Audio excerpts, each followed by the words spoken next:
In the rays of the nightlight, a goddess descended from the sky holding a glowing magic ball in her hands.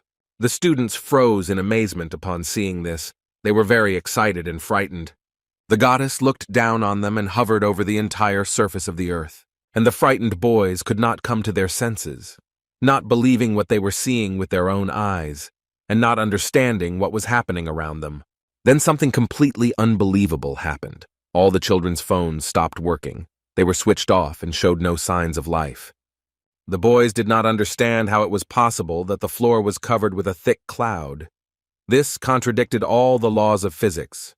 The goddess had real wings on her back, feathers from which slowly fell. She looked like an angel descended from heaven. The air girl tried to calm her young friends by explaining to them that the parallel world of Fantasia was in danger because the Demon King had been reborn. Now everyone is under threat, so the guys must unite. She called them for help. She really wants to save Fantasia, but the goddess cannot cope alone. So everyone gathered here must also make a lot of effort to restore well-being. The young people were very surprised, and at the same time they were filled with delight at what was happening. That the parallel world actually existed, and they could end up there. They had to wait a little, and they would find themselves in an amazing snow-white temple. They were supposed to be led into that temple by a dedicated trustee of the goddess. For a long time now, they have been praying, mentally turning to their patroness and fulfilling all her orders. She will support them and help them morally and physically. They will not be alone with their difficulties and will be able to adapt to the new world. Here, one of the students raised his hand. He wanted to ask something of the ethereal beauty. She was not against answering any questions that interested them. Ohanu asked if it happens here like in the game, with various levels of incredible battles with monsters and skill windows. The goddess nodded affirmatively. This made Okan incredibly happy. But he and his classmate also had a question. Chon Myeon asked if this was a fantasy like the novel. Would there also be medieval attributes like princes and dragons? The airy beauty replied that this also happens here. Having heard this, the girl thought that the adventures here are really exciting. Other classmates there had many questions. She listened patiently to everyone and allowed anyone who had questions to ask. Choi Gangmin wanted to know if one of them became the strongest, bravest, and most courageous in this fight. Would he be considered a hero? But at this point, the goddess said that each of the participants in the battle would make their contribution, and thus everyone could be considered heroes. But on one condition, that everyone's strength will be different. A lot will depend on this. In order to become heroes, one must gain recognition and patronage from the gods of fantasy, and this idea really appealed to Choi Gangmin, who was inspired by this possibility. The goddess noted that the guy was quite confident, brave, and courageous, and she liked it very much. Other members of the crowd noticed that the unearthly beauty treated Choi Gangmin differently than the others. She singled him out significantly. Then Yubora also decided to clarify some points with the goddess. She understood the hand and asked her to ask a question. The girl added that she is the class leader and is responsible for the children. The heavenly creature smilingly said that she was listening attentively to what Yubora actually wanted to know. The class leader summed up that Fantasia is in danger. She already understood this, and that the goddess really needs the help of the guys. But there are some unaccounted moments. After all, she is worried that her young friends cannot call home to let their relatives and teachers know that they are okay. The goddess could not answer this, because unfortunately, in reality, there was no way to contact relatives from another dimension. Yubora, in this case, wanted to know in more detail when they would be able to get home. For a few seconds, the goddess was silent, thinking about how to properly tell the children about their future fate. Then, smiling, she said that if the boys carry out all the instructions, then the gods who will be their patrons will fulfill any of their wishes, including sending them home if the young people want it. Pushing and interrupting each other, the boys continued to raise their hands and shout out that they also had questions. There was a lot of noise and confusion around the goddess. Children's cries were heard from all sides. Everyone wanted to be noticed and given the floor. The heavenly beauty continued to calmly listen to everyone. She gave everyone the opportunity to speak. But in the end, the guys found out everything they wanted. There was a pause, and no one wanted to ask any more questions. And only Kang Hansu stood sullenly at a distance. He didn't like all this fuss and the prospect of being far from home fighting with powerful opponents. Having plucked up his courage, the guy nevertheless raised his hand and asked the goddess to listen to him. She graciously agreed to let the young man speak and said that she was listening to him attentively. but Kang Hansu had no intention of asking her any questions and asked to be returned to Earth. The goddess was upset. She lowered her gaze in some thoughtfulness, but after a moment a smile appeared on her face again. The goddess said that she had told them everything enough. They had a task that they had to complete. For this, the gods would do whatever the young people wanted. But Kang Hansu didn't like this answer very much. He didn't want the title of hero, and didn't want to risk his life. The only thing the guy wanted was to quickly return to his home on his land. But the goddess was in no hurry to continue the dialogue, so Kang Hansu realized that she was not able to fulfill his request. However, after a while, the unearthly beauty answered that everything was possible. But before it came true, she asked the young man one question. The world on which much depends is now in great danger, so why is the guy ready to give up everything and not fight for salvation, but simply return to his usual life? After all, they all really need the help of young people now. Surely, after he returns home, the guy won't be tormented by his conscience. Kang Hansu stuttered as he said that the guy couldn't be called a hero even in his own family. He constantly causes trouble for his family and makes them worry about him. How can he save the whole world? At this time, Eubora looked meaningfully at the guy, not understanding how he could say that. The goddess also looked at the young man in some confusion without saying a word. Then, after about a minute, she turned menacingly to the young man, asking him his name. The goddess leaned towards him, touching his cheek with her hand, and he called himself Kang Hansu, the name his parents had lovingly chosen for him. Chon Mian started talking about the fact that those who are afraid and do not want to be brave should report it now. The other guys looked at the guy with disapproval, but they expressed the opinion that they cannot force anyone to save the world. Kang Hansu felt awkward from these condemning looks, but the desire to return home prevailed. He stood alone near the goddess, getting ready to set off on his return journey, and she asked if anyone else wanted to join the young man, but there were no more volunteers. The unearthly beauty turned majestically to the guy and said that he had no place among the heroes and that he had to leave. Approaching the portal, Kang Hansu was doused with a stream of air, and he could hear the cries of the boys following him. They wanted the young man to send his regards to their relatives, and other requests could also be heard. Finally, turning around, the guy said to himself that he understood everything and would convey everything with sarcasm. Adding that the guys were completely disrespectful, he began to dissolve in dimensions, making his way through the darkness and the unknown. Kang Hansu decided that he would arrive on Earth first and would definitely meet everyone here. Descending through the sky, the guy gradually found himself in the thicket of a dense forest. Stepping on the ground, he looked up. Finally, he felt the ground under his feet. It was a painfully familiar feeling. The young man began to look around, not understanding where he was, mentally trying to plot a route and figure out which side the school was on. But behind him, he heard some movement. Turning around, Kang Hansu wanted to ask these people where the exit from the forest was. But then he realized that next to him were completely different creatures, not like ordinary earthlings. He came across the werewolf's glaring, poisonous gaze, his evil grin symbolizing a less than cordial greeting. The monsters were clearly not in a friendly mood. Their intentions were obvious and did not bode well for the guy. An evil creature with an empty gaze, somewhat reminiscent of an elf, intended to approach Kang Hansu. The guy was very scared of these creatures. He stood in a stupor, not knowing whether to run away or try to defend himself in battle. The grinning monsters meanwhile cursed the goddess, clearly not remembering her with good intentions. The next minute they pounced on the young man. It was obvious from their appearance that they were terribly hungry and ready to eat him instantly.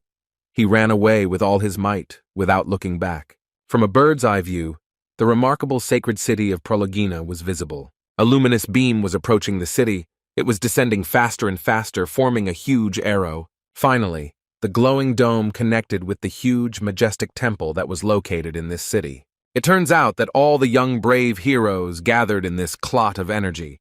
Having descended to the floor, they began to slowly open their eyes, since during the flight they could not see what was happening around them. Okanu heard a friendly voice addressed to them, which greeted the boys. The young friends were met by a trusted person of the goddess, who had to greet them. She was looking forward to the brave children and was glad that they had finally arrived. The guys looked with all their eyes at us who had gathered, because next to the goddess's trusted person, there were several other strange creatures. Suddenly the girl's gaze fell on the young man standing behind them. He was very handsome and smiling kindly. They thought he was a prince. The trusted person began her speech. She introduced herself by saying that she was a servant of this temple. The young man bowed low to the boys and said his name, Alice Swordmaster. He said that it was a great honor for him to meet the heroes. When the girls heard this, they screamed joyfully because they were very happy to see a real prince. Then 2 maids who were there in the castle came up. The head servant of the temple asked where the princess was, why she still hadn't come out. The maids looked at each other. The door suddenly opened, and a princess appeared on the threshold, dressed all in pink. She apologized for being late, arguing that she had overindulged a bit the previous day and overslept. The boys froze in surprise, not expecting such a frank statement, and the temple minister noted that it would be possible not to go into some details. The princess still tried to say something in her defense. She wanted to get closer to the guys, but her legs began to tangle. Everyone present here watched as the girl fell. It happened so suddenly that no one had time to react. The princess screamed loudly from pain and resentment and then tried to sit on the floor.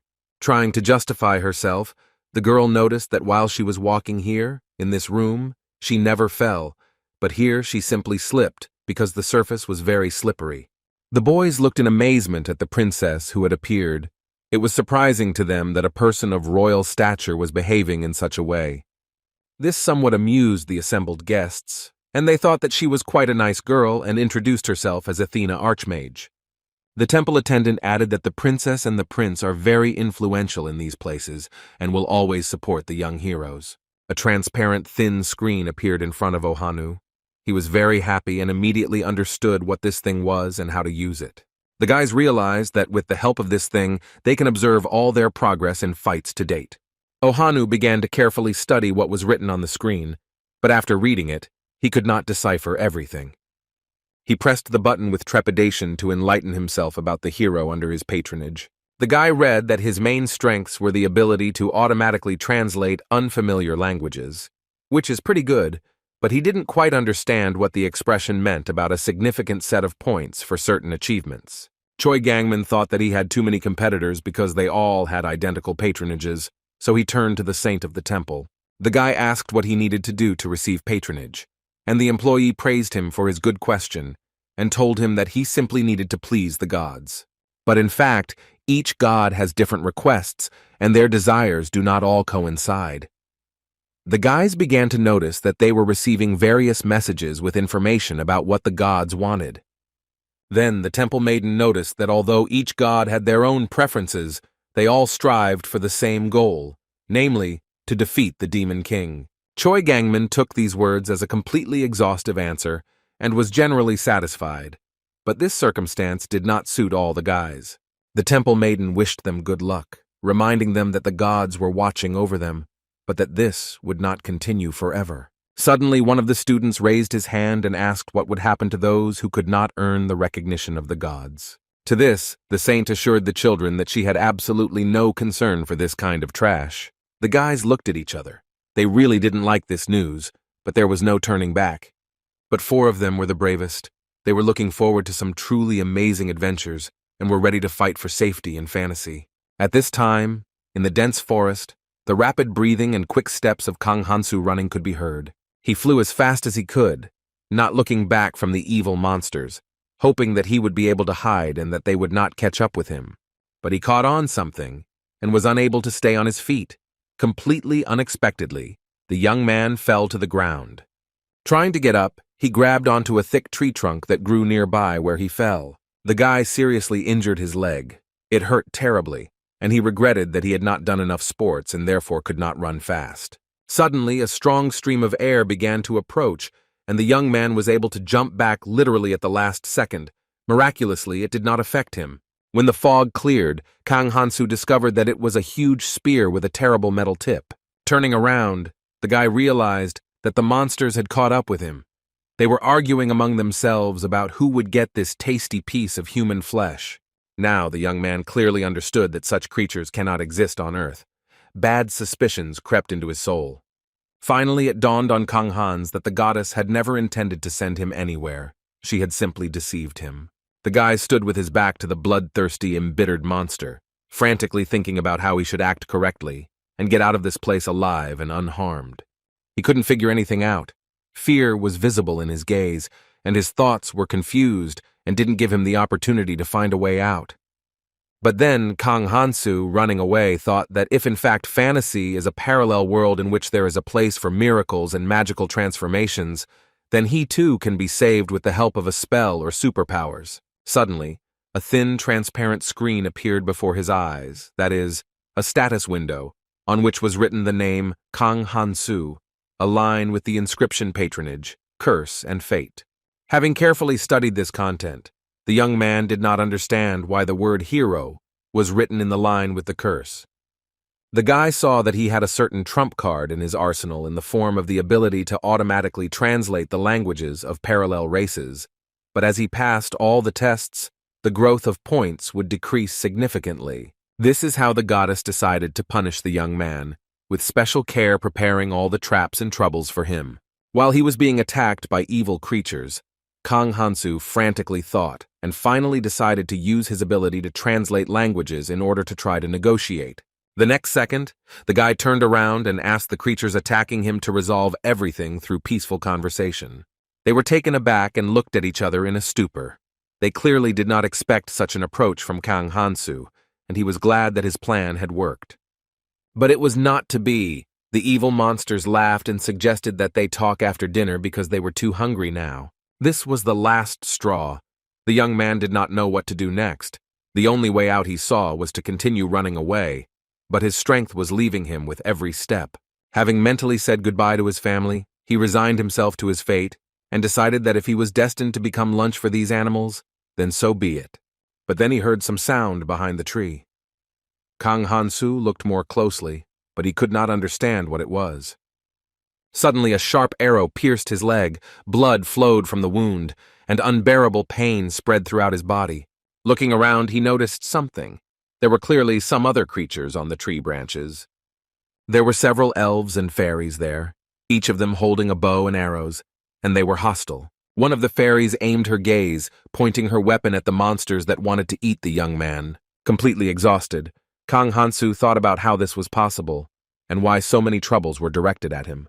But the bloodthirsty animals were distracted from the guy. Their attention was drawn to the fairies in the trees. Now they wanted to get to them to dine on them. The young man decided that this was a favorable situation, and taking advantage of the fact that the savages of this country began to quarrel among themselves, he slowly began to crawl away to a safe distance. When the danger had passed and the guy sat down leaning against a tree thinking what to do next, perhaps pray and ask God for help, but he was sure that the goddess who threw him into this place was to blame for everything. Therefore, it is better to die than to pray to such gods. He was sad from the understanding that this was perhaps the only outcome. The guy howled from unbearable pain. He did not notice that there was some silhouette behind the tree and carefully watched him. Kang Hansu did not even imagine who it could be. Kang Hansu sat under a tree with a shot leg, and monsters were already gathering around him. He thought that it was because of the goddess that such misfortunes had happened to him, and that he could lose his life. So he drove away thoughts about prayers. They would not help him. The young man decided to die, but he will not beg the gods to save him. There is definitely no point in that. The guy was already losing consciousness, disconnecting from reality, and the transparent heavenly inhabitant who had been watching him all this time sadly lowered his head. Suddenly the young man felt movement near him. He didn't realize who was nearby, but it was his last hope. Kang Hansu squeezed out a request for help. God watched the young man in amazement. He had to clarify some details with him. He was full of despair. There were tears in his eyes and fear. Kang Hansu simply asked to save him, no longer realizing the reality. Suddenly the young man clearly heard a question being asked to him. Why was he here alone? And then his gaze became angry.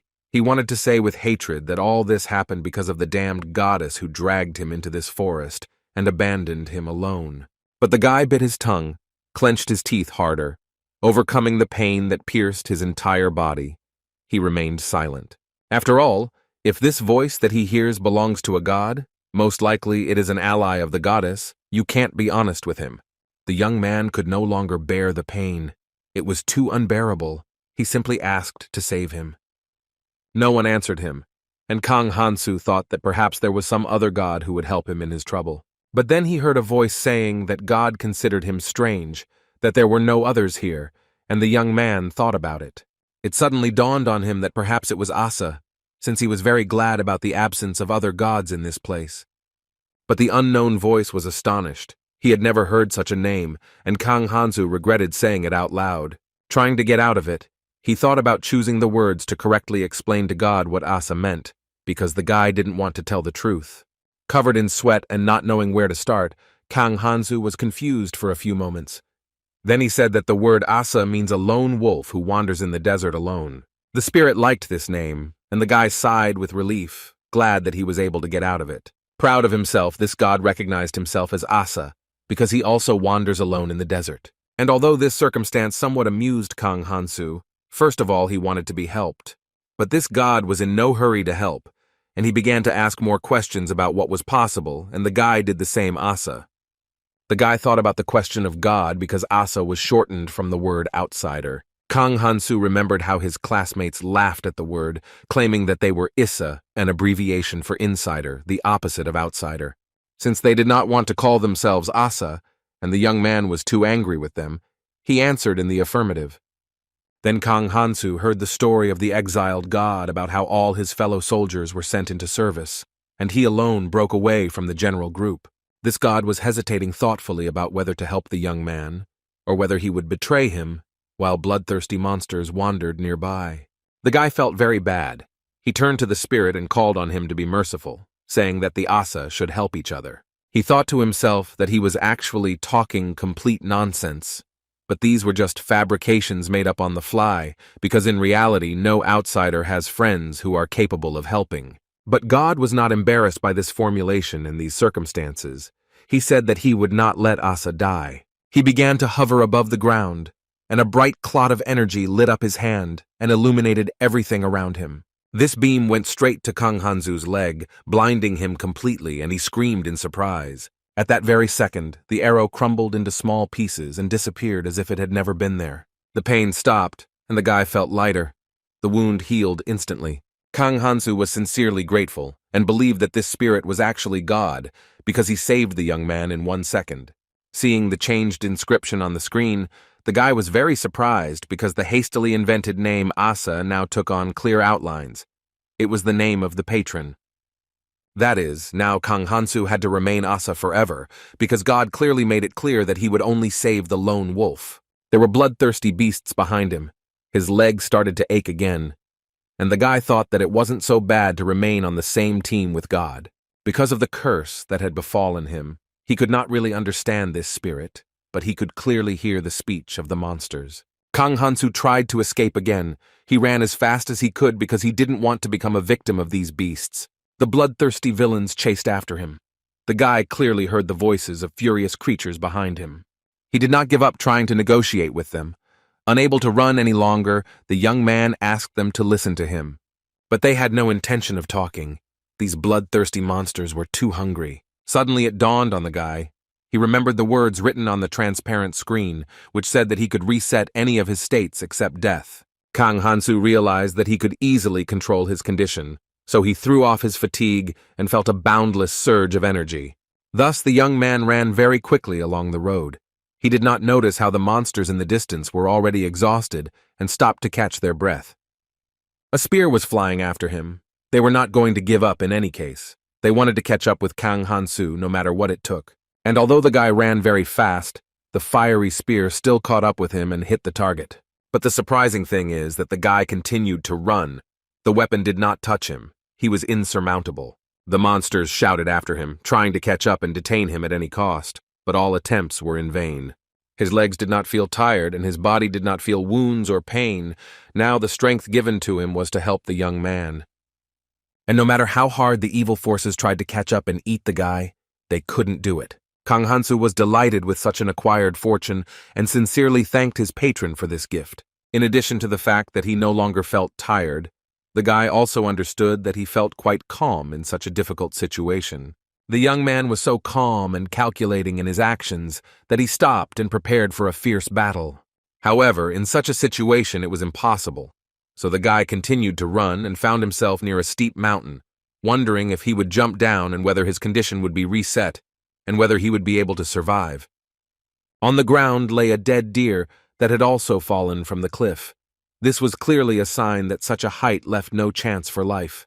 Kang Hansu became angry at God, because in that case, he could at least take care of the young man and give him wings. At this time, the evil monsters were already catching up with him. Their cries were clearly audible. The guy turned around and realized that they were already very close. Now the young man stood on the edge of a steep cliff.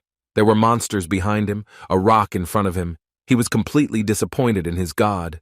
It was a difficult dilemma, and the guy did not know what he would decide on. He did not want to die, and he was afraid to take any action. Kang Hansu turned to the enraged crowd of monsters and turned all their gazes towards him. The guy said that he had a very good offer for them. They had to agree to listen to it. Then, after a pause, Kang Hansu said that if one of them caught it first, they would get the most delicious parts of it. Standing on the edge of the cliff, the young man told the monsters that they could do it differently, instead of dividing him into several parts. After all, whoever can catch it first will receive this tasty piece of human flesh in its entirety. There was courage in his eyes, and although deep down the guy was scared, he decided to take serious risks. The animals bared their teeth in excitement. They were not averse to getting the most delicious piece. They started arguing with each other with all their might because each one was very hungry. The monsters began to grab Kang Hansu by the neck. The young man felt completely uneasy from these touches. All the gathered animals pounced on the guy in a rage, arguing among themselves and trying to get ahead of each other. In this confusion, it was difficult to make out anything. He dodged them as best he could, but the crowd was stronger. The animals did not notice how they had reached the very edge of the cliff. They were too busy arguing and did not see what was happening around them. In response, Kang Hansu also grabbed hold of the skins of these savages. He had his own plan of action. The fear was gone. Only a desperate struggle for life remained. The young man understood that there was only one way to defeat the criminals. The guy fell down, and all the monsters that were nearby and fought for his piece of meat flew after him. They screamed and fell. They were very scared and did not understand why Kang Hansu needed to jump off the cliff. The wild monsters thought the guy was some kind of crazy person, not yet fully understanding what awaited them at the end of the fall. This entire ball in which the terrible beasts had gathered finally fell. A loud roar was heard, and a thick cloud of dust rose around. The guy gradually tries to open his eyes. He saw a blue sky and a green tree above him. In the distance, the cries of the savages could be heard. They were still arguing and calling Kang Hansu crazy. The young man tried to understand his condition, whether he was alive or already dead, but judging by the fact that he heard screams and felt the presence of evil monsters next to him, Kang Hansu came to the conclusion that he most likely survived. Now, when falling, it was quite easy to stay alive without making any effort at all. However, the guy was upset by the fact that the animals were able to survive, and some of them continued their cries. Kang Hansu saw a screen with the name of one of the savages lying not far from the young man with a huge ball in his hand. The guy was amazed that there was a dash next to the word patronage, but even without it, the beast was able to survive. Therefore, the young man came to the conclusion that this creature had the ability to survive because it had a higher level of development as in the game, but this also gives some advantages to Kang Hansu. The guy decided that if he killed this monster now, he would get a lot more points. There were two ways to become stronger: increase your level or get patronage. In a huge hall, a temple servant standing in a circle of students told them the conditions for how they could increase their points in battles by killing higher status opponents. But Ohanu did not want to exert himself too much and thought that it would be easiest to simply receive patronage from the gods. At this time, Choi Gangmin was determined. He mentally asked the gods to give him protection, because he was exactly the one they needed. However, the temple attendant said that it was not enough to simply receive the patronage of the gods, because they would constantly have the opportunity to watch the children. One of the students raised her hand asking a question. The girl asked if the gods would watch the boys around the clock. The answer scared her because the saint said that the gods would really always watch over them, even while washing and in the toilet. The servant also shamed the children by reminding them that the gods do not have such vulgar thoughts as people do. And in confirmation of those words, a voice was heard warning them that the students should not worry about such things. The spirit of the wind assured the boys that in fact the gods represent air that is not perceptible in space. But Chan Myeon loved to be the center of attention, so in this situation she decided that the more she showed herself, the faster the gods would notice her and give her their patronage. This train of thought pleased one of the gods. He appreciated the girl and she was very pleased with it. Near her, some transparent ball appeared out of nowhere and lit up with a bright light. Then the ball turned into a thin screen on which the girl's name and patronage were written. It turns out that she was to the liking of the god of charm. Chonmian was not to say happy about this. Her classmates looked at her with envy, wondering how it was that the girl was able to find a patron for herself so quickly. One of the teenagers asked how being so charming could help in killing and fighting an evil demon. But suddenly a subtle, pleasant aroma was heard all around. It spread throughout the castle and enveloped everyone in its intoxication. It turns out that this was Chonmin's superpower, thanks to which she could easily command the opposite sex, intoxicating them with her aroma. Noticing this, the saint said that the girls needed to stop spreading all kinds of smells because it had a negative impact on those around them. However, the young lady did not know at all how to stop. She still did not know how to turn off her ability. The temple employee became wary because the smells and style of Chonmian's communication were not pleasing to another goddess called Condemnation. But the girl was so inspired by her new power that she did not notice how some changes occurred in her status. Note that in the line, "Curse the name of another god" appeared. Chonmin was somewhat confused, not understanding how the hero could have a curse. Now the saint calmly explained that there are gods who can not only patronize, but also curse if they don't like one of the heroes. This happens, but the servant didn't have time to tell them about it because she was planning to tell them only now. Suddenly the girl felt a strong burning touch on her back. Unable to contain herself, she screamed very loudly because the pain was so unbearable. She realized that she was too arrogant and shouldn't have acted that way. Zhang Miyeon asked him to stop hurting her. And when the pain finally subsided, the saint noted that the girl should constantly remember who was watching her. She also added that now it is impossible to get rid of the curse and patronage. With each new level, they will only get stronger. This made Chonmian very upset, because even at the minimum rank the pain caused by the curse was unbearable, let alone at higher levels. But the princess assured the girl that she should not give up, because with each new step, patronage would increase. Therefore, you should not give up so quickly and get upset. There is absolutely no reason for this now. At this time, Kang Hansu, having dealt with his enemy, was surprised that his strength was not increasing. After all, the opponent was much higher than him and stronger in terms of levels, but this did not affect his status in any way. Perhaps it's all because of the curse imposed by Kang Hansu, or it's just a rather complicated process in leveling up.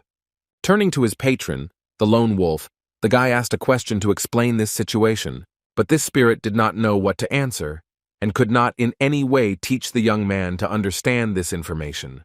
On the way, the guy thought that this god was definitely of no use other than patronage. Soon they got tired of just running. Having run a sufficient distance, Kang Hansu noticed that he did not feel either hunger or fatigue, but this activity bored him and the spirit, so they decided to do something else. But it was not so easy. Evil, bloodthirsty monsters appeared around again. They smelled the scent of a person. The patron wished good luck to Kang Hansu. He hoped that the boy would die as painlessly as possible. Such support made the young man very angry, and he thought that if God were nearby now, he would teach him a lesson for such words. The animals smelled the human scent and wanted to find him quickly among the dense thickets of trees. Looking around, they smelled blood but could not see the guy. And at this time he hid behind a tree, clutching a sharp dagger in his hand, ready to pounce on his enemies at any second. The evil, hungry monsters were approaching. They were hostile and made a piercing growl. The savages smelled meat. They assumed that the guy was somewhere very close and they would find him soon. However, they were a little lost, not exactly knowing where they should go to find their prey. And hiding behind a tree, Kang Hansu thought that this forest was full of bloodthirsty cannibals. The young man clutched in his hands his trophy, which he had taken from the slain monster, a dagger called the Blue Moon Meat Cutter. Kang Hansu rolled his eyes in annoyance when he heard that his patron had already prayed for his repose. Suddenly, a dazzling idea came into the guy's head and he took the rope in his hands. The spirit stared at the young man in surprise, not understanding what he wanted and was going to do. But Kang Hansu hid his weapon under his clothes by tying it to his pants. The guy tied a huge heavy stone to the other end of the rope and looked furiously at his opponents. The evil savages did not have time to understand anything. They stood in a confused crowd, looking around to see where the voice was coming from. But the young man came out of his hiding place and held a rope in his hands. which he waved over his head. Now the cannibals saw Kang Hansu and stared at him in amazement, somewhat taken aback by his boldness. The rope hovered above the guy's head and he swung it harder and harder. In the end, he realized that this activity was very energy-consuming because the stone turned out to be much heavier than Kang Hansu had assumed. The guy felt that with each circular movement of the rope, he was being forcibly abandoned. But suddenly knowledge about the protective power that can reset any state surfaced in his memory again. Now he took a deep breath and felt how his abilities were gradually being restored. When the guy gained his strength, he felt that he could do a lot, because the trembling in his legs and difficulty breathing went away.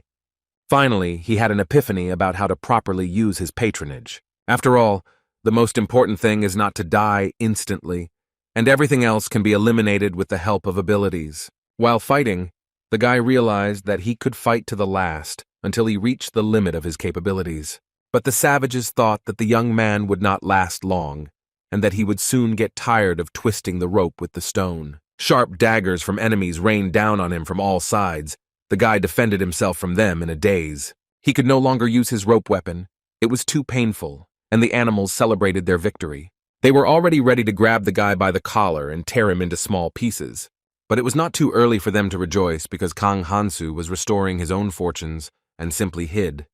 At that very moment, the cannibals felt a painful, stunning blow from a stone right on the head. Finally, the beasts were defeated, and the young man stood in a circle of exhausted enemies lying on the ground. Kang Hansu was proud of his work, and the spirit that was patronizing him finally raised his grade a little. Suddenly, one of the monsters tried to get up and shouted something, but in response, the young man ordered him to lie still if he did not want a repeat of the fight. The guy asked him where there might be people and threateningly raised the rope over the beast. Although Kang Hansu assumed that maybe this monster would lie and not tell the truth. The cannibal rose up and pointed to the side, saying that people were there. Deciding that this answer could be clarified later by others, the guy asked what race these monsters belonged to, but he was confused and did not know what to say. But after the young man threatened the beast with violence, he nevertheless answered that they belonged to the Knoll race, asking to let him go because he had answered all the questions. Kang Hansu laughed maliciously, assuring him that he had no intention of hurting him.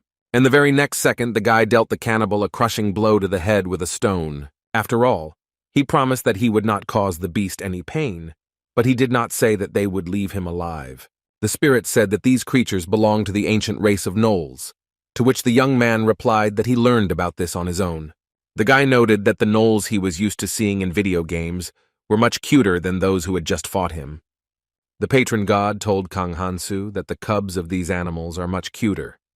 The young man sarcastically thanked him for such valuable information, while at the same time he was thinking about why the level remained the same after so many victories. At this time, the temple was fully prepared for the fights. Training was planned for the following day. The prince said that he would be responsible for fencing, and the princess would monitor the hero's magic. Teenagers could choose one type. Choi Gangmin began to ask whether it was possible to choose two at once and learn fencing and magic at the same time, and received an affirmative answer. Suddenly, the young man heard another question that Ohanu asked. The guy was wondering if it was possible not to go to any of these lessons. Having received permission for this, the young man was very happy that he would be able to skip classes. Choi Gangmin looked meaningfully at his classmate, his gaze filled with contempt. The prince asked Ohanu if the hero had any other questions, but he answered in the negative. Among the students, the presence of another spirit was noticeable. It was the god of frivolity who had found his suitor. Late in the evening, Ohanu was thinking about how it was not natural for such a special person like him to engage in training. He was created for more important things. He imagined himself in the company of the beauties of this world, enjoying life and receiving all the benefits. It's better than being in boring training and doing some uninteresting tasks. The next morning, the prince announced that he was ready to accept anyone who wanted to learn fencing. But the teenagers were a little confused because the princess did not show up for the morning class and did not gather her students to teach them magic. The prince assured those present that she would most likely arrive soon because she was quite responsible.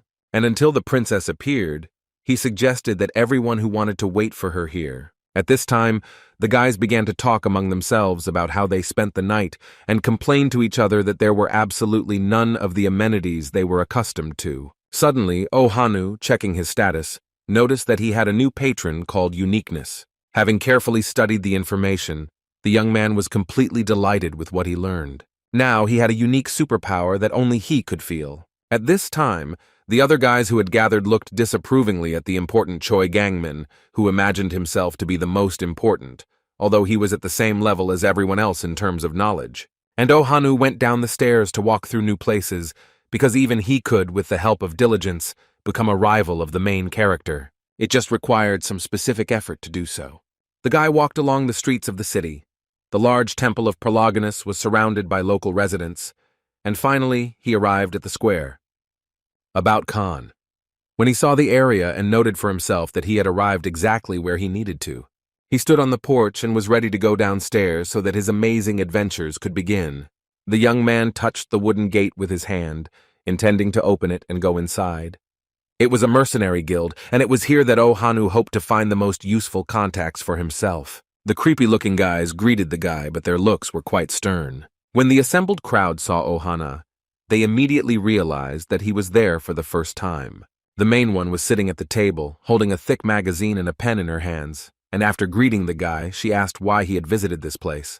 The young man said with importance that he wanted to sign up and become a mercenary. After all, this is a win-win strategy for a hero who wants to remain unharmed without getting his hands dirty. However, the guy, who did not expect this, still heard that he was too young and could not be in such places and take on serious assignments. One of the girls present angrily said that Ohanu was talking nonsense and should immediately return to his home. After all, she had seen so many brave boys who ended up dead while carrying out the tasks assigned to them. About Khan, I decided for myself that this is the effect of patronage in the context of the main character's improvement. The guy looked at the girl attentively. He was flying somewhere in his thoughts. She asked if he could hear her at all. But the young man stared at her weapon, which was in its sheath and gleamed with yellow metal. He thought that she was not just a mercenary, but a girl of noble blood, like a princess or the daughter of some aristocrat. Now he understood that this was the effect of patronage, the uniqueness that the hero possessed. The young man said that he was not going to return. He had made a decision and would become a mercenary. And if she was so worried about him, then let her keep him company.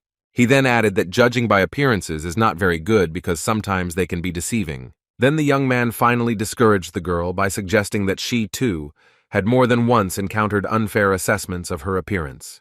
And judging by the fact that for a few moments she was silent, gritting her teeth, not knowing what to answer him, the guy came to the conclusion that he was right. Suddenly her gaze became kinder. Still remaining silent, she looked straight at Ohana. The girl nevertheless admitted that he was right, and the young man rejoiced. He had no doubts about his success. Then the young man arrogantly said that he could not tell everything now, but those gathered must believe that he was the chosen one. Okan admitted to himself that in his earthly life he would not have been able to even approach such a beautiful girl. But here it happened without any problems because he was a hero. But the girl wanted proof. She asked what kind of selected superpowers Ohanu possesses. The guy replied that these were the main character's corrections, which made the lady recording the notes a little laugh. Meanwhile, in the thicket of the dense forest, defeated monsters lay unconscious. The next cannibal that the guy questioned said that the village is not actually in the west, it is very far from here. The beast considered Kang Hansu a strong opponent, and said that he did not want to lie to the one who was winning.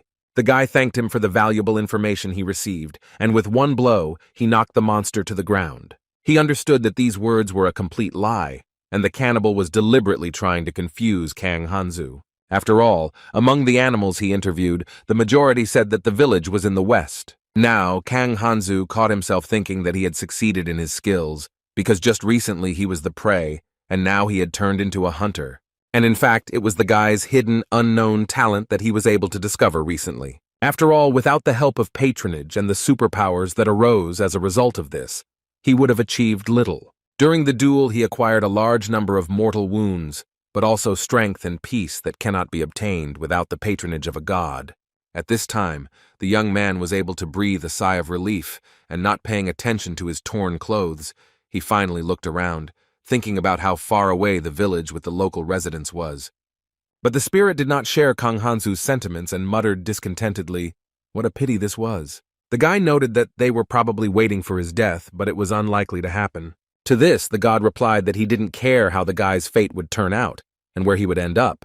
Kang Hansu said that the spirit was too heartless for a patron. Here the young man turned around, hearing some rustling behind him. Could it really be the evil hyenas again? To his great regret, he realized that he was right, and that in fact a cannibal was rushing behind him. The guy grabbed the weapon abruptly and without thinking twice dealt a crushing blow to his opponent. The enemy was broken and fell to the ground. Perhaps now the monsters will not interfere on the road. But Kang Hansu was surrounded by the rest of the hyenas that were nearby and now came out from behind the trees again. There were a lot of them. The young man again prepared for a furious battle. He raised his knife and pulled it out sharply. Making a circle with his weapon, he caught the cannibals standing nearby and wounded them. The guy killed a large number of enemies. It was even difficult to count them.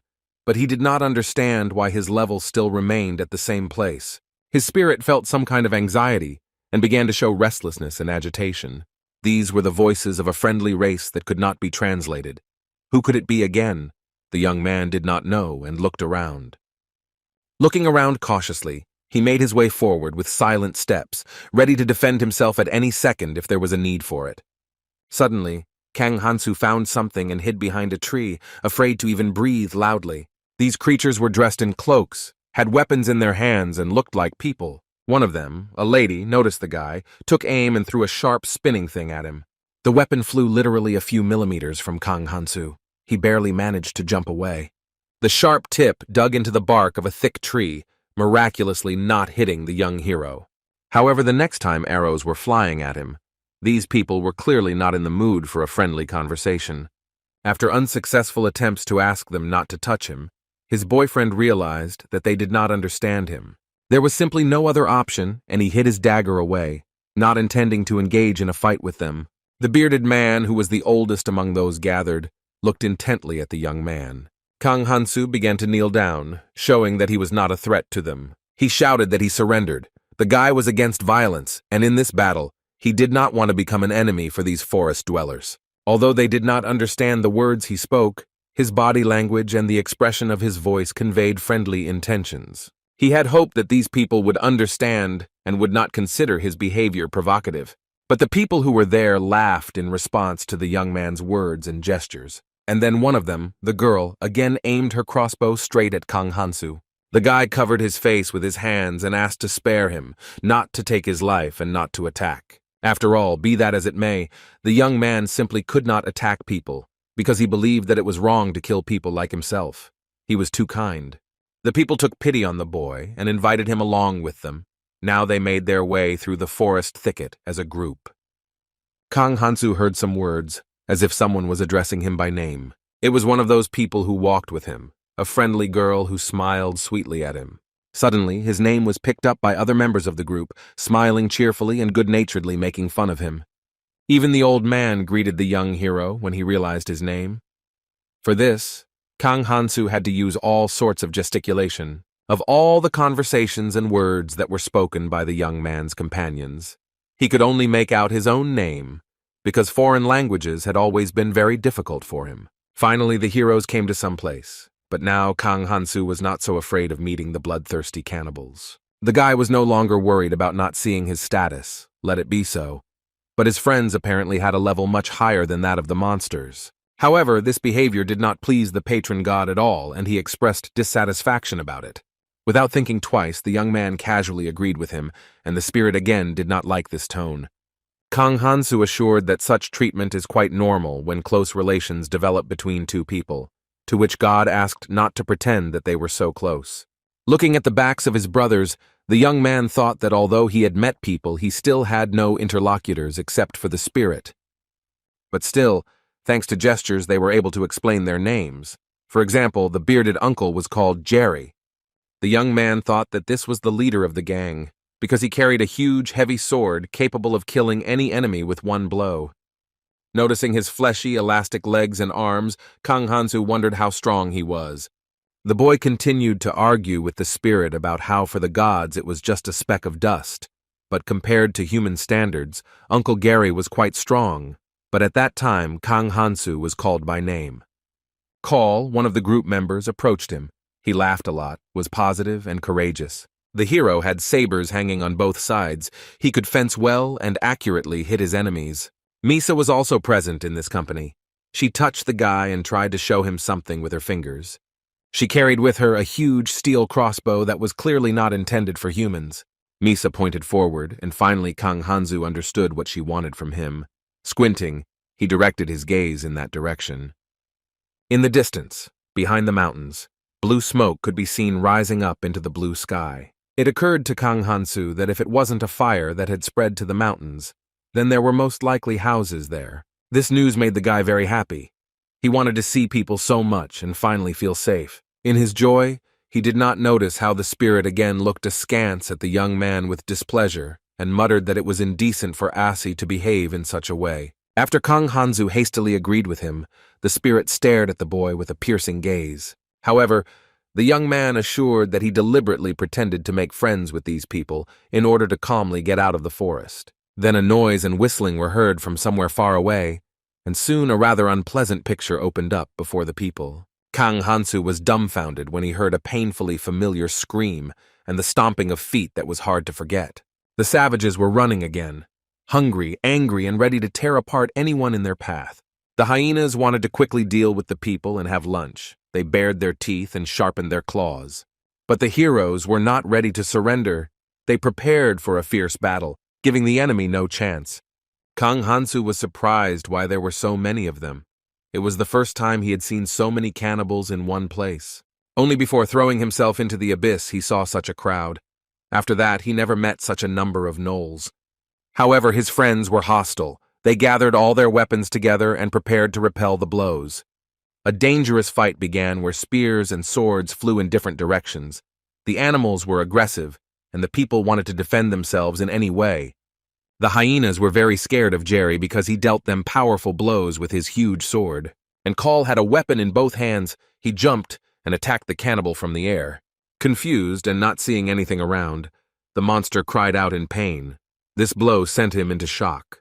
But there were too many cannibals. They decided to wait until the people finally got tired of fighting. Their plan was to wait a little and when the opponents completely lost their strength to attack them. However, the crushing blows followed one after another. The cannibals could not withstand the acute pain and howled. Misa held her crossbow and arrows in her hands, ready to deal a cruel blow to her offenders at any second. The girl took aim and accurately directed the arrow at one of the bloodthirsty cannibals. And they realized that even though the little girl had little weight, she posed a great danger to them. Meanwhile, Misa was preparing her arrows. She was not going to give up. Suddenly there was some movement behind her, and she turned around to see what was there. It was an approaching enraged monster. It was already preparing to jump on its victim. Call was also attacked by a bloodthirsty beast. There were too many of them, and it was impossible to deal with them all. At this time, Kang Hansu, who was standing at a distance, could not stand it and pulled out his dagger, attacking the enemies. He knew that such behavior would not be approved by the spirit of Asa, but nothing could be done since people needed to be protected. There were a lot of animals and his help was necessary because people cannot abandon each other in trouble. Although it was quite a difficult task to correct one with all of them, Kang Hansu could not do otherwise. Developing speed in himself and feeling absolutely no fatigue, the guy continued the fierce battle. God left the young man with his problems, citing the fact that he had nothing to do with it. But the animals were afraid of Kang Hansu because he was too tireless and strong. Finally, the enemies were defeated and lay in disgrace on the grass. The guy caught his breath. The people laid down their swords and watched as the defeated monsters remained motionless. It's good that after this battle everyone remained alive and unharmed. We can breathe a sigh of relief. However, the unkind looks of Gary and Call made the young hero somewhat wary. He assured his friends that it was only thanks to them that he was able to escape from these bloodthirsty cannibals. But they did not listen to him, and the huge crossbow was pointed towards the guy. Kang Hansu asked if Misa was joking, because in fact he hadn't done anything bad to them. But on the contrary, he had protected them. However, despite all his requests and persuasions, the arrow flew forward straight at the guy. He noticed that the arrow hit the target exactly and saw the remaining end of the weapon on his body. Unable to bear the pain and stay on his feet, the young man fell to the ground from the wound. The friends watched as Kang Hansu fell and did not move at all. They talked about how the evil gnolls attacked at the wrong time and ruined the entire company's plans. But Misa noticed that everything happened for the best, because now they clearly understand how dangerous this young man turned out to be. Kang Hansu was very afraid of them. and people took him for a weakling who was unable to defend himself. But in fact, it turned out that the guy helped them escape from the evil and bloodthirsty cannibals. They were a little upset because they had to kill a young man who could still be useful. On the other hand, everything could be for the best, because this mischievous guy would hardly allow himself to be sold into slavery. Standing over Kang Hansu's lifeless body, the group debated whether or not to take his dagger. They decided to get at least some benefit from this young man, and took a closer look at his weapon. Hera expressed the opinion that perhaps this dagger is expensive. It needs to be checked first. His companions laughed merrily, while the bearded old man continued to claim that perhaps this dagger belonged to the elves. Kaul became interested in the weapon and decided to come closer, and Hera said that even if it was a fake, he could get good money for it. Leaning over the guy, Kaul noticed something suspicious. He called out to his friends and called them. After all, even in this state, the young man did not let go of his weapon and tightly clutched the dagger in his hand. Misa warned that the guy might still be alive because she didn't touch his heart but just hit his chest. In this case, Kaul decided to deal the young man the decisive final blow and raised his sword over him. The man decided to deal with Kang Hansu as quickly as possible in order to take his weapon and leave. But suddenly his eyes widened in surprise because on the guy's chest lay a screen with his status. There was all the information about the patronage and curse that this hero had. Suddenly, a thought struck Kaul. This boy was most likely still alive, since it was impossible to see the status of a dead person. In a daze, he did not notice that the hand with the dagger had clenched tighter and was ready to strike. At that very moment, Kang Hansu stood up with a weapon in his hand and struck with all his might. Hera and Misa screamed. They saw that Kaul was in great danger and was at risk of losing his life. He was like a toy in the hands of the desperate guy and no longer showed any signs of life. The young man stood up and his opponent was now lying lifeless on the grass and not moving. This really angered the remaining Hera and Misa. They prepared their weapons without understanding what kind of creature it was. It didn't even die. But Hera was already too weak. He had spent a lot of energy fighting the evil cannibals, and now he had no resources left. Having gathered himself, he now raised his huge sword over Kang Hansu, but he managed to dodge. Without feeling any pain, with a fiery gaze and fury in every movement, the guy fought. Despite the arrows and blows that were inflicted, he still stood on his feet and mercilessly beat Hera. No matter how many times Misa shot at him, the guy did not feel any discomfort and continued the fight. She was surprised and did not understand why this young man still did not die and remained alive after such wounds. Now the girl was scared. She quietly said that she was wrong, retreating a few steps from the guy. Kang Hansu approached her. His intentions were unclear, but most likely she had nothing good to expect. The guy hung over her and Misa asked for mercy and forgiveness for the evil intentions they had. Her eyes were filled with fear, and she felt a slight tremor throughout her body. The girl did not want to die. The young man stopped and said something to her, but Misa did not understand what he was talking about. She looked at Kang Hansu with all her eyes, trying to discern at least something, but his words remained a mystery. A minute later it was all over. The enemies were defeated, and there was equipment lying on the ground that was usable. Kang Hansu tried on the robe that he had taken from Misa. The size seemed to fit, but it was a bit tight. The patron god laughed and said that he approved of the young man's hobby. He assured that this was not a hobby at all, but simply a necessity to survive. Of all three of them, only she was more or less similar in build to him, so he had to wear her gear. The guy also thought that he would find the crossbow and arrows that remained from the murdered Misa useful. He puzzled over why they attacked him anyway, what was the reason for this, and thought about the status of the girl he saw for a split second. She had a patronizing god with a name right on target. However, the spirit interrupted his thoughts, assuring him that it was none of their business, and asked where to go next. Kang Hansu decided that he should go to the village and took with him a bag of money that he had taken from his defeated enemies. The patronizing god reproached the guy for recently intending to get rid of the title of Asa by helping other people.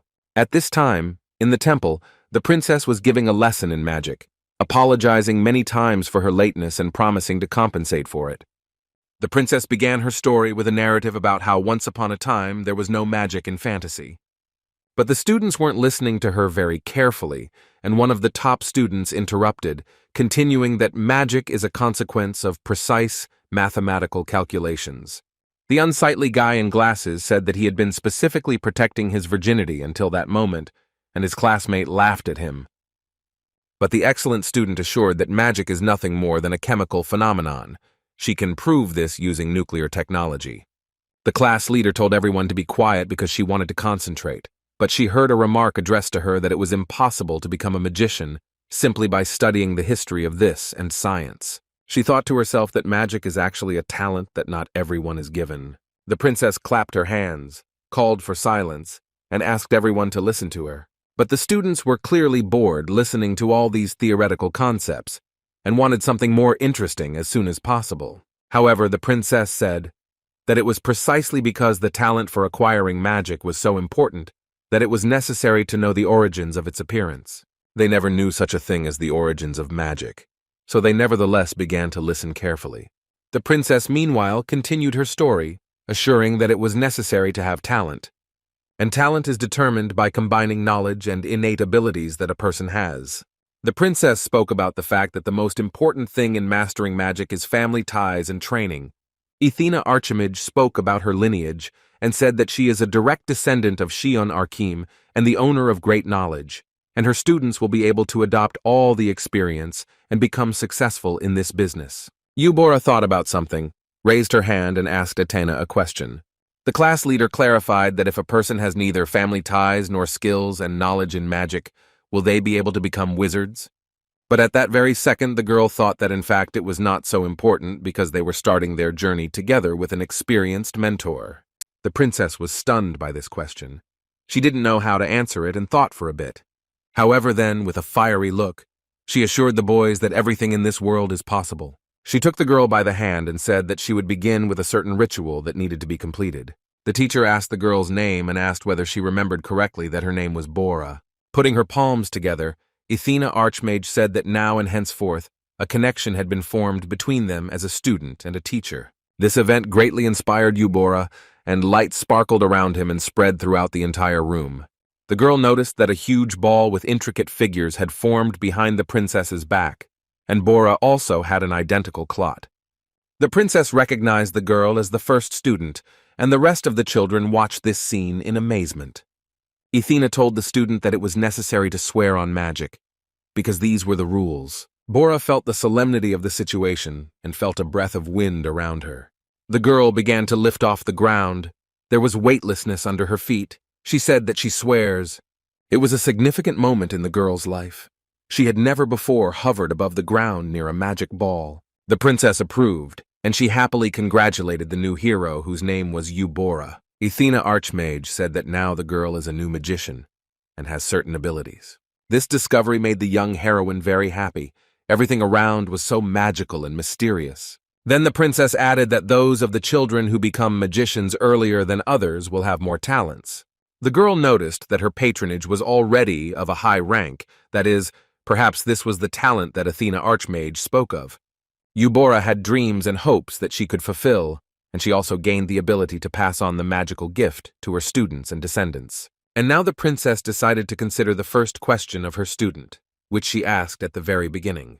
In the hand of Ethan the Archmage, a hot, fiery, blazing ball formed, which distributed a lot of light around itself. She told the children that the founder had stopped her patronage so that she could easily pass on her talents to her students. The fireball grew even larger, rose into the air and filled the ceiling of the building, and a circle of flame formed around the princess. The princess explained that this is white magic that can be used with the help of patronage. She extended her other hand, in which another cloud of energy began to form. In one hand, the glowing ball continued to burn. In the other, there was an incomprehensible purple clot that seemed quite dangerous. It also resembled fire to some extent, but it had characteristics that were not quite familiar to people. Something started to happen to the princess's glove. At some point, the children noticed that it began to melt. And a second later, the glove on the princess's hand was completely burnt. It looked like a miracle. The teenagers did not expect this at all. They looked at what was happening in amazement and were speechless. The princess laughed and said that they themselves asked whether talent was needed. Now everyone saw an example of how magic happens. Eubora bit her tongue. She had no idea that this was possible and how serious her gift was.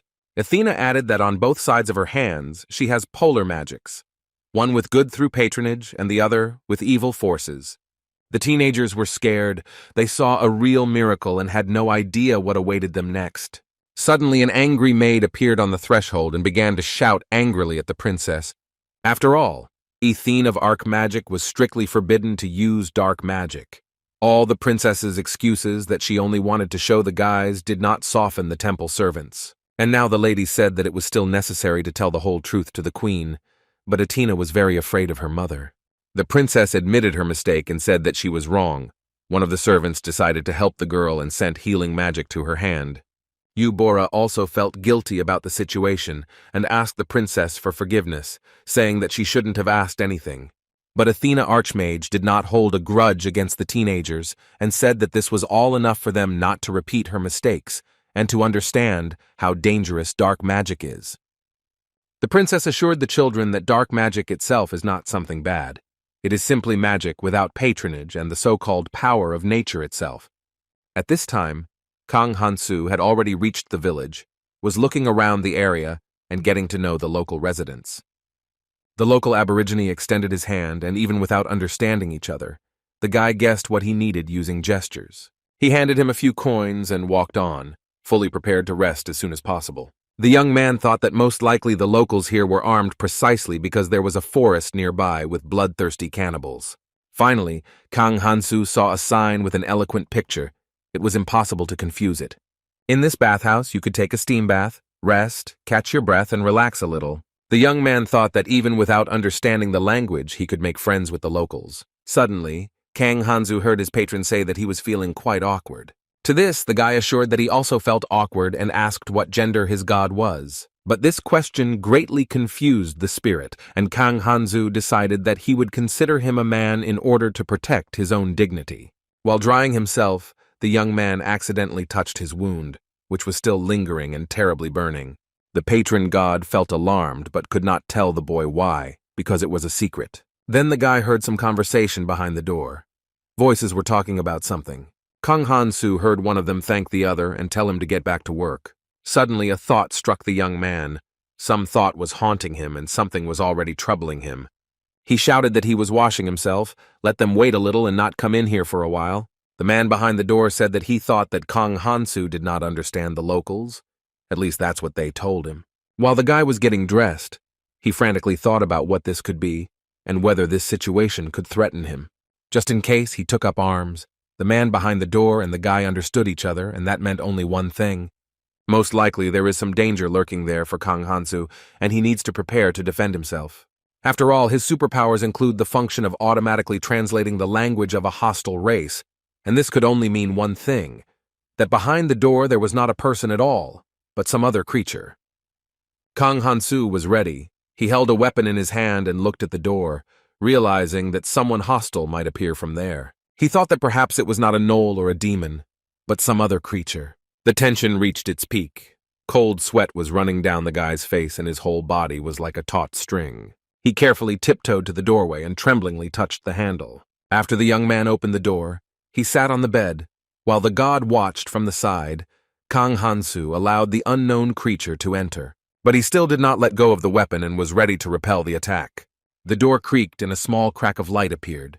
The stranger asked for forgiveness and began to slowly enter. Kang Hansu waited tensely for what would happen next and who would appear on the doorstep.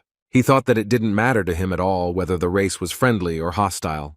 After all, even elves, gnolls, demons, they all represented the same threat to him.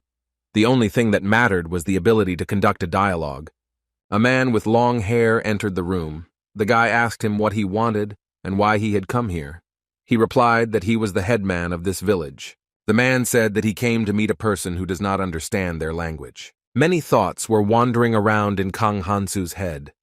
Firstly, he found it suspicious that the village chief looked too young. Was he really an ordinary person or an enemy in disguise? At this time, the man said that the guy's name was quite unusual, and Kang Hansu had the thought that his status was visible to him. The village elder advised the young man to hide his status, noting that it would not be obvious to an observer of patronage like him. The man said thoughtfully that he had suspicions about the guest who had arrived. He thought he was an elf and was somewhat disappointed when he recognized him as an ordinary guy.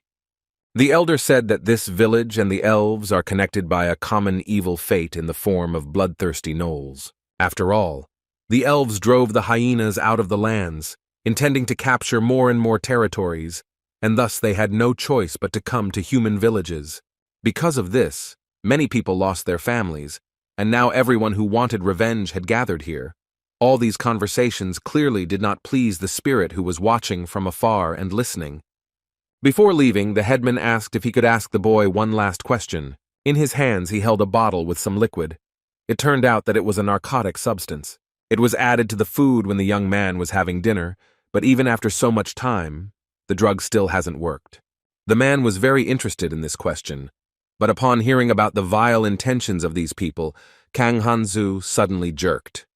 At that very moment, he grabbed his knife, held it tightly in his hand, and raised it near the village elder. But the man looked at the guy's actions with imperturbability. Not a single muscle on his face moved. The dagger was a few millimeters from the headman's face, but he only glanced slightly at the weapon.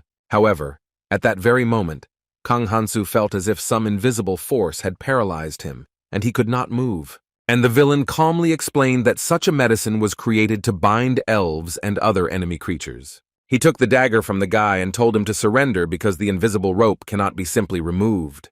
The guy asked in fear why this was so. His eyes were filled with fear and despair. The man replied that the young man had nothing to do with it. He was just unlucky enough to be in the wrong place at the wrong time. From the outside, a reproach was heard from the patron god who had warned of the danger in advance. Kang Hansu was locked in a cold, damp basement. It was very dark and uncomfortable. And the enraged man continued to tell the story of how in this situation people were angry at the gnolls, but they were actually just victims. After all, in fact, it is the one who started this conflict, and who sought to seize foreign lands who is to blame. Suddenly, Kang Hansu noticed the elves hanging from the ceiling, tied up and disarmed. The village elder maliciously advised the boy to look at his status, noting that this was his grave punishment for the truth. The young man saw that the man's status contained a curse that said that this person's youth would be significantly reduced. At first, Kang Hansu thought that the curse was cast on the elder by the goddess, but during the story, he realized that the hatred of the elves was to blame. He assured that he did not pose any danger to these residents because he did not belong to their race. In a rage, the man pointed the dagger straight at the guy's face and said that anything could be expected from the person who stole this. He added that he didn't intend to tell Kang Hansu much, but when he saw his weapon, he changed his mind. The village elder asked the boy where he got such a unique dagger. The guy bit his tongue. He didn't want to tell that it was the Blue Moon meat cutter that he took from the dead gnoll. It is absolutely not necessary to tell this cruel man the whole truth, because it is unknown how it will turn out. The most important thing that the young man understood was that he needed to survive at any cost. That's why he came up with a legend that he killed an elf and took such a weapon from him. The elder said that Kang Hansu killed not just an elf, but a creature of royal blood, and he was somewhat surprised by such a message. The man said that he now had absolutely no desire to kill the guy, and the guy began to hope that he would be spared. After a short pause, the elder said that the guy had seen the status, and should know that in front of him was a magician without patronage. Kang Hansu noticed that he doesn't know anything because he is a lone wolf Asa, to whom no one tells anything about this world. He deciphered the name Asa for his interlocutor, since he heard this word for the first time. The village elder said that the wording was quite beautiful, but the young men would no longer have to wander the wasteland alone. The patron god silently bowed his head for the repose of the boy, because he no longer hoped for a favorable outcome. Meanwhile, the man began to walk around the lit candles and say some words. Suddenly, a huge chain began to jingle and something began to fall from the ceiling at a rapid speed. It was a captive elf who, under the weight of his own weight, fell to his death on the rocky floor. The elder stepped on his victim with his foot. Not a single muscle on him twitched. Then the man took a candle in his hands, which was burning with a bright flame, and continued his speech. He said that he was a dark magician, and that his next victim was Kang Hansu, who was supposed to slow down his aging process. The village elder furiously added that even under the influence of the curse from the elves, he could live peacefully, sacrificing more and more creatures. And because the guy killed an elf of noble royal blood, the man promised to make everything as painless as possible. The young man, hearing such a statement, could not believe his ears. Should he now say thank you for the help he had received? Kang Hansu decided that he could get out of this situation with the help of cunning. He turned to the headman. He turned to him and asked what was needed, whether the guy was going to beg for mercy. But Kang Hansu replied that of course not. He had something else to talk about with the headman. The guy was visibly worried. His face was rolling down, but he continued to act casually as if nothing special was happening. The village elder heard some sound and thought for a few minutes, looking around to see where it was coming from. Then he graciously allowed the young man to say whatever he wanted, since one could not ignore the last will of a dying man. Then the man heard where the annoying sound was coming from. It was a fallen elf. He squeezed the thick, strong rope in his hand tighter to restore order.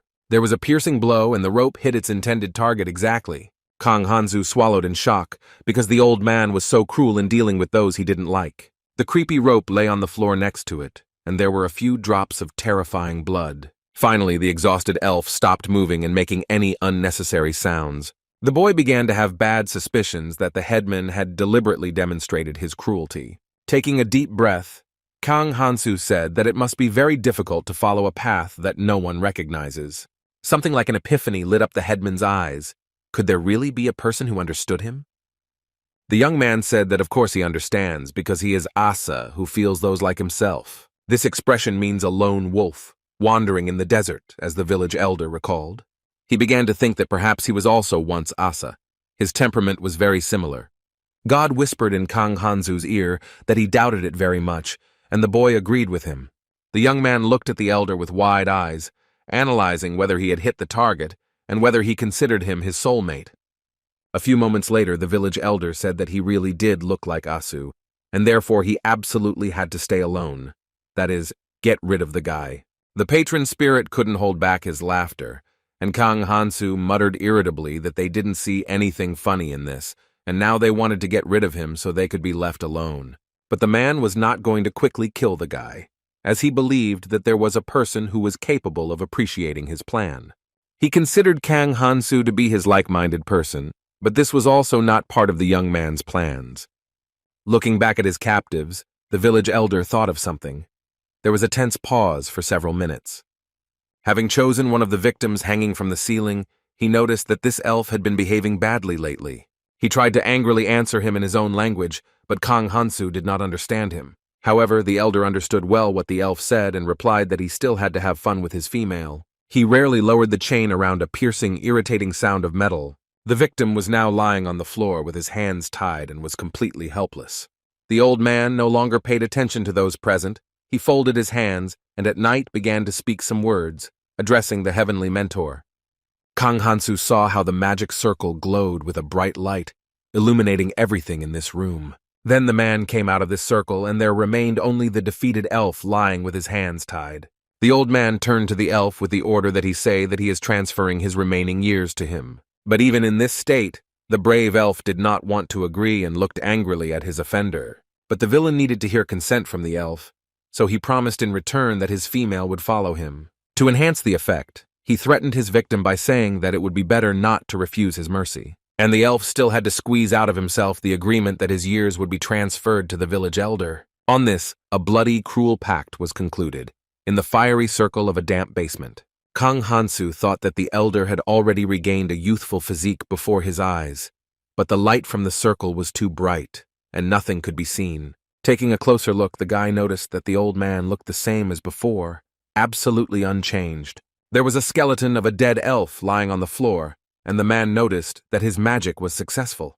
Kang Hansu expressed surprise that even after such a ritual the elder did not become younger. And he explained that he was not sacrificing elves in order to rejuvenate himself, because he was not a human. Then the villain added that he had taken the lives of a calculated number of elves and travelers during his entire stay in the village. He told about how when he was a human, after receiving a curse, he immediately grew old and became very seriously ill. At that time, a wandering magician stopped in the village and offered him to experiment. Then the village elder opened his cloak, revealing part of his stomach. Kang Hansu stared at the man in amazement, because what he saw did not fit into his imagination at all. The young man's eyes widened in surprise. Was this really possible? And who was he seeing in front of him? On the elder's chest there was a bared mouth with a cruel, evil look. It was a gnoll, and the elder confirmed this assumption. He is a hybrid, a combination of a human and a gnoll. What he saw gave Kang Hansu goosebumps. He screamed in fear and jumped back a few millimeters. The enraged villain continued his speech, saying that he would soon take revenge on everyone, because he combined the wisdom of a man and the strength of a knoll. He said that he could handle it alone, mercilessly hunting the elves using their own methods. Here, Kang Hansu reminded him that he was not an elf, but such trifles did not bother the elder at all. His hands convulsively squeezed the guy and he couldn't free himself. It was quite creepy. Meanwhile, the villain said that thanks to the young man, the secret about the lone wolf Asu was revealed to him, and for this he would very carefully waste Kang Hansu's life. The guy realized that his attempts to survive were futile and thought that now there was definitely no way out, because they would kill him anyway. After all, this crazy guy believed that Asa had to kill everyone in order to remain alone. And now Kang Hansu realized exactly how dangerous the outsiders were. Something fateful had to happen now. Otherwise, everything would be lost. Princess Athena Archmage loved hard-working people very much, so she was considered the standard of diligence. It is for this reason that she was called a genius in the magical kingdom of Archmages. She had talents, and thanks to them, the girl could have a princess without making any special efforts. Eubora diligently delved into all the details and asked all the questions of interest, and with this, she won the princess's heart.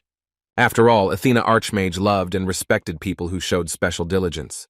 The princess said that in order to strengthen the capabilities of one's magic, one must imitate one's parents and mentor, but other methods could be used.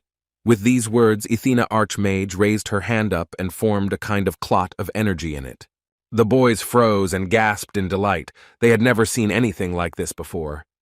After all, the princess created a figurine of a real ice rabbit in literally a second. It was a real miracle.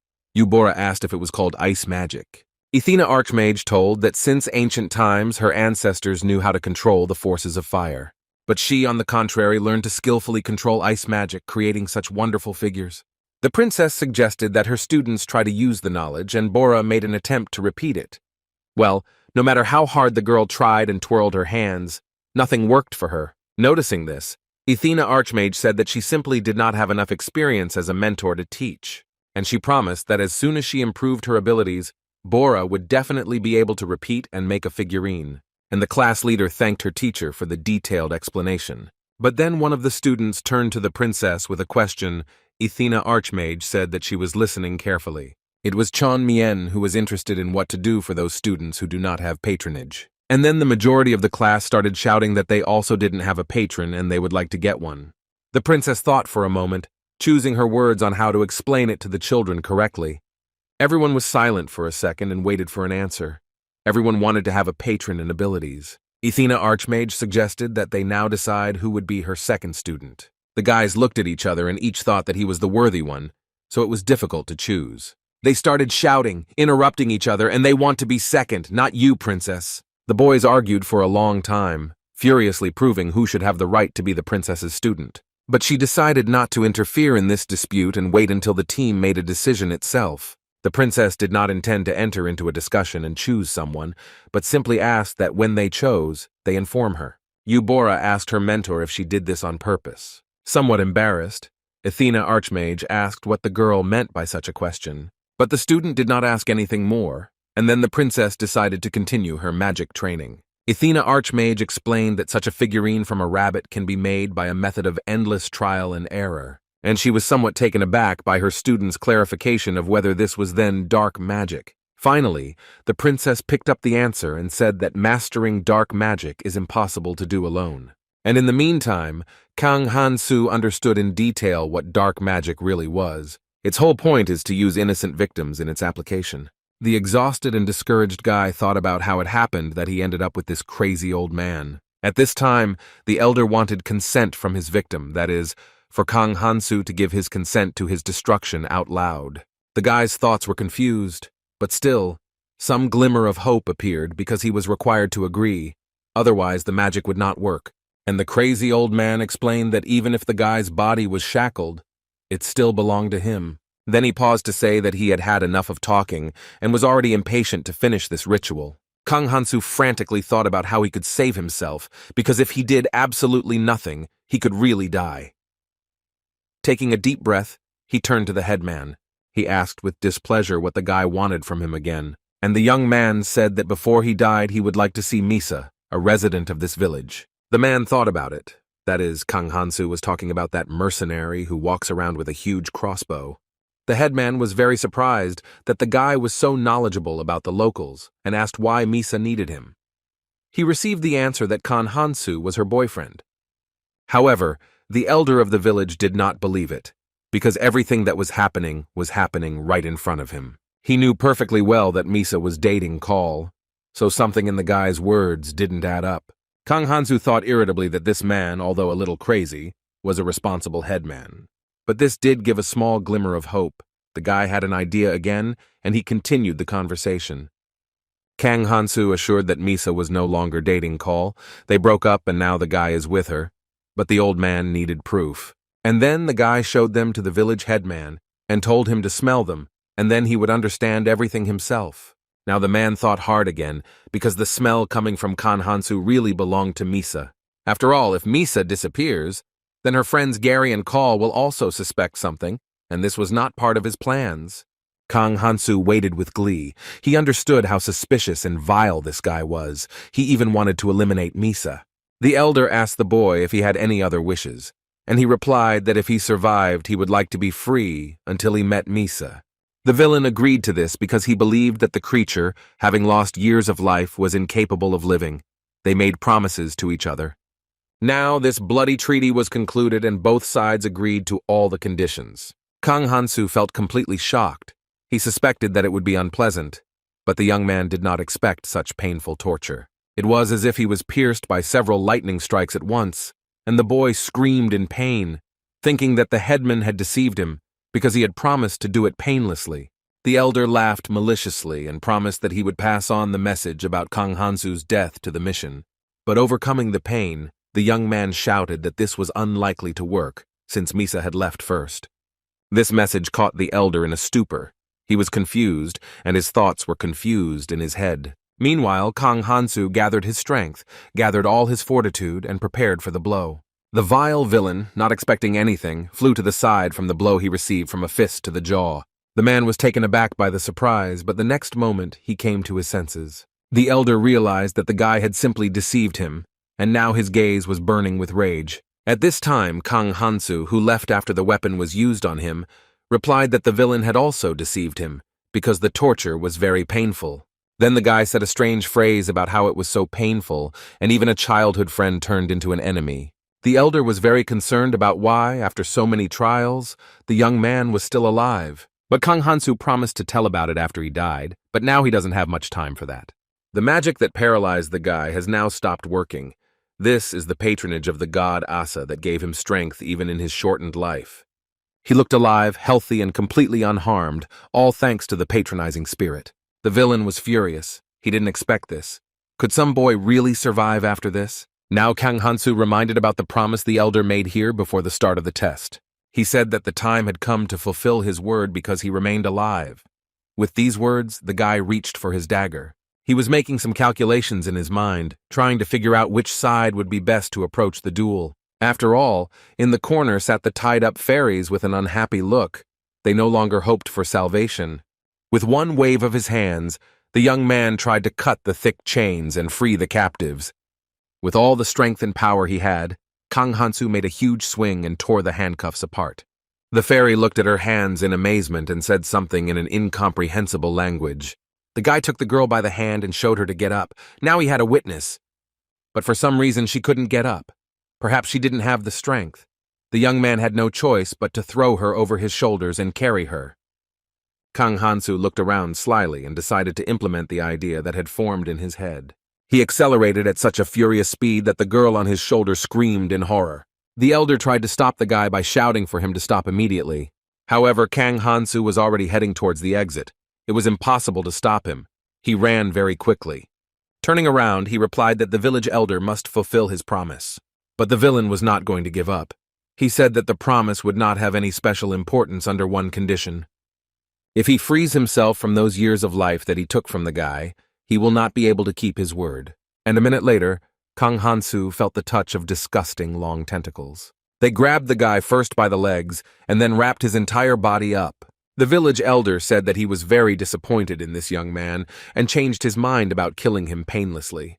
To this, the young man said that it was too early to abandon the planned plan. The villain wanted to quickly end this dialogue and deal with Kang Han-soo. But at that very second, he noticed how some changes began to occur with his body. He developed bleeding wounds and some strange, unpleasant sensations. The elder did not understand what was happening to him. He was very frightened of his condition. He screamed in horror, and it dawned on him what had really happened. His strength began to gradually fade away. He could no longer stand on his feet and sat down on the floor. Kang Han-soo, who had been watching this the whole time, was very surprised and asked the headman what had happened to him. The young man himself did not expect such an outcome, but he guessed that the villain's strength was leaving him. Instantly, the man acquired dry, wrinkled skin, and the wrinkles now showed how old he was. In a rage, the villain said that not a single person had ever come out of this circle alive. So why didn't the guy die? Was he really a vampire? The guy tried to explain who he was, but hesitated, not knowing whether to continue. A whisper of the patron god was heard above Kang Han-soo, asking him not to make his identities a mystery. In this case, the guy decided to call himself the Apostle of Asa, decisively raising his dagger. This confused the spirit a little, but Kang Han-soo was very irritated by this reaction. Although there was nothing to be done, one had to obey the patron. At this time, the old man, exhausted, cried out in frustration that nothing had worked. For a moment, the young man wondered how many points he would gain if he killed a hero of a rank significantly higher than his own. But he decided that it was more important to get out of this place alive, so he wished all the best to the angry, exhausted owner of the lair. Suddenly, Kang Han-soo heard a familiar growl and realized that there was already a knoll here. The angry beast shouted that he would never forgive this man for destroying his dream. The elder was turning into a real evil cannibal. There was practically nothing human left in him. He began to attack the stunned youth with new furious speed and force. His hands now resembling the paws of a knoll, the villain swung them sharply and dealt a crushing blow to Kang Han-soo. The guy did not expect this at all. He could not stand on his feet and felt a sharp pain. And the beast said that such power is called knoll fencing. It was his secret weapon. These abilities made him good at hunting elves, but the situation forced him to use them here. But suddenly the beast's face distorted in surprise. Could this guy really continue to fight? Kang Han-soo stood up as if nothing had happened. He had a dagger in his hand, and his gaze did not bode well for the beast. The terrible knoll was furious. He had already lost a lot of his resources, and now he could not fully reflect the blows. Meanwhile, the guy, having recovered, tried to grab the fleeing animal, but the knoll werewolf had already approached the exit, and then he felt someone grab his leg. The villain really hoped that he would now go out the door and disappear, locking his captives there, but this was not destined to happen. It was the fairy freed by Kang Han-soo who quickly got her bearings and decided to help her savior. The enemy shouted at her to let him go and did not notice how a crushing blow came at him from behind. There was already a dagger near his face. The time for retribution had come, and the villain got what he deserved. The freed captive stared with all her eyes at this amazing immortal youth. However, Kang Han-soo decided to remove another head of his defeated enemy. Before dying, the creepy knoll said a phrase about asking his daughter for forgiveness for not being able to take revenge. This surprised the young man somewhat, and he wished all the best to his opponent. These events did not amuse those present very much. God bowed his head, and Kang Han-soo agreed that all this was quite sad. Well, be that as it may, the enemy was finished, and now it was necessary to decide what to do next. He began to free the captive elves, and they began to help each other get up and recover. Then the villagers whom Kang Han-soo called for help entered the basement, and they found a common language with the elves. Overall, the tests were now complete, and it was time to relax a bit. But it was not to be. After the departing young man, some incomprehensible messages from the elves began to arrive. He thought that they were simply thanking him for saving their lives and intended to leave. However, when Kang Han-soo looked at them, he noticed that the elves were looking at him with some confusion. Still not understanding what they wanted to tell him, he smiled and continued on his way. But before this moment, not very favorable events had occurred. The guy was standing on the edge of a cliff. Behind him were enraged elves who aimed and threw their sharp spears at him.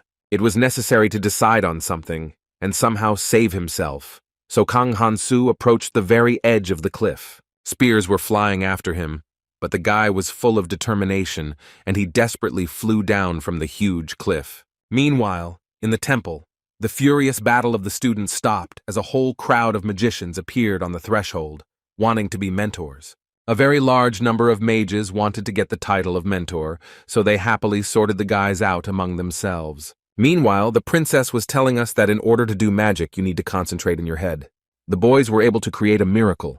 They held bright flames in their hands and were very happy about it. But suddenly, Ethene Archmage, one of the students, asked a question that caught the princess in a stupor. He asked where he could get the mathematical knowledge necessary for magic. However, the princess replied that this does not happen, and this greatly upset the student. After all, in order to use magic, no mathematical calculations are needed at all. But the young hero didn't like this at all because he wanted to apply his knowledge of mathematics here. Here, one of the magicians intervened in the conversation and said that Princess Athena had explained something incorrectly. In fact, there are cases when mathematical knowledge is still present in magic. Meanwhile, the mentor continued to explain to the children how magic happens using fire as an example. To increase the efficiency in magic, one could use mathematical abilities, but the princess had not yet studied everything, so she did not know. Moreover, this is necessary in order not to lose a lot of energy in war, and to use exact sciences for a quick victory over the enemy. After all, in order to use magic at a distance, it is necessary to measure the radius, direction, and strength of the wind. And having made the necessary calculations, the mentor threw the ball with the burning flame upward. And then he turned to the student to clarify whether this was what he was asking about, and a friendship developed between them. The old wizard remarked that knowledge of practical magic would be useful to the princess as well, so he could continue the short lesson with everyone. The princess reluctantly agreed, as she understood that she did not have enough experience and could pass on some lessons to the magician. The teenagers began to talk excitedly among themselves. They really liked the idea of taking practical magic lessons. Under such serious guidance from higher-ranking recognized magicians, we very quickly mastered all the basics. Meanwhile, in the village, a heavy downpour was falling. The gods above were clearly quarreling. One of the elves was having her wounds washed after a long period of captivity, and she involuntarily cried out in pain. The girl asked Espresso, the elven princess's maid, to be patient a little and soon the medicine should take effect. However, she was very bitterly offended, and the fairy did not feel relief. The medicines gave only a temporary effect. Espresso thought that only a saint could help heal her sick body. But she was an ordinary elf who didn't even belong to the royal family. No one would waste their energy on her. At parting, the girl bandaging Espresso's wound said that they would definitely catch this man. At this time, it was unknown whether the inhabitants of this village were the elder's accomplices, and whether they posed any danger. And the fairy, wiping away her tears, said that as soon as she gets home, she will definitely report everything. Suddenly, there was a knock on the door and Espresso jumped in surprise. She asked who was there. Behind the door was one of the elves who was bandaging. She wanted to report something to her mistress. When the girl came in, she told him that the mercenaries had finally let this guy get away. But Espresso told her that she was not at all concerned about people's concerns. And then the fairy noticed that they were very indebted to this man because he saved them from the evil elder. This remark made Espresso very angry, and she said that the guy had the princess's dagger in his hand, so people cannot be trusted. All attempts to convince him were in vain, although the fairy tried to remind him that no matter what, this young man saved them. To this, Espresso replied that it was not necessary to kill him, but it was very necessary to catch him. This was just a showdown between animals. The fairy was discouraged by this expression after all. They are not wild animals, but a civilized society. Suddenly the door opened and the evil elder Cerebret entered the room. She asked what was going on here, but the next second she staggered and almost fell because she was very weak. Cerebreth was an elf from the royal family. Her name means sacred son. She was the one who was imprisoned the most and suffered severe abuse from the evil elder because she had an endless supply of life. Now she was very angry and upset, and when she was asked to calm down, she replied that it was not over yet.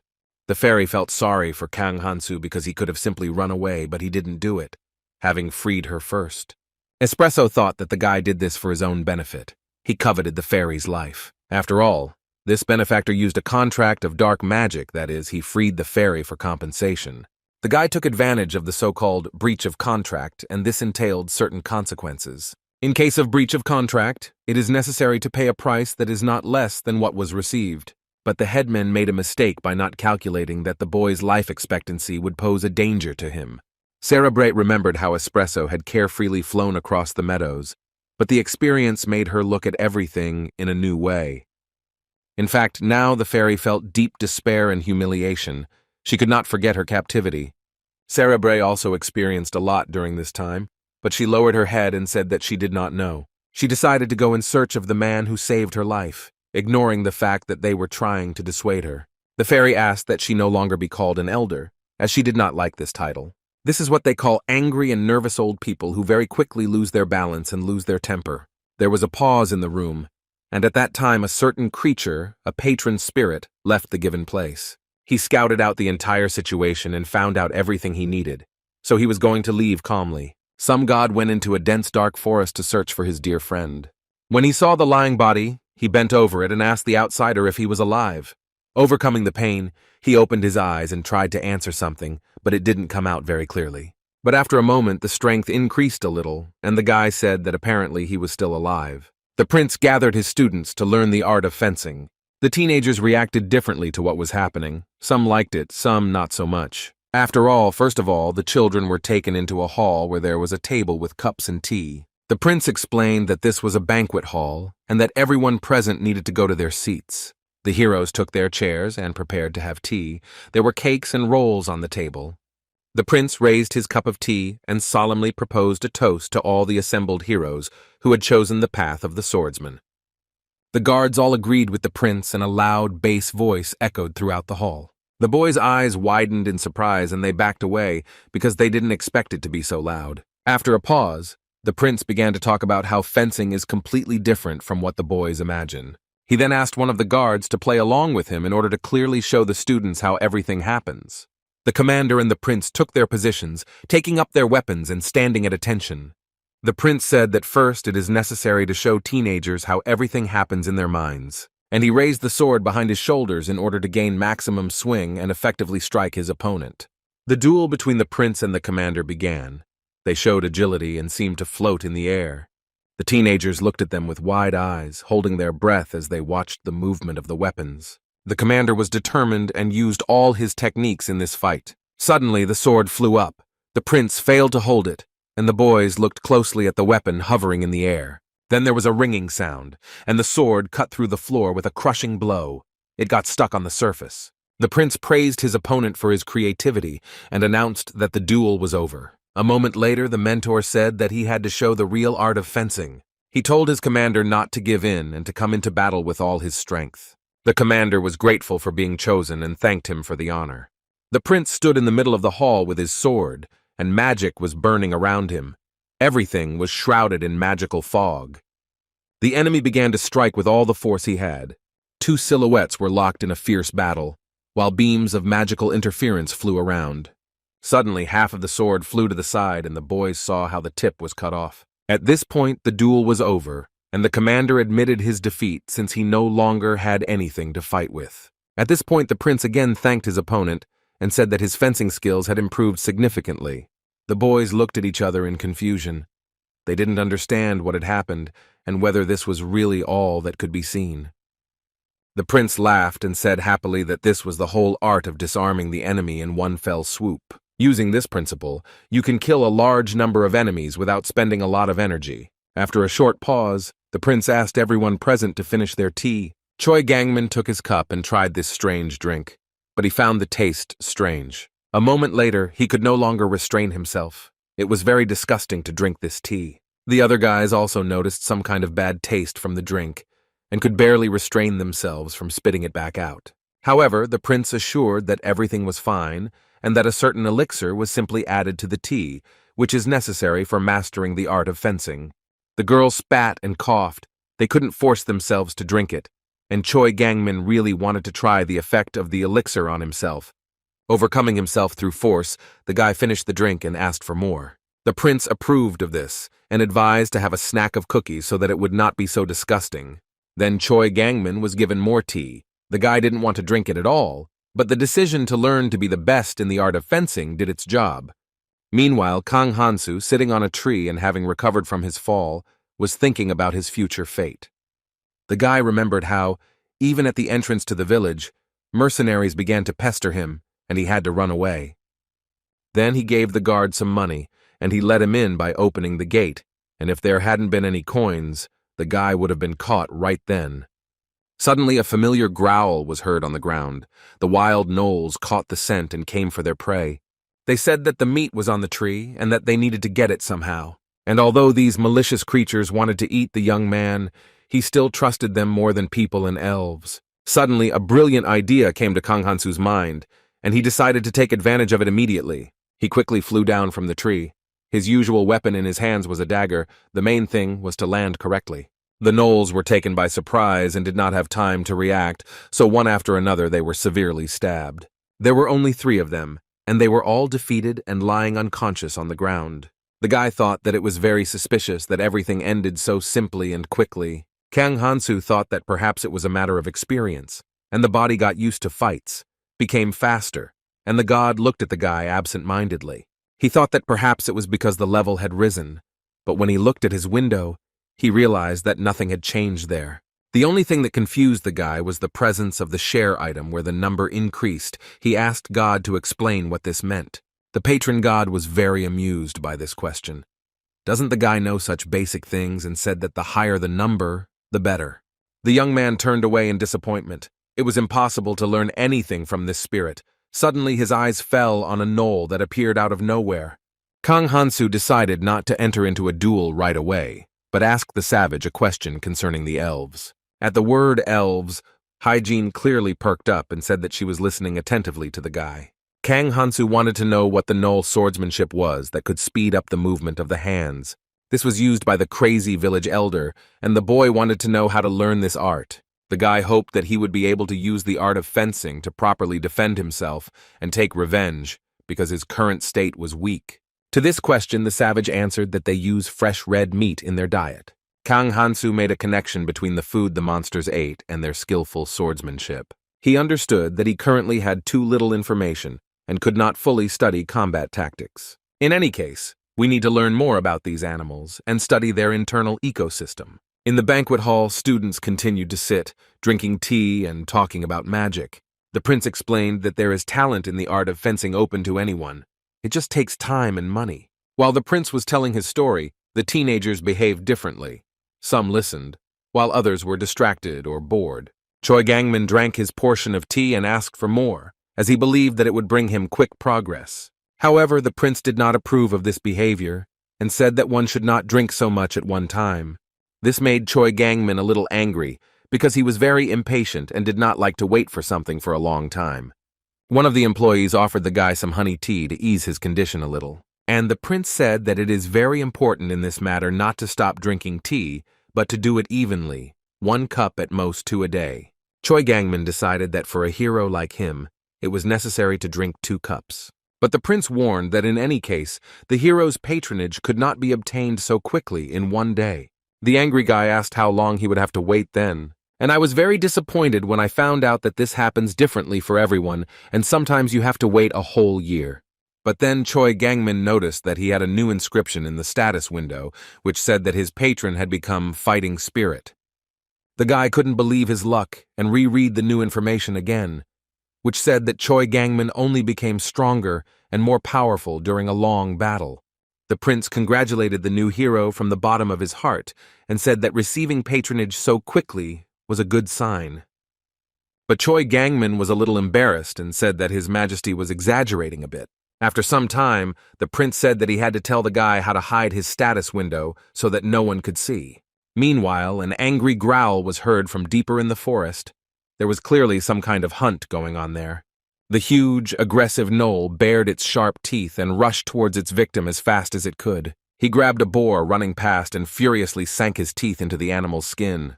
Kang Hansu looked at this picture thoughtfully.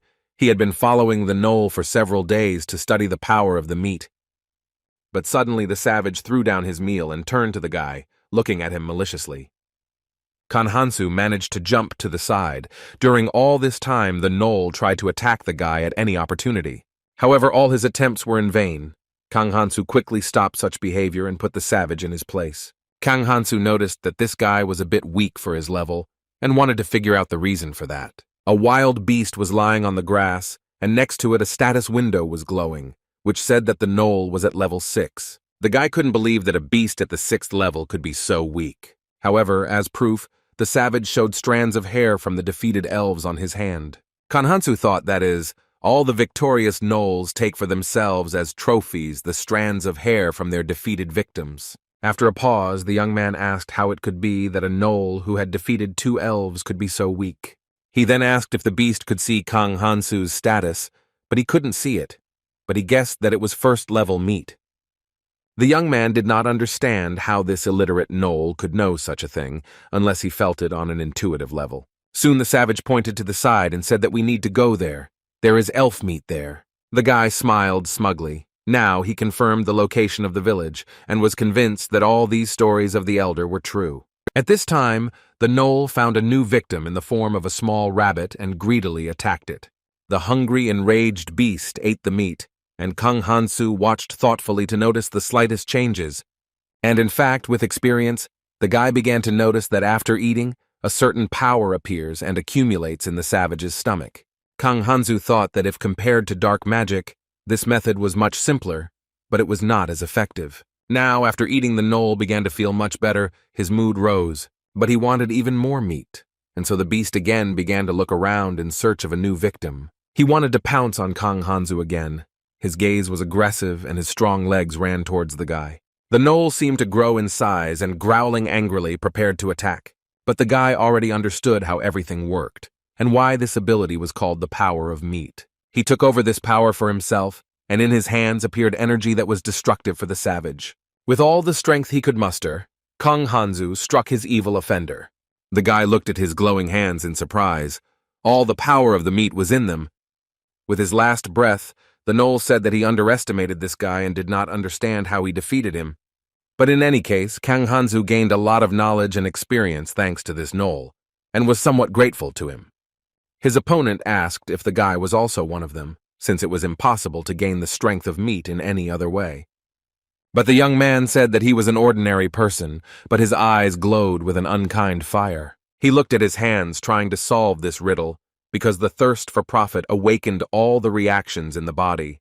Because of this, the gnolls had such strength. However, the guy understood that the most important thing here is not in this, because no one can use such a gift. Here it was not possible without the patronizing power of God. It is simply impossible to provoke reactions in the body. And Kang Hansu came to the amazing conclusion that he replenishes his powers of patronizing magic and the gnolls with meat. It's an amazing, constant cycle of processes, and it never ends. The boy had the idea that in this way he could be infinitely at the peak of his abilities. But God considered this to be carefree reasoning.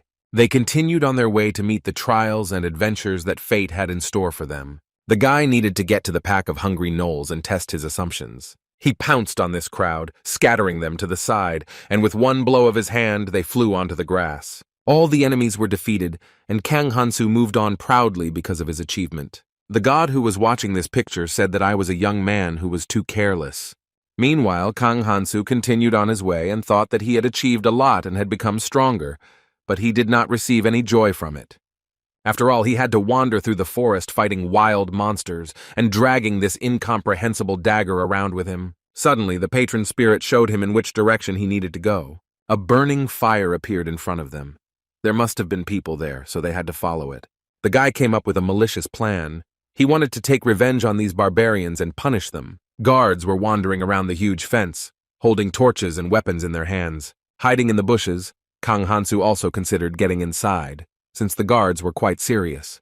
The guy's powers of observation came to his aid because when he was in the village, he studied the local landscape well. The patron god said that now the time has come and we need to go in quickly. The guy looked around with distrust, wondering why it was suddenly necessary to go now. Kang Hansu didn't understand what came into this outsider's head and why he suddenly decided to help, but the guy's inner instincts told him that now was the time. Having quietly made his way close to the fence, the young man decided that he needed to use this chance and jump. He pierced the wall with a dagger and thus, having caught on, was able to push off far away. Kang Hansu flew very high and was able to calculate the distance correctly and thus jumped to the edge of the fence. Trying to descend silently, he found himself on the ground. One problem solved. When the young man stood up, he thought that he was not told that he was lucky because there was no one nearby. The patron spirit proudly reminded that it was he who advised them to act, and Kang Hansu quickly thanked him. The guy squinted angrily. He saw his victim and intended to approach him stealthily. The unsuspecting security guard walked out of the toilet humming some songs. But suddenly a guard came up to him from behind and screamed in surprise, not daring to turn around. Kang Hansu cold-bloodedly cut his throat before he could even utter a squeak. The guard resisted in vain and was eventually defeated and unable to move anymore. The guy felt that he was still a little uncomfortable killing a person, but he didn't notice much of a difference. He grabbed his victim by the legs and wanted to remove him from sight, thinking about the possibility that relatives would also be sad about this person. Then the young man pulled himself together with the thought that because of these cruel barbarians, he too almost lost his life, and yet his family was waiting for him at home. Because of these people, the innocent Kang Hansu could have died without ever seeing his family, and he decided not to endure any more humiliation. However, for some reason, the patronizing spirit looked at the guy with a strange gaze. The guy cold-bloodedly killed the rest of the guards who were nearby and piled them up in one pile. He thought that it was somehow suspiciously quiet, and that someone might notice such a number of deaths. Kang Hansu looked at his victims and thought about how he could find elves among all these mercenaries. While thinking about this topic, the thought came to his mind that both people and elves go to the toilet in the same way. But for some reason, he did not meet a single one who was killed. The spirit of the outsider said that the guy finally thought about it, even though it was so late. Suddenly, Kang Hansu became alert because he heard loud voices in the distance. These were people. They were walking with flashlights, and behind them followed a crowd of prisoners whose heads were not visible. People were talking about something among themselves, but the guy couldn't grasp the essence of the conversation. The guy kept quiet and thought that things were getting serious, and he might have to intervene or run away. The unsuspecting elves were brazenly caught right out of their beds while they were sleeping. Espresso was sleeping peacefully when a vicious man snuck up behind her and grabbed her sharply. She tried to bite his vile hand but failed, and was unable to free herself. The villain ordered her to be silent, and then right on the bed he pulled a disgusting bag over her head. The girl realized that there was not one person there but several. She heard two voices talking to each other. The criminals ordered Espresso to go forward, not to shout, and not to make unnecessary noise. While the girl was walking, she thought about what had happened to the other elves. Had they really captured others too? Descending the steps, she could only guess where they were taking her. Suddenly the elf felt some familiar ringing and thought that they were heading to the dungeon.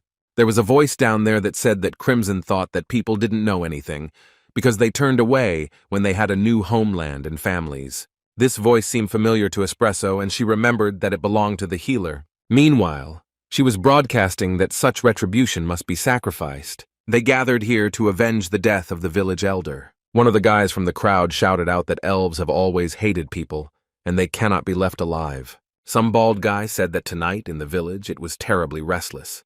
Even the mercenaries didn't come out. The healer closed her eyes, paused for a couple of minutes, and then said that we could begin. The villains took out their weapons and headed towards the tied-up innocent elves. A well-aimed sword strike pierced Espresso's chest, and thick blood flowed from the wound. The rest of the people also armed themselves and directed all their forces towards killing the elves. Espresso fell to the floor. A pool of blood appeared under her. She was already dead. Within minutes, all the elves were killed, and the eyes of the people turned only to the last of the remaining ones. It was Cerebre who was sitting on the chair. She was sure that the people's goal was to kill her. That was how they would finish their revenge. The elf didn't understand why they hadn't done it yet. The villains talked among themselves, deciding what to do. They were a little afraid to kill her, since Cerebre held a high position. The fairy could understand what these angry and revenge-seeking villagers were feeling, but she was furious that they wanted to kill the guy who saved everyone so that he wouldn't blab too much. She couldn't control her anger. It was unfair, and Cerebre didn't want to let it go that easily. The confused people said that they would let the elder go if she did not tell anyone anything. However, the elf was adamant. She believed that oaths extracted under torture could be untrue. The assembled villains did not want any problems because of Cerebre, so they were even ready for a lie on her part. But the proud girl said that elves never lie in order to stay alive. In this case, people still had to kill the fairy because they saw no other way out. The executioner raised his sword menacingly over his victim, and the fairy no longer counted on any help. She prepared herself for death, mentally saying goodbye to her family. Now, nothing could save her. But for some reason there was no blow. some strange, extraneous sound was heard. Cerebre opened her eyes and looked around in amazement, not understanding what was happening. A moment later, she saw who had neutralized her offenders, and she couldn't believe her eyes. In front of the girl stood her savior, who had once already been called out from captivity. Could this guy really have survived and come back to protect her again? Cerebre couldn't understand how that was possible. The fairy looked at this young man in amazement and thought about what would happen to her next. For a moment, Kang Hansu was taken aback. He also didn't expect to see a familiar person here. However, first it was necessary to finish the massacre of the villagers. The brave guy attacked them and dealt crushing blows with his weapon. At first, Kang Hansu wanted to kill all the elves and humans present here. As the men lay dead on the floor, the healer begged for mercy because she knew there was no protection. The woman uttered one word that the guy understood, asking to save her, but Kang Hansu, taught by bitter experience, believed that pity was inappropriate in such cases. The young man was glad to hear familiar words, but this did not help the people, since they treated him too cruelly. The healer tried to run away. She headed towards the exit and shouted, "Save me!" But Kang Hansu's well-aimed dagger flew straight to its target and hit the head of the fleeing girl. That was the end of it all, and the guy defeated a whole crowd of evil residents in this battle. He knew he had done the right thing when he killed the strong men first. Cerebre said something in her own language, addressing the guy, but he could not make out her words. He asked again, but still couldn't make out anything. This language was incomprehensible to him. Suddenly, a window with a status appeared above the girl's head. Kang Hansu read that the fairy had 3 patrons. The young man read this information in surprise and asked why he had not seen it before. He saw that the elf had the ability to tame animals. Kang Hansu wondered why she showed him her status at all. The guy approached the fairy and asked if he understood correctly that her name was Cerebre, and she nodded happily in response. It was clear from the girl that she was incredibly happy to meet him and was inspired by the new meeting. However, Kang Hansu hesitated, looking at the elf thoughtfully. Should she be left alive? For some reason, he couldn't get rid of his sympathy for this creature. However, he understood that Asa could only move alone. After hesitating for a while, he decided to let Cerebre go, since in some ways their fates were similar. Kang Hansu took the knife and sat down next to the fairy. She looked at him in amazement, not knowing what to expect. While untangling the rope, the guy thought that he wanted to kill everyone one by one, leaving no one behind. However, now she is in such a position that she cannot tell why she ended up here, because he will not understand her. But in order to survive and somehow establish communication, the girl tried to pronounce her name the same way he once did. Having finished cutting the ropes, the guy turned around to leave. He thought that he would be no different from those bandits if he killed her. The freed elf tried to get up, but her fingers were stuck in the hard chair. When she made a dash forward, she accidentally lost her balance and flew. Kang Hansu had to support the girl because she could have just fallen on him. For a few minutes, they looked at each other in silence. The fairy, with an innocent look, said his name, which you remember. He was so angry, but at the same time he was surprised how this creature could know his name. Still, they had to continue their journey together. The guy looked around and wondered why it was so quiet. Kang Hansu asked his patron for clarification on this matter, but the spirit assured him that he was in no mood for conversation at the moment. The guy pursed his lips in irritation. He understood that there was only one way for God to stop being angry. It was necessary to abandon the elf. At the same time, the young man understood that now was not the best time to run in different directions. First, you'll need to try to get out of this village alive. They began to fly in the air. It was an incredible, amazing, and fabulous feeling. Suddenly, the fairy addressed the guy by name. He glanced at her and asked in his language what she wanted. Cerebre pointed up, and he also began to look, wondering what it was. Some lights were sparkling and scattering across the night sky. It was very noticeable. Suddenly it occurred to Kang Hansu that this was a huge firebird, the phoenix. The next moment, Phoenix let out a piercing roar. He must have been in a lot of pain. The huge bird began to fall rapidly downwards and finally landed on the grass. They began to approach her. Kang Hansu thought that he could easily survive this fire, but the elf was very fragile and would immediately burn. However, Cerebre did not look scared. On the contrary, she began to talk to the guy, and he understood that she asked to let go. The next second, Kang Hansu realized that the fairy wanted to stay here with the bird, and he was being asked to walk. She fearlessly approached the blazing fire, and the bird headed towards her. Kang Hansu watched as the dialogue between the elf and the phoenix took place. Or rather, Cerebre spoke. and the bird listened to her attentively. The guy looked at this picture in amazement. He understood what the essence of this fairy's patronage was. As she said goodbye, the girl turned around and said the name of her savior and friend. She said something else, but from the words spoken, the young man only made out the name Cerebre. After some thought, the guy approached her, and a sweet smile appeared on the fairy's face. The bird prepared to fly. Its gaze became furious and directed at the sky. A whirlwind of fire swirled around Kang Hansu, who was confused and stared with all his eyes at what was happening. It seemed that the fire was about to completely engulf the young man, and he might simply burn to death. He closed his eyes for a few seconds, and when he opened them, he saw that the fairy was already sitting on the bird. As she said goodbye, she said his name and prepared to fly away to unknown lands. The huge phoenix lifted off the ground, and the next second the air began to rise. Having thrown a few fiery feathers, the bird flew away, and Kang Hansu Zaporozhye watched them go. Here Kang Hansu felt a terrible pain. Someone was pulling his hair with all his strength. It was not difficult to guess that it was a spirit, and in vain the guy tried to justify himself and explain that he too was a victim of circumstances. However, he had no reason to expect mercy. The patron god was furious. Suddenly the young man's gaze fell on the window with the status. Something had changed there. He couldn't believe his eyes. They stared at the thin screen in amazement. It was incredible, because now the situation had turned out completely differently. Having carefully studied the new content of the status, the guy was completely delighted because he had a new patron. God was very upset and sad because he expected that the asses would always be alone. Kang Hansu felt complete satisfaction and happiness from the fact that he now also had the patronage of an elf. The guy began to carefully read the conditions of his abilities, and he was enveloped in even more joy, while the spirit felt uncomfortable. Kang Hansu gained the ability to increase his youth and strength during battles. This mood did not please the patrons of God at all. He muttered that the guy was too happy. However, Kang Hansu replied that the reason for his happiness was not this at all, but that he was able to part with this elf.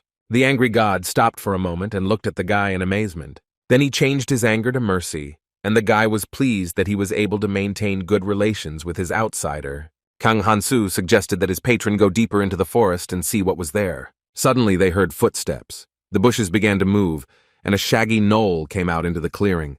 The savage passed by unsuspectingly, while the young man hid in the bushes and was just waiting for the right opportunity to attack.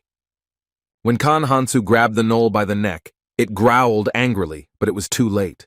The young man asked the savage to show him around the area and tell him what was there. Meanwhile, the students were in the forest and ready for practical lessons. The prince said that the teenagers had been here for 3 days already, and after meditation they could begin hunting. He also warned the students not to worry too much, since the order would be in charge of capturing the monsters. The princess shouted that the magicians should not miss such an opportunity under any circumstances. After all, through hunting they thus raised their level, and the teenagers were incredibly happy about this.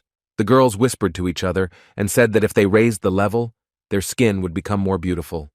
There was some kind of talking stone lying on the ground, and a student passing by looked at such an object with puzzlement. But after looking more closely underneath it, the guy didn't realize that it wasn't a stone at all, but a slime. The guys armed themselves and attacked the defenseless lump, which screamed loudly. The princess and prince, in fear and rage, screamed for the teenagers to stop immediately and stand still. For a few moments, the young men froze and looked at their mentors in surprise. The prince strictly said that slimes do not pose any danger and cannot be touched. After all, they are very useful and rid the forest of harmful insects. After hearing this information, the teenagers were upset.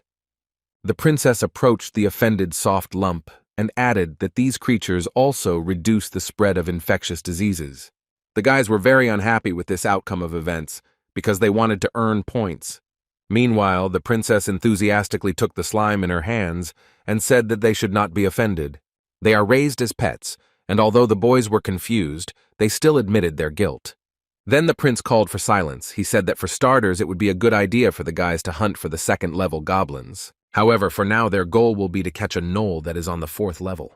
The girls were terribly scared because they were only on the 1st level and thought that it was very dangerous. But the princess calmed the boys down, saying that even if something happened to him and they died, the saint would resurrect them.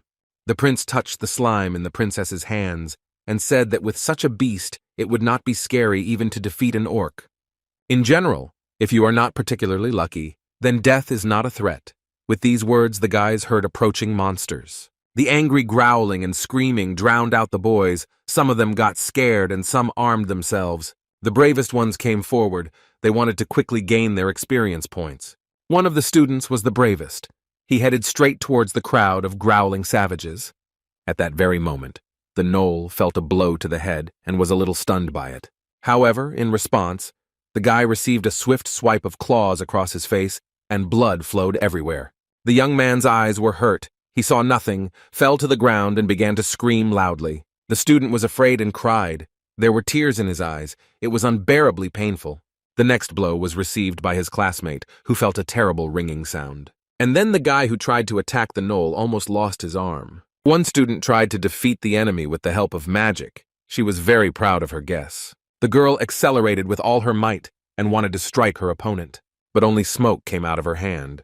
For some reason, the magic wouldn't work, and this puzzled her a little. Now the girl felt terrible fear and burst into tears from bitterness and resentment. The prince watched as the teenagers tried to fight the terrible monsters and heard cries for help. He decided that they had had enough and it was necessary to end this battle. He swung his sword sharply and attacked the aggressive savage, blocking his movement. Soon all the animals were killed and lay motionless on the grass.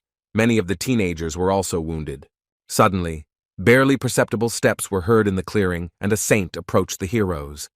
She greeted and praised Prince Alice for the work he had done in mentoring. When the temple servant sat down near the wounded boys, she said that there must be some reason why these people were chosen to fight. However, the gods were not sure that there was any reason why these teenagers were sent here. The saint sat down next to the lying guy and said some words. Then she touched the wound with her hand. He stood up in amazement and opened his eyes. Nothing hurt anymore, and the young man felt good. The temple servant instructed the boys to always fight until their last breath, and she promised that every time they were on the brink of death, she would be able to heal them. Meanwhile, 3 brave friends were fighting a huge, bloodthirsty monster. Among them was Choi Gangman, who was determined to distinguish himself at all costs. He accelerated in order to carry out the plan that he had developed in his head. The guy charged at the gnoll and used his magic to make it more effective. With the help of a protective fighting spirit, the young man was able to strike the enemy down. The defeated and weakened gnoll was unable to continue the fight and sat exhausted under a tree. One of the spirits approved of this behavior, saying that such ingenuity deserved respect, but the fighting spirit considered it to be treachery. Choi Gangman checked his status window and was very happy to hear that he had reached level 2. The boy watched his cheerful classmates and thought that the battle had brought a lot of benefit, because he had 2 new patrons. But suddenly there was some roar and movement from behind, and the young man noticed that it was an attack again. The young heroes attacked the monster with all their courage, not giving it a chance to resist. This battle ended in brilliant success. The guys were pleased with their achievements and looked at the defeated gnoll. The easy victory was achieved by the teenager thanks to the subtle aroma that Chan Mien emitted. The young men were influenced by her pheromones and defended her with all their courage. The girl thought that having a beautiful appearance is also a great art. However, such statements were not pleasing to the modest goddess, who looked angrily at Chon Min. A status window appeared in front of the girl, and she read that female beauty is subjective, but with her ability, Zhang Miyeon was free from bias. The girl enthusiastically said that this was exactly what she needed and was incredibly happy about it. Meanwhile, the guys looked at Chon Min with admiration, promising to always protect her. The young lady replied sheepishly that she trusted her protectors and thanked them heartily. Inspired by their victory, the 2 young men decided not to participate in battles with Choi Gangman anymore. Classmates surrounded the girl from all sides and fought for her attention. Choi Gangman noted to himself that the girl was doing well, even though she had taken his team away from him. He decided to follow her example to some extent and headed towards the girls standing nearby. The guy smiled good-naturedly and offered to join them in hunting monsters. At this time, the gods were closely watching what was happening. Events were gaining steep and interesting turns.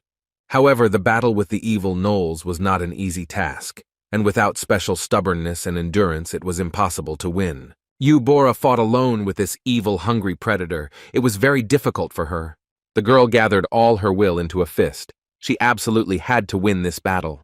The gods watched this scene with curiosity. One of them, a water spirit, sincerely sympathized with Eubora. The headman decided that she could use her magic in this fight and, concentrating, made fire. She aimed a huge ball of flame at her opponent, hoping to incinerate him. The wild beast screamed in pain, but was still defeated. When it was all over, Eubora sighed with relief and sat down on the grass. She saw that a thin screen had appeared. The girl noticed that she now also had a second level. She smiled contentedly. The god of my art praised Eubora for his efforts, and the water spirit, who had been worried until that moment, finally sighed with relief. The young lady thought that now, thanks to the new patronage, even the wooden sword had become much lighter, when suddenly a rustling sound was heard behind her. Eubora turned around abruptly and swung her arm and delivered a powerful blow towards the knoll. The wild beast howled in pain, but this attack only made him even more angry. He swung his huge paw to deliver a crushing blow in response. The brave girl focused on her abilities, realizing that her body was regenerating naturally and becoming a weapon. The knoll looked questioningly at his fingers, wondering how there could be fire in them. But in the next moment he felt a sharp stream of burning, blazing flame. Eubora raised her sword behind her back, preparing to make the final disarming blow. She cold-bloodedly cut off the head of her enemy, and he was already dead forever. Eubora's entire body sparkled with a bright light, and she felt herself regaining her strength. Now the girl already had the third level and was very proud that she was able to achieve this. Choi Gangmin looked at his classmate with envy, and an evil glint flashed in his eyes. Jung Myeon calmly watched Eubora's efforts, and not far away the boys were fighting for her. From a large mountain, two figures watched what was happening. They decided that they too would need to join the fight. It was Athena Archmage and Allah Swordmaster. They were still talking and not interfering in the boys' squabbles, and the gods were drawing their own conclusions. Meanwhile, a little further away, a real battle was taking place between Kang Hansu and the evil savages. There were many of them and he was alone, but the guy did not give up and seemed immortal. After the victory, the guy studied his status window and God asked how many he had killed. The guy said that it was pointless to count because the number of victories was obviously huge, but for some reason this did not add to his level. Kang Hansu noticed that he had another curse added to him, but that was only half the trouble, because now he clearly understood that it was impossible for him to raise his level. The young hero sat thoughtfully near his status window, remembering the goddess who cursed him. Kang Hansu was overcome with anger and fury because of this, he could not improve his skills at all. At this time, God looked thoughtfully at the sky, noting that there were fewer stars there today. The guy was puzzled by what had come over the outsider. After all, until this moment it seemed to the young man that the spirit was only focused on how to reproach others for their mistakes. However, God was looking into the distance thoughtfully, and Kang Hansu again indulged in his thoughts because he had a new curse. This really upset the guy, and he thought that everyone was deliberately pushing him into loneliness, and the spirit smiled meaningfully. Suddenly, the young man noticed some strange, precious bracelet on the paw of one of the defeated gnolls. The guy had already found a sufficient number of diamonds and precious stones from these animals. He thought that the gnolls took all this from the people and the elf, and then took it with them. Kang Hansu removed the bracelet from his paw. But again he heard the nasty, familiar steps and a voice threatening the guy. A crowd of angry gnolls was heading towards him, and they were very determined. The guy slowly hid his find and calmly watched the approaching horde. However, among these savages, there was a strong opponent who was called Hook, the elves' tears maker, level 9. But Kang Hansu was no longer afraid of anyone. He prepared to attack, realizing that this was a much stronger opponent. These animals prepared themselves and dined on meat, which gave them a lot of strength. With a shout, loudly stamping their paws, the savages ran to meet the strong guy. Kang Hansu made a huge leap upwards and said that he should be grateful to those vile gnolls. After all, they became mentors for him who taught him how to effectively use his abilities. The savages looked at the guy in amazement, not expecting what he would do the next minute. Meanwhile, Kang Hansu delivered his blow, which he had perfected by spying on the strength of meat from the hyenas. Now he has figured out how to use it and defeat enemies in the shortest possible time. The savages were very scared, and they decided that the best way to survive now was to flee. The young man was proud of his victory, and said after them that no matter how they prepared, it would not be enough. He would be stronger. Thanks to these endless battles, Kang Hansu had accumulated a decent amount of gold. However, this circumstance did not solve his problems much, since the guy could not even sell his finds profitably. He needed a translator. He thought deeply about where he could find such a smart gnoll who could play this role. Suddenly, the guy's thoughts were interrupted by some rustling sound, and a voice was heard in the distance. The man spoke in a language the young man understood. and turning around abruptly, he immediately had a brilliant idea. Before the guy with horns could finish his next sentence, Kang Hansu grabbed him by the collar. Now the guy understood that this man was exactly what he needed and decided to carry out his plan. He was friendly, but his eyes were blazing with an unkind fire. Kang Hansu asked what the name of this wanderer was, and although the young man thought that they could become friends, his interlocutor did not share such assumptions and muttered through clenched teeth that he was a demon. Kang Hansu stared at him in shock, not understanding at all how such a weak guy could be a demon, because in his mind they were different. Moreover, the goddess who sent them all here also spoke about these creatures, and this strange eccentric does not at all correspond to the image of the demon, because he must be powerful, since even strangers from the earth were sent to kill him. The young man said all this out loud, which greatly offended and angered the demon. Embarrassed, Kang Hansu apologized for his words, but he still didn't understand it. After all, the creature calling itself a demon didn't even really resist when the guy grabbed it. Suddenly, the guy started crying, and Kang Hansu was completely confused, and the demon said that the guy was simply too strong, and for the first level, this is not normal. Kang Hansu smiled smugly and said that it was all thanks to patronage, but the demon did not believe him. Because such things do not happen, the guy has many more curses. Hearing this, the young man was somewhat taken aback. It turns out that his interlocutor also sees the status well. The creature calling itself a demon replied that it could see such information because it had the patronage of the observer, and besides, he also has patronage that allows him to see other people's statuses.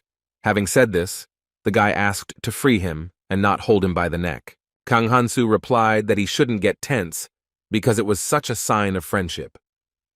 Demon ironically noted that he was even afraid to imagine what the consequences of refusal would be. The guy noticed that this strange guy was quite smart. That is, he didn't look like a gnoll, and he replied that he had mastered dark magic. The demon said that he left his homeland for the sake of marriage, and when the young man commented on the haste of such a decision, he smiled indulgently. He continued his speech saying that Kang Hansu was not even in sight when the demon reached the required age. The patron god listened attentively to this and asked for details. Kang Hansu asked why the demon hadn't married before, but he had no desire to continue the conversation. He considered it simple ridicule. The demon priest asked to simply kill him so as not to experience such humiliation, but the young man remarked on the sad prospect of dying as an old bachelor. Suddenly the man confessed that he ran away for the reason of not becoming the husband of the old woman who was proposed to him. Kang Hansu sincerely sympathized with the demon in his difficult fate, but the embittered guy did not need pity, and yet the demon was interested in the question of how this guy could move. He asked about it. After thinking for a while, the guy couldn't answer this creature because he didn't understand what it was asking him about. The enraged demon said that he had sprayed poison throughout the forest, which could paralyze even an elf, and he did not understand how an ordinary first-level person could have such immunity. The guy remembered that he had already encountered paralyzing poison somewhere, because the village elder used this same weapon. This gave him a bad feeling, and Kang Hansu grabbed his interlocutor with hatred and threw him aside. The demon barely stayed on his feet and recoiled.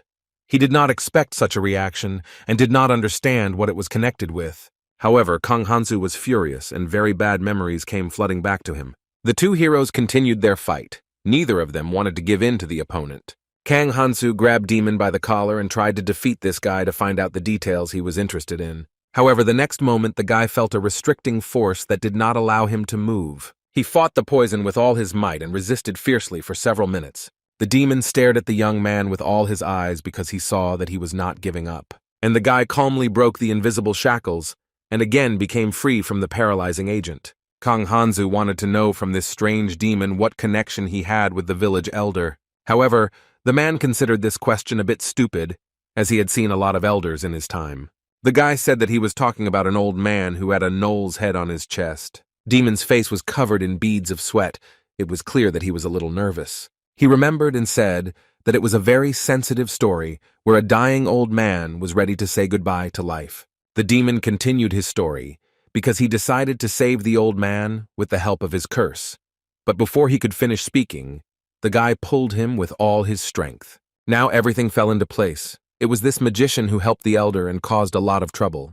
At this time, during training in the forest, A meeting was taking place and the saint was speaking with the guys. She told us that, unfortunately, some of the young heroes abandoned their studies and went to the temple. Therefore, now the remaining budget will be distributed among those who did not give up, and this news made the teenagers happy. Alos Swordmaster noticed that the teenagers had made extraordinary progress in their leveling up, while keeping silent about the fact that even more incredible is the so-called patronage of heroes. Suddenly a loud cry was heard in the clearing. It was the knight flying towards the assembled people on his horse. He reported that he had seen a gnoll eating a meal, and the entire knightly order headed there. The temple attendant asked what level this beast was, and when she found out that it was at rank 5, she nodded with satisfaction. She noticed that among the young heroes there were already 5th-level students, and it would be nice to test them. The prince gathered the students who had the 5th level, and they all went together in search of the gnoll.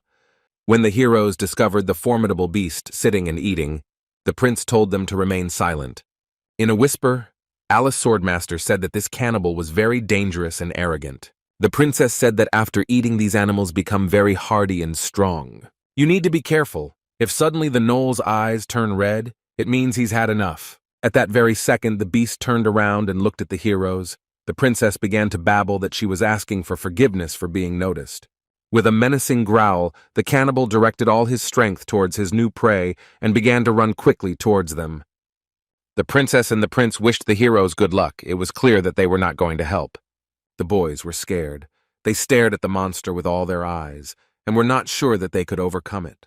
But among them was a brave warrior, Choi Gangmin, who loved to win and advised them to cast aside fear. He came up with a plan. It was necessary to stall for time. The guy said that he was very heavy, and this could play to the guy's advantage. First, he needed to deftly dodge his attack, which is what Choi Gangmin did. The next moment, all the guy's expectations were not met, and he felt a blow. A huge column of dust rose up, and nothing could be made out. The boys looked in confusion at what had happened to their friend. They called Choi Gangmin in the hope that he was not dead, and would be able to get out and fight back against the offender. The gnoll's eyes were very furious. They sparkled with an unkind red fire and looked creepy. The boys were unable to stay on their feet, and after a strong blow, they flew to the sides. Suddenly, a fireball flew at the beast, which instantly neutralized it. It was Yubora who had learned to master the art of fire magic. But that was not all. In the next step, the girl wanted to kill the enemy with a sword. She used her superpowers and, with the help of patronage, turned the sword into a hard weapon. However, the girl didn't have enough time. The enemy raised his paw and struck. Yubora hung limply on the enemy's paw and could do nothing about it. She screamed in desperation, trying to free herself, but she was having trouble. Then the gnoll grabbed the girl by her clothes and threw her to the side with all his might. The student flew like a doll straight at her classmate. This opponent was also not afraid of her magic. The beast growled angrily, and its eyes glowed an eerie red color. Yubora lost consciousness. Chon Mien was left alone and did not know how she could be saved. There was very little hope. The girl desperately called for help, for at least someone to save her, but no one answered. The bloodthirsty monster was getting closer and closer to Chon Mien, and it seemed that there was no salvation. Chon Mien began to cry and quietly begged for help. The girl did not notice how the aroma began to spread around her. The gods watched everything that was happening with interest and curiosity. One could only guess what awaited the heroes. The terrible beast still didn't want to hurt Chon Mien, because she smelled so wonderful. Suddenly the girl noticed that a huge sword appeared, aimed straight at her enemy. In fear and numbness she opened her eyes, unable to utter a word. It was Prince Alice, the swordmaster, who at the last minute decided to come to the rescue. Jung Min couldn't calm down. She was shaking all over and tears were dripping from her eyes. The heavenly spirits breathed a sigh of relief, but some of them were not happy with this ending. The prince said that all the heroes who rushed into the attack must be sent the protection of heaven.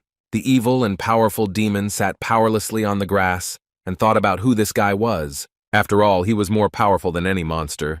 He grabbed such a powerful creature and began to shake it.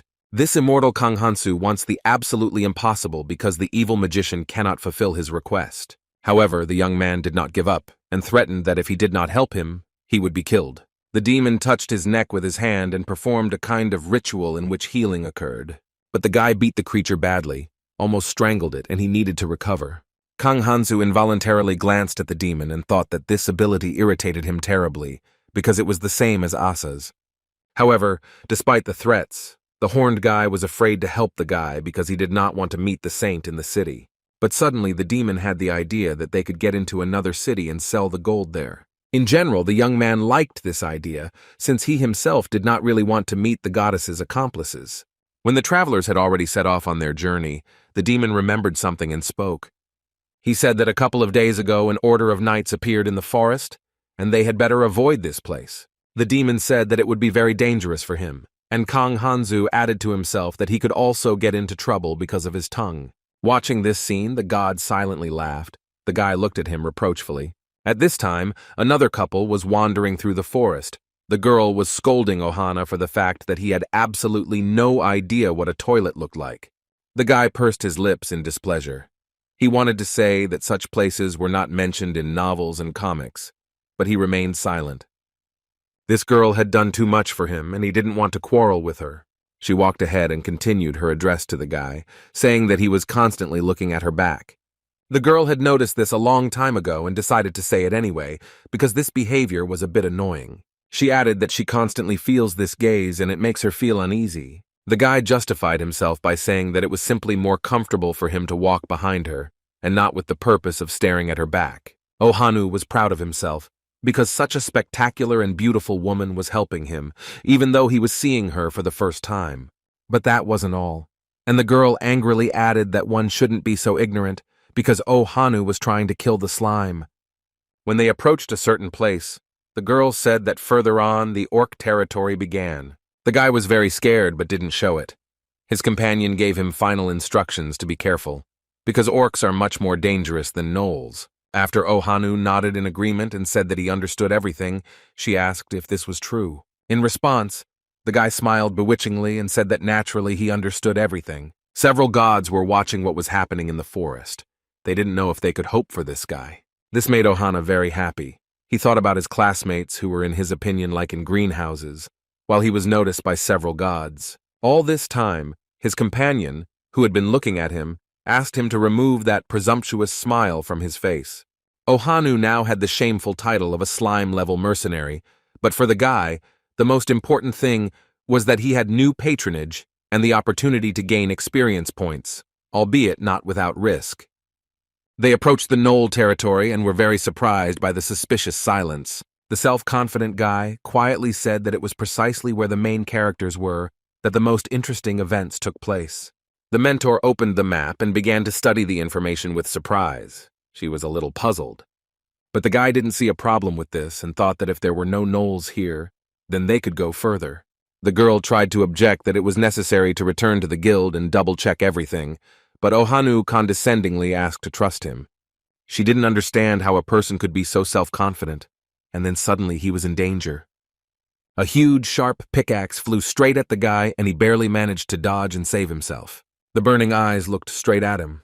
The guy was a little scared of this huge beast. The pickaxe stuck into the ground literally half a meter near the guy. He screamed in horror. Armed, the girl rushed to meet the gnoll to help her companion. She accelerated to strike her aggressive enemy and kill him. The weapon hit its target right on target, and the beast screamed with an angry roar but did not stop. After all, the saber hit the bulletproof vest. This gnoll was prepared, and it was not so easy to deal with him. The mercenary frantically thought about what to do and how to defeat this enemy now. She asked her friend if he could get up to help her.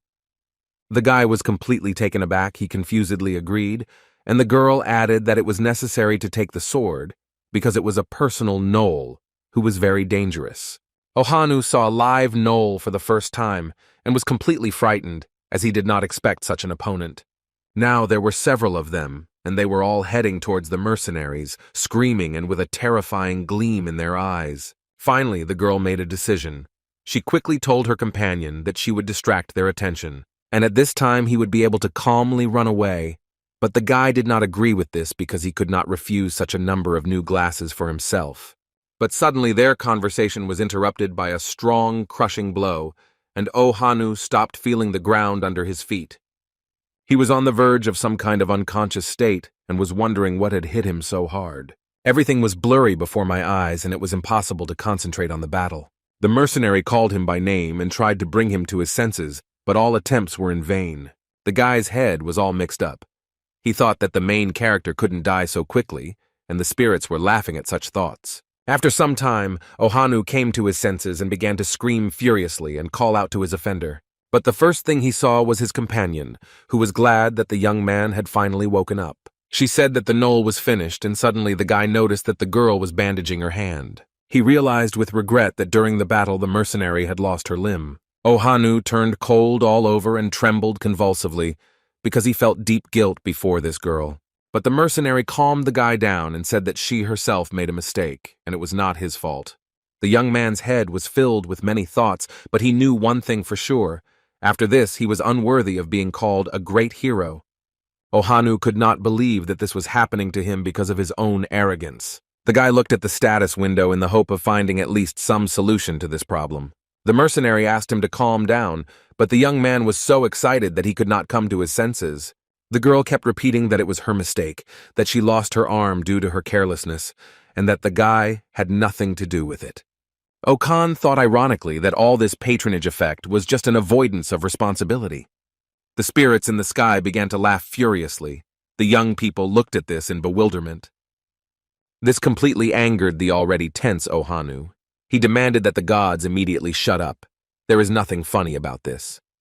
At that very second, the guy felt a scorching stream of air from all sides. A curse came to the guy, the essence of which was that he would not be able to spy on other people's secrets, but he could easily reveal his own. Ohanu carefully studied the contents of his status and said something. Suddenly, the young man's thoughts were interrupted by the mercenary's question. She asked if everything was okay with him. She continued by saying that the guy was muttering something incomprehensible under his breath. Maybe he hurt his head when he fell. Ohanu couldn't believe his ears. Could all his dreams of traveling with the beauties of this world have turned out to be empty? The forest was full of danger, and the girl suggested not to tempt fate any further and go back to the city. The guy thought for a few seconds and made a final decision. He should turn to the saint, and she would help restore his hand. With all the determination that the young man had in him, he said that he promised to fix everything. He will take responsibility for the current situation and will not leave his companion in trouble. At this time, on the other side of the forest, Kan Hansu was wandering along with the demon. In order not to walk silently, the guy thoughtfully asked what his friend's name was. The demon muttered discontentedly that they had been walking together for a long time, and the young man only now became interested in his name. The man then revealed that he was not just an ordinary demon, but had a famous lineage, and his name was Cogmos. He added that in the demon world, status does not play a special role, because the most important thing there is strength, unlike people who are too worried about their royal origins. Kang Hansu laughed good-naturedly and said that in other words, this guy is just a demon loser who is not worth anything today. However, this greatly offended his companion, and Cogmos, unable to restrain himself, began to cry. The guy decided to make amends for the situation and asked if the demon had the same nickname. Having calmed down a little, the demon said that his nickname was Moz, which was given to him by an old friend. And lamentingly, he added that he couldn't even congratulate her on the birth of her child. Cogmos continued his sad confession, but the guy no longer listened to him. He thought that this was a story where she was actually very sad, but at the same time, Kang Hansu himself was not in the best position. The patron's spirit yawned rhythmically, adding that he was very bored and needed to leave the forest as soon as possible. Kang Hansu thought with displeasure at how different the god's behavior was when they were walking alongside a demon compared to when they were accompanied by humans or an elf. Suddenly, the demon saw something on the ground and stopped his gaze on this imprint. It was a paw print that showed they had finally arrived. Cogmos said that in just a little while they would be out of the forest. The guy was happy, but the demon advised him not to be so careless. After all, when they get out of the forest, a knightly kingdom awaits them, and nearby is the territory of the orcs. Kang Hansu thought that this was a great opportunity to meet someone good. However, the demon was not so optimistic, and noted that the orcs had higher-level skills. Standing on a high cliff, Cogmos pointed down, and their gaze opened to a view of the orcs' dwellings. These orcs had pig-like faces, huge muscular bodies, and a cruel, evil look. The young man noticed that these were ordinary, unremarkable orcs, who also bred cattle. Suddenly, one of them smelled a suspicious odor and shouted that there was a human smell nearby. They determined that somewhere nearby there were men, that is, males. This upset them a little, but for a snack this would do. A moment later, they noticed the travelers looking at them. Kogmos hissed that it was all because of Kan Hanzu. At first, the guy didn't understand why he was accused of this, but the demon explained that his eyes glowed red like a knoll's. Kang Hansu said that he simply got used to the spectacular shine and forgot to remove it. In response, the demon growled angrily that the young man was a completely irresponsible guy, because he could have easily hidden the red flame, but did not do so. The guy laughed and said that they just glowed so cool in the dark. Kogmos asked if he was an idiot. However, the hero's squabble was interrupted by a terrible stomping sound. A horde of orcs headed in their direction. Kang Hansu carefully studied the situation, noticing to himself that red eyes also had very useful functions, such as seeing in the dark. The youth counted about 200 enraged huge orcs with pig snouts and weapons. Kang Hansu also noted that they were walking very relaxed, that is, they were completely confident in their victory. And the demon continued to blame his companion for such a lively interest in these creatures, because he literally exuded wealth, and the animals knew the value of things. Thanks to his victories over the gnolls, the guy really did have a large amount of gold and jewelry, which aroused the lively contempt of the orcs. Kang Hansu jumped off the cliff with all his determination. If these animals wanted to talk, they would get it. There was no stopping this desperate and fearless guy, and Kogmos simply threw up his hands. The young hero greeted his enemies, who got angry and shouted that he was some kind of skinny pig. They angrily shouted at the skinny pig to put his things away. Since the boy remained silent, the orcs turned to him again with the question, "Does he really not understand the language of pigs? And why did Kan Hansu call himself a man?" The huge, toothy monster stared at the young man in amazement and guessed that he understood their language. The orcs began to talk among themselves, demanding things from him and saying that he was quite smart for his kind. The guy sighed inconsolably. Although these creatures had a slightly larger vocabulary than the gnolls, they were still far from constructive dialogue. There was not much choice, so the young man grabbed his weapon. He assumed that these orcs would be stronger than the opponents he had met before. Lightning fast, Kan Hansu grabbed his sword and demanded that they quickly empty everything from their pockets. One of the assembled orcs began to say that the guy had unfairly called them pigs. But before he could finish his speech, a sharp sword blade pierced him. The young man thought that it was better not to guess what awaited him ahead, whether he would be able to overcome this horde. He maliciously suggested that they figure out which of them was really the pig. Kang Hansu launched his weapon and it flew towards the orcs with a swift whistle. The dagger hit the evil monster right in the head, and he didn't even have time to react. One of the orcs asked what kind of fearless pig this was. The other replied that he should talk less and go into battle faster. They were afraid of the strange man and argued about who should go and win. Kang Hansu turned around in confusion. Did they really give up so quickly? It was surprising. A demon quickly approached. The guy turned to him, remembering how he said that orcs were stronger than gnolls. Kogmos replied that this was true. Something was wrong with the guy. Kang Hansu killed the last enemy and looked around thoughtfully. Finally, the guy wiped his knife from the thick blood of the monsters. Now they were all finished. It was quiet around. The young man thought that it would be much easier to deal with this horde of pigs than he had expected. Then Kang Hansu noticed that the demon, as a companion and comrade, could help deal with them. Suddenly, Kogmos's legs sparkled with some strange light. Kan Hansu did not understand what was happening to him. The guy looked at what was happening in amazement. It looked strange, suspicious, and dangerous. The demon looked at the sky and told his companion to also pay attention to the strange creature there. It was a huge white dragon flying across the sky, sparkling light emanating from it.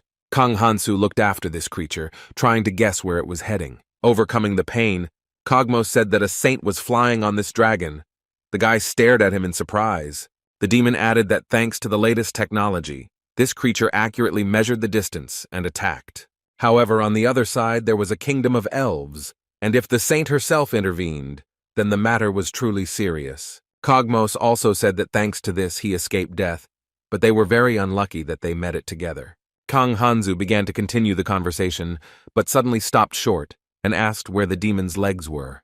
He groaned and replied that for a demon such wounds were nothing, but if they were inflicted by a saint, they were more difficult to heal. He asked Kang Hansu to carry him further in his arms, since it was still impossible for him to move independently. And after some time, the guy realized that he had no other choice anyway, even though he was angry at the whole world for the fact that he had been on the brink of death more than once. God advised him not to suffer with such a burden and to throw this demon to be eaten by the orcs. But Khan Hansu was in no mood for jokes. But Kogmos was not against such a proposal, because if anyone found out that the great demon accepted help from a simple person, he would be ashamed. Kang Hansu noted that it would be necessary to spread a few rumors about this if the demon decided to escape, and he asked if the guy was human. The young man said that he could hardly be called an ordinary person, since he almost became a hero. However, this statement greatly agitated the demon, and he asked again what he meant. While thinking, Kang Hansu noticed that the demon could see his status. Kogmos replied that the hero's curse was most often received by demons. It is impossible for an ordinary person to gain such power under the patronage of only an elf. The demon also clarified that there may be some special effect from Asa's patronage that is unknown to him. Kogmos said that he had seen a lot in this world, but this was the first time he had heard such patronage. The only thing that comes to mind is the similarity to some curse. The demon had never heard of Asa's patronage and had never encountered such a term. Kang Hansu walked depressed and silently. He had no idea before that he would be so irritated by the appearance of status to others. And his companion continued thoughtfully that this patronage looked like fraud because the guy didn't eat, didn't relieve himself, and his strength never ended. The young man looked into the distance. He agreed with the demon's conclusions, but he thought that this patronage looked more like a curse. After all, it is absolutely impossible to advance in development with such patronage. No matter how many points you earn, you still return to your place. The guy thought deeply about his possibilities and prospects in this world. However, the demon still wanted to know the details, and again began asking questions. Kang Hansu did not know what to answer. He looked at his patron god to clarify his guess, but the spirit sighed deeply and indulged in some touching memory. Kang Hansu looked at him in amazement, not understanding what had come over the weightless god. Meanwhile, one of the students was menacingly destroying everything in his path because he was very nervous due to his failures in battle. Choi Gangmin noticed that everyone gathered here had suffered many failures, and there was no need to voice their anger so loudly. So he calmed down a little and stopped smashing furniture, but stopped in thought. Alo's swordmaster entered the room and clapped his hands, calling everyone into silence. He added that the well-fed gnomes become stronger, but as soon as the guys gain experience and raise their level, they will be able to quickly defeat them. This somewhat calmed the assembled teenagers. I decided not to lose heart prematurely. The prince thought to himself that everything was going quite well, but for some reason there were fewer gnolls in the area. Suddenly, a reporting commander entered the hall, saying that they were unable to find the mercenaries who destroyed a large gnoll dwelling. And the only information they were able to obtain was that what was done belonged to a knightly detachment. After all, the characteristics of the attack and the traces left at the crime scene indicated only a special squad. Prince Alo's swordmaster thought deeply, because the entrance to the forest is so that the heroes can hunt in peace. However, some unknown knightly detachment penetrated there unnoticed and inflicted destruction on the gnolls. Whether it's one criminal or a whole gang, it's impossible, but the prince has another idea. Although it was a bit hasty, he ordered the heroes to begin preparing to fight the orcs. The prince ordered the commander to be trained and the investigation to be transferred to the hands of the appropriate guild. Alos and the commander continued to talk about future plans, when suddenly the door to the hall opened. Ohanu stood at the threshold, out of breath and breathing heavily. He had finally arrived. The prince turned around in bewilderment and did not understand what was happening, because the hero did not come alone. Ohanu had his girlfriend, who was very weak, sitting on his shoulders. The guy quickly asked where the saint was because he needed her very urgently. Everyone present in the hall turned around and looked at the travelers who had entered. The guys were talking among themselves about whether Ohanu had changed his mind about training the experience alone. However, he did not pay attention to anyone and loudly asked where the saint was, because he had heard that she had returned. The prince calmly ordered his student to observe the rules of decency and behave appropriately. Okanu asked for forgiveness through clenched teeth and told that the girl had suffered because of him. When the princess saw the girl passing by, she barely held back a cry of surprise. But she interrupted her and said that now she was a simple mercenary, although due to an injury she would have to return to her homeland. Athena Archmage wanted to ask why she needed to go back when she saw her injured arm. The mercenary said that it happened by accident as a result of a battle. Okanu impatiently asked that the saint be called here as soon as possible for help. Suddenly the doors opened and the saint came in. She was very unhappy that there was a lot of noise around. Alos reported that a student who had broken away from the general group had returned to the temple. Okan went to the saint and wanted to tell her that he had a request for her, but his path was blocked. The guards didn't let the guy in and didn't let him finish speaking. He asked to listen. I advise you to be outraged by the fact that the young man at the first level already managed to earn a curse.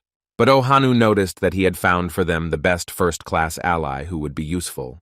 The saint looked at the girl who came with the guy in bewilderment. After thinking for a bit, the saint decided to decide whether this girl should be considered first class just because she had the status of a marquise or the daughter of a duke. Ohanu said that he definitely considers her first class because she was able to save him at the risk of her own life. However, the saint did not rush to conclusions and began to address her disciple. She asked him to look around and see all the knights and servants who had gathered. Every single one of them is capable of risking their own lives to protect their loved ones and friends. Therefore, there is nothing first class about it that should be taken for granted. The guy tried to justify the girl by saying that she had a noble soul, but the servant harshly repeated the question of what was first class about her. Ohanu was furious. He could no longer contain his emotions and was about to shout out loud that she has enormous potential, which invariably helps heroes in battles. The saint agreed that in the long term, in a few years, this girl could indeed become a good, well-mannered lady. But this answer did not satisfy the guy. He said that he was talking about abilities. The attendant categorically noted that they had enough capable people.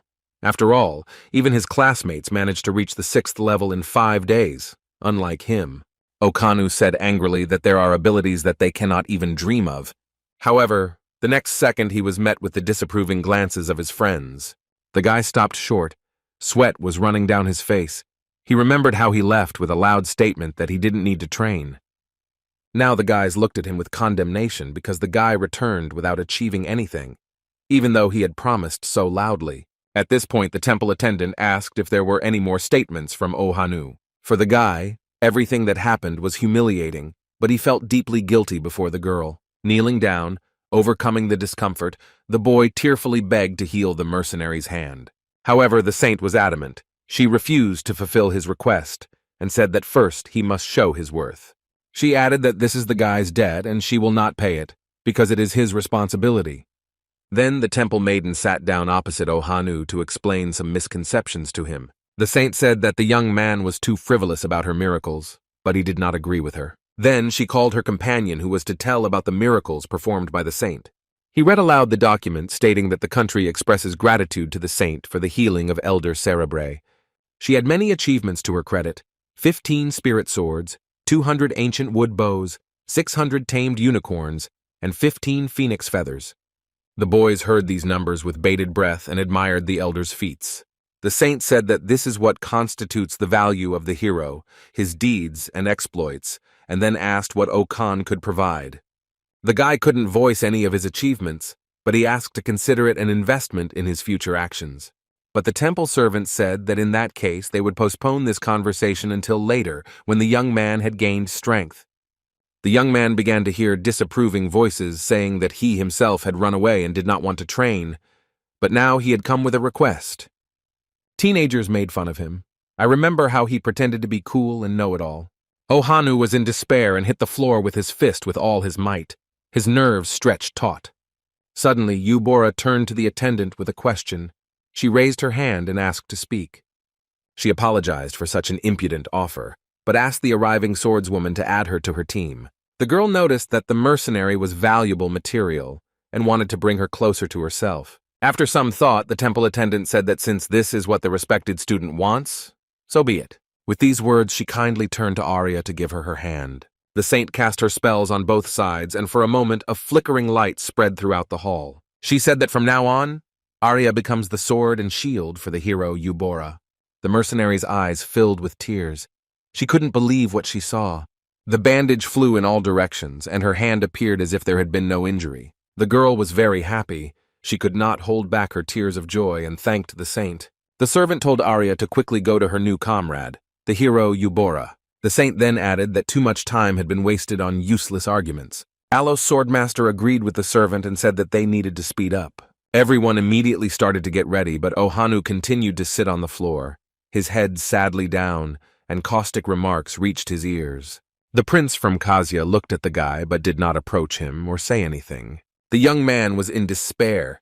He could not hide his emotions. He was very ashamed. Suddenly, Ohanu heard a gentle address and a hand extended towards him. It was the princess who said that the guy failed to get recognition, but he didn't do anything bad either. Then, Athena Archmage thanked the young hero for bringing her childhood friend to the temple. Ohanu looked at the princess in bewilderment, and she added that she sincerely thanked him for this. The princess took his hand in hers. She condemned the guy and was ready to give him a chance. Now he has become her second student who can really distinguish himself in future battles. Okan was very surprised, and at the same time proud. A ball with wonderful figures sparkled around them. The guy looked at this phenomenon and was incredibly amazed by what he saw. On his status window, he saw the word magic, young man, and still did not believe in his happiness that he became the second student of the princess. With this, Princess Athena Archmage wishes the young hero success and good luck on his difficult journey. Then the girl turned around to catch up with the rest of the guys, and Ohanu continued to sit on the floor. He looked at his hand, which the princess had just touched, and could not believe his happiness. The guy thought that Athena Archmage liked him, and she just liked him. Ohanu jumped to his feet and, unable to contain his joyful cry, congratulated himself on the new beginning. And at the other end of the forest, a brutal duel was taking place between the orcs and the young hero Kanhansu. The young man was furious. He dealt his powerful blows against the offenders, and they flew in different directions. The orcs asked not to touch them and to try to negotiate with them, but the guy was not in the mood for talking. After all, these unprincipled creatures did not inspire any confidence and could attack from behind. When the guy defeated everyone, he thought that these animals would not call their friends. Unlike the gnolls, it is impossible to hide on the plain. Kang Hansu looked at the loot that remained from the defeated wild orcs. The wild buffalo and rams were hungry and therefore cried loudly to attract attention. They menacingly headed towards Kang Hansu, but the guy stopped them, warning them that he was inedible. He offered the wild bull a piece of his cloak, and it did not refuse such a meal. The young man smiled smugly. Kogmos, who had been sitting tied up all this time, muttered that Kang Hansu was having too much fun. The demon had already managed to restore his legs during this time. Kang Hansu noted that regeneration usually occurs in lizards, but the demon was on him and did not continue this conversation. Then the guy saw his companion, who hid the horns with the help of his magic. He noted that this was necessary since he would have to enter the city. Kogmos could not have hidden his horns initially, as this would have prevented his recovery. Still continuing to grumble, the demon stood up, but his speech was interrupted by some circumstances. The bull decided to dine on his clothes. The guy thought that this demon was not so stupid, but he was already pretty bored of walking and wanted to get to the city as soon as possible. Suddenly, some strange sound was heard from afar. It did not sound like the stomping of gnolls or orcs. These were carts with harnessed horses and people sitting in them, rushing at full speed. A real picture of the company appeared before the heroes because orcs were chasing the carts. The greedy orcs shouted for the people to stop immediately and lay out everything they had. They answered in languages incomprehensible to the heroes and did not slow down. Suddenly, armed warriors headed towards the savages, and a man sitting on a strip shouted something menacingly at them. But these huge armed orcs were in a warlike mood. They greeted the knights with laughter. All this time, the observing travelers did not interfere in the showdown. Kogmos assumed that nothing terrible would happen if they did not help. However, Kang Hansu reminded his comrade that he too did not marry the old queen. Then the guy added that at first they just watch, and if the situation gets out of control, they interfere. He thought to himself that this demon is absolutely heartless. But it seemed that the people had already spent their strength, and the orcs were approaching them. The armed knights wanted to protect the carriages and continued their desperate battle. However, one of the orcs sensed the barely perceptible scent of the female. His comrade told him not to get distracted, because their goal was to take away the provisions. Suddenly, the carriage door slowly began to open, and some man came out. The savage looked with wide eyes and assumed that it was from there that the female should come out now. It was indeed several girls who gathered to help their knights. The orcs laughed wildly and said that these people had too many problems in their heads. If they had given you everything, they would have let them go. But the next second, a powerful stream of fire exploded and flew straight at the enemies. The girls were not as simple as they seemed at first glance, and had certain abilities. In the hands of the other was not the chilling magic that complemented the sharp sword. The woman attacked the monster with all her might, and he didn't have time to dodge. A powerful stream of fire and freezing force enveloped everything around and filled the space for a moment. The knights were very happy about this and smiled maliciously. They thought that the battle was over. Kang Hansu, who was amazed by this scene, said that this could only be magic. However, the demon was not impressed. The guy muttered in disappointment that he didn't really like it. Kogmos asked with irony in his voice if the young man was upset that his fellow tribesmen remained alive. To this, the young man replied that he simply regretted the missed opportunity to come to the rescue and take revenge. He thought it would be nice to make friends with such powerful women. They were not obviously from the upper classes. An idea came into the guy's head and he took a deep breath into his lungs. Kang Hansu shouted with all the strength he had that there was an incredibly beautiful female here. The stunned demon grabbed his head, and the young man noted that people would not understand him anyway, but the orcs would hear him well. The guy's eyes sparkled with an evil fire. He had a malicious plan that he wanted to carry out. The girls looked around in shock for a moment, but they did not understand who was shouting and what he wanted. The guy stood on a high cliff and he could clearly see the whole picture of the battle. The stupid orcs began to rush towards him and argue among themselves about who would get the female. People were confused and perplexed, saying something incomprehensible to each other. One of the fire mistresses turned around and said something to her fellow tribesmen in amazement. All this time, Kogmos, who had been watching, thoughtfully said that now the guy was using the curse to call the orcs, but their goal was different. Kang Hansu said that he just wanted to come to the lady's aid because his plans had changed somewhat. God could not stand it any longer and suggested leaving the people to die, but the guy apologized and said that he could not do otherwise. After all, a fierce battle was taking place on the battlefield, and the girls began to give up their positions. The leader of the orcs said that the females belonged to him and the rest of the people must be killed. The girl stared in amazement at Kang Hansu, who appeared out of nowhere. He was ready to repel all blows and watched what was happening carelessly. The young man looked into the distance, assessing the road to the city, not paying attention to the presence of savages. They recognized the guy and were a little puzzled that this guy had appeared on their path again. But Kang Hansu had incredible strength and endurance. He said that this is what he had to do. After all, this is called a kind of self-sacrifice of the passing Asa. The wild monster said that this skinny pig had completely lost its fear, and so he must deal with him and put an end to the guy's arrogant appearances once and for all. Org angrily shouted that he would kill him first and dealt a strong blow with his sword. However, Kang Hansu reacted with lightning speed and dodged the swing aimed at him. The young man had already noticed and realized that they were behaving very identically. Every step could be predicted. Suddenly, another cunning plan arose in the guy's head, and he turned to his enemies. His fingers went straight into the orc's snout, and he ended up in his hands. Now he could make a strong swing.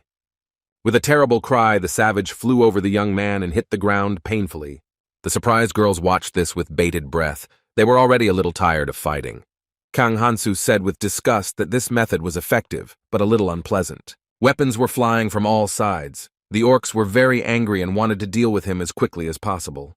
But the guy easily dodged all the blows because he already understood how they would work. All movements and next steps became predictable for the young men. It was not difficult to deal with the savages. Suddenly, the demon warned the guy that he needed to be careful, and he turned around in surprise. A large orc with red glowing eyes was flying towards Kang Hansu.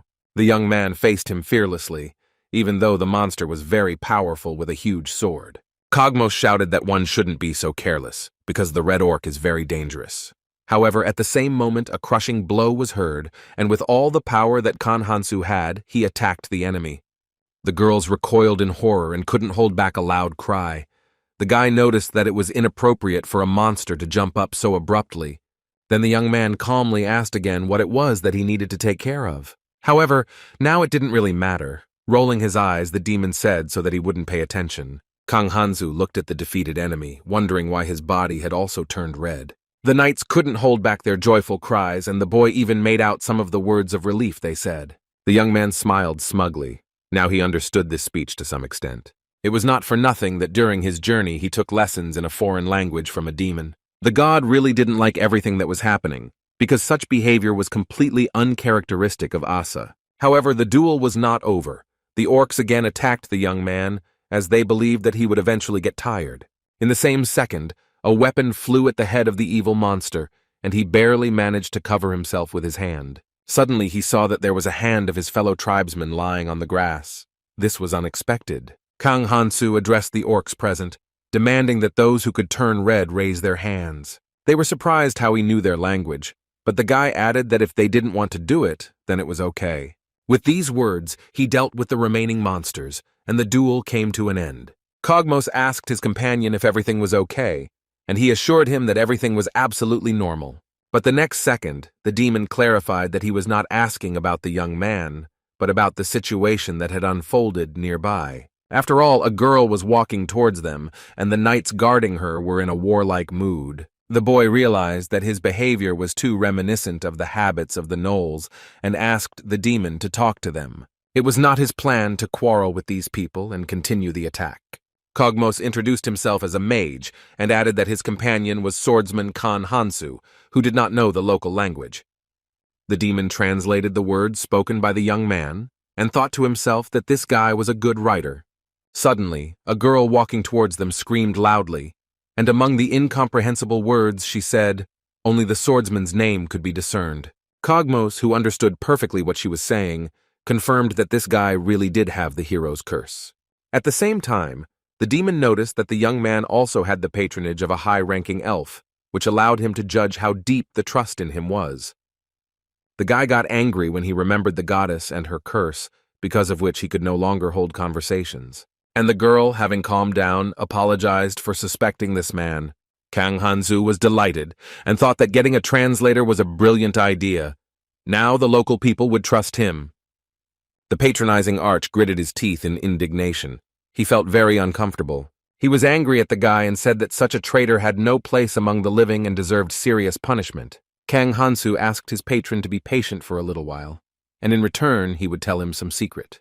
When everyone was already asleep and twilight had enveloped the area, Khan Hansu was sitting near the fire. God was wandering nearby. The spirit became noticeably more cheerful after hearing the secret, and said that being a eunuch was actually not so bad. The guy muttered through his teeth that it was all because of patronage, but at least God's mood had improved. Kang Hansu thought that his patronage had one significant drawback, which was also a strength, and that was the reset of all states. The fire blazed and sent sparks into the sky, but the guy kept looking and felt nothing.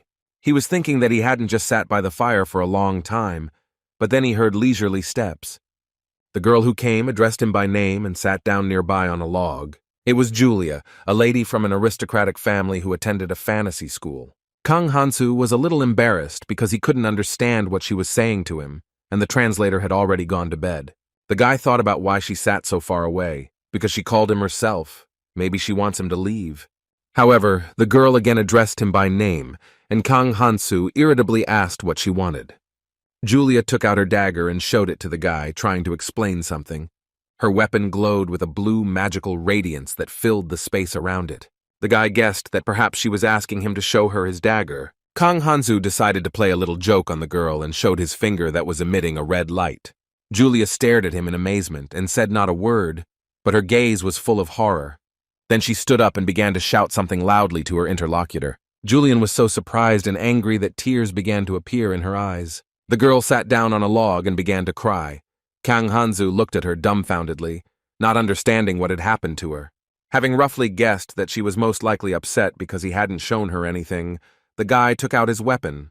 At this, the girl looked at him with gratitude and said something in her own language. Then she quickly jumped up and ran away, muttering something to herself along the way. And Kang Hansu was completely confused. He tried to say something else, but the girl had already disappeared. Thoughtfully, the guy said how incomprehensible the female soul is, to which the god giggled and added that for a eunuch such a thing is not necessary. Meanwhile, a terrible conflict broke out in the temple. Okanu sincerely did not understand why the guards did not let him into the dorm, because the guy was also a hero. The elder who approached noticed that Ohanu was not just a noble hero, but a failed person. And since the young man left the temple and lost support, he now has 3 choices. The first option was that the guy would get a payoff, but he would have to give up his hero title, and if he found out, he would face the death penalty. Ohanu's eyes widened in horror, and he staggered to the side. He didn't want to die so early. If the guy chooses the second option, he will be able to return to training, but without support, until visible results are achieved. But this option also did not satisfy Ohana very much, since in this case ridicule from friends could not be avoided. The guy frowned and asked to be told what the third option might be. To this, the elder replied that the young man could dedicate his life to the temple, and in that case, he would receive a comfortable existence and marriage to an aristocrat. However, he will have to live his whole life in the temple and not go beyond its boundaries. The guy decided that the first option is the best. The man handed him a paper that he had to sign. I read about Khan that it was a contract that had to be read and agreed to. The elder explained that the signature was a kind of security measure to ensure that Okanu would not tell anyone anything. The guy was also handed a large chest of jewelry and a new ID card. The young man said that such events were very different from fairy tales, and he stared at the diamonds with wide eyes. The man did not understand the words he said, and the guy, embarrassed, added that he was talking to himself. After all, in the short stories that the guy read, the temple and the one who rejected the main character were evil. But here there was such a manifestation of care. Ohanu was very pleased and asked if he could spend the money as he saw fit. When this was confirmed to him, the young man went on his way, thinking that the relationship with a noble girl was, in general, not bad. But in that case, he won't be able to have a harem, and in general, Okan's path is different, with the title of a true hero. The young man decided to go to the slave market first, and the god of wine, who had been watching him for a long time, rushed after him. A fine but stubborn rain began to fall, flowing down the asphalt, and the melody of falling drops sounded all around. Then the cloud cleared, but the temple remained gloomy as the servants had to turn to the saint with the sad news. The hero named Ohanu renounced his title and set out on a free journey.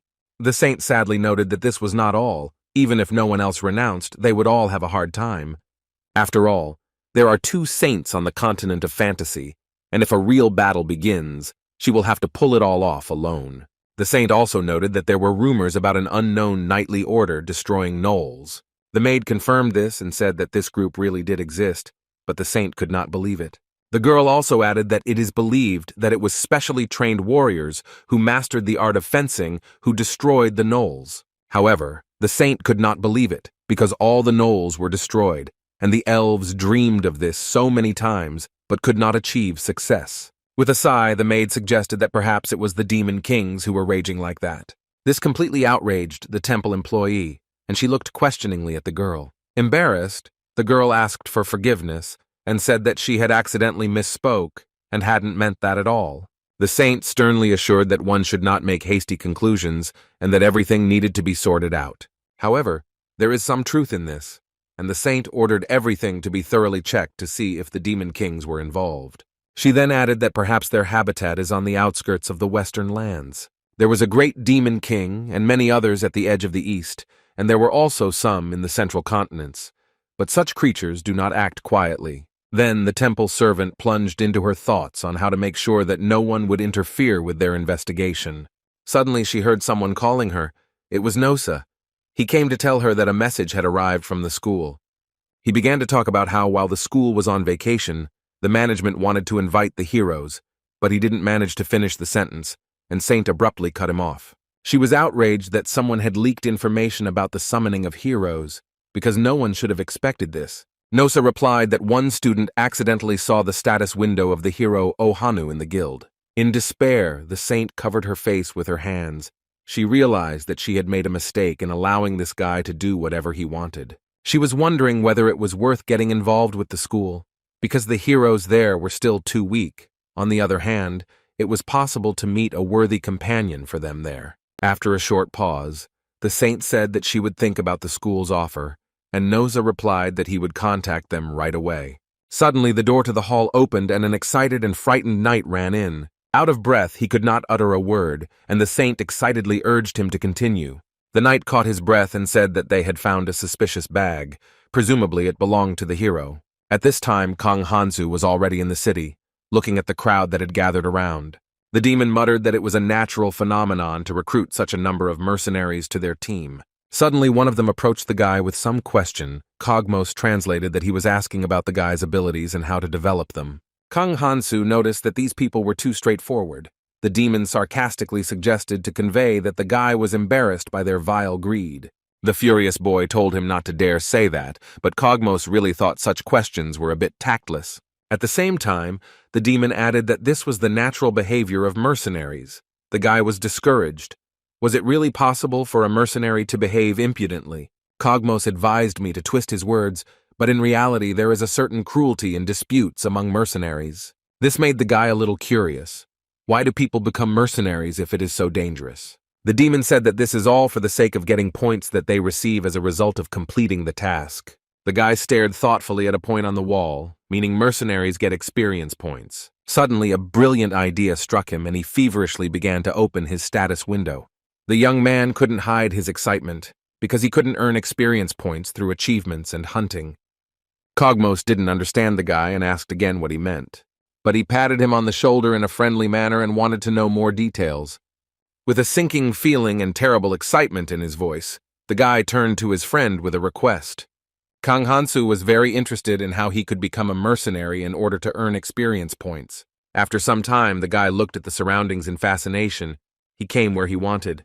Kang Hansu stood in the middle of the street and shouted loudly about how good it was to finally get into the city. However, the demons pointedly noted that the young man's face did not show much joy. And in response, the guy said that it was all because of the unpleasant smell that emanated from the travelers who had gathered near the gate. It was obvious that they had not had the opportunity to wash in the forest. And then he noticed that Kang Hansu didn't smell like roses either, after bathing in the blood of savages. This remark somewhat offended the guy, to which Cogmos said that his companion should not pretend to be vulnerable. At this time, the guy turned around in search of mercenaries, but they were nowhere to be found. The demon was surprised by such a desire for them. Cogmos told where they could be found, but his friend lagged behind a bit as he was looking at the local delicacies at the market. Kang Hansu enthusiastically took the fruits in his hands. The demon said with displeasure that the young man did not even feel hungry. They continued on their way, and Cogmos suggested going to the girls who wanted to see them. They soon met some local girls who were in the battle and were saved by Kang Hansu. They offered to rent accommodation for the travelers as compensation and gratitude. The god was not very pleased with this event, but the young man calmed him down by reminding him that he was a eunuch. Cogmos said that it would be a good idea to wash up first, if the guy didn't want to be thrown out as soon as he crossed the threshold. The puzzled young man sniffed himself and realized that he was indeed emitting not very pleasant aromas. The private courtyard that the girls had prepared for the guests looked very attractive and large. In addition, it contained very cute slime creatures that performed useful functions. Kang Hansu noticed that these wonderful animals eat dust from clothes, thus ridding them of dirt. When the demon noticed that the guy liked the slimes, he spoke about their high cost. The young man asked how expensive they were, and his companion replied that the price was a mountain of gold the size of himself. However, Kang Hansu really liked this little animal, and he noticed that its price made it even cuter. The demon watched what was happening with displeasure and hurried the guy to change clothes, but he didn't have any change of clothes. To this, Cogmos said that he had taken care of it in advance and prepared a suit for his companion, since it was indecent to make girls wait. Kang Hansu remarked that with such qualities, you could have been married a long time ago, but the demon did not take his joke. Later, in a certain room, smartly dressed guys were waiting for the girls who invited them to arrive. Kang Hansu had been waiting for quite a long time and was terribly nervous, thinking that he didn't need to change clothes for such an event. The demon was not bored at this time. He was in the company of local ladies and told them funny stories. Watching this scene, the guy grumbled discontentedly at his companion, and the god was indignant at the intentions of his friends. Suddenly the iron doors opened and two girls who had been in battle appeared on the threshold. The guy looked at them with bated breath and sighed with relief that they had finally arrived. Those present in the hall also stared with admiration at the elegant and beautiful ladies who entered. The girls smiled warmly and waved their hands when they saw their friends. They said something good-naturedly in their incomprehensible language, but Kang Hansu didn't understand them. Cogmos helpfully said that they had also only recently arrived. The young man rolled her eyes in displeasure, not understanding why he was lying. Soon, Kang Hansu got bored with their conversation, and he said that they could have something to eat first. Nodding in agreement, the demon offered the girls one establishment that they could visit. However, they only looked at Kang Hansu and were ready to go wherever he said. Cogmos was very indignant at this statement, and angrily told his companion that he should decide. This made the guy laugh, and he asked to tell him that he needed to eat, and the demon at that time thought that people and demons are the same everywhere. They strive for the strong. Kang Hansu liked his new acquaintances more and more, and in his joy he did not notice how the spirit's eyes flared up furiously. At this time, Ohanu reached where he wanted to go and looked at this building in amazement. He couldn't believe that such a huge castle was the slave market he was looking for. Ohanu heard the delighted cries of the ladies who were spinning around the strong, muscular slave. They touched his body and said that he would be perfect for the role of a porter because he was strong enough. The girls tried to talk to him and asked questions, but the guy looked sadly at the floor. Some slave nearby fell down from weakness, and the menacing man shouted at him. He beat and shouted at his slaves. Apparently he wanted to get them back, but they fell from powerlessness. Ohanu looked at what was happening with sadness and sympathy. He did not expect that everything would look so gloomy here. However, the guy had to continue on his way, and he went further, and the gods looked on with curiosity and made bets. Okan saw some guy sitting behind bars. His eyes were sad and his hands were handcuffed. Behind the other bars, there was a girl who looked sadly at the floor and no longer hoped for luck. The guy thought that he couldn't find a suitable slave for himself when his thoughts were interrupted by some voice. It was his classmate who for some reason also ended up in this place. Not far from the guy, there was a huge man with huge muscles. He stood without blinking and without moving. Meanwhile, the classmate continued to happily say that they thought the same way because they had decided to leave training. Okan thought that he probably didn't know because he hadn't been to a single training session at all. And his friend at this time continued that they needed to stick together because they had common business. And then the guy added that he could share some useful information with Ohanu. He said that then at the table sits a man who can recommend a good slave if he finds out that they are heroes. Okanu protested that they couldn't tell anyone who they were, but his friend said that if they looked at the status, then there was no guilt. The guy thought about it. He didn't even imagine that there was such a loophole in the contract. His classmate continued the conversation, asking what kind of slave Ohanu wanted for himself, but he was not in the mood to talk. Realizing that there would be no conversation, the young man said goodbye to his friend and suggested that he drop by the inn if he changed his mind. To himself, he thought that his comrade was too suspicious, and he had some assumptions about this. The man who traded slaves wanted to brush off Ohanu who approached him, but the guy had no intention of leaving empty-handed, so he simply stated what he needed. Next to me, the status window was clearly visible to the gentleman and he became very agitated. The presence of the hero greatly inspired this man, so he became anxious to please him. With a friendly smile, the man invited his interlocutor to make themselves at home. He voiced the options for slaves and asked what the young man wanted to receive. The gentleman had his own goals, because a retired hero should have a decent fortune. Ohanu hit the table with such force that a loud ringing sound could be heard throughout the room. The guy demanded a strong woman warrior. The gentleman was somewhat confused. He said that there were none, but after thinking a bit, he decided to meet the guy halfway. The man invited Okan to enter behind an iron door, which allegedly contained a warlike slave. And then the gentleman added that he usually doesn't bring customers here, but he will make an exception for the hero.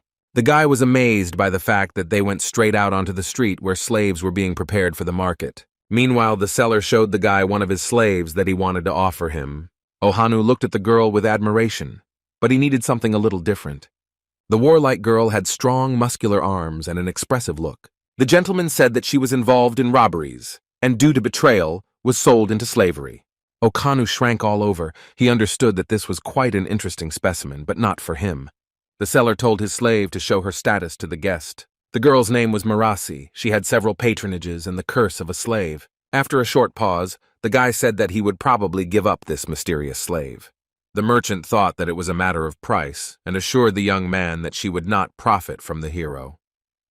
Ohanu explained that he wanted to take a warlike, strong woman, but at the same time fragile.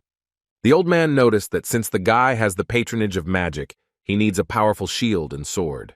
However, Ohanu asked to be given the opportunity to choose for himself. The gentleman did not object and was about to leave so as not to disturb the guy. However, after a few moments, the young man said that he had already found a suitable candidate for himself. He chose 3 girls at once whom he intended to pick up and take with him. One of them was called Rusa. She had the patronage of charm and she was level 6. The other girls were named Sarah and Kana, and the merchant ordered them to obey the new master. He said that their new owner was Ohanu, and as a sign of termination of the contract, fire came out of his palm.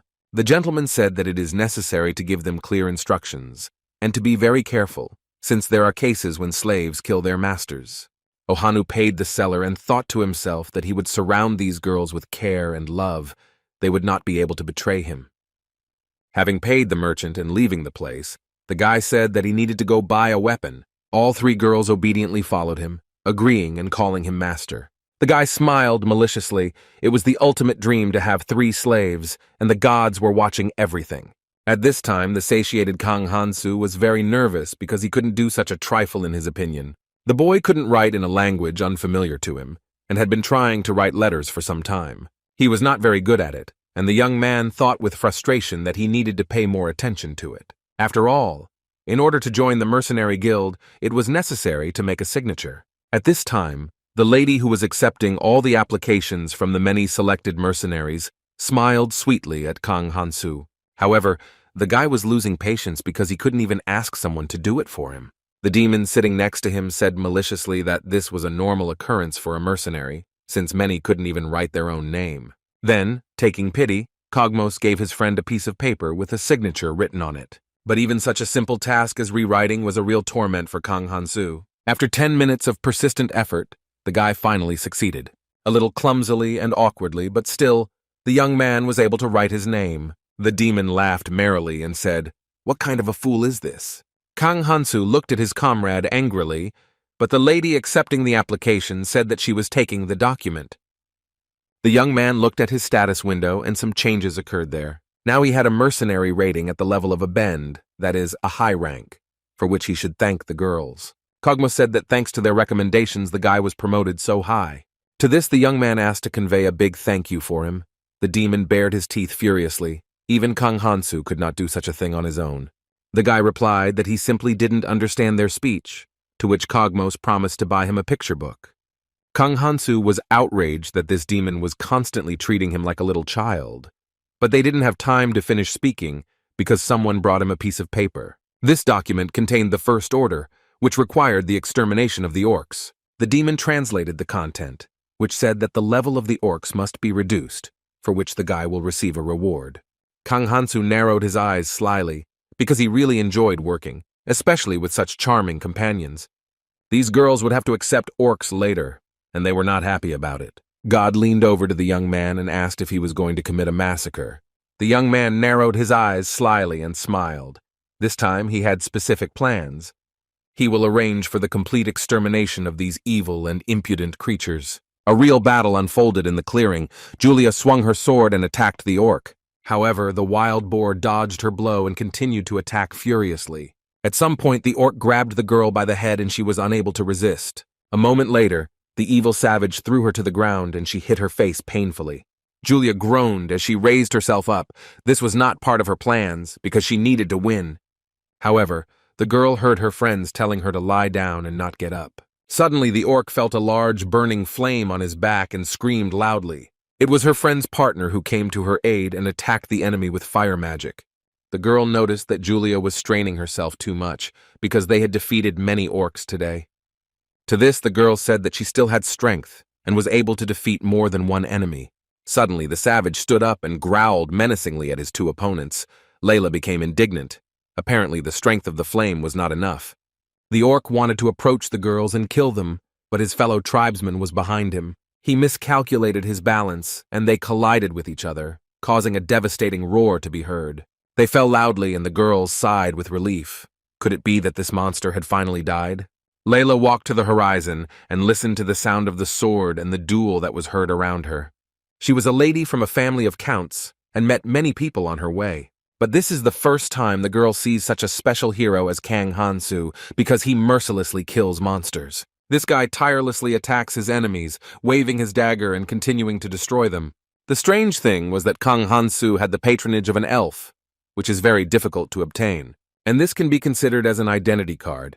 He seems to not get tired and does not feel anything when he kills his enemies. One moment and the evil, bloodthirsty monster bleeds out from the blow inflicted by the young man. In addition, he has the curse of a hero, and to the girls he resembled a real demon. Combining the curse of a demon and the patronage of an elf, one can take him for a truly unique personality.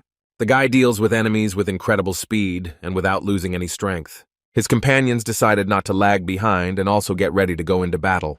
Kang Hansu attacked his enemies with great fury, and they could do nothing against him. However, the girls were already quite tired of fighting and began to ask the young man to take a break. Unable to bear it any longer, Layla called out to Kang Hansu and screamed with all the strength she had. The astonished guy finally turned around, distracted from his enemies, and said something. However, the girl did not understand what he said, and the demon helpfully offered to convey her words. Lisha sat down on the ground, exhausted. She didn't understand where this man got his stamina from.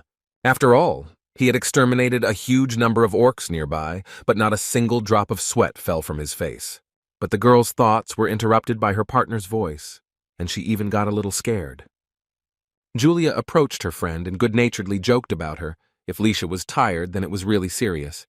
The girl replied that Julia's legs were shaking and sweat was running down her body. A friend noted that it was unfair to say that because Lisha's shaking legs were not visible because she was wearing a skirt. But still, the girl was surprised by the hardy character of this hero Kang Hansu. Her companion noted that it was most likely not just a matter of patronage. Julia said that she meant the special talent that this young man possessed. She noticed that the guy was skilled in wielding a sword and was good at fencing. In all his fights, he uses techniques that are very dangerous, and the slightest mistake can lead to death. Julia added that since childhood the girl was called a genius, she was very good at this technique, but Kang Hansu surpassed her. It seemed that he had a teacher who explained everything, and finally the heroes decided to take a break. Kogmos offered his partner an illustrated book designed for children to learn the language. The guy started saying separate words that didn't connect with each other. The girls giggled. It was very funny to hear how Kang Hansu was learning a new language for himself. After checking her achievements, Julia boasted that she had risen to level 15. Her friend was a little sad, because again there was a big difference in achievements between them, and Julia added that next time she is definitely aiming to go to the rank. Lisha was worried and said that it was very dangerous because she could get hurt or die in battle. However, Julia was not worried because she understood that they had every chance of winning. After all, despite his clear desire to kill orcs, this guy constantly monitors the safety of the girls. Lisha thoughtfully reminded her friend that she had spoken about her indifference to men, but at the same time Julia studied Kang Hansu. The friend protested and said that the swordsman is obliged to monitor the actions of the opponent. At this time, a menacing cry was heard from Kang Hansu. He told the women in broken language to go. The guy spoke very awkwardly, and it was funny to listen to him, but the girls understood that he was calling them. Kang Hansu repeated his request threateningly, as they were in no hurry to continue on their way. It was necessary to move on, and the guy persistently called Julia and Lisha. The girl was a magician and a scientist. She thought about how to unravel the soul of this young man. To some extent, he was simple and naive like a child, and also constantly acted at random. At this time, the Saint Nose and the Knight gathered in the temple and discussed the find. It was the bag of the hero who caused them many problems and questions. The Saint looked at the bag with bated breath and excitement. They had to find out some information. The Saint asked again beforehand whether she had probably realized that this bag belonged to the unknown hero. Having taken out books and notebooks from there, those present came to the conclusion that these objects did not belong to this area. They were found near a huge tree on the training ground where the heroes fought. Besides the knight, the commander also learned about the existence of this bag. The Saint needed to reduce the number of people who knew about it. She asked if the commander could report this discovery to Prince Alice. However, the knight who arrived insisted that the prince did not know about this bag, since the Saint was the first to be initiated into it. The temple servant thought that she knew about all the things that belonged to the heroes and disciples who left the temple. She praised the servant for his decision and ordered that the knight be sent to lifelong service in the temple. The guy stared at the Saint in amazement, unable to utter a word. He did not understand the reason for such a statement. The temple attendant calmly said that everyone should forget about the existence of the bag. Otherwise, the knight would be killed. The knight did not want to die and preferred to remain to serve in the temple. The Saint approved of this and told him to follow the priest. The knight and the priest left the temple, and the Saint remained standing thoughtfully near the table. She picked up the gold signet ring and intended to see what was written there, but she understood nothing. The Saint called her to give her the necessary instructions and orders. She said that we need to find out how the words are written by the heroes from the temple, and read the information written in the things found. The temple minister also said that no one should know their intentions under any circumstances. The Saint suggested that the presence of this bag was evidence of a mistake by God, but a perfect God does not make mistakes and can best turn a blind eye to this. Suddenly, her thoughts were interrupted by the arrival of a servant who reported that she had some information. A mass murder took place in a forest hunting village and, on orders from Sarah Bray, it was decided to remain silent about it. The servant continued to talk about how the hut contained the bodies of murdered elves and the instigators of the crime, apparently the soul of a stranger seeking revenge. The saint thought, after all, it turns out that the soul of the offended foreigner appeared as a ghost for revenge. Usually such individuals were called adventurers. The temple servant thought about what this stranger looked like. A moment later, she said that it was not an offended soul at all, and the revenge was committed during life. At this time, the night sky was glowing with sparkling flames. A fire was burning. Kang Hansu sat alone near the fire, thinking everything was quiet and calm around him. Cogmos and the tired, exhausted girls slept soundly on their beds. The guy picked up a book and thought that now would be a good time to learn new words. He thought about having to learn from a children's book. However, there was no other choice. God looked curiously into the colorful book and began to look at the pictures drawn there. Kang Hansu noticed that God really liked the cute pictures in this book. Suddenly, the guy asked where the other gods from the fantasy world were now. The spirit said with displeasure that he didn't know, but Kang Hansu believed that only by knowing their location could they avoid meeting. After thinking for a few moments, God pointed to the side and said that there were plenty of them there. But on that side there was a temple where a holy servant of the evil goddess lived. The guy decided that it was dangerous to go there now, and it was necessary to change course to the opposite northeastern side. God suggested looking through another picture book, but Kang Hansu wanted to study this one first. However, the stubborn spirit did not want to give in so quickly and continued to be capricious, so that the guy would take another book. Just so that he wouldn't whine anymore, Kang Hansu agreed to look through something else. Well, suddenly the silence was broken by some strange sound, and the young man strained to listen. He realized that they were unexpectedly surrounded and suggested that God look through the book another time. For the inconvenience caused and for the fact that the great Asa was upset, the young man decided to punish those who came. He went to wake up the demon. Cogmos opened his eyes with a dissatisfied grumbling. His companion told him that they were surrounded by people who were not inferior in level to their young ladies. Having finally woken up, the demon asked in surprise how the guy could have found out their level. Kang Hansu calmly said that this was the ability of the gnolls that he had mastered. And then the guy went to the girls and started waking them up with the question of whether they wanted to die. The demon just rolled his eyes, because the ladies might have misunderstood. The frightened girls jumped up from their seats and did not understand what was happening. It was difficult to grasp the essence of Kang Hansu's incoherent speech. The guy tried very hard to explain, but the demon noted with displeasure that that was not the point. Suddenly, the young man's keen hearing and gaze conveyed that the entourage had come very close. The lights flickering in the distance were getting closer and closer. These were the people who had come to attack. They were prepared and armed and had no doubt whatsoever of their victory. One of them approached and said something. Kang Hansu only caught one word of the orc. The evil look and predatory smile did not bode well for the travelers. Cogmos translated that this man wants to take all the trophies received from the orcs. Then the angry man said that they would kill the men and let the girls go if they surrendered. Kang Hansu noted that this discrimination against people based on their origin is completely unacceptable. However, the girls decided not to give up and pointed their weapons towards their fellow tribesmen. There were a lot of them. Kang Hansu tried to express his indignation in broken language.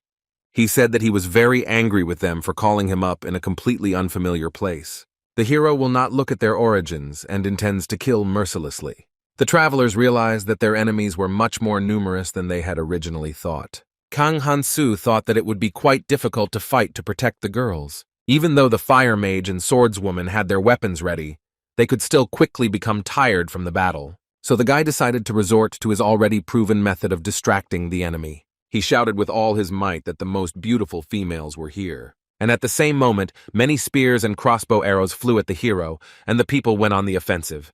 However, the guy deftly dodged the blows and repelled any attacks that came. Kang Hansu prepared to deliver his crushing blow. He looked clearly at his target. And the next moment he attacked the enemy with all the force he had. The leader screamed in pain, but remained on his feet. He was very strong and resilient. The tribe wanted to destroy the strangers at any cost. They were determined. Suddenly, some footsteps, trampling, and wild cries of animals were heard nearby in the forest. The orcs quickly approached as they smelled the humans and came to profit. One of them, an evil orc, said that the skinny pig would belong to him. A difficult fight began between humans and orcs. In this battle, humans were significantly losing to the monsters. They were afraid of the evil pig-like creatures, but they stood bravely with their swords. The swordswoman and Lisha also prepared to defend themselves from the huge, malevolent monsters. But for some time, the friends decided not to get involved in the struggle that was taking place between the two tribes. Kang Hansu decided that this was his chance to get his experience points, and therefore he had to intervene. He gathered his strength, and with a burning flame in his eyes and a sharp dagger, he headed out to destroy. The guy was eager to get his experience points at any cost and was ready to kill everyone in his path. The man backed away from him in horror and asked for help, but the guy was relentless. But then the leader of the human tribe entered the fight, grabbed his comrade, and tried to drag him aside. He attacked Kang Hansu menacingly with wild cries and a desire for revenge. The guy noted to himself that this man was quite strong, because after such a blow he got up. The leader armed himself with his sword and prepared to make a furious attack on the guy with red eyes. However, at that very moment, a huge and hungry orc appeared nearby, ready to eat the man. But the tribe of people attacked the wild beast from all sides and were able to kill it with swords. And then, with shouts and loud stomping, they headed towards Kang Hansu, who calmly awaited their approach. He was calm and calculating in his actions. He knew that in any case he would overcome these people. His dagger did its job well, and even when the warriors dodged it caught up with them. Suddenly, out of the corner of her eye, the girl sensed danger behind her. It was the leader who decided to approach Kang Hansu unnoticed and kill him. The powerful blow that reached him pierced the guy's entire body, and he screamed loudly. The leader was glad that he was finally able to deal with this annoying and clever young man. However, the next second he realized that he was wrong, since the guy with the huge wound did not feel any discomfort. The man's eyes widened, because only a monster could have such abilities. A moment later, he received the final crushing blow and bled to death. But not all were defeated yet. There were still living orcs and people who continued the battle and hoped for success. The young man looked around to assess the situation that was here. Lisha fought the crowd of angry and armed people with her fire magic. Kang Hansu thought that she was doing a great job and had a good handle on the situation. In the same way, Julia the swordswoman fights with enemies and successfully defeats them. The guy said thoughtfully that everyone was busy now, and that was great. Asa reminded that it was necessary to leaf through the book, so it was necessary to finish the battle as soon as possible. A few hours later, the mercenaries arrived at the guild with their loot. Kang Hansu put a full bag of wild and bloodthirsty orc snouts on the table. He asked if this would be enough to get credit for the work he had done. Then the guy added that if it weren't for the house, he could have gathered even more of you.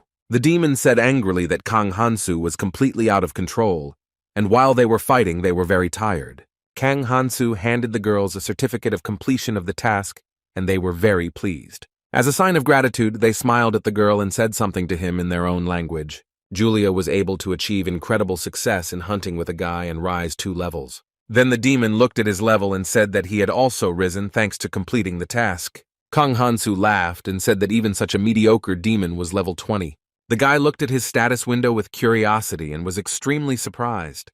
His level hadn't risen by even 1%, and the boy looked at the god in confusion. However, God looked at the stars because today they were incredibly bright, beautiful, and in general, it was time to sleep. Some guesses flashed through the guy's head, but Asa stamped his foot menacingly and said that he couldn't stand suspicions. At the very beginning, there was chaos in the world, but quickly living beings began to appear. They needed faith. They prayed and called on God to save them. They called for help, and God, giving them what they asked for, made them feel needed and important. There were also other gods present in heaven, a small, vulnerable goddess with a pillow, an evil demonic god who waved at everyone present with a slight smile, and the modest, inconspicuous goddess of water who stood to the side and watched the steel ones. Gradually, the number of gods increased. Each of them helped living beings on Earth and competed with each other. However, many of them could not recognize each other's existence and were constantly at war. These passionate, fiery battles often ended in senseless, sudden death. After some time, a dying young man was discovered in a cave who asked for help. Some god saw this young man, took pity on him, and decided that it was necessary to provide the help he was asking for. Therefore, God asked him if he wanted to live, and he answered that he really wanted to, but he couldn't die like that. The next moment, a bright light illuminated everything in the cave, and healing energy was directed at the guy. He became a baby and had to learn to live again, but the young man did not die. A small, ignorant baby was lying on his clothes and crying loudly. God decided that he needed to be taken away from here. He went to the village to tell the locals, and they came to the cave. Finally, some god saw a small hut in the distance near the mountain and decided to go there. There lived some old men and a woman, and the spirit told them that they needed to go to the cave. They took the baby for themselves and raised him as their own. God believed that he had done a good deed because he had saved the man at his request. What kind of God was very proud of his work done and was glad that he was needed? One day, this spirit decided to visit the rescued child, who had already grown up considerably. He kindly asked the boy what he wanted, and the child recognized him. The spirit really wanted to know that perhaps the boy needed some more help or support. But the man clenched his teeth in rage. He was angry at this God for his interference. The boy screamed that the spirit had cursed him, because he became a child, his beloved woman was taken away from him. Confused, the god said that he was hearing about this woman for the first time and did not know what to do. And the boy continued to tell that he had to stop the wedding of his beloved woman, but he couldn't. God sadly asked the man for forgiveness. He was very sad and depressed. The child said that an apology alone would not help. It was necessary to take responsibility for what had been done, but God had already rushed away. The spirit kept flying forward and thinking about where he had made a mistake, and how other gods were helping. The god of wind helped sailors, and not for this they sacrificed jewels and diamonds to him. And the god of war helped the knights who needed additional strength and motivation. Only one god could not find his purpose and thought that he did not understand anything. Some time passed, and the spirit continued to give blessings to many, saving lives. But in response, I only hear curses. And he still didn't understand why this was happening, because he wanted to be useful to people. Many hundreds of years have passed since then, and he still could not find the cause of the misfortune in his blessing. And the world at this time was improving, and many years, replacing each other, changed people. Among living people, many used God to satisfy their own desires. In order not to create chaos, the gods introduced special rules, which included patronage, curses, and levels. Soon the gods got used to this order, settled in, and lived according to their own rules, all except one spirit.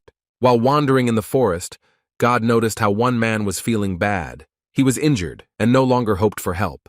The man hoped for help from the saint, but she went to another place during the battle. In exhaustion, the man asked his partner to make a healing patronage. He was a great hero with many achievements and victories, and he planned to improve his level. Suddenly, some god turned to him with a question, and having made sure that the man wanted to live, continued to speak.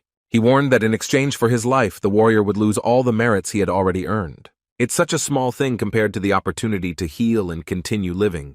When the man agreed, the healing power was directed to his wounds and healed everything. God was glad that he was still needed by someone in this world, and that there were beings who needed him. The warrior without me did not look at his body, which had become completely whole, and all pain had gone away. The inspired man said that it was time to return the saint and looked at his status window. Imagine his surprise when the first level of his merits returned and the spirit noticed that he had warned about this. However, the man was not discouraged. The main thing was that he remained alive and decided that he could level up again. At this point, some god calmed down and thought that he could still be useful. Time passed and the men continued their battles, but his level did not rise. His wife was very upset and decided to break up with him because she saw no prospects. She left the warrior and told him to forget her and never try to get her back. At first, the man was very angry, but after some time, he stopped feeling anything. He gratefully accepted the spirit's help and said that he would no longer complain or be angry with him. However, the warrior wanted to say something to God as a farewell, and he listened to him attentively. Clenching his fist tighter, the man asked the spirit not to give patronage to anyone else, since there are things more valuable than life. After all, this patronage returns to the first level, which is impossible to raise. He prefers to die rather than use it again. This conversation was a real shock for some god. He was confused and very upset. Until this moment, he was in denial, but now he realized that he really was not needed by this world. Many years have passed since then, and near a huge oak tree, the spirit met the wounded man again. It was Kang Hansu, who was asking for help with a shot leg and did not want to die. This time, some god decided to come to the aid of man once again and heal his wound. At first, it was just curiosity, because the guy had the hero's curse and was supposed to die on his own. However, God understood that as soon as the truth came to light, he would be hated. As the spirit feared, Kang Hansu learned the truth about his acquired patronage. The guy was silent for a few moments and then said that nothing could be done about it. He grabbed his head and did not understand how he had not realized earlier that he was resetting any states and levels. God thoughtfully said that this young man was rather strange, because he was not angry at all. The young man decided to end this conversation and go get a new picture book. At this time, the patron god began to energetically ask and pray for something. Kang Hansu stopped in a daze, hoping that the prayer was not for his repose. In determination, God answered his interlocutor that he was asking for something completely different. And in response to the guy's question about what exactly the request was, he just smiled mysteriously. The spirit replied that it was a secret, and the young man asked what it could mean. Meanwhile, Ohanu opened his eyes. His thoughts were confused, and he did not understand where he was. He found himself lying on the grass in a dense, dark forest and began to listen around. The young man thought that this shouldn't be the case, because he is the main character who defeats everyone. A moment later, he discovered that his slaves were being held captive by a malicious fellow. It was Pak Han Yon, smiling maliciously and trying to get some compliance from Ohan Wu. The guy began to remember that before this, he and the girl went hunting. Sarah, armed with a sword, attacked the huge evil monster to kill it. The girl was very agile, flexible, and strong, so she could easily cope with such a task. Kana and Rusa did not lag behind, and quickly helped their friend in hunting the monster. Finally, the wild beast was defeated and flew several meters to the side. Ohanu was pleased with this outcome and rubbed his hands with satisfaction in anticipation of quick profit.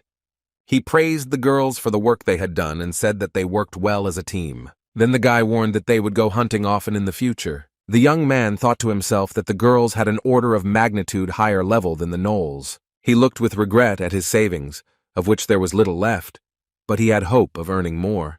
The girls heard some noise and looked in the direction where it came from. It was the gnoll who stirred. It turned out he was still alive. He just lost consciousness for a moment. His eyes were burning with intense rage. He was saying something in his own language, incomprehensible to the hunters. Suddenly, a strong flame of fire rose up in which for a moment nothing was visible. It was Ohanu who used his magic to finally destroy the impudent gnoll. The guy himself did not expect such a huge flame that he got. Suddenly, the young man heard a speech addressed to him and turned around in amazement. These were well-known people. Pak Han Yan said he was going to come to the rescue, but thanks to the flames, he didn't have to. Ohanu was not too happy to meet his old comrade and made it clear that he did not intend to hunt with him. But his comrade said that he did not want to go to another part of the forest and would stay here. At this time, his acquired slave looked at the events taking place in surprise. Ohanu looked at his opponent with hatred. Even during his earthly life, he suspected that this guy was not worthy. On Earth, he was a troublemaker and was constantly getting into trouble. They were not friends with each other and never belonged to the same groups of guys. These two secretly despised and hated each other, considering each other the scum of society. However, in the fantasy world, there were different rules, and here it was necessary to provide evidence of primacy. Ohanu considered himself the main hero and did not allow anyone to take this tempting place. His comrade was just waiting for this. When the guy would start to resist, he sent his slave into battle. The girls did not intend to retreat so quickly. They prepared their weapons in order to defeat the strong man. The enemies stood opposite each other and prepared to begin a furious, bloodthirsty battle. A huge, muscular strongman headed towards the three girls with Ohanu and tried to attack them. However, the heroes were not going to retreat so quickly. They prepared their weapons. Ohanu launched his fire magic and ordered the girls to distract their enemy. But a moment later, the guy realized that he was cruelly mistaken about this man. After all, they received crushing blows and were no longer able to attack the strong man. The guy looked at the defeated slaves in confusion and could not believe his eyes. He was left alone with a burning flame in his hand, and around him lay girls unable to rise. Ohanu did not understand how it was possible to kill them all at once with one blow. What a huge force it must be.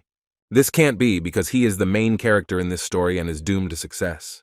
His opponent grinned maliciously and asked if the guy had realized what was going on. Enraged, Ohanu shouted about the trick his opponent had planned. He replied that the level of his slave was significantly higher than the level of Ohanu's concubines.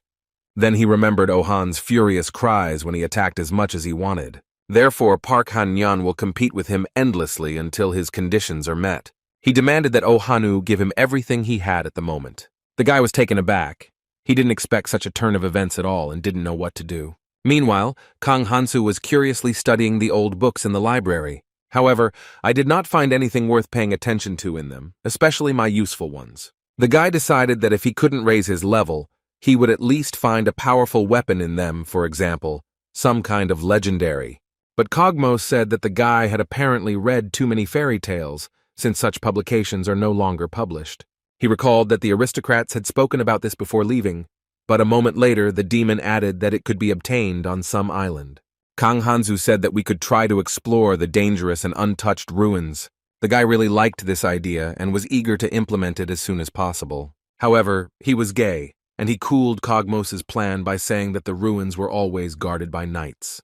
And their level is much better and higher than Kang Hansu's, so it is very dangerous to go there. Kang Hansu was upset.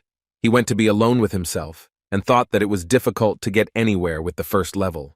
He wondered who the knights were and how he could get around them. The young man thought that these were huge tin cans that were very stupid and only knew how to give away part of it. But no matter how he thought about it, he couldn't find a way. Kang Hansu was in despair, and God encouraged him as best he could. Suddenly the silence was broken by a familiar cry. A wild orc had discovered the young man and wanted to attack. He spoke menacingly to the guy to give him everything he had, but he said that he was currently in a depressed state. The green savage was a little taken aback. Could this skinny pig really speak the language of the orcs? But Kang Hansu once again asked him to leave while he was kind. However, the orc considered the young man to be a smart enough, albeit weak opponent, so he prepared to fight. The guy's eyes lit up with an evil fire, and his hand turned into a sharp weapon. The next moment he pierced the orc with his burning hand and he screamed in pain. The monster did not expect this at all, and understood that he had underestimated his enemy. The young man clenched his fist with all his might and prepared to deliver a powerful blow to his opponent. A column of dust rose up around in which nothing could be made out. For a moment the monster could no longer see. When his eyes cleared a little, the orc realized that he was in the strong hands of his opponent. And the guy said menacingly that he warned about his depressed state, because even in the fantasy world there is no place for dreams, and there are no ruins. Kang Hansu struck mercilessly, and his opponent said that the ruins really exist. In amazement, the guy stopped hitting and paused for a second, asking again what the monster meant. The orc was very scared, and there were tears in his eyes. He said that there were ruins and asked them to stop beating him. However, the guy did not believe him, thinking that these were tricks of the enemy, but he objected that there were orc ruins nearby. For a moment, Kang Hansu thought about it and came up with a rather interesting plan. With the most benevolent smile, he asked his friend to take him to those ruins. The monster took his paws away from his muzzle and let out one last loud sob. He was ready to do anything just so that they wouldn't touch him. There were several types of different dialects in fantasy. For example, a knight was compared to a dragon, and a coward to a slime. Org was somewhere in the middle between a knight and a coward, which gave him the definition of being quite good. Kang Hansu's mood improved significantly. He talked with his companion and called him Buddy. However, the green monster was very irritated by this and asked not to call him that. After all, even if this person wanted to be a friend of the orc, he would still use violence, and this is no longer about friendship. But Kang Hansu only smiled smugly at this statement, which completely infuriated his companion. When they were already approaching, the orc noticed that such a strong boar as Kang Hansu would not be able to go inside. When the guy asked why this was so, the green monster said that such a rule existed even before he was born. Finally they arrived, and the friends looked in amazement at what they saw before them. Right in front of them, a huge mountain appeared, and a vast plain occupied the space. The young man looked around in surprise, because in fact there was nothing visible here. But when he took a closer look, he was delighted because this place was exactly what he was looking for. Ahead were huge ruins that consisted of stones and heavy massive slabs. The arriving friends headed towards the large entrance, which was an arch. The orc sighed with relief because he was finally able to get rid of this impudent creature. The young man looked at this city in amazement, and he really liked what he saw. The monster that brought the guys entered the gate, however. Kang Hansu followed him. He was incredibly surprised by this, because one could only penetrate into the orc's territory if one was below level 9. But Kang Hansu's level was only the first, although the green monster found it hard to believe. The guy had achieved his goal and was now very determined. His eyes were burning with a red fire. He threw the orc aside and rushed forward, not noticing the obstacles in his path. And the obstacles here were in the form of many green, hungry, and bloodthirsty orcs. They thought that this was a person who had come in by chance and who would instantly become their lunch. After all, In the city of ruins, there were tens of thousands of armed monsters who were not averse to profiting. The orc who brought the young man warned his brothers to be careful. He told the others that this boar actually has great strength and is not so easy to defeat. And the young man carelessly said that he would walk here a little, and if someone was tired of living, they could try to stop him. Then something completely unexpected happened. The guy began to rise above the ground and fly.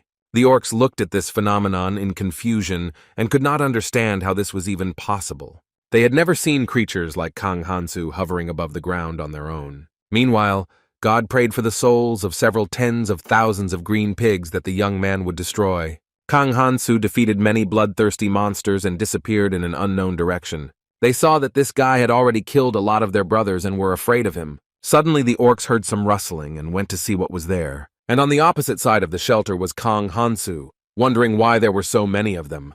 He had already defeated many of these monsters. But they still did not end and continued to come out. The guy had been looking for a way out for a long time but couldn't find it. It felt like they were marking time. Suddenly, several green pigs appeared from behind a huge stone and joyfully shouted that they had found the young man. However, he deftly dodged the orc's attack and gathered himself away from there. But the bloodthirsty beasts did not want to retreat, and the guy had to prepare for an attack. They aggressively drew their swords and tried to injure their opponent. The young man decided to accept this challenge and fight to the last to see who would win. The animals wanted to overcome the young man, kill him and then eat him, but they miscalculated their capabilities. After a while, there was a pile of defeated orcs lying on the floor, and Kang Hansu was convinced that they were nothing. He sighed with relief because most of these animals were dealt with, and the slimes helped clean everything up. The guy with his beloved looked at his status window to track the changes. However, an unpleasant surprise awaited the guy there. He had a new curse, the essence of which consisted of nightmares with defeated orcs. But on the other hand, it is clear that he is not sleeping anyway, so no nightmares are scary to him. Still, such curses seemed harsh to the guys, and he asked God if he thought the same. After all, in addition to the fact that Kang Hansu defeated a large number of orcs, he also freed the captive people who were in the ruins. It turned out to be somewhat illogical. They received a curse for saving people, but God had no way of saying why this was so. People tried to talk to the guy somehow, but he couldn't understand them, and he thought that it would be nice if Kogmos were here. Kang Hansu turned to one of the lying orcs and asked how to find a way out of here. The monster replied that the only way out was in the center, since the city had different entrances and exits. The guy understood why he didn't find anything when he tried to find a way out. He had to go deeper into the city. Without thinking twice, the young man headed into the city and began to wander through the ruins among the various stone slabs. Finally, Kang Hansu approached a huge fence and thought that perhaps this was the exit that the orc was talking about. However, nothing special happened, and the guy thought that he needed to use magic in order to open some kind of portal. Suddenly, a bright light appeared behind the fence. It rose up and illuminated everything around. From this beam, a huge creature resembling an orc appeared. Its skin was also green. The freed people closed their eyes from the bright light emitted by the monster that appeared. The giant asked the young man whether he was the hero who killed all the orcs. The guy thought that for an ordinary orc, this monster appeared too spectacularly. However, the evil giant persistently demanded an immediate answer from Kang Hansu. The young man said that he asked them to get out of the way, but they did not listen and paid for it with their lives. The monster was surprised that for this reason alone the guy killed 300,000 orcs. The young man now understood why they seemed to never end. There were 300,000 of them. And the terrible monster continued. He said that he is the guardian of this city and the orcs. A wonderful thought flashed through Kang Hansu's mind, and he thought that this situation was to his advantage. But the keeper did not understand the guy's attitude and asked why he thought it was for the best. However, the young man was already prepared for the duel and noted that if there is a guard, then there are treasures that need to be protected. With these words, he used magic to push off the ground and flew straight towards his opponent. He was determined to collect all the treasures and kill this keeper, but he had no intention of giving up. He prepared his trident and went on the attack. They had already faced each other in a duel, and this opponent was much stronger than the others. Having encountered strong opposition, Kang Hansu felt that this fight would not be easy. The next second, the guy realized that he was losing his hand, as it was cut off by the city's keeper. However, the young man remained unperturbed. He had some tricks up his sleeve. Even though his opponent was too strong, too resilient, and too big, this did not give him the right to win. It was difficult for Kang Hansu to stand on his feet and resist the city guardian's weapon. The next moment, the guy realized that his eye was also knocked out, and now he couldn't see. The monster dealt the young man a crushing death blow that no one had ever withstood, and I was surprised, to say the least, that Kang Hansu still hadn't broken even under such force. Before him stood a young man who was seriously wounded, but who did not give up and stood firm. He had one eye and one arm left, but the guy still continued to fight for victory. However, the giant had no intention of pardoning the hero. He wanted to avenge the lives of 300,000 of his fellows. Imagine the surprise of the monsters when suddenly the guy's hand and eye instantly healed. He couldn't believe his eyes and stared in amazement at his restored enemy. They stood opposite each other, full of determination, not giving in to their opponent. Now the city's keeper understood where the young man got such confidence from, because he had an immortal body. But he came up with a cunning plan that would allow him to defeat this fearless guy. Kang Hansu was confident of his victory, as he could recover from his wounds in a matter of seconds. However, the giant understood that there was only one exit here, and if he blocked it, the young man would never get out. The guy showed with his whole appearance that he was determined and confident, but in reality, he didn't know how to act next. It was deep night, and everyone in the temple was asleep, when suddenly someone knocked on Yubora's room. It was Arya who entered the girl's room and praised her partner for her good achievements at level 7. Yubora was embarrassed, and said that all this was thanks to patronage that she did not receive through her own efforts. Arya admitted that she also had the patronage of a nobleman and explained what effect it had. Thanks to her patronage, the girl had to protect the vassals and receive part of their experience points, that is, practically for free.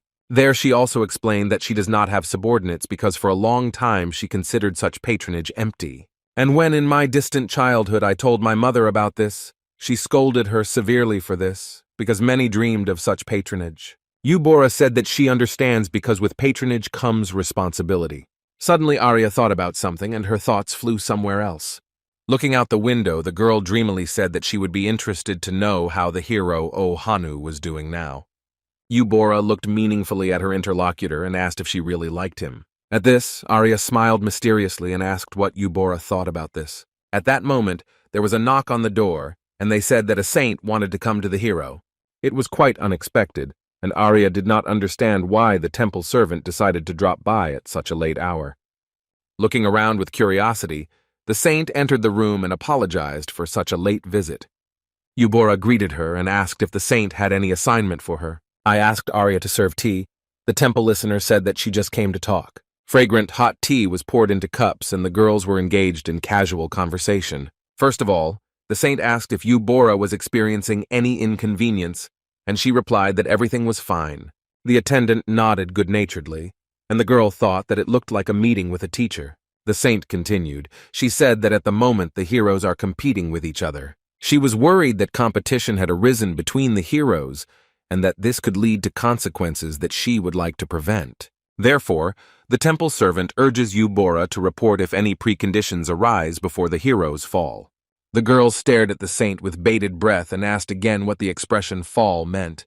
After a pause, she said that there are guys who have become obsessed with patronage and temptations. With bated breath, Yubora asked what would happen to the heroes who fell. The saint said that they have special fights with such people, but they are not killed, and they are still considered heroes. But to fall means to betray all who believed in the heroes and loved them with all their hearts. Yubora remembered the episode when her classmate wanted to return to Earth. His words then said that a person who causes nothing but trouble to a family cannot save the whole world. The girl was struck by this memory as if by an electric shock, and she began to shake all over with excitement. The saint noticed these changes and asked what happened, but the student said that she was just thinking. Yubora looked sadly at the steam rising from the cup. Maybe Kang Hansu did the right thing by refusing this mission. As if reading her thoughts, the servant asked if the girl knew the hero Kang Hansu. The girl was extremely surprised that the saint knew the guy and tried not to show the excitement that overwhelmed her. The saint looked piercingly at Yubora and asked if there was a relationship between them, but the student said that they were just classmates. This answer did not really satisfy the temple servant, and she wanted the girl to open up to her and tell her everything. Some time passed, and the gods listened attentively to what the girl was telling about Kang Hansu. The saint returned to her room, thoughtfully recalling the conversation that had taken place the day before. It was clearly noticeable that Yubora had a very warm attitude towards this guy, because she talked about him for many hours in a row.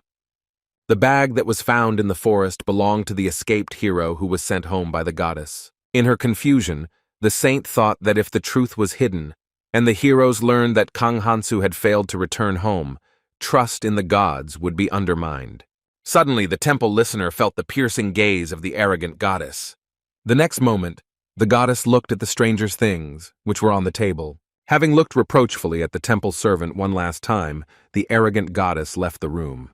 The saint was shaking all over, and was in a terrible state of agitation that did not allow her to collect her thoughts. She thought that with her patronage, anyone could be found, however. Even if the Almighty could not catch the location of Kang Hansu, there must be a reason. Perhaps some other god who is not under their control is preventing them from finding its location.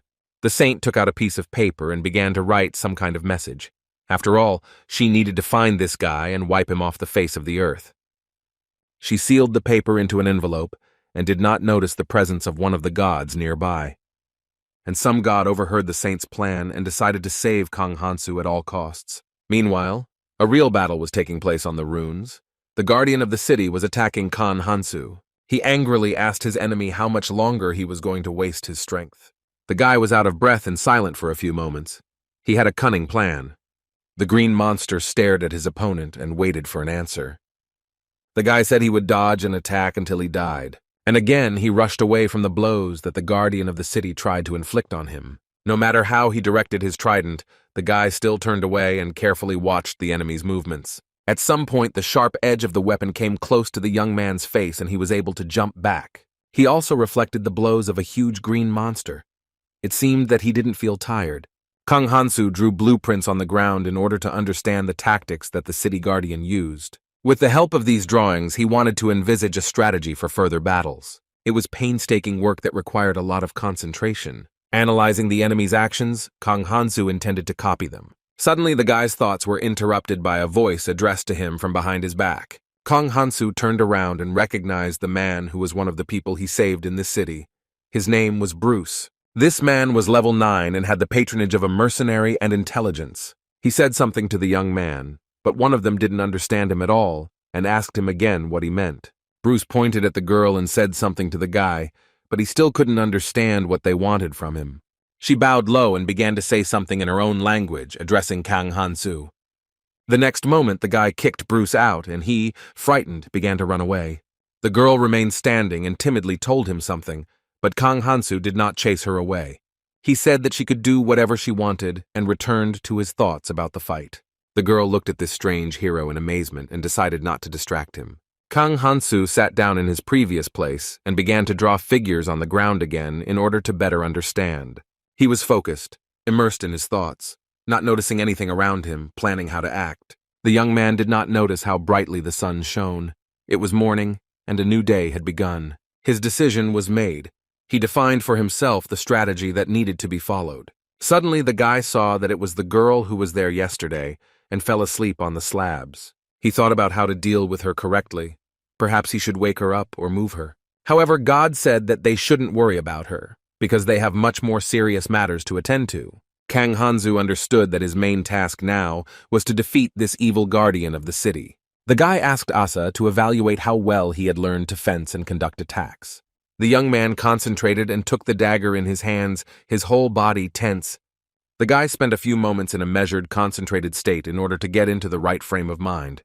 Then he saw an imaginary target at which he needed to point his weapon. The next second, deftly dodging blows and inflicting his own on the enemy, he began the battle, and the last moment was to quickly disappear from this place. The patron god gasped in delight. He thought that the strategy was quite good. The young man boasted that he had been training for 2 days and could now repeat the keeper's movements. It was not in vain that he suffered defeats in fencing, because now Kang Hansu had a clear idea of how to master this art.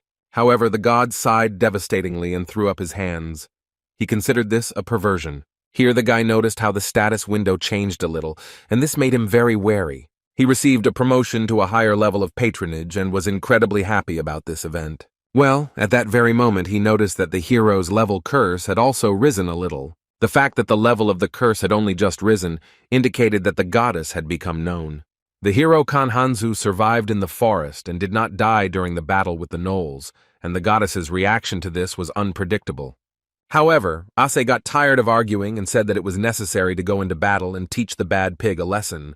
The guardian was in his place. He stood angrily like a rock and was very aggressive. He asked the young man whether he wanted to die or decided to run away again with his tail between his legs. However, the monster did not believe the words spoken by the man, and therefore doubted the veracity of his words. He called the young man inside to show him the ancient, huge ruins. Kang Hansu wondered if there was a trap set for him there. This question somewhat offended the keeper, and he said that they would not stoop to such a method as setting traps. But the guy also didn't trust him, and thought that the monster wanted to lure him inside to destroy him. The giant called him so that he would not give him away to the old, dilapidated buildings. When they entered inside, Kang Hansu was a little surprised because he had not imagined everything like this. The guardian said that this was once a training hall where heroes were raised. The young man thought that they were orc heroes, but the guardian said that there were none of their kind among their race. There were people there, and they trained future heroes, but they became proud of their origins and were easy prey for the orcs, who quickly captured the hall. They needed the ruins to maintain the function of limiting the escape of strongmen. But for now, the life of this city cannot be restored, so Kang Hansu must die. The monster was huge and clear. He waved his weapon, and his eyes glowed red with fire. He pointed his trident at the guy and was going to kill him right here in this place. But Kang Hansu was adamant. He knew what to do and was not going to leave here without a victory. The keeper of the ruins said that the boy must die, but he wanted to ask his rival a question. The green monster sternly asked what the young man was so interested in. After a short pause, Kang Hansu asked if there was any treasure in the ruins. The guardian replied that there was a weapon here that was intended for heroes who had just left the training hall. For Kang Hansu, this news was not particularly joyful because he intended to fight the goddess. But the weapon for beginners was too frivolous for such a strong opponent. The guy imagined himself flying into small pieces in this unequal fight. However, the giant got tired of empty talk, and he said that it was necessary to sort out the death of 300,000 brothers here and now. But when he began his attack, the young man quickly continued to dodge and defend himself. The fierce battle continued, and Kang Hansu not only did not get tired, but was also able to strike. No matter how much the evil guardian of the city attacked, the guy brilliantly repelled any attacks. He had anger and fire in his eyes, was determined, and wanted to surrender to me. The keeper of the ruins wondered how this guy managed to succeed in battles in one night. But then he noticed that Kang Hansu was quickly heading towards the exit. This did not fit into his plans at all. There was no way the green monster could allow the guy to leave this place. Therefore, we are trying with all our might to stop Kang Hansu and kill him as soon as possible. But an interesting thought came to the guy's mind, as he noticed that he was a keeper, and since yesterday he was very worried about this place. Based on my observations, or I could also notice that the green giant does not have the ability to go beyond the limits. During the battle, Kang Hansu performed a certain move that allowed him to throw his opponent over himself. Well, when he threw it off my enemy, he quickly flew forward and began to be pulled in. Suddenly, a being appeared that instantly absorbed the guardian of the ruins. This phenomenon resembled a huge black hole, but the evil monster did not want to get there. He tried to resist, screamed, and tried to hold on, but it was useless. Kang Hansu saw this for the first time. Now he realized that this was exactly the exit he needed. The guy was glad that he didn't have to continue the battle and that everything ended peacefully. He thought that he didn't need any extra problems because he was leveling up, but he still couldn't. Now Kang Hansu needed to find the treasures that belonged to this place. The patron god indicated in which direction it was necessary to move. The young man doubted that treasures could really be found in such ruins. Suddenly he saw objects that caught his attention. The treasures referred to the large number of swords scattered here.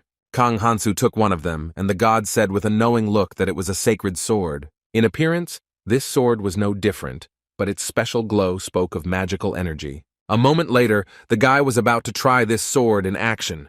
However, a breath warned that only a hero could take it in his hands, and as if to confirm these words, the sword became significantly heavier and began to sparkle. God said that Kang Hansu was a hero anyway, and that's why he was able to take him in his hands, but he couldn't wield him. The angry guy now took his dagger and with all his might cut the sword. He decided that since he couldn't use it, let no one get this sacred sword, and the spirit approved of this decision. The guy was very angry, so he took his dagger and started waving it. He destroyed all the swords that were nearby, and now they were of no value. Kang Hanzu was furious. He picked up one of the remaining swords and looked around. A moment later, he swung to cut this weapon as well, but he hesitated for a second. The guy noticed that this sword was too light compared to those that were before. Asa noticed that it was simply defective, and therefore the weapon did not respond to the curse. For a moment, the young man thought about what would be the right thing to do with this sword. In the end, he found nothing better to do than to destroy the other swords with it. The guy was happy and proud of the work he had done. Now this sword was one of a kind, and therefore was not defective. And God responded that this was a completely accurate and wonderfully logical solution. Kang Hanzu grinned smugly, but suddenly a status window appeared. There was something new on it. There appeared another curse called the Sacred Sword. The young man was furious. At this time, at the Chonmien Temple, together with one of the temple servants, they were saying goodbye to a friend. They agreed to meet together with Choi Gangmin in the evening, the three of them. The guy was a little tired but happy with the work he had done during the day. Choi Gangmin checked his status window, and there were many new patronages in it. He understands that for such a reward, it is possible to endure fatigue. The young man was proud because he felt the interest of the gods. The guy thought that at this rate, he could easily win the tournament. And the reward in the form of the sacred ball will unconditionally belong only to him. The fantasy world needed heroes and a demon king, princes and princesses. Also, in the fantasy world, there were to be the knights of the villainess and the tyrant. Jung Mi-yeon sat there thinking that anyone would be suitable for such a set. The girl also thought that the demon king, who was rather cold, would be interesting to conquer. However, she sincerely did not understand why she had to go into battle and fight on par with the others. The three heroes who guarded and protected her tried to calm their mistress. However, when the young men asked her to calm down, the girl became even more nervous, but after a moment she realized that she was exaggerating. It's just that Chonmien was annoyed because she expected something completely different from the fantasy world. She wanted someone to fight for her heart, protect her heart, and not worry about anything at all. In fact, among her patrons was a timid and stupid boy who occupied 4th place. Also present was a selfish and impudent young man who was ranked 5th. Lastly, OK cosplayer, an obedient, unremarkable type, but with a rating as high as 7th place. Taking a deep breath, the girl still thought that these were the only people who could be useful to her. So she decided to smooth things over, and with the sweetest look she could muster, she said that she herself was wrong. The guys cautiously asked why she called them, and Chonmien told them that there was an important matter. Then the girl mysteriously said that she had secret information because soon some of the students would be sent to school. One of the hooligans present said that there are also schools in this world and that it is disgusting. Chonmien narrowed her eyes slyly and said that she absolutely had to get into this school. The cosplayer asked the girl a question. He bowed respectfully and began to speak.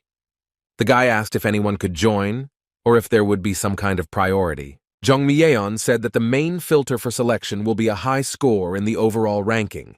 The top 4 will be chosen.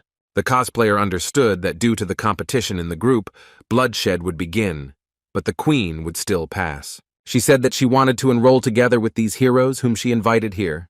The guys didn't really believe her, but the girl said she was absolutely serious. However, one of the guys present expressed his dissatisfaction, because he was not going to help Chonmien arrange a relationship with the prince. But the girl said confidently that she was not going to do this, and if she broke her promise, she would fulfill any wish of the guy. He really liked this idea, but he slightly didn't believe what the girl said. Chonmien noticed that the gods see everything and will not let her collect, so she speaks the truth. Pushing his friend away, the other guy said that he was not ready to follow her even to the ends of the earth. Then he assured the next person present that he would not let his queen be harmed. And although it still felt like a deception, the remaining guy also had to agree to participate. Chonmien was incredibly grateful to them, smiling cheerfully, producing subtle aromas around her.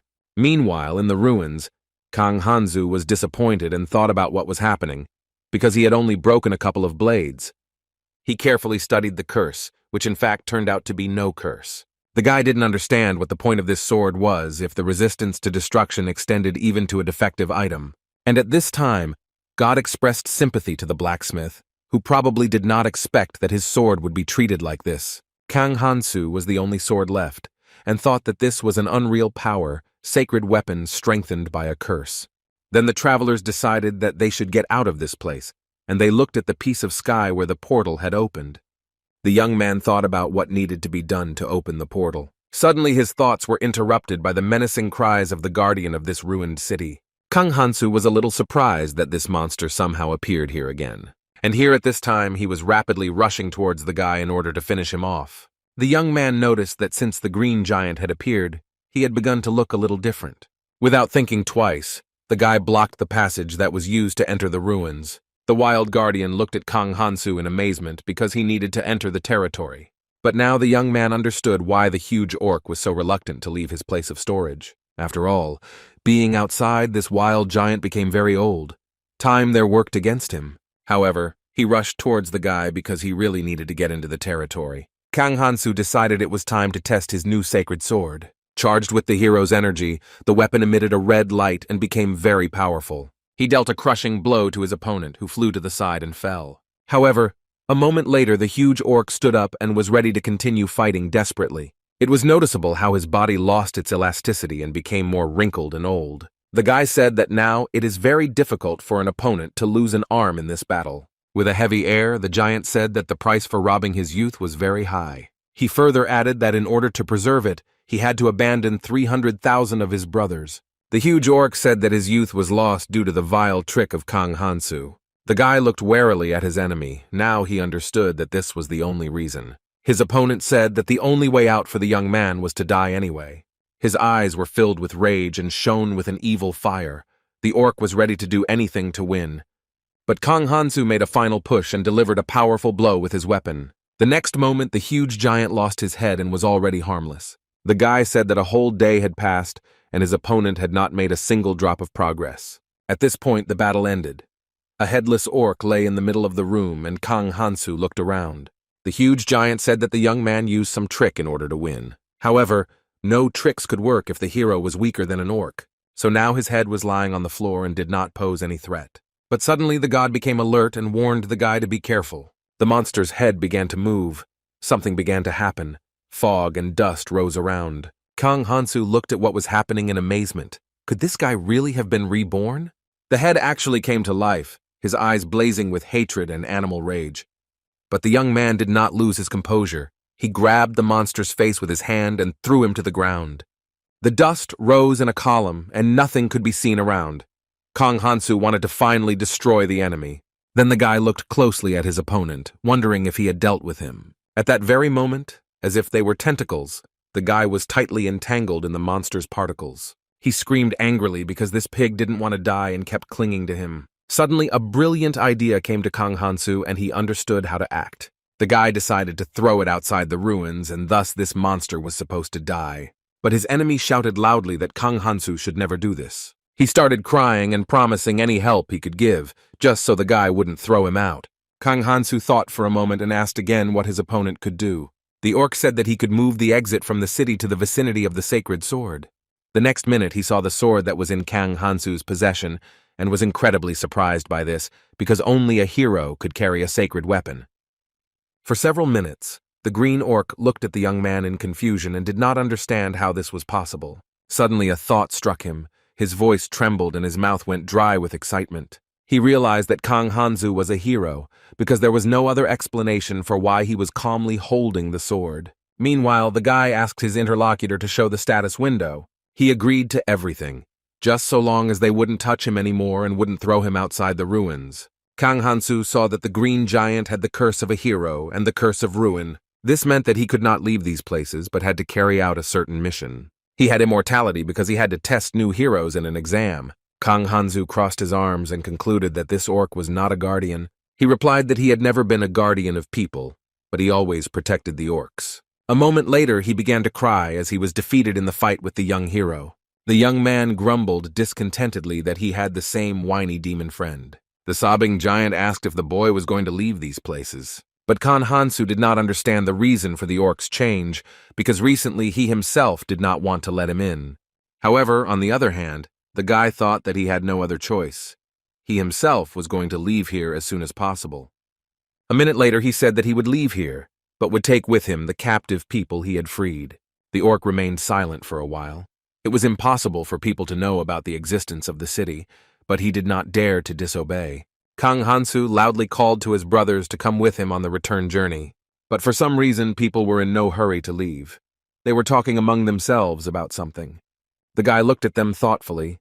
He expected that they would run to freedom in a matter of seconds, but this did not happen. Apparently, during their entire stay, they became very attached to these places, and only 3 wanted to go with the young man. An unknown portal quickly opened and illuminated everything around with its light. Kang Hansu felt memories flooding back to him, and he hoped it wasn't dangerous. He asked God to see where this portal led, but he was too bored.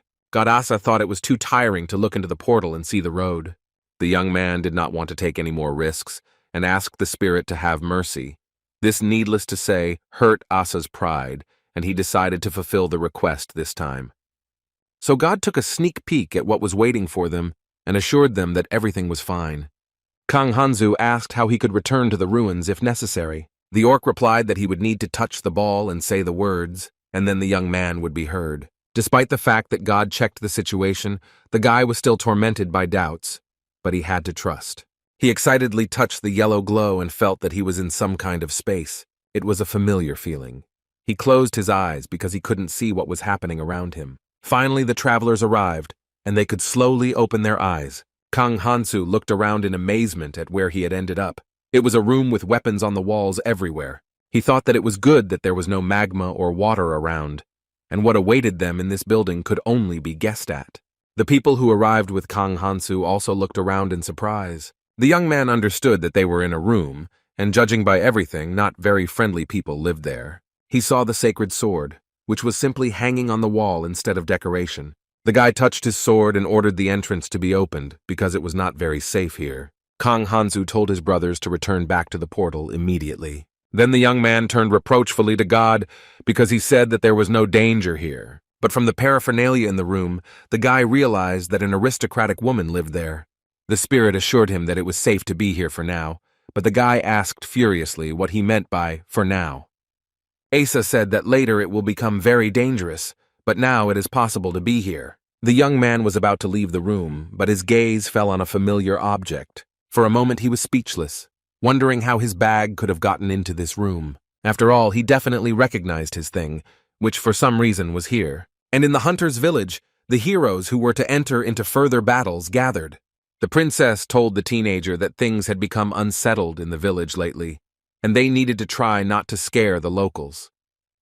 Choi Gangman asked in confusion what kind of incident had happened recently. The other guys also looked around in surprise, but overall were quite calm. Finally, Athena Archmage told the heroes to be vigilant and not to interfere with the saint. Meanwhile, the holy servant of the temple went to the basement where the elves had been imprisoned earlier. She noticed that almost everything there had been cleaned up, and the security guard who brought her immediately began to apologize for this. However, the saint kindly said that she visited them only because she heard about mysterious murders. She asked if it was true that it was in this very basement that Elder Cerebre was locked up. The guard nodded his head affirmatively and again fell to the ground in a bow. The saint asked him if he knew how important Cerebre was, and from this question he broke out in a sweat and his voice trembled in fear.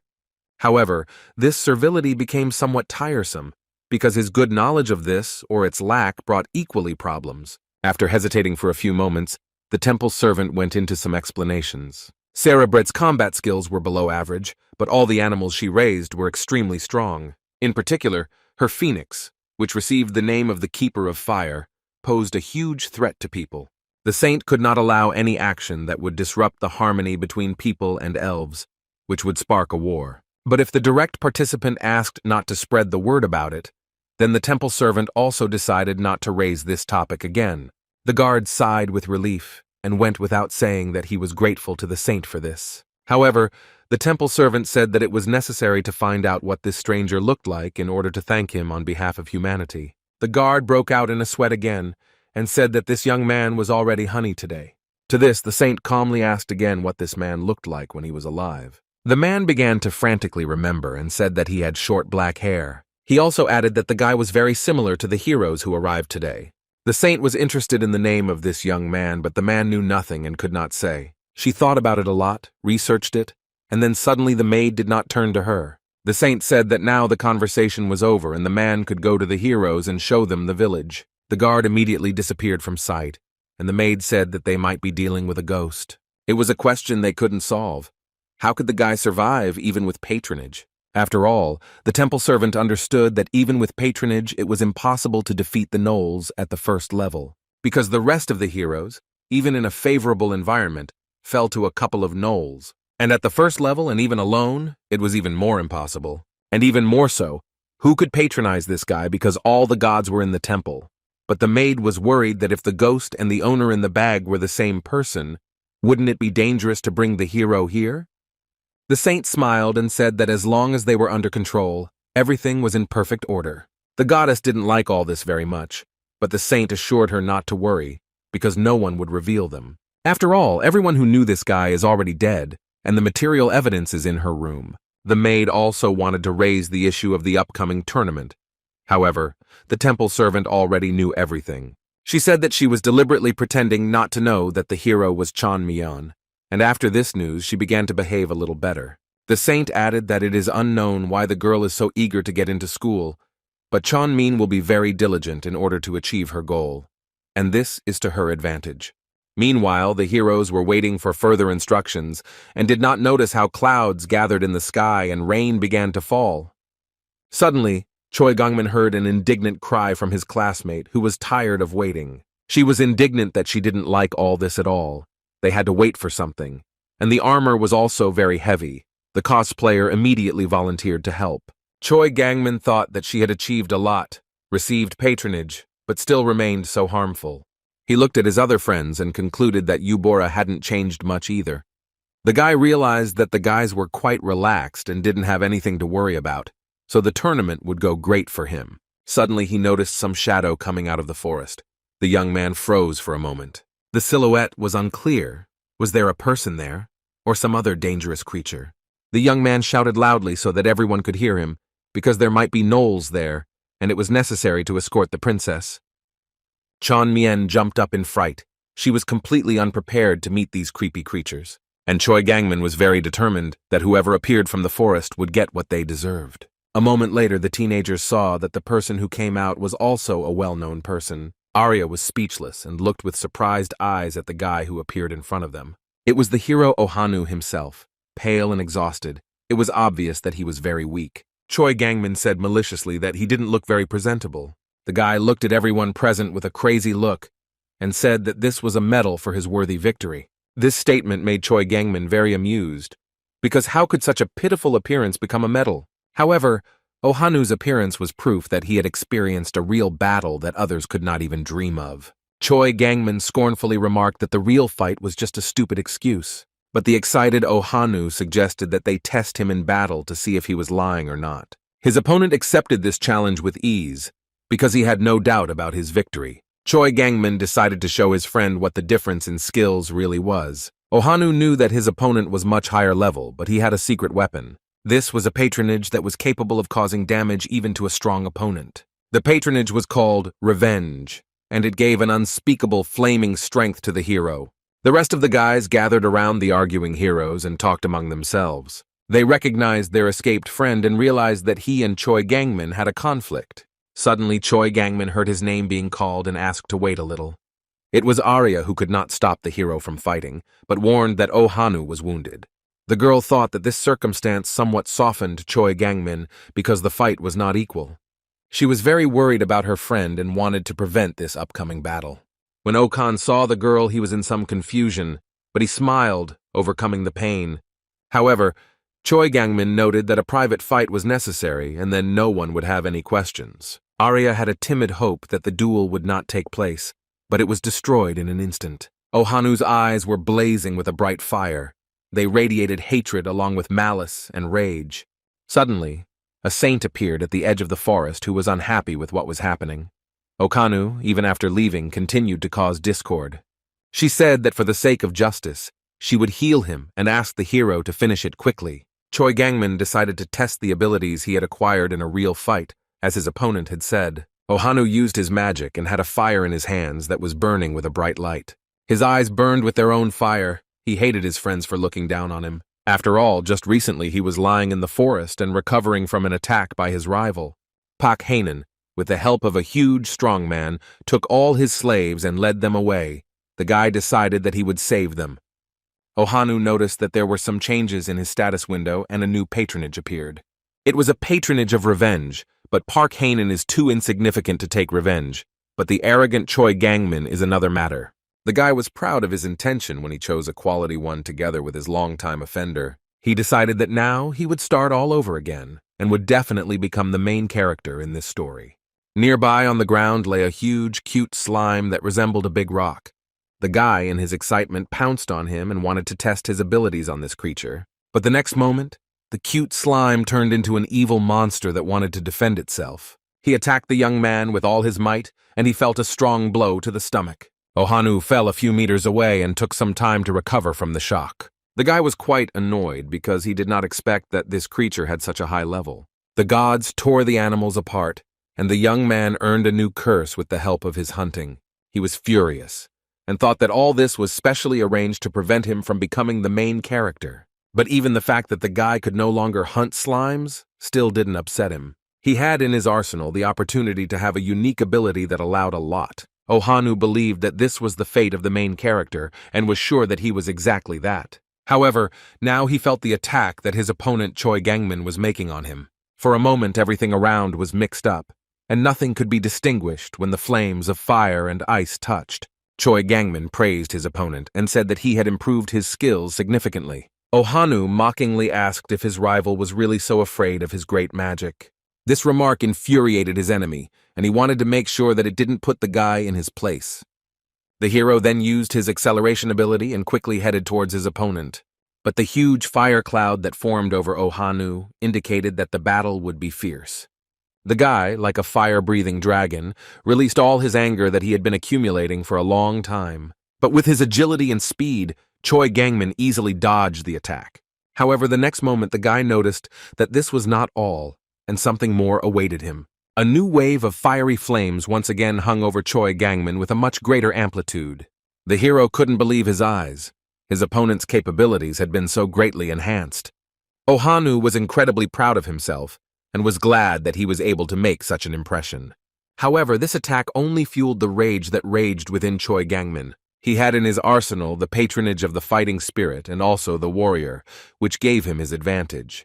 The guy said with hatred that he dodged the blow, but his opponent should not think that he had already won. The girls watched with bated breath as what was happening and were puzzled by what would happen next. Ohanu was determined to win no matter what. But the sword Choi Gangmin held in his hands emitted a threatening glow and indicated that everything would not be so simple. After all, the young hero also had no intention of giving up his position and losing to his opponent. He moved closer and closer to his opponent and smiled maliciously, anticipating his defeat. Ohanu was a little taken aback, but tried not to show it and maintain a fighting spirit. His competitor walked towards him and said that the fight would be over and Okan had lost. With these words, the hero dealt a strong blow to the young man's head, as a result of which he was unable to stand on his feet. A sharp bolt of lightning pierced the guy's entire body, and this energy also headed towards Choi Gangmin. The hero certainly did not expect such a turn of events and looked at his enemy in amazement. A lightning bolt burst around the boys, which was the result of Ohan's patronage called uniqueness. The girls closed their eyes for a moment because the light was too bright and did not allow them to look closely. The saint, who had been watching what was happening all this time, also could not see anything for a few moments. The gods had different reactions. Some were pleased and some not so much. Two heroes lay defeated. A moment later the saint sighed, exhausted. She was very upset by what had happened. She said that we shouldn't just watch this in silence, we need to clean up here. At this time, Kang Hanzu fiercely kicked the door open and shouted that he had finally arrived. The boy felt annoyed because this giant orc sent him to such a dangerous place. Suddenly he heard a voice next to him that belonged to the demon. He said that the young man had finally arrived. Kang Hanzu didn't expect to meet his friend, as he thought he had already escaped. Cogmos would certainly have done so, but suddenly a man appeared with whom he did not want to cross paths. The guy was interested to know who the demon was so afraid of. Perhaps it was the saint or someone else. But in response, Cogmos noted that the appearance of this terrible woman would definitely lead to his death. In fact, the demon met Prince Alice, the master of the sword, who was distinguished by his considerable strength. He was nicknamed the Night King, which represented a second-generation monster. There, the demon added that this prince really wants to meet Kang Hansu. Even if this meeting does take place, Cogmos insistently asked not to tell the prince about him. Because of the patronage the prince received from the saint called Palladina, he immediately figured out the essence of the demon. The young man noticed that this prince had absolutely nothing to do with him. However, the prince wanted to meet Kang Hansu, which indicated his strong interest in this guy. They continued their conversation, but suddenly some hurried steps were heard near the room. These are two girls who came in who took part in the tasks, and the gasoline is said to be glad that the young man appeared. Cogmos bitterly noted that Kang Hansu was very popular, because no one invited them, but the girls themselves rushed to him. This circumstance also greatly irritated the god, who even clenched his fists in indignation. But according to Kang Hansu, the girls want him to help them level up. The demon reproached the guy that with such inclinations, confusing sincere interest with selfish motives, it is impossible to get married.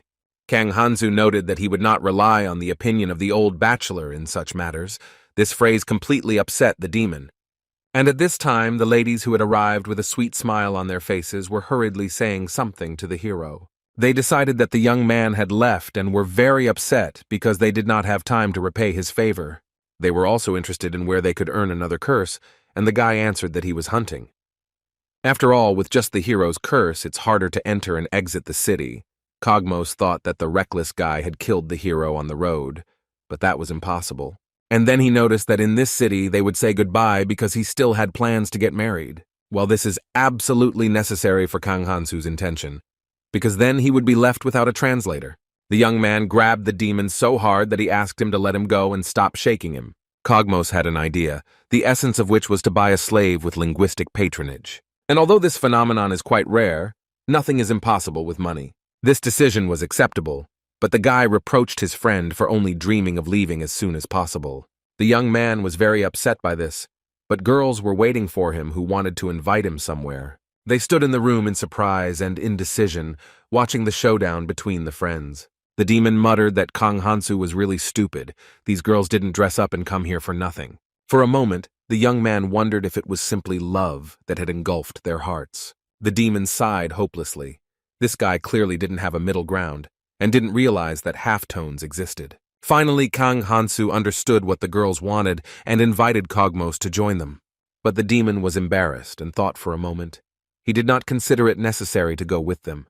After all, the girls' goal was this guy whom they looked at so enthusiastically. So Cogmos countered that he had no intention of putting himself in danger while the prince was here. With the most sincere and friendly smile possible, the young man said that his friend was a coward. In a rage, the demon gritted his teeth and attacked Kang Hansu with accusations that he was actually short-sighted. The girls invited their friend with them. They were in a good mood, smiling and joking. The guy had to tidy himself up, wash himself, and go to the dressmaker to have a suit made for him. Finally, the whole company approached the huge, beautiful gates that were the entrance to the castle. Kang Hansu stopped hesitantly, but the girls insistently called him to go inside. I had to obey, but it was completely uncomfortable to walk in such a suit. Kang Hansu was already not happy with this event, as he felt terribly uncomfortable in such clothes. The guy tried to guess what place they brought him to. It looked like an aristocrat's estate.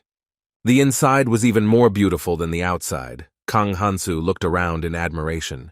The owner of this estate stood near the window. He looked very neat and impressive. The young man turned around and called out Kang Hansu's name, inviting him to come closer and get acquainted. Kang Hansu felt that this guy didn't inspire confidence, even though he looked very handsome. The owner of the palace said that two young ladies praised Poe's hero very much, so he decided to get to know him. As a prince, he had to speak the languages of different countries and peoples and had such patronage. Kang Hansu realized that this was the very person that Cogmos was talking about. The young man introduced himself as Alos, the sword master from the knightly kingdom of masters. The girls suspected something unimportant and wanted to warn Kang Hansu about the possible danger. The prince expressed his gratitude for the massacre of the orcs and the rescue of the two young ladies. Kang Hansu, at a loss, said that it was his duty as a fantasy inhabitant and he could not do otherwise. But at the same time, the prince was extremely curious about the abilities that had exterminated a huge horde of steppe orcs. So he suggested to his guest that they briefly clash swords to test them. For a moment, the guy thought it was some kind of ridiculous joke, and he asked again. However, the prince's serious and deep look showed that he was speaking quite seriously. Kang Hansu stood in the banquet hall opposite the prince, who, out of curiosity, suggested that they clash swords. The guy was dumbfounded and asked if it was really necessary to do this right now. The young ladies looked at each other anxiously. They were worried about the young man. In principle, I thought that it didn't turn out very nicely.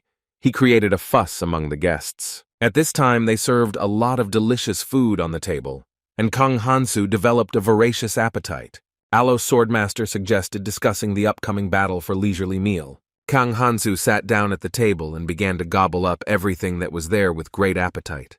The young girls who brought the guest here were somewhat confused and looked at this with amazement. The servant brought more dishes as the food ran out very quickly and everything was swept off the plates. Prince Alice Swordmaster remarked that this patronage was very interesting and surprising. After all, no matter how much the hero ate, he could not be satisfied, and the prince even became a little envious. God noticed that it was necessary to leave at least something for the prince, but all the food had been eaten. When the dinner was over, the prince once again praised the interesting patronage that Kang Hansu had. Then the owner of the estate asked the question that had been on his mind all evening. How did the boy get the hero's curse? This happened because it was necessary to teach a lesson to the hero who made fun of an innocent elf. Thanks to this information that he learned, the prince understood where the young man got the elf's patronage from, and he was also interested in what this hero looked like. After a moment, Kang Hansu casually stated that he had immediately hit him in the face, so he couldn't describe it. However, even this answer satisfied the prince. He thought that he could find the hero with the wound on his face and find out. Kang Hansu thought that this shouldn't be a problem, but he still mentally apologized to his friends. The prince then added that the guild's investigation had led to the guy, which was why he had invited him here, since he had killed many orcs recently. However, Kang Hansu wondered if he had done anything wrong when he destroyed those cannibals. But by doing so, he saved the kingdoms a headache, and there was nothing wrong with that. After all, not so long ago, numerous steppe orcs seemed to have evaporated from all lands. The prince asked if Kang Hansu understood what he meant when he said this. The guy enthusiastically noted that he had probably caught too many orcs. However, the prince objected that if these were orcs that were worth destroying with their own forces, they would have already been killed. Moreover, he would personally exterminate all the organs that needed to be expelled from here. The girls looked at what was happening in fear, unable to utter a word. But Kang Hansu decided not to change his tactics, and good-naturedly said that perhaps that was the case. Then there was a pause. The prince frowned and thought hard about something. A moment later, he added that according to the lady, Kang Hansu was an interesting person, and he would like to get to know her better. They left the building. It was already dusk outside. The prince said that he wanted to limit himself to a reward for saving the girls at first. But when he realized that the guy was really on the first level, it aroused great curiosity in the prince. Kang Hansu decided to be careful and not draw the sacred sword, but showed the dagger. The Prince of Admonition stared at the weapon, for he recognized the dagger that belonged to the treasure of the elves. The guy realized that he had made a small mistake and quickly hid his weapon. He said that it was possible to do without a knife, because he had a finger that could replace it. At these words, the young man's index finger began to examine the red color, and his eyes sparkled. The assembled lords looked at what was happening in amazement and could not believe their eyes. The prince paused for a moment and said that this really surprised him very much. After all, he had crippled his right hand hundreds of times before he mastered this dangerous technique, but his opponent was able to do it so easily. In order not to seem too unique, the guy said that he had exactly the same thing. God noted that lying is not good. Still, Prince Alice never ceased to be amazed at how this guy had achieved such skill at the first level. He offered his opponent his own spare sword as a gift. And then the prince gave Kang Hansu the right to strike the first blow in this battle. The guy was already in the excitement. He decided to test himself, because the prince was the third most powerful knight. Kang Hansu raised his sword up, and the weapon began to emit a red, shining light. Alo's swordmaster looked at what was happening with wide eyes, and did not understand how this was possible. And the young man at this time was waving his sword and preparing to strike the first blow. Then he shouted that he was attacking, and ran with all his might towards his opponent. Kang Hansu quickly approached his opponent and delivered his sophisticated blow. The prince managed to react and dodge, but a lot of dust rose up around him. The entire sky around was illuminated by a bright light. A red dome rose high above the estate. Because of the dust and wind that suddenly spread over the surrounding area, nothing could be made out. When the wind died down a little, Kang Hansu saw a sword that had simply broken.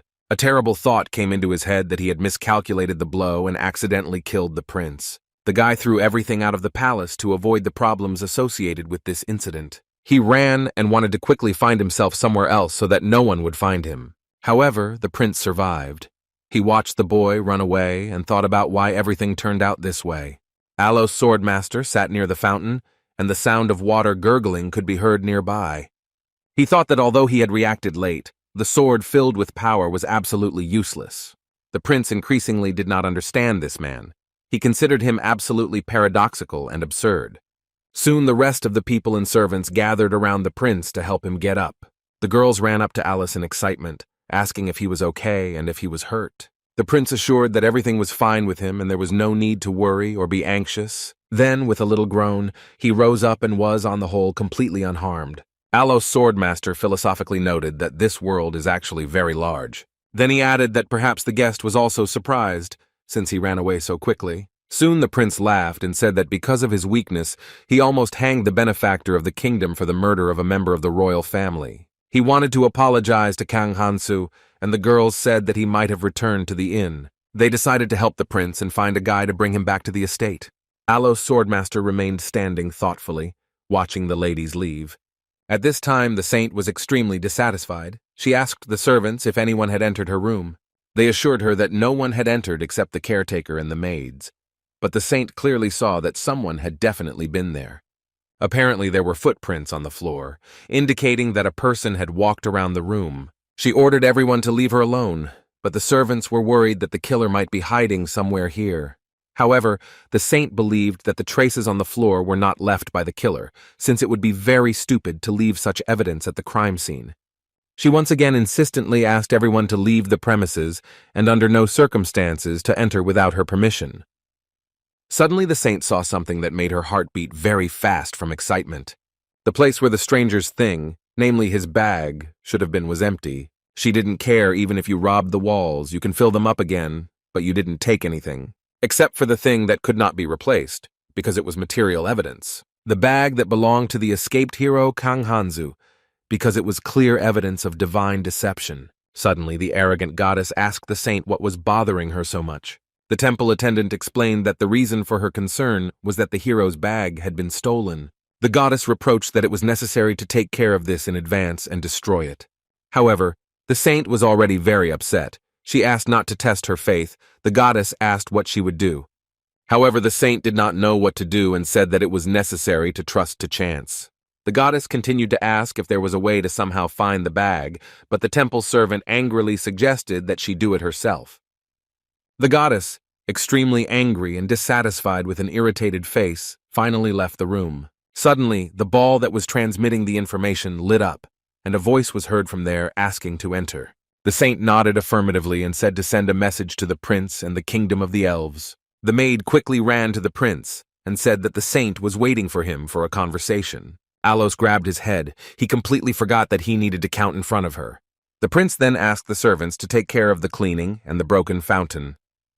He approached the ball and contacted the saint in order to have a conversation. The temple attendant asked how the investigation into reducing the orc population was progressing. The prince noted that the hero's hunt for the steppe orcs would be difficult to carry out according to plan. After all, there are currently no signs that the sharply reduced number of orcs will recover again. The saint asked what the reason was, and the prince said that they had questioned a wandering orc, and he told how a huge evil demon drove all the orcs out of their habitat. The temple attendant wondered for a moment what kind of demon it could be that had destroyed so many monsters. However, Alos Swordmaster added that this information has not yet been confirmed. The saint thought that it was necessary to strengthen surveillance of demons that could do such a thing. Then the prince turned to the saint with a question that interested him greatly. By this time, Kang Hansu had managed to run to the inn, and in a panic told the demon to get ready quickly because he could be executed for killing the prince. Cogmos was beside himself and asked if this psycho had really decided to commit murder, but the guy noted that everything was fine and he would just run away. But the demon was not very encouraged by this, as he was worried about himself in this situation into which he had been drawn. But Kang Hansu knew that every minute was precious, so he immediately ordered the portal to be opened.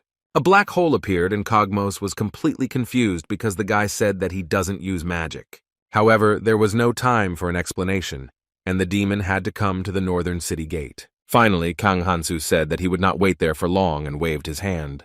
Cogmos was left confused and annoyed with his companion, who was dragging him into various adventures, and the prince told the story that he heard from Kang Hansu about how one of the heroes attacked an elf. Alos added that he doesn't know his name or appearance, but the only clue is his face, beaten beyond recognition. The saint thought that there was only one hero who could fit this role. A moment later, the prince said that he would like to introduce the caretakers to the chosen heroes. The saint liked this idea. She approved it and asked that the resident who saved the elf be rewarded. She wanted to reward him because she considered the hero's fault to be her area of responsibility. The prince assured that he would generously reward this young man instead of the saint so that she would not worry. At parting, the saint said that she would rely on Alos, and then the conversation ended. The prince began to walk around the room thoughtfully and had a brilliant idea to make Kang Hansu a knight. He walked to the window and looked at the night sky, strewn with millions of stars. Alos Swordmaster understood that the weapon of the level he had was completely insufficient. At this time, Kang Hansu passed through the portal and felt that his ears were itching too much. Apparently, someone was remembering. A portal opened in the abandoned ruins and things started falling out of it. Many people gathered around the portal, and one of them was Blues, who was very happy to see the new arrival. It was Kang Hansu, with bags filled with his and the demon Kogmos's things. He just needed someone to help him, and so Bruce came in handy. The guy asked him to help him move all these things to another place. It was not an easy task to explain, but Blues eventually understood what was required of him. Suddenly, the keeper of the ruins approached and asked menacingly what was going on here. Kang Hansu said that these people would help carry his things, and that the giant orc would not dare to kill them. Then the guy got steamed up so that the man could carry the things he ordered through the sword. The orc looked at this hopelessly. He had to endure many different humiliations, but this was the first time he was so insulted that he was weaker than the hero. Kang Hansu just smiled sarcastically, deciding to consider this as worthy praise. At this time, a demon was walking through the forest, gritting his teeth and very angry at his companion. Suddenly, he heard a voice behind him calling him, and he jumped up in surprise. It was Kang Hansu. They needed to quickly run to a safe place, however. Kogmos wanted the guy to explain everything first. The young man said in a few words that they needed to get away from the saint. The demon noted that this was most likely due to the hero's curse. Kang Hansu nodded affirmatively. Kogmos thought to himself that his companion was very slippery. He wanted to get rid of him as soon as possible, and therefore they needed to go north. Kang Hansu asked why in that direction, what was there for them there? The demon explained that on the western continent there was the largest market where one could find a slave with language patronage. While the demon was saying this, a malicious grin never left Kang Hansu's face, which really infuriated Kogmos. The guy calmly explained that he was smiling like that because the demon hadn't escaped yet. In a rage, the demon said that he could not do this because all the things remained with the hero. They had to hurry very much, so Kang Hansu took his friend in his arms and they went. This action enraged Kogmos even more, and he demanded that he be put down on the ground immediately. However, the guy assured that it would be much faster this way, and sarcastically added that he would deliver the princess in the best possible condition. They had been walking for a long time, and were a little hungry on the road. They needed to think about food. Kang Hansu took his magic sword and spoke certain words to make the magic happen. The next moment, a table appeared, and on it were exquisite dishes for a snack. The demon stared at his plate in amazement, while his companion greedily ate the dishes that were served. After the meal, Kang Hansu sent the plates back into the portal to be washed. Then the guy noticed that this food was not comparable to the dinner at the prince's reception, but it was still better than nothing. The demon thought how this was possible. He had never heard of magic that cooks and washes dishes. The young man stretched contentedly, and the demon again clenched his teeth, dreaming of getting rid of him as soon as possible. Then he added that they were almost there, and only a little more walking remained. Kang Hansu was indignant that his companion did not tell him about this earlier, since they could have eaten upon arrival. Finally, they got to where they planned, and the guy began to look around the area in amazement. It was the largest slave market on the western continent. Kang Hansu was delighted. He liked the scale of this place, and he looked around in delight. The demon grumbled discontentedly for his companion to stop acting like a country bumpkin and follow him. Some man was calling out to passers-by and saying something in an incomprehensible language, and the guy could only make out individual phrases. The guy laughed loudly. It was a security guard, and he absolutely did not expect to meet anything like this here. Several men were playing cards and looked absent-mindedly towards the new arrivals. Kang Hansu said that there was nothing particularly surprising or unusual about it. The demon noted that in such a big city you can quickly go broke if you search everyone. And a moment later he added that he would like to take his things, since he won't be running away anyway. The guy looked at his companion with displeasure. He wanted a slave with linguistic patronage to be found first. But he still fulfilled Cogmos's request and ordered a brown bag with the help of his sword. A second later, the bag was delivered straight into the hands of the guy who took it. The demon looked at the sword thoughtfully. He realized that this weapon was a mediator. He asked to take a closer look, and Kang Hansu agreed to give him the weapon without question. Cogmos thoughtfully twirled the sword in his hands. It didn't look like it had any spatial magic. But the next moment, it was as if he was pierced by an electric current, and millions of vibrations went through his body. In a rage, the demon said that it was a sacred sword, and the young man was surprised by the presence of functions that prevent robbery. Cogmos was very angry, and said that it was necessary to suspect something was wrong, when Kang Hansu calmly handed him over. Demons cannot touch such objects because it is not just a weapon, but a sacred sword. However, Kang Hansu apparently couldn't hold it either, but for some reason he used it. Well, the guy replied that the sword was simply defective. The demon could not hold back a sarcastic remark about the similarity of the owner to the weapon. Kang Hansu turned around with displeasure and asked his interlocutor to repeat what he had said. At this time, a demoness was in captivity who was very sad and wanted to be free. She was chained in captivity of slavery and could not even move. This state oppressed her. There was complete sadness and hopelessness in his eyes. It seemed like there was no way out at all. From all around, there were cries of invitation to buyers to purchase young slaves. The travelers walked along the road in this big city. The local population lived their own lives. Kang Hansu thoughtfully said that it was time to say goodbye to dreams of noble deeds for the benefit of slaves. After all, he imagined how he would be a defender of justice, saving slaves from tyrant merchants. The demon didn't expect much from a psycho like Kang Hansu, but he hoped that he at least had some sensible thoughts in his head sometimes. The guy found this statement very offensive and pursed his lips in displeasure. They passed an alley where a huge angry man was yelling at a girl. She said something in a frightened voice and trembled all over. The travelers looked at this for a few moments. The demon explained that such a trick is used to make potential buyers feel sorry for them, so that they would buy the girl. After all, she had perfect, smooth, well-groomed skin, which did not correspond to her status as a slave. Cogmos advised not to pay attention to such scenes and move on. There were several races of slaves. They could be either humans or magical elves. There were also such types of slaves as gnomes and mermaids. The price varied depending on the race. Compared to appearance and skills, level was valued the most.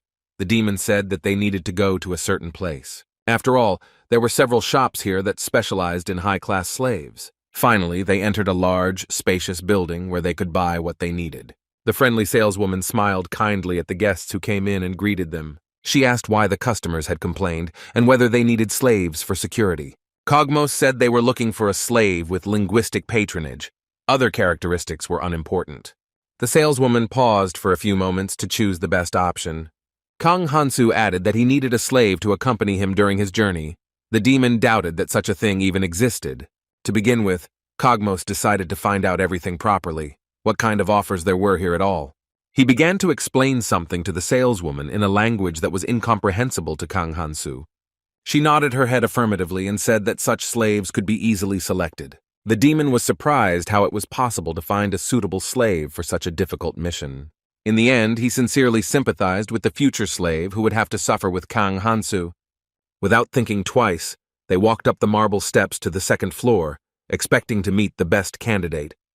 When they entered, Kang Hansu was momentarily speechless because high-ranking slaves had gathered there. They looked too arrogant. Such creatures could run away. But the demon assured that they all had the patronage or curse of a slave. He suggested that his companion look at the slave's status to verify his words. One girl had the status of a slave and was someone's property.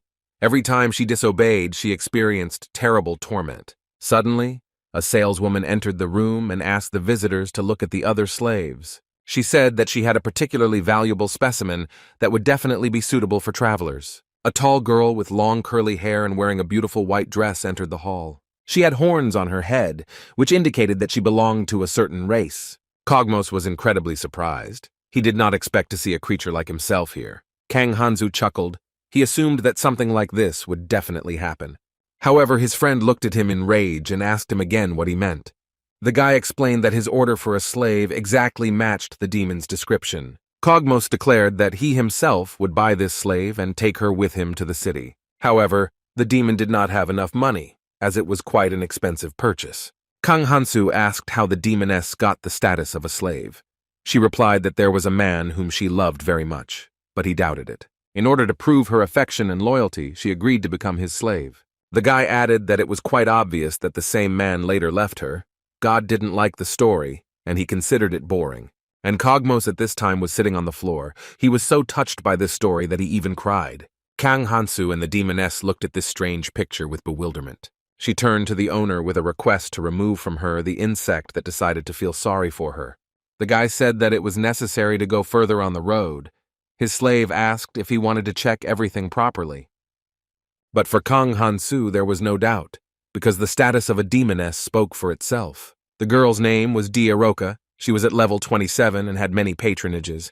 They were about to leave, but suddenly the girl felt a slight chill, and for a few moments she stood in a strange position. She explained that the reason for this behavior was her patronage of the slave, because she experienced immeasurable happiness when she carried out the orders of the master. The girl also added that the whole reason for her serving the insignificant little man was to carry out orders. Kang Hansu noticed that she was very honest, and the demon hissed angrily that the guy should not order her to do anything strange. The young heroes looked at the demon in bewilderment, not really understanding what he wanted to say.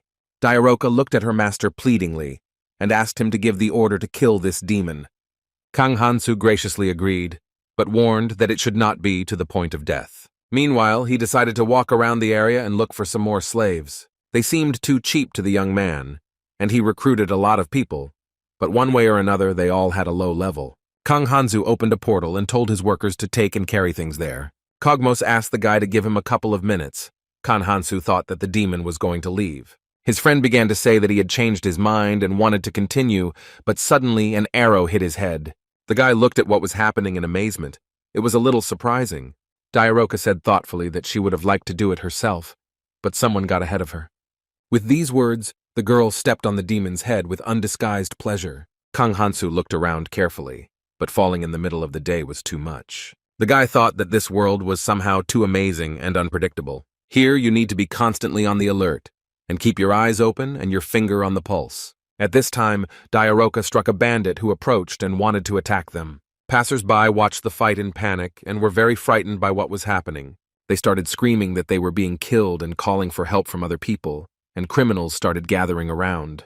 Kang Hansu said that things were bad because a crowd would come running now, and it would be extremely unpleasant. These bandits wanted to steal slaves, because rumors spread throughout the city that a man with the first level bought up many slaves. Suddenly, knights came running, wanting to stop the fight and calm the residents. The demoness was ready to kill the guards if necessary, and if the master ordered it. However, there could be no questions for the slave, but it was impossible to reveal that Cogmos was a demon. She offered to kill him too. But Kang Hansu didn't like this plan, and they had to leave the city and go to safe territory.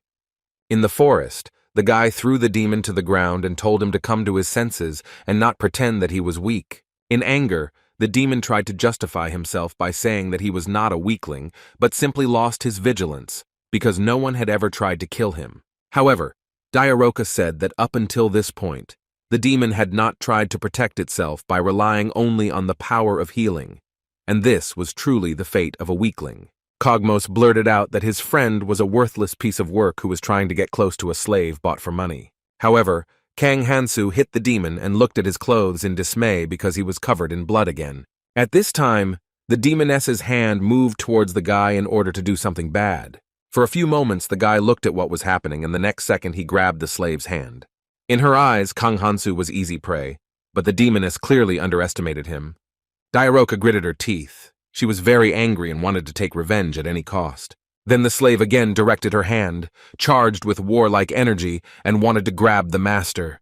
But Kang Hansu also had his own secret weapon, which he immediately used. The next second, he grabbed Diaroku's hand and dealt a crushing blow. She looked at him in confusion and realized that her hand had disappeared. It was very unexpected. Cogmos was beside himself with rage and began yelling at his friend to stop. But Kang Hansu looked at his slave with complacency. She asked if it was true that her master was on the first level. After all, it was very difficult to do this with such a small level of rank in your arsenal. The guy said maliciously that even if this was not the case, then would she also say that she had lost her vigilance? He had a fiery power that was capable of turning even an ordinary hand into a weapon. In anger, the demoness pounced on her opponent to kill him mercilessly.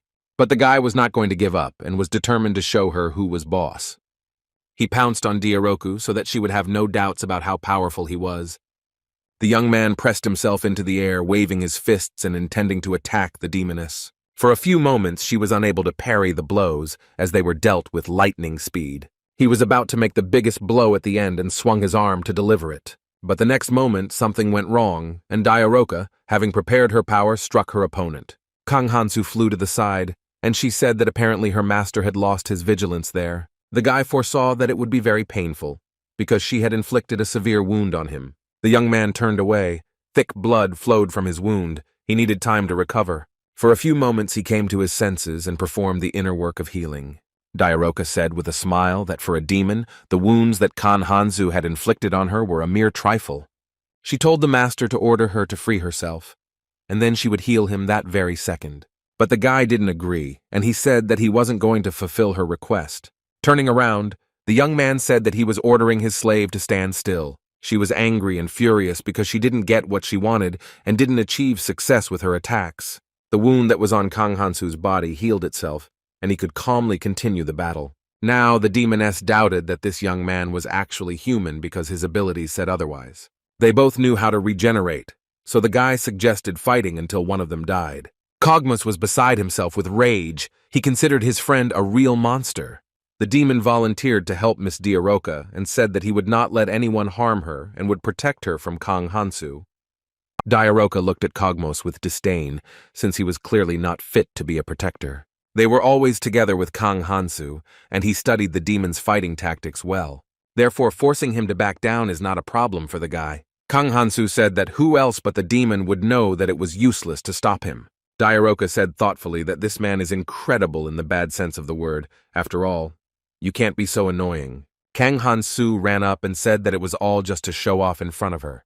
With these words, the guy attacked the demoness again and dealt her a strong blow. She said that she hated traitors the most and looked menacingly at her opponent. The young man noticed that it was the demoness who betrayed him first in her attempts to attack. She noted that she may be a slave, but she never swore allegiance to Kang Hansu. For a few more moments, the intense, fierce battle between them continued. Gradually, Diaroku's strength began to leave her, and she could no longer strike as quickly. The ability to heal couldn't keep up with the wounds inflicted. Now she definitely doubted that the guy was human. After all, his eyes were burning brightly with fire, and he felt absolutely no fatigue.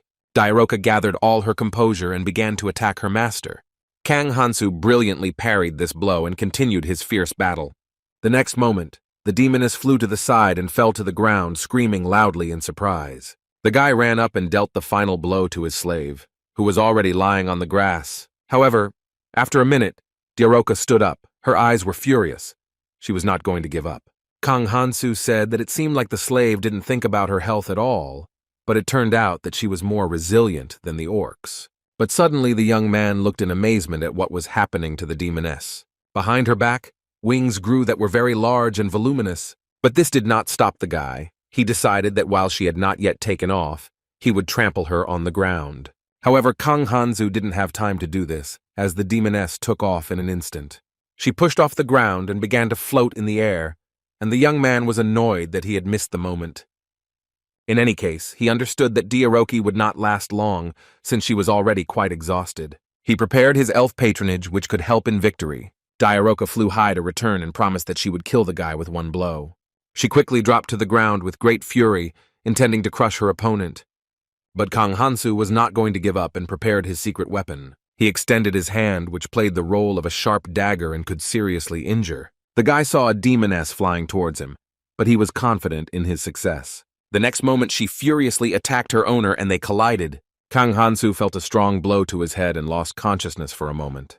But the power that the guy emitted did not allow Diaroka to get closer, but on the contrary, pushed her aside. She could not continue the fight, but her opponent also seriously injured his head. After some time, Kang Hansu opened his eyes and tried to remember what happened the day before. The guy couldn't believe that he had suffered a defeat for the first time, but the grumbling of the god who was nearby prevented him from collecting his thoughts. Kang Hanzu addressed his patron with respect and said that he could not control this power. Suddenly, the guy's thoughts were interrupted by a voice that was nearby. It was Diaroka. She asked her master to provide her with new clothes as her things were torn. However, the guy did not understand why he should take care of her because he did not care about it at all. The demon suddenly woke up and said that he would choose a suitable outfit for Diaroki himself. However, she did not give him such an opportunity and said that the master must take care of the needs of the slave. Kang Hansu muttered discontentedly that this was real impudence, but there was nothing he could do. He took out a huge dress from the portal and handed it to his demoness with a displeased look. While getting dressed, Diaroka thoughtfully said that if the winner could not be found, then it was her mistake. She did not understand what awaited her next, and was very alarmed by these circumstances. The demoness also continued that if the owner were to transfer the right of ownership to this trash while she was so weak, it would be very sad. And overall, she got the impression that at the end of the fight, Kang Hansu deliberately gave in, and she definitely doesn't like that. The guy importantly stated that Diaroka could both admit her loss and submit to him. However, the demoness assured that she recognized the low-grade creature as her owner, and this was no longer an easy decision for her. She added that such shame and humiliation would be a source of ridicule in her future life, and it was necessary to consider what happened as a small test. However, Kang Hansu believed that this was no longer his problem, and the slave had to come to terms with it herself. And at this time, the demon, in a rage, told his friend to behave decently. After all, he will never forgive Kang Hansu if he starts forcing Diaroku to do various obscene things. But she didn't really need the demon's support, and quickly cut him off by saying that he would never be able to defeat him. God firmly said that this demon was very pitiful. Kang Hansu looked with all his eyes at his friend, and was surprised at his vitality. Suddenly, Diaroka approached the guy and took his face in her hands. He looked at her in bewilderment. The next second he pulled away and looked at the demoness with apprehension, not understanding what she was up to again. But Diaroka reminded him that he himself spoke about worthy compensation, and with these words, she fell right on top of the young man. She was very weak and exhausted. Muttering that all this happened because of him, the demoness closed her eyes in exhaustion. The guy glanced sideways with displeasure at the slave lying on his shoulders, and around him he could hear Cogmos's menacing remarks addressed to him. After talking with the prince, the saint invited a guest to her estate who could help in some way. The saint said that things were bad because all the orcs from the plain and the surrounding territories had been exterminated. Last time the number of forest gnolls rapidly decreased, and now there were orcs. What could be expected next? The guest asked whether it was only this circumstance that prompted the saint to seek a meeting with her, but she replied that of course not, and there were other reasons why they met with Elder Cerebret. The elf sat thoughtfully for several minutes, because she understood who could have exterminated an entire forest of gnolls. Remembering their last meeting, the girl felt a slight heartbeat and thought about how he was doing now. The girl looked at the steam rising from the cup and wondered if the saint really wanted to find the thief and the stolen item. She really wanted this, but she doubted whether it was possible. Cerebre assured that it was quite obviously yes. After all, Elphia wanted to entrust this task to her cute ward, the big slime. The saint hesitated a little, but still decided to ask a tactless question. Does this creature really have abilities? Cerebret assured that Miakushka is a special slime, and the saint can have no doubt in his abilities. The girl also added that this slime is not a softie at all, but a real Miakushka. Despite the fact that the elf tried to convey his abilities to the saint, she still did not understand what she meant. Cerebret said that her interlocutor would understand everything herself when she saw his power. Finally, they decided to look for clues to find the criminal, and the temple servant showed the footprints that were left on the floor. Elphia looked at the saint in horror. Could it be that someone had entered the room directly to rob her? This was unheard of impudence, and Cerebre asked her pet to tell about the identity of the robber. The slime began to emit some vibrations and speak words, but the saint could not make out anything. She asked Cerebret to translate the information Miakushka had given her about the thief. The girl said that the intruder then escaped through the sacred sword that hung on the wall. It was terrible, because now the temple servant understood that the robber was a hero. Cerebret clarified whether she had correctly understood that the saint had guessed the hero's identity. Also, in gratitude for the information provided, the saint decided to fulfill the elf's request. And the elder said that she wanted to get a job at a magic academy as a teacher. After all, she realized that during the last incident she was not inferior in level even to a simple soldier. Sarah Brett tried to raise her level by hunting, but was once again convinced that it was not suitable for her. Miyakushka, who had been listening to his hostess all this time, sighed meaningfully in agreement. After all, the elder had a very gentle nature and did not like to fight. Despite her status, she did not rise above level 12. Therefore, with the help of the teacher's patronage, you can get experience points without fighting, and this would be the ideal option. At this time, Ohanu was sitting in solitude and seething with anger. He promised himself that in the next meeting he would grind his opponent into dust. The gods approved of these intentions and were amazed at the hero's coolness. The guy became very proud. Suddenly, his thoughts were interrupted by a merchant who arrived and brought 2 large bags of swords. The guy looked at the weapons that were brought in confusion. He had expected that there would be a little less of them.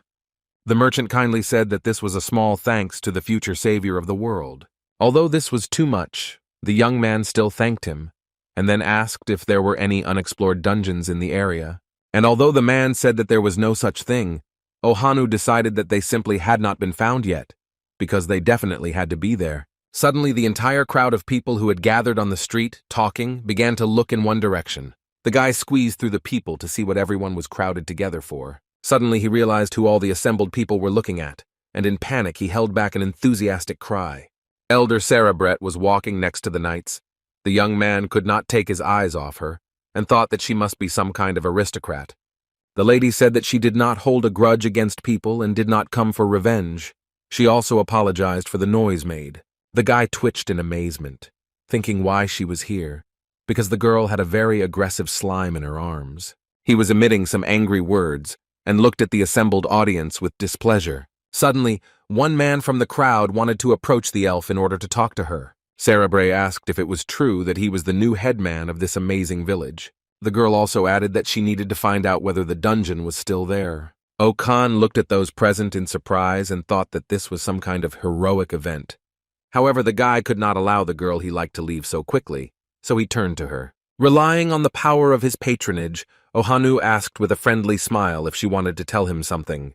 But Sarah Brett looked at the young man in surprise and said that she did not understand what he was asking about. Ohanu was extremely annoyed that his patronage and charm did not work. But the guy decided not to back down and asked the elder if she was married. Sarah Brett muttered that she had plans, but the memory of her last meeting with Kang Hansu flashed before her eyes. The knight who watched this whole scene was excited by the guy's impudence, but the elf interrupted him with displeasure. At parting, the girl asked the hero not to approach her because she felt uncomfortable. Sarah Brett called the elder and they went to the dungeon that was nearby.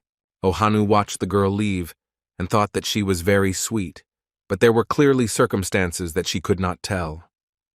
And while the careless gods continued to watch, the guy decided to conduct his own little investigation about Sarah Bray. That same night, the heroes gathered in the square, and the prince told them that their goal was to defeat the Demon King.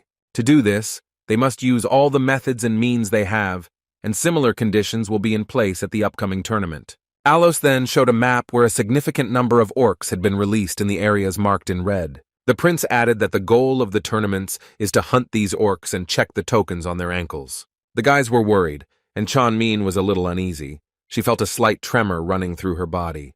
The girls talked among themselves. They were afraid to hunt orcs. Alice said that it doesn't matter how the guys do it, but only the one who collects the most tokens will win. The prize for winning this competition will be the hero's one and only sacred sword. Choi Gangman gritted his teeth in rage. He wanted to rehabilitate himself from the shame inflicted on Han by the worthless O. And to do this, the guy had to win a big tournament at any cost. Ohanu looked at his status and thought that having a save point wouldn't hurt in this world. After all, the guy understood that he couldn't enter the academy without the title of hero. Then he heard a conversation between 2 knights. One of them said that the second one had been transferred to guard duty here. He replied that the gentlemen heroes would join the academy, and that the elven elder had also taken a job as a teacher. Ohanu began to listen attentively to this conversation, as it interested him very much. The guy thought for a moment how he could use this information for his own purposes. He imagined how he would be the elf's student. They would meet in this room so that no one would know. All confused and puzzled, Sarah Bray would have come to him, because she could not have acted differently. She would be worried that she was a teacher, and Ohanu was her student, but she would still love him. As a true gentleman, he made sure to calm his beloved down and said that there was no need to worry about such trifles. They would have to overcome some obstacles, but in the end, they would definitely be happy. Ohanu laughed, imagining an interesting dream, and thought about how he could still get into the academy. The gods suggested that the boy try to be reinstated at the academy, and in this way he could become closer to Cerebre. The guy decided that this was a great idea and that it was imperative to bring it to life. In the temple, no one slept at night. The guys were excited and discussed the upcoming tournament. Suddenly, the door opened. There was a pause. The guys saw the man enter and were a little surprised. Prince Alice Swordmaster stood there for a moment, dumbfounded, looking at the guy who entered. Ohanu greeted everyone cheerfully and said that he was also going to participate in the tournament. But only heroes can take part, and the guy assured that he was going to return because he had enough abilities. The guy asked the guys for support so that they could confirm whether he was telling the truth. Choi Gangmin looked at his opponent with hatred and barely refrained from being rude. The prince looked at them thoughtfully, shrugged his shoulders. He had his own questions for the guy. Alos asked if it was true what he heard that Ohanu had become equal in ability to Choi Gangmin. However, at that very moment the prince remembered what Kang Hansu had told him. Therefore he sternly asked Ohanu what had happened to the elf. The guy recoiled. He didn't expect that this event would be revealed right now. He tried to explain that there was a misunderstanding, and he just wanted to help her out of the kindness of his heart. Alos Swordmaster looked at him angrily, but this young man did not inspire confidence. He angrily asked how the guy could lie so brazenly and openly in front of everyone. The prince wanted to add something else, but suddenly a saint entered the hall and began to silently watch. It was unclear what she was thinking and how she would proceed. Alos tried to follow her train of thought, but ultimately came to the conclusion that a simple prince could not do this. At one time, Ohanu was glad about the appearance of the saint and hoped that she would take his side. The prince said that he would acknowledge the hero's return if he returned the money he received as ransom. The guy said that he had already spent it on training and had nothing left, but he would work it all off. Alos Swordmaster looked at the young man with anger and wanted to test him again. He said he had to see for himself how much Ohanu had progressed on his own. The guys froze in horror, anticipating that a real fight would begin now, and their friend would feel uneasy. But the hero himself was not worried. He was confident in his abilities and hoped that those present would be very surprised. Several gods began to watch this event with curiosity, upset that the popcorn had run out. Ohanu released his fire magic to deal a powerful blow to his opponent. However, this plan didn't work out too well for him, and soon the boys were looking at the floor in shock. The guy stuck to the wall and lay motionless for a few moments, completely unable to get up. The prince asked the boys to raise their hands if they wanted to take part in the tournament, and if they agreed that the knights would no longer protect them. But the boys were afraid of being left without protection and talked excitedly among themselves. Choi Gangmin and a few other guys were the first to raise their hands, looking sternly at the others. Jung Mian and Yubora decided to keep up with the guys and also raised their hands. The rest had some doubts and did not dare to make any choice. Alos Swordmaster pursed his lips in displeasure. He considered doubts a sign of weakness. The prince asked the heroes who were hesitating not to regret their choice in the future and to decide now. The saint interrupted the prince, saying that there was no need to pressure the heroes, but that their choice should be respected. Then she added that those guys who do not want to participate in the tournament should return to the dorm and pick up their things. However, they did not expect this at all and began to resent this injustice. The temple's minister said they were going to focus on supporting brave and strong-willed people. In a moment, there were no more doubting guys left. Everyone wanted to take part. The saint added with a slight smile that a true hero must possess genuine courage, and those who seek personal gain are no different from mercenaries. The guys said that the contenders for victory have already been approved, and they are just looking at things realistically. However, the temple servant said that they do not need heroes who avoid combat, looking at things realistically.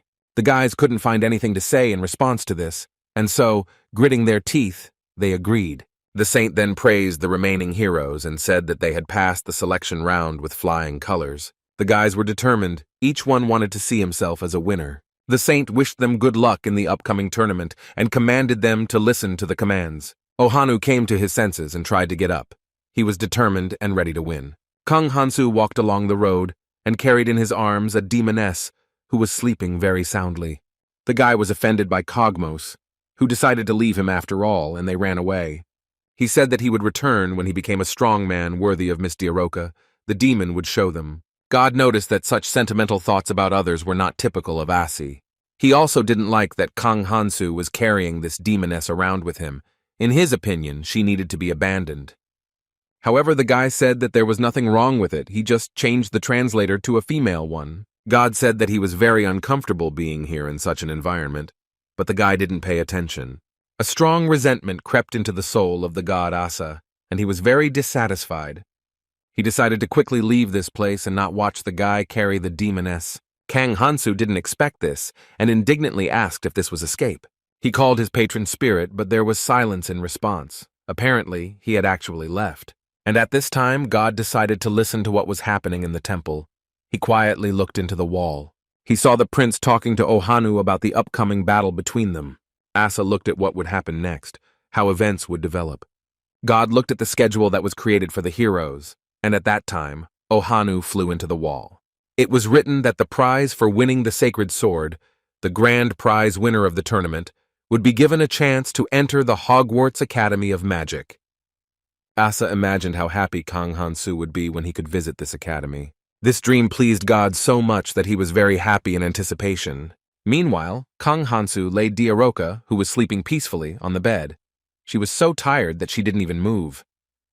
The guy looked at the sleeping demoness for a few moments and began to think about his next steps.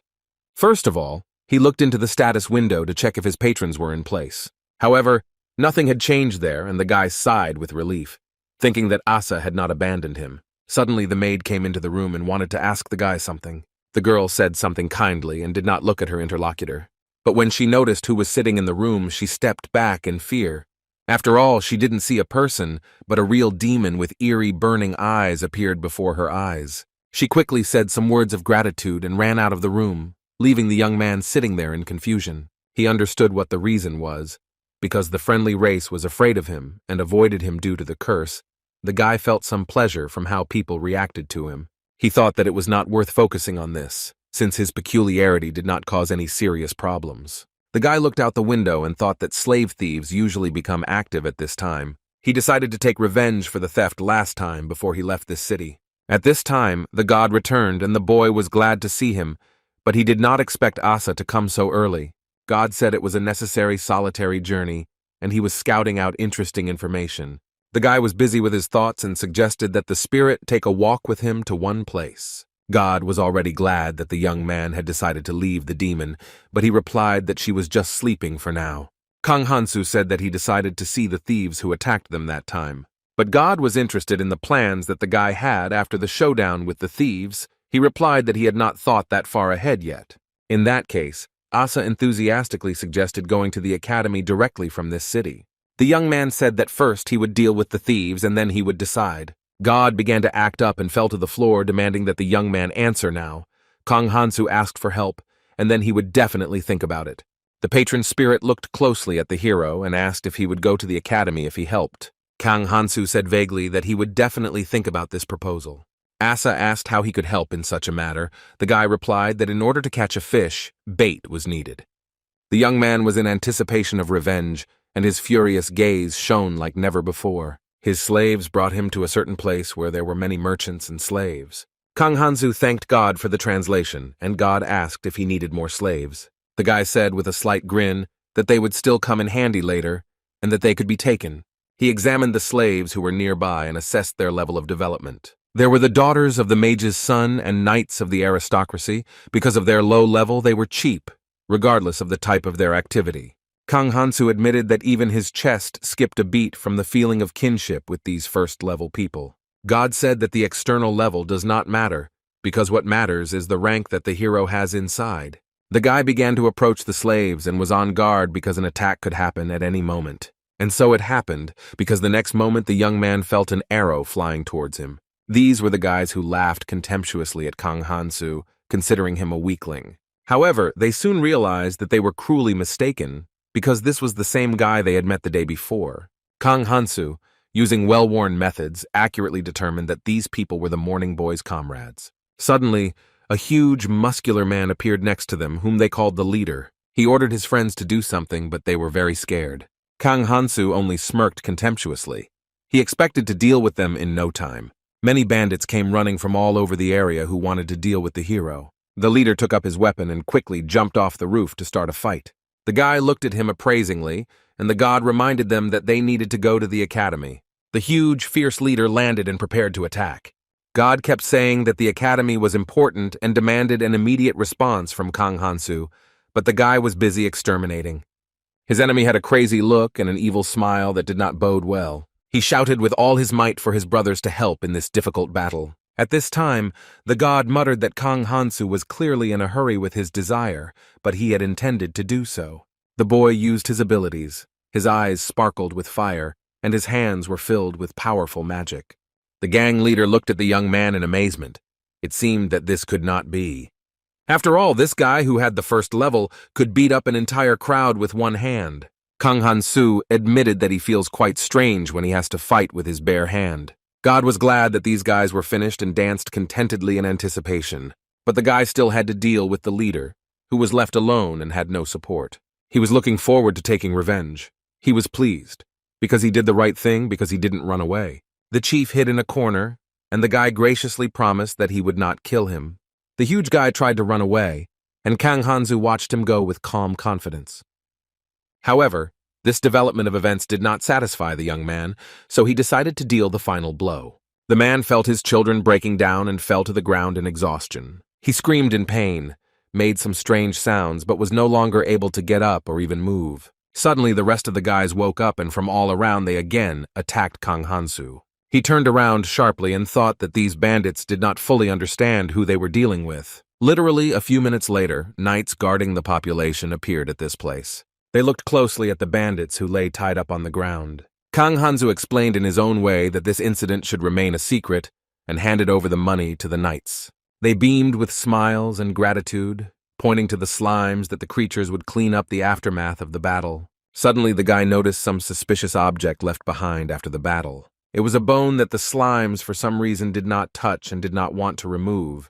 The knight explained that this bone contained a certain substance. And although it was difficult to understand his speech, the guy realized for himself that slime does not eat special materials. At this moment, God hastened to remind them that they had an unresolved issue regarding the academy.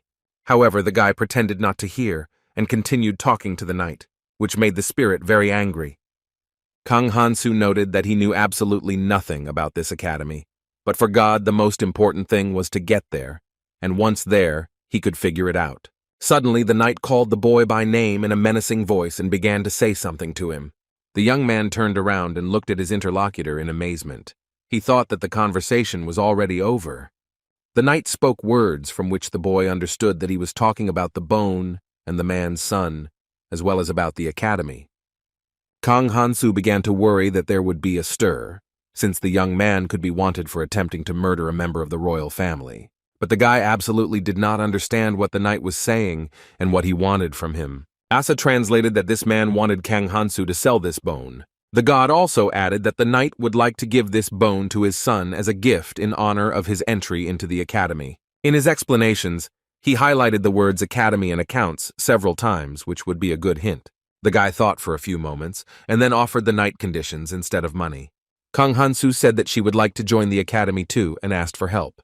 However, this man behaved unpredictably. He began to say something in fear. God flew around the knight and waited for a positive answer that would please him. But the man thought for a few moments, and then sternly stopped the god and said something. The guy asked what the knight could have said, but the spirit was indignant. Kang Hansu, judging by God's reaction, understood that something had gone wrong, and it was necessary to continue negotiations. He didn't notice how the demoness came up from behind and began to listen. She reproached the owner for abandoning her wounded. Diaroka clung to the young man and said that this was extremely cruel on his part. The guy was very angry at this behavior, and he gnashed his teeth in anger, and the knight looked at them in bewilderment. Suddenly, the man had a hunch, and he cried out in horror that there was a demon nearby. Diaroka looked at him with disdain, realizing that because of this knight, there would be an unpleasant situation now. For a few moments, they looked at each other. The knight was furious and wanted to pull out his sword. The demoness came even closer to Kang Hansu, indignantly asking where the knight came from, but the guy casually asked her to help with the translation. The knight soon realized that this demoness was the guy's slave and did not pose any particular threat since she was his property. She angrily noted that otherwise she would not have been walking around the streets defenselessly. But God got tired of watching this scene, and he persistently asked to continue the conversation about the academy. Then the spirit thought for a while, and a brilliant idea came to him, so he decided to leave. Kang Hansu was outraged that God had decided to escape again, and he definitely didn't like it. However, the knight stated that in any case, the academy would not be a good option for the guy. Suddenly, a strange glow appeared over the city. It illuminated everything around and radiated warmth. The knight gritted his teeth in rage and began to look closely at what was in the sky. Kang Hansu would also be horrified, because he had never seen anything like this before. The rest of the knights were in a panic. They looked at the approaching creature and felt fear. The knight was shouting something loudly and was trembling all over from the horror that was overtaking him more and more with every second. Those present could not believe their eyes because such a thing had not happened here for a long time. A huge, fire-breathing dragon flew over the city, radiating incredible heat around itself. A terrible stream of fire and smoke came out of his huge mouth, and he said that pitiful little people had gathered around. He said that their despair surpassed death and returned. He will wipe everyone from the earth along with the hero's female. However, the next moment the monster stopped short and stared indignantly at its status window. His rank had returned to level 1, and this didn't fit into his plans at all. Kang Hansu understood how this happened. The dragon flew over the city in horror, muttering something tirelessly, and grabbed his head. The huge fire-breathing monster couldn't figure out who did it, but for Kang Hansu it was all obvious. Unrivaled Asa is able to revive a dead dragon, but without the ability to raise the level. People ran in panic in all directions. They were very frightened by the monster that had appeared. The dragon abruptly descended to the ground. He was furious and was ready to destroy everything in his path. He looked around, searching for his victim, and his eyes burned with anger. Diaroka noticed that this dragon, judging by its size, was of the disaster level. Kang Hansu was surprised by the demon's calmness, but she explained that she would not be able to defeat him, but would be able to escape easily. And at this time the dragon flew up again and wanted to find the one who dared to make fun of the level of his mighty body. He thought that the hero was to blame for everything. He was angrily breathing his fire around, instilling fear in people. With all the power he had, the fire-breathing dragon set fire to the dwellings. The houses around were covered in flames and people caught fire, and they started running out in panic in all directions. The knight could not leave everything like this. He prepared to fight the dragon if he wanted to protect people. God was glad that for the first time in a long time he had work to do, and asked Kang Hansu to quickly deal with the dragon. He added that it would be nice to show the knight who the real hero is here. Kang Hansu took out his weapon in a warlike manner, and Diaroka glanced at him in fear, recognizing the sacred sword. The guy praised her for her abilities, because Kogmos recently did not understand what kind of sword it was until he touched it. The demoness asked not to compare them. She didn't know that her master was a hero, but Kang Hansu said that he wasn't. It was just a defective sword. And at this time the dragon wanted to see the hero and loudly called him for a merciless battle. Then the fire-breathing monster added that if the hero did not come out immediately, the entire city would turn into coals. Kang Hansu said with displeasure that he was already on his way and prepared his weapon. At this time, the knight sent out archers to ensure that they would definitely kill the monster. And the next second, thousands of arrows flew at the fire-breathing dragon, intending to kill him. However, such a weapon did not frighten the dragon much. He watched the arrows fly for a few moments. The monster then turned its wings into a protective shield and deflected the blows aimed at it. The dragon was upset that his level was in first place and it was very limited. He growled angrily that if he had a rank much higher, the knights would not have greeted him. The next second, one of the main warriors headed towards the dragon to kill it. He made a warlike swing with his sword and intended to wound his huge enemy. However, a strong stream of fiery air blew towards the knight and filled everything around. Kang Hansu noticed that there was definitely something about this guy since he was able to block the attack. But Diaroka didn't think it was a big achievement since the knight was of the appropriate level. The guy added that if, according to the demoness, it is natural for a knight to parry blows, then he will be able to do it too. She started to say that the dragon's level was already below average, but her master had already disappeared onto the roof. Kang Hansu was in a warlike mood. He understood that by defeating the dragon, he would prove to everyone what a hero he was. The boy attacked the dragon with his sacred sword, and they began to fight. The dragon caught the knights who were nearby with one swing of its huge paw. The monster hoped to raise his level through hunting, which always helped. God wanted Kang Hansu to quickly deal with this dragon. The boy completely agreed. Diaroka, who flew to the guy, asked who he was constantly talking to. Kang Hansu pointedly noted that it was the person who resurrected the dragon. The demoness was somewhat confused. She still couldn't understand who the guy was talking to. Kang Hansu said that he needed time to prepare and asked Diaroku to distract the dragon. She understood the task and began to circle around the fire-breathing monster in order to switch its attention to herself. The dragon asked what a high-ranking demon with a level of 27 was doing on the Western continent. He thought she was a great find to help him raise his score. But Diaroka did not want to serve the dragon as prey, so she used her abilities. She directed a powerful stream at the dragon and it flew to the side because it could not hold on. He was very angry with the demoness who caused such damage. He wanted to deal with her as soon as possible. In a rage, the dragon released his fiery flames to burn the entire city, and Diaroka kept circling above him, using magic to distract his attention. She fought with the fiery flames that were catching up with her more and more. God was impatient to deal with the dragon as soon as possible. He did not understand what Kang Hansu was doing for so long. However, the guy asked him to keep quiet because he was accumulating strength, and this was a very important moment. The understanding God nodded and covered his face with both palms, wondering if this was enough. Finally, Kang Hansu felt enough energy. He swung his sword and was ready to go. He instantly pushed off the roof surface and intended to jump towards the dragon. The guy expected that the strength he had accumulated would be enough for the fight. Kang Hansu approached the place where Diaroka was fighting with the dragon. He warned the demoness to jump aside and swung with all his might. The sword had incredible power, and with one blow to the dragon's body, it decapitated it. The dragon was mortally wounded, and thick, life-giving blood, like lava, began to flow from its body. Diaroka looked at what was happening in horror. She had seen a lot in her life, but this was the first time. God also cried out in fear, and for some moments he could not utter a word. Kang Hansu's eyes were blazing with wild fury. He clutched his sword and was proud of his victory. The dragon was defeated by the huge blow and now did not pose any threat. Kang Hansu jumped to the ground and was able to catch his breath after such a difficult fight. God, who was nearby, enthusiastically praised the guy and said that he had done an excellent job. But the next moment, the dragon muttered something, and the guy looked at him in amazement. The dragon couldn't believe that he had lost the fight with a first-level human. Diaroka noted that it was quite mean of the guy to use her as bait and then remove the dragon's back. Kang Hansu said that it was a necessary measure since he and the dragon had different weight categories, but in any case, he praised the demon. Suddenly, a wounded knight approached them and began to say something to the guy. Judging by the demoness's reaction, this knight still doubted Kang Hansu's abilities. She suggested scratching out his eyes since they were useless.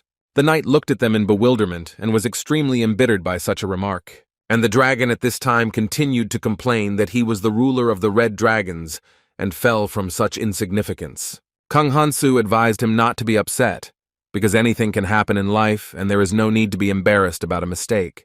However, the hacked monster was very hurt by the fact that he experienced the strongest shame. After all, this situation was worse than defeat. He could not come to terms with it, so he cursed the guy. And at that very moment, Kang Hansu saw some unknown energy appear in the area of his solar plexus. The guy realized that he now had a new curse called the King's Wrath. Kang Hansu was furious. He didn't want to have another curse, and now he was very angry. Diaroka said that dragons are very proud. Sometimes they cannot admit defeat, and therefore they were cursed. But the guy, furious, approached the dragon and told him to get up and take his curse back. God twirled around cheerfully and said that this was an obvious reward that must be accepted. The guy who killed many creatures this time sat down and cried bitterly from the injustice because he saved the city from the monster terrorizing everyone. In addition, this curse was activated if the guy was in danger. Other dragons nearby could attack him. At this time, Diaroka happily looked at her status window. There was good news for her there. Kang Hansu sadly asked the demoness if she was really so happy that her master was cursed. But she enthusiastically declared that she had now received new patronage, which meant that her patience and efforts had not been in vain. The guy instantly perked up and immediately asked Diaroka to show her new patronage. Kang Hansu read that for killing the dragon, the girl received great influence over his brothers, and in a moment of critical danger they would protect her. At that moment, a knight approached them and announced that he also had patronage. He was very proud of this, looked at the guy with importance and arrogance, and then chuckled significantly. Kang Hansu couldn't believe it, because it was completely unfair. The knight received the government, but didn't kill the dragons. The young man sat down on the ground in despair, and hopelessly asked why everyone had patronage, but he had a curse. But God did not consider this a great tragedy, and joyfully praised Asa for the work done. Meanwhile, the slimes calmly cleaned up the remains of unnecessary objects that were scattered during the battle. Kang Hansu finally calmed down, and watched as the slimes absorbed the dragon, surprised that such small creatures could do this. The dragon's skin was the most precious material, but the guy thought that he would not be able to take it, because he could fall for this kingdom and the evil goddess. At this time, some noise and shouts were heard around the corner. The crowd was shouting and congratulating the knight. Kang Hansu and the demoness decided to see what was going on there, and an interesting picture appeared before their eyes. The knight rode ahead on horseback, and behind him the workers pulled the slain dragon on a cart. People glorified the knight and considered him their hero, enthusiastically praising and applauding him.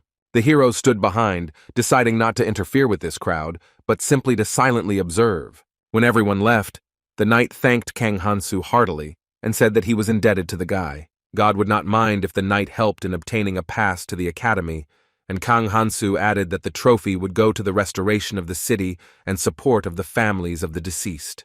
Diaroka said furiously that the knight should be grateful for keeping him alive, and also that they didn't need this trash. Let them divide it among the people as they wanted. The guy noticed that her words sounded somewhat aggressive, but the demoness assured him that she had conveyed everything as he had ordered. Kang Hansu began to talk about future plans, but suddenly some noise was heard in the sky. All the assembled heroes saw a strange creature flying above their heads. The knight muttered something hastily, his eyes filled with wild horror and panic. The creature looked like a dragon, but had a very strange structure and appearance. The young man noticed that this creature looked more like a dragon skeleton and looked very creepy. Kang Hansu thought that this dragon was a little smaller than the one they fought the day before. Diaroka explained that the anger directed at the boy united many dead dragon souls, and they merged into one body to fly here. There was nothing else to expect, because this was a fantasy world and everything was possible here. But the guy's eyes were filled with rage. How dare this creature look down on him? At this time, the tournament began, and the loud host announced that the strongest would be the winner. Ohanu was in anticipation of victory. He was ready to use any tricks just to get the desired title. The guys enthusiastically planned and prepared for the start of this significant event. Next, the saint spoke and said that all the time their enormous support helped the heroes grow and develop. She added that the tournament will prove that their efforts were not in vain. The assembled dukes talked among themselves. They already knew the guy they considered the winner. Certainly one of the strongest heroes was considered Choi Gangmin, who proved this with his abilities. However, not everyone thought so. There were people who considered Jung Myeon to be the main character, and some argued with them and called out the name of Yubora. Suddenly, Arya, who was standing near Yubora, leaned on her friend in exhaustion. The girl explained that her mother was nearby and couldn't take her eyes off her. This really embarrassed Arya, and she wanted to hide as quickly as possible so that she wouldn't be seen. Yubora advised, on the contrary, to behave more firmly, so that she could give her mother a reason to be proud. The girl looked at her friend with awe. She thought that Yubora was very strong. This inspired Arya, and she said that she would also try to prove to everyone how brave she is. Suddenly, a question struck the girl, and she asked her interlocutor how she would react if one of the heroes got into danger. After a moment of silence, Yubora confidently said that she would come to the rescue in such a situation. Arya noted with admiration that her friend was really very strong, because such an attitude towards others is the lot of the strong. Yubora quietly added that he would have done the same, but her interlocutor did not understand who she was talking about. The girl realized that she had said too much, and in confusion, she waved her hands, saying that it was completely unimportant. At this time, the saint finished her speech and loudly announced that the tournament was declared open. The knights waved their flags, calling for the heroes to take up positions and go into battle. Some of them were not ready, while others were looking forward to this moment with enthusiasm. The first among the heroes was Choi Gangmin. He was a little worried but didn't show it. One of the workers called the guy to join him in the cart. He gratefully accepted the offer. The guy gathered several girls with him and proudly declared that he had prepared in advance. Choi Gangmin arrogantly thought that power lies in information, and the rest of the guys will run on their feet. Arya cried that it was unfair, because in that case the forces would not be equal and they could lose. But Yubora was not going to give up. She told her companion to hold on tight. Before the girl had time to come to her senses, Yubora took her hand and ran at high speed thanks to the patronage of the race. At this time, Jong Mi-yeon was dissatisfied with the fact that her rivals had already arrived at the scene. She was also in the carriage that the boys had thoughtfully prepared for her. The saint stood on the terrace and watched as the heroes departed for the tournament site. A servant approached her and said that the king of the Red Dragons had been spotted in the northern city of the St. Petersburg Kingdom the previous night. This information greatly puzzled the saint, and she looked at her interlocutor in amazement. She confirmed that it was indeed the king of the Red Dragons, Alkaiser, because the description matched the build, scales, and other characteristics. The saint remembered that she had defeated him more than 100 years ago together with the heroes. She said thoughtfully that she had probably killed him, and he definitely couldn't be alive. The maid noticed that there might be a situation in which one of the gods resurrected a dragon. However, the saint believed that this could not be, since there would need to be serious reasons for this. The gods are watching the tournament with all their eyes. They are very interested in who will be the winner. Why do they need to resurrect the dragon? Because they already have enough spectacles. But there was still a possibility that one of the gods had confused the tournament and because of that, summoned a monster. After all, there were no heroes. Everyone was at the tournament.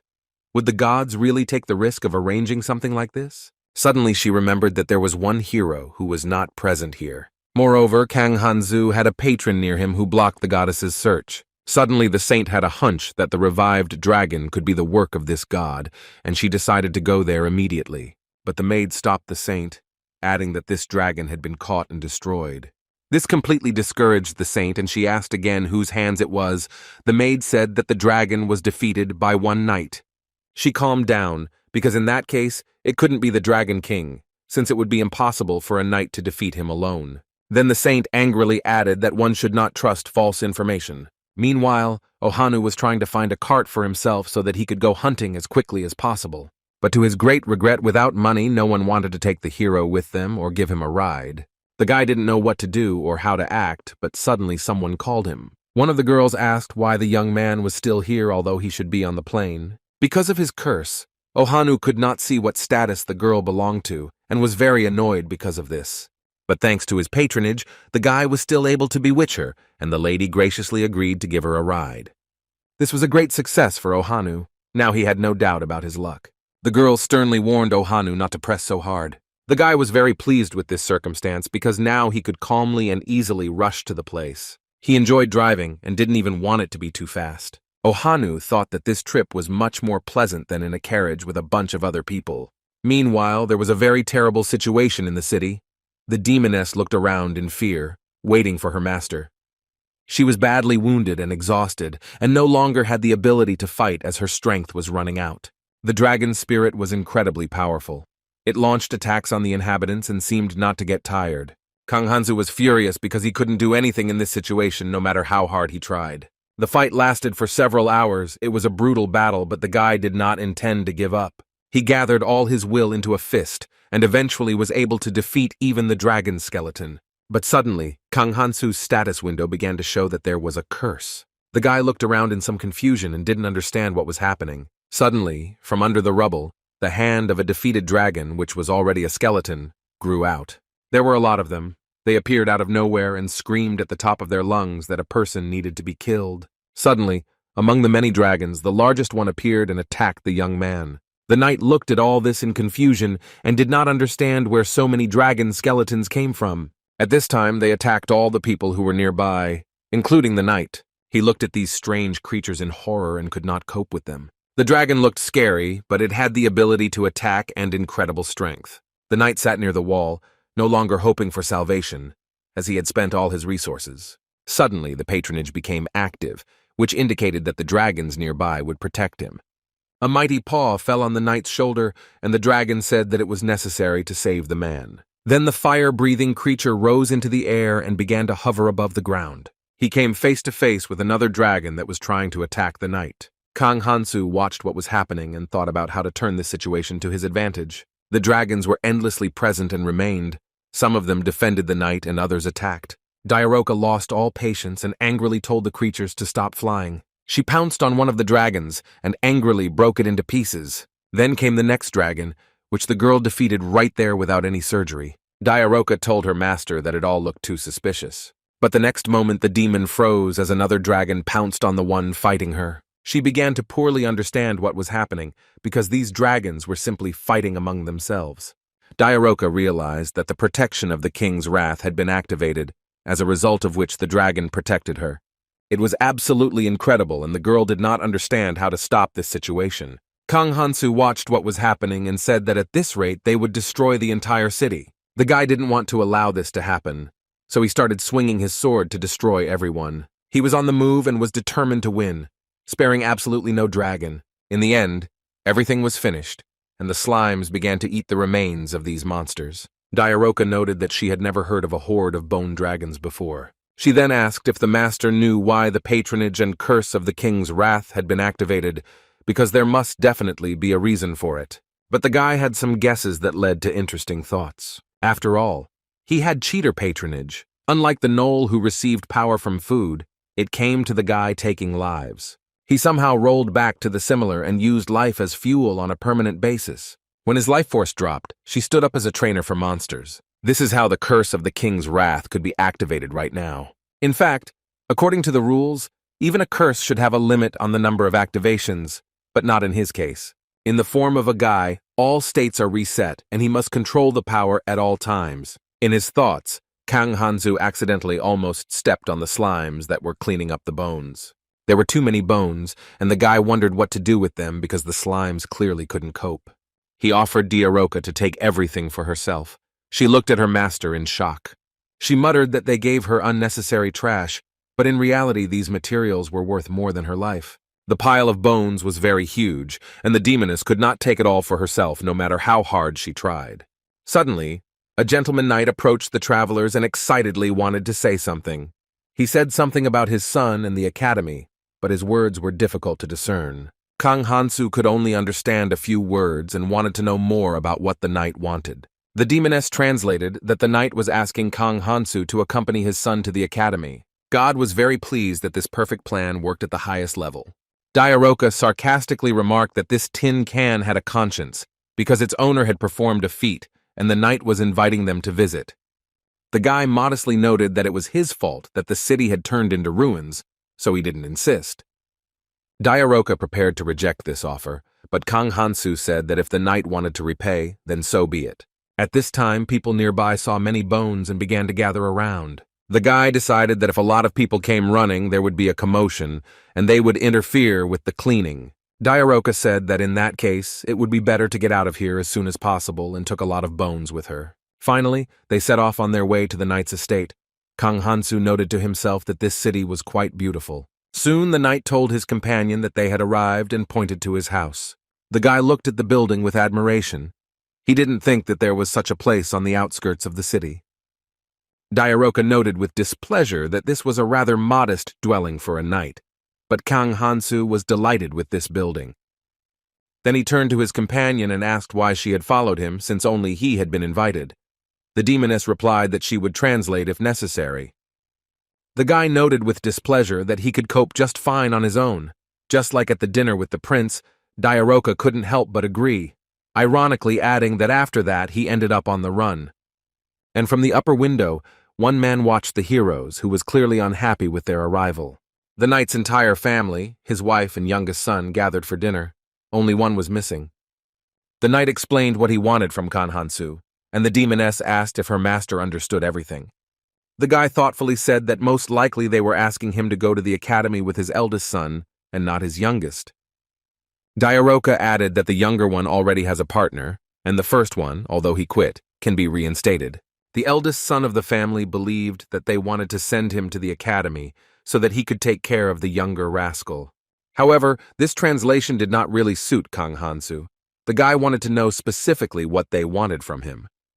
Diaroka said that the knight would be glad if such an incredible strong man became his son's friend. Kang Hansu angrily asked his interlocutor to translate everything at once normally, and then he turned to the knight and said that he would gladly accept this offer. God was incredibly happy with this turn of events because the dream he so strongly desired came true. The couple beamed with gratitude to the guy and were happy that he agreed. Then the knight said some phrase that was not entirely clear to Kang Hansu. The guy asked to translate. The girl said that they were going to tame Kang Hansu with money, but the guy realized that this was not a completely correct translation.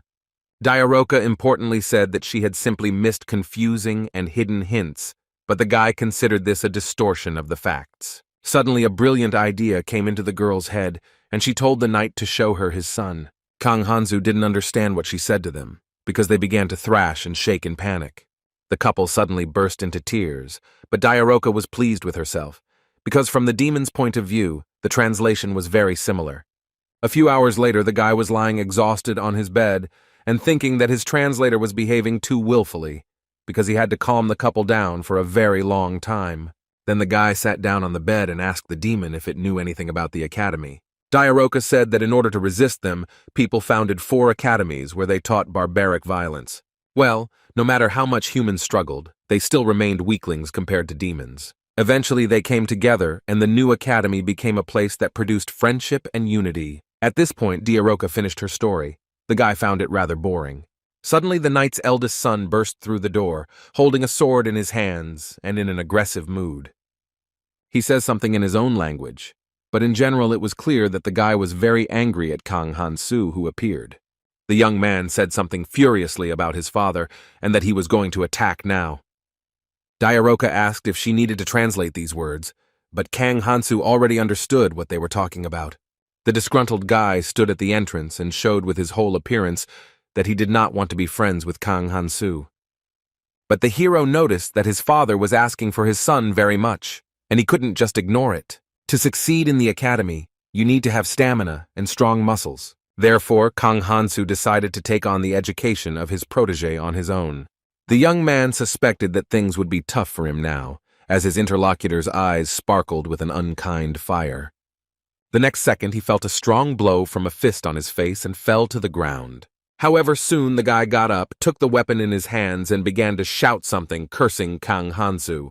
But he couldn't make a single blow because the next moment he found himself in the air. Kang Hansu was furious and raised his fist again for another blow because his opponent was trying so hard. He broke the sword that belonged to the guy with his bare hands, and he was beside himself with horror. Soon the attacker was lying near the wall and could not recover from this fight. Kang Hansu himself did not expect such a reaction and looked at his opponent in confusion. Suddenly the guy remembered how on the first day in fantasy he talked about how he couldn't save the world because he was causing anxiety even to his loved ones. Looking at his fallen comrade, he realized that he had changed a lot since then. Then he began to turn to the guy in horror to make sure that he was alive. Diaroka didn't miss the opportunity to quip that this was not the way to treat level 13 weaklings. After all, he could have died from such an attack. The guy muttered that his level was significantly lower, and only Diaroka was enjoying what was happening. Suddenly the guy woke up and opened his eyes. Horror and genuine rage were in them. He tried to run, but after a moment he fell to the floor because he had no strength. Having risen, the young man again tried to run away, but Diaroka stopped him with the power of her magic. The guy couldn't take it anymore and fell unconscious. The demoness said that she did it completely by accident. Kang Hansu was at a loss as to what to do with this man now. The demoness noted that it would be good to dismember him and leave him secretly, but her master did not like this idea. And then the guy remembered that they had expensive dragon bones that could be given to the victim as payment. But Diaroka doubted that the boy would be able to move normally in such a state. Soon the boy's father and the doctor were in the room, looking at how he could be cured. The knight tried to find out what happened, but no one could explain it to him. With the help of magical influence, the doctor brought the young man to his senses, and he opened his eyes. But the next second he saw Kang Hansu leaning over him and trembled in horror. He rushed at the guy with all his might and wanted to take revenge on him for all the blows he received. Kang Hansu noticed that this young man probably had not yet fully regained consciousness. However, in the eyes of the people he turned out to be a demon, so they ran away in terror. With his state, Kang Hansu accidentally summoned a dragon spirit which began to roar menacingly. The huge monster opened its mouth and ate him, as well as everything that was nearby. The knight's son backed away in horror and muttered some words. He had never seen a dragon made of bones before. Suddenly, Kang Hansu's hand appeared from the dragon's evil mouth and he broke the monster. The knight's son, whose name was Taker, was horrified by what he saw. Kang Hansu freed himself from the dragon's mouth and said that there was no need for enmity. At this time, the saint entered her room.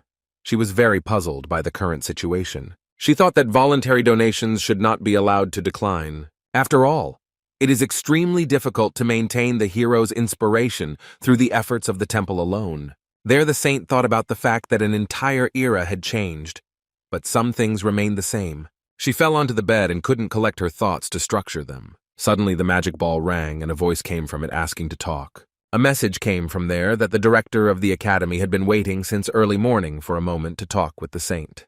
The temple attendant noted that, as far as she knew, the hero's recruitment had already been completed, but the director had some additional question and intended to talk to her personally. The last thing she wanted to do now was talk to anyone. She had no strength at all, but it had to be done. After all, there was also good news that the incident with the mutant who was mistaken for the king of the Red Dragons ended successfully, and although the city suffered heavy damage, there were still no significant losses or casualties. This news added some clarity, but there were still some unresolved issues. But first of all, it was necessary to talk to the director. Soon the magic ball connected the saint with the director of the academy. The haughty lady asked how the saint was doing and smiled welcomingly. The saint had no desire to talk to her, but there was no other way out, so she noticed that she was very busy.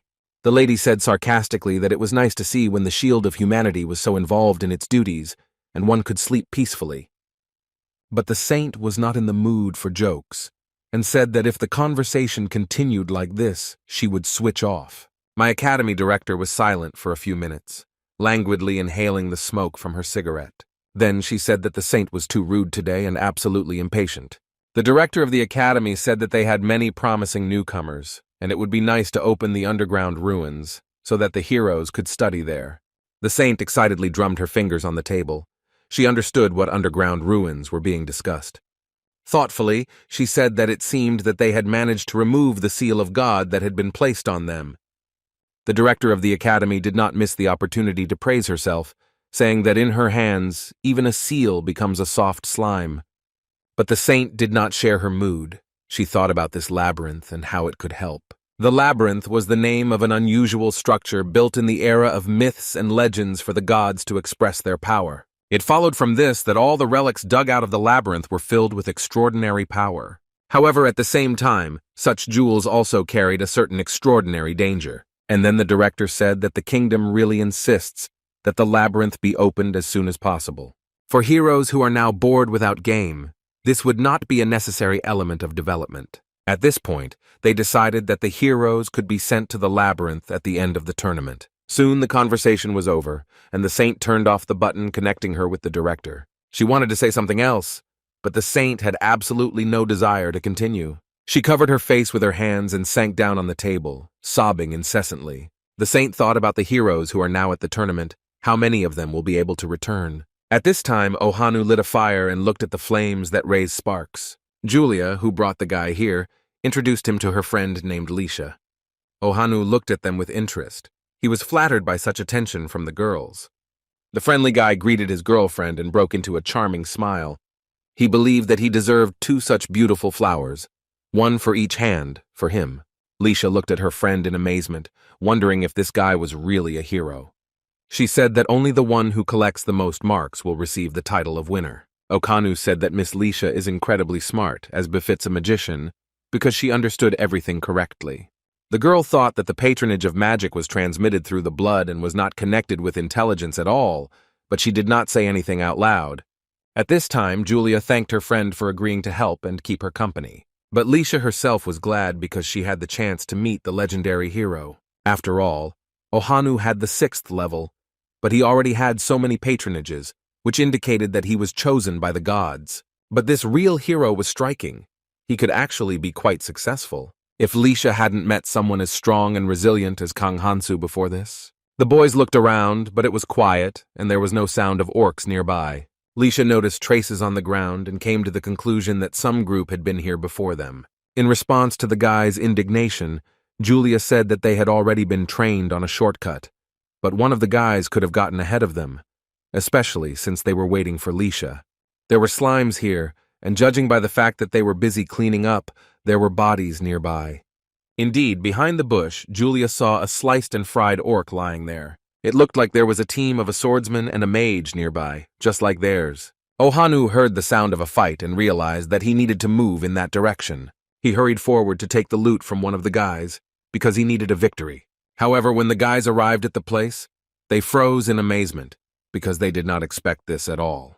Yubora and Arya were fighting the orcs, and burning coals were flying around. The class president used her fire abilities to defeat the monsters. She fiercely struck with fire while her friend used her sword as a weapon. Suddenly, one of the orcs raised a pickaxe over his head to hit Arya. But Yubora came to the rescue at that very moment and was able to repel this attack. Thanks to this, the girl received new patronage that helped her turn her body into a weapon and recover. With the help of well-placed blows, the girl was able to force the monster to retreat. She said that this was the last orc on the territory and sent a powerful stream of fire at him. The orc could no longer resist, and soon his head was covered in flames of fire. Hero Yubora was able to calmly and confidently defeat a pack of orcs. She was very happy about it. Suddenly, an excited Ohanu approached the girl. She did not expect the guy to get there so quickly. But the young man was indignant that their humble elder had such enormous power. It was simply incredible. The girl believed that the position of class monitor was usually given to the first student in the class who had the highest overall score, and it was the same here. In the world of fantasy, a few additional elements are simply added. But this is what angered the guy, because he sincerely did not understand what academic success had to do with it. However, the girl calmly noted that she was there first in physical education, where practical skills are highly valued. She did not understand what the complaints were about. The guy was very angry and couldn't find anything to say. He clenched his teeth in rage.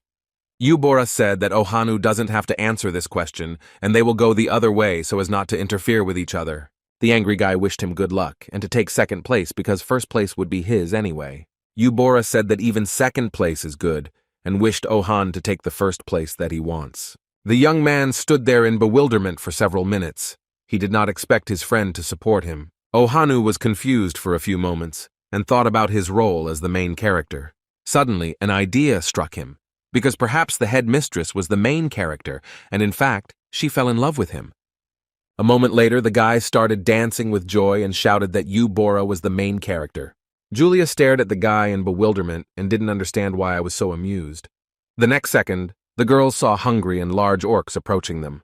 The guy recoiled in fear, and the girls took a fighting stance and prepared to attack. Then Ohanu came to his senses and advised the girls to hide away because now he was going to fight. The guy used his abilities and released fire magic that illuminated everything around. The orc flew to the side and caught fire. He screamed loudly in pain but was unable to deflect the blow. But the next moment the orc came to his senses and began to resist because Ohanu's curse worked, which increased the strength of his victim. The hero didn't know what to do now, because he didn't expect that this curse called hunting would work. And the giant swung angrily and almost hit the guy, thus greatly frightening him. The monster swung his weapon. The guy couldn't stay on his feet and fell a few meters away. But he was very tenacious, so even though he was wounded, Ohanu continued to fight desperately. The girls noticed that the hero was just a name, unlike Kang Hansu, who eliminated orcs with a massacre on the first level. They hoped that one day the guy would come to their academy and they would be able to see him again. The girls decided not to give up and fight back in order to defeat them. Thanks to her weapon, Julia was able to cut through the orc's club and he could no longer control it. And Lisha spread a fiery flame around her that consumed all living things in the area. Even the fact that the orc had power with the help of the curse, the girls were able to defeat him with their level. However, they didn't know what to do with the guy who passed out and couldn't get up. Okan was unconscious and needed to be carried further somehow. Lisha suggested that her friend carry the hero since they had no other choice, but Julia said that her back had been hurting a lot lately, and she wouldn't be able to do it. They had no desire to carry this guy, so they looked at each other thoughtfully. The gods were very happy to see this picture, and they began to laugh. Meanwhile, Choi Gangmin made his way through the dark forest depths, looking for the monster. The boy noticed how Chan Min arrived on a carriage, and was accompanied by her faithful boys.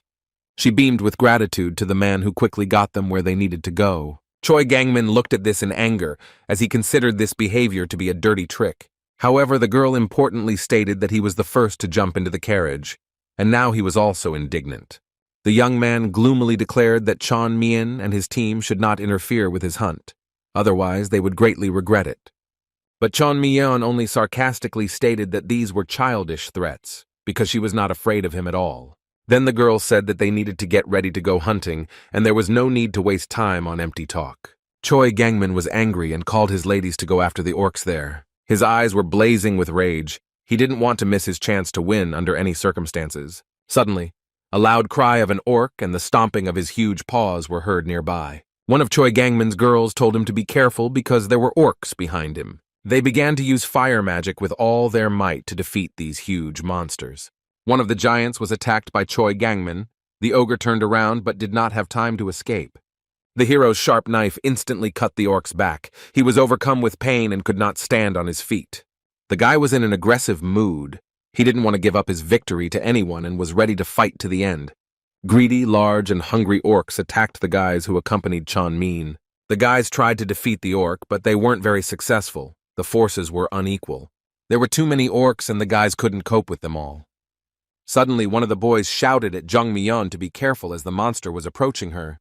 The next moment, the girl realized that she was surrounded by green giants. She couldn't understand why these monsters were around her and looked at them in bewilderment. It was all about her scent, which intoxicated the orcs, and they were delighted with the girl. However, Chon Min was very scared and asked to be rescued and released. The girl called for help with all her might because she could not withstand such tension. One of the faithful comrades rushed to help Chon Min, fearlessly dispersing the monsters. But at some point, he caught on a fallen orc and fell to the ground with a crash. He hit hard and screamed in pain. At that moment, the god of the earth was annoyed. A huge monster grabbed Chon Min by the hands. The girl wanted to get out but could not. The young man wanted to prevent this but could not get up because he had injured his hand. However, her other escort said that they were heading here for Chon Min, but they don't want to die, so it's necessary for the girl to become bait. Jung Mi-yeon looked at the guy in confusion. She couldn't believe that he was serious, but the young man once again affirmatively repeated that he was not going to die for the girl. He also added that most likely Chon Min will be able to heal after the battle with the help of the saint's magic. The cosplayer approached his queen with a request that she provide such a favor. The girl was furious because these friends swore that they would be faithful and would not betray. She was in despair and regretted coming here. Chon Min was annoyed because she did not sense the danger. Jung Mi-yeon, in tears, said that it would be better to return to Earth like Kang Han-soo did. However, the most loyal guy who wanted to save his girlfriend tried to get up and shouted that they would not leave her. The girl found herself surrounded by evil and hungry orcs who intended to capture her. She gathered all the willpower she had because she simply had no other choice. The girl decided that she would distract the monsters, and during this time her friends would be able to hide. The next moment, Chon Min broke free from the orcs' clutches and ran with all her might, calling them along with her. She realized that she had to do something, and she ran, and a pack of orcs chased after her. Pek Ilman screamed with all his might and wanted to protect the girl so that she would be safe. After all, the next moment, evil huge paws grabbed Chon Min, and she dodged as best she could. However, these attempts were useless. The girl cried in despair and clenched her teeth tightly. There were too many monsters. They surrounded her from all sides. The girl could no longer resist and lost consciousness. After a while, Chon Mi-yeon opened her eyes and one of the guys appeared before her. It was Pek Ilman. Somehow he managed to survive and now he was trying to bring the girl to her senses. She tried to ask something, but she had absolutely no strength. Chon Min could not understand what happened here. There were dead orcs lying around. The guy tried to lift her, but he was also very weak. Suddenly the girl saw two of her friends lying there, motionless and unconscious. Pek Ilman wanted to say that he was very glad that Jung Mi-yeon managed to survive. However, he was unable to finish the sentence because his strength finally left him and the guy fell. Chon Min looked around and tried to understand what had happened here, while the gods watched with interest. The girl didn't know what to do and held the unconscious Pek Ilman in her arms, and the demonic god rejoiced at the successful contract. The guys who arrived in the forest walked around the area but could not find the orcs anywhere. They thought that their classmates who arrived earlier had already caught all the monsters. Suddenly another girl approached them and said that the orcs had been caught by the elder. It was Yoon Na-yeon, who used to be on a team with Choi Gangmin. The guy peacefully noted that Eubora did not give primacy to anyone on Earth, and in the fantasy world as well. Yoon Na-yeon agreed, muttering that even here, the class president still held first place by a huge margin. With these words, she suggested that the children unite in order to double their success. The guys stared at her in amazement. They didn't expect the girl to ask for help.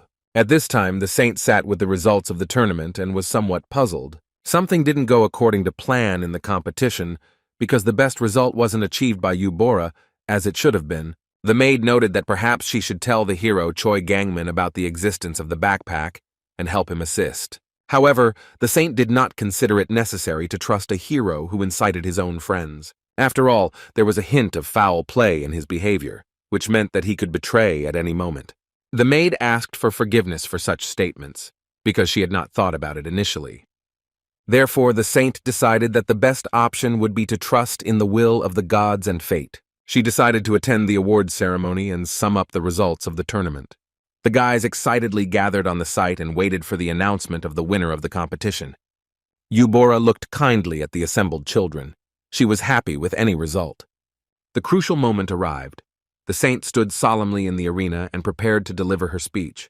She told the ladies and gentlemen to be prepared to await the announcement of the winner. And the time has come when she will gladly provide the ranking of the best heroes of the tournament. And at this time a carriage was hurrying to the academy. It was driving very quickly and swiftly. Taker, who was in the carriage, still could not understand what was happening to him. Kang Hansu wondered if the teenager really didn't like entering the academy that much. The guy thought that in this situation he, more than anyone else, was the injured party. You should be the one who is indignant. Diaroka noticed that she had a high level, and with it you can't enter the academy, but Kang Hansu wasn't worried about this because slaves were treated like things. The young man thought that he was persecuted by the royal family, but entered the academy. But God was in a joyful mood and was not worried. And if God was so confident in a good outcome, then Kang Hansu understood that he could trust. However, the guy was not clear about this situation, and he asked God to tell him, who looked at him in bewilderment. Kang Hansu explained that he was surprised by such a strong desire of the spirit to send him to the academy. The young man promised that he would not run away even if he did not like the reason. But the answer did not really satisfy the guy, since the god evasively noted that he would understand everything when he got there. Finally, the travelers arrived and read with interest the inscription that was engraved on the signboard. There was the name of the academy in large letters, Hogwarts. The building was beautiful and mesmerizing. The knights at the entrance greeted the boys and asked them for a pass, which was a ticket to the academy. Kang Hansu said that they were applicants and showed the knights' pass sheets to the guard at the academy. The girl who checked the tickets at the entrance read everything carefully and agreed to let us in. Taker was horrified. He didn't want to go back to that hell again and shouted loudly that he wouldn't go. And at this time, Kang Hansu said that he arrived at the place, but still could not understand anything.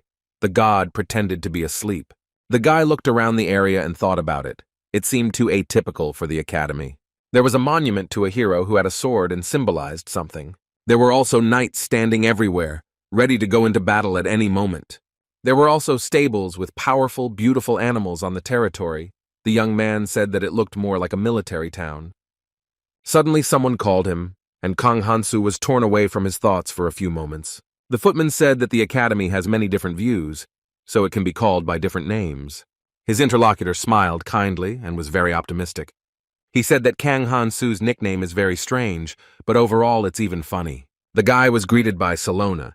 She had the first level and patronage as well as the curse of an aristocrat. Among her patronages were nobility and warrior, which characterized her as a good fighter. Kang Hansu got out of the carriage and stepped onto the stone tiles laid out all over the surface. Diaroka hurried to tell the guy that the uniform suits him. But it's not scary, because as a first-level owner he won't attract attention. After all, the red color is clearly noticeable on it. The guy angrily asked again if the girl seriously thought that the uniform could be repainted. Kang Hansu left the demoness in the dorm and went to take the exams, thinking that there was no way to get rid of them even in the fantasy world. At the admissions committee, the professor was somewhat surprised that Kang Hansu had passed all the physical tests at the first level. The man then asked whether the applicant knew anything about elves. The guy hesitated a little. He didn't expect that such questions would be required in the entrance exams. After all, the young man was so familiar with them that he even shot an arrow. Such an expression seemed funny to him. The professor interpreted this information as the guy fighting them with bows, but he was completely confused by curses and favors. After thinking for a few moments, the man decided to give the young man a chance and let him pass. He also said that this year one of the elves will become a teacher in Haguvart. Kang Han-soo happily stated that he would do his best to make a good impression. Finally, the professor said that the boy could always turn to him or another teacher with questions or requests. The young man good-naturedly agreed and said goodbye to the professor, glad that everything was over. Finally, Kang Han-soo left the room and began to wander around the large, simple hall. Now the guy didn't know what to do next and assumed that he could return to the hostel. But fortunately, he wanted to look at the statue closer. Kang Han-soo asked with displeasure what statue his patron was referring to.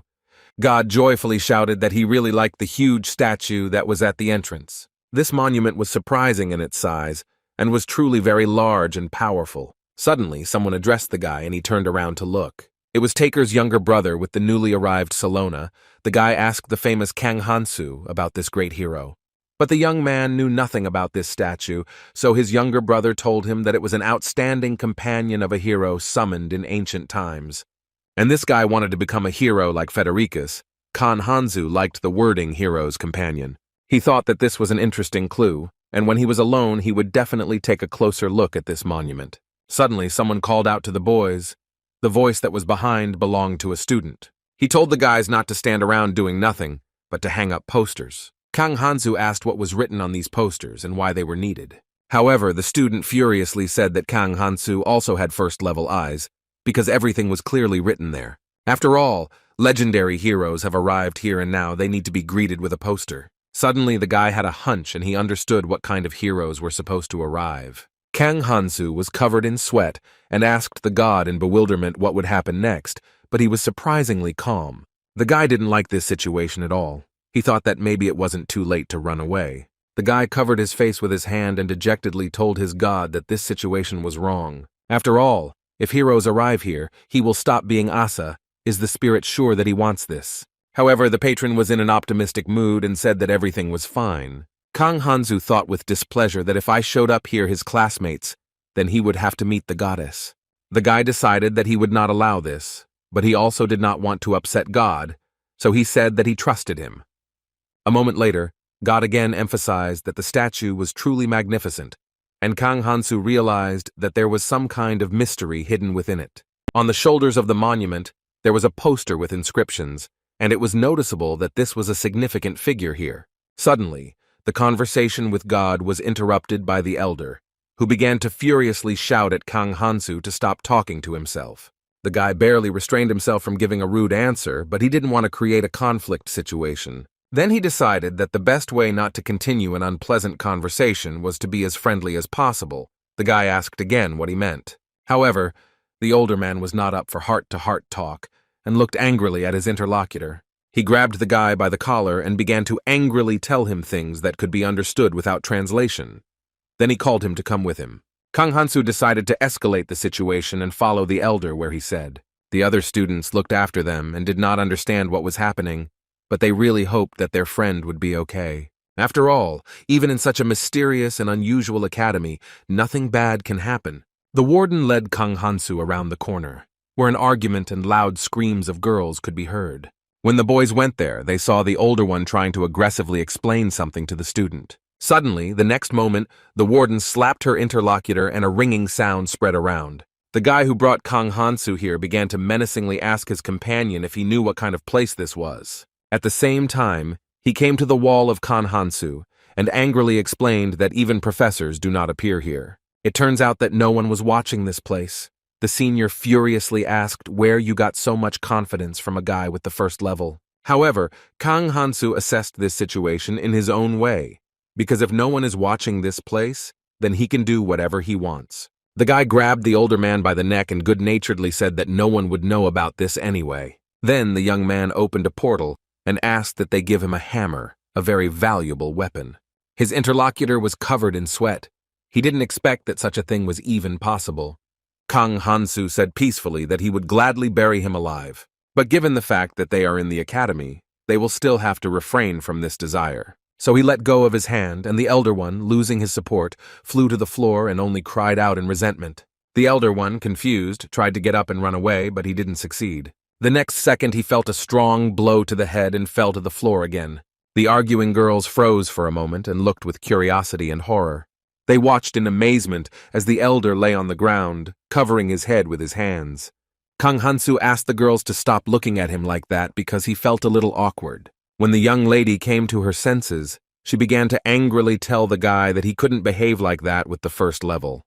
But the guy had his own ideas about how he could behave and how he couldn't.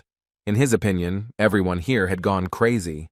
He reminded the girls that no one could see them here, and this meant a not very good fate for them. With these words, he grabbed the young lady by the neck. She tried to break free, but she didn't succeed.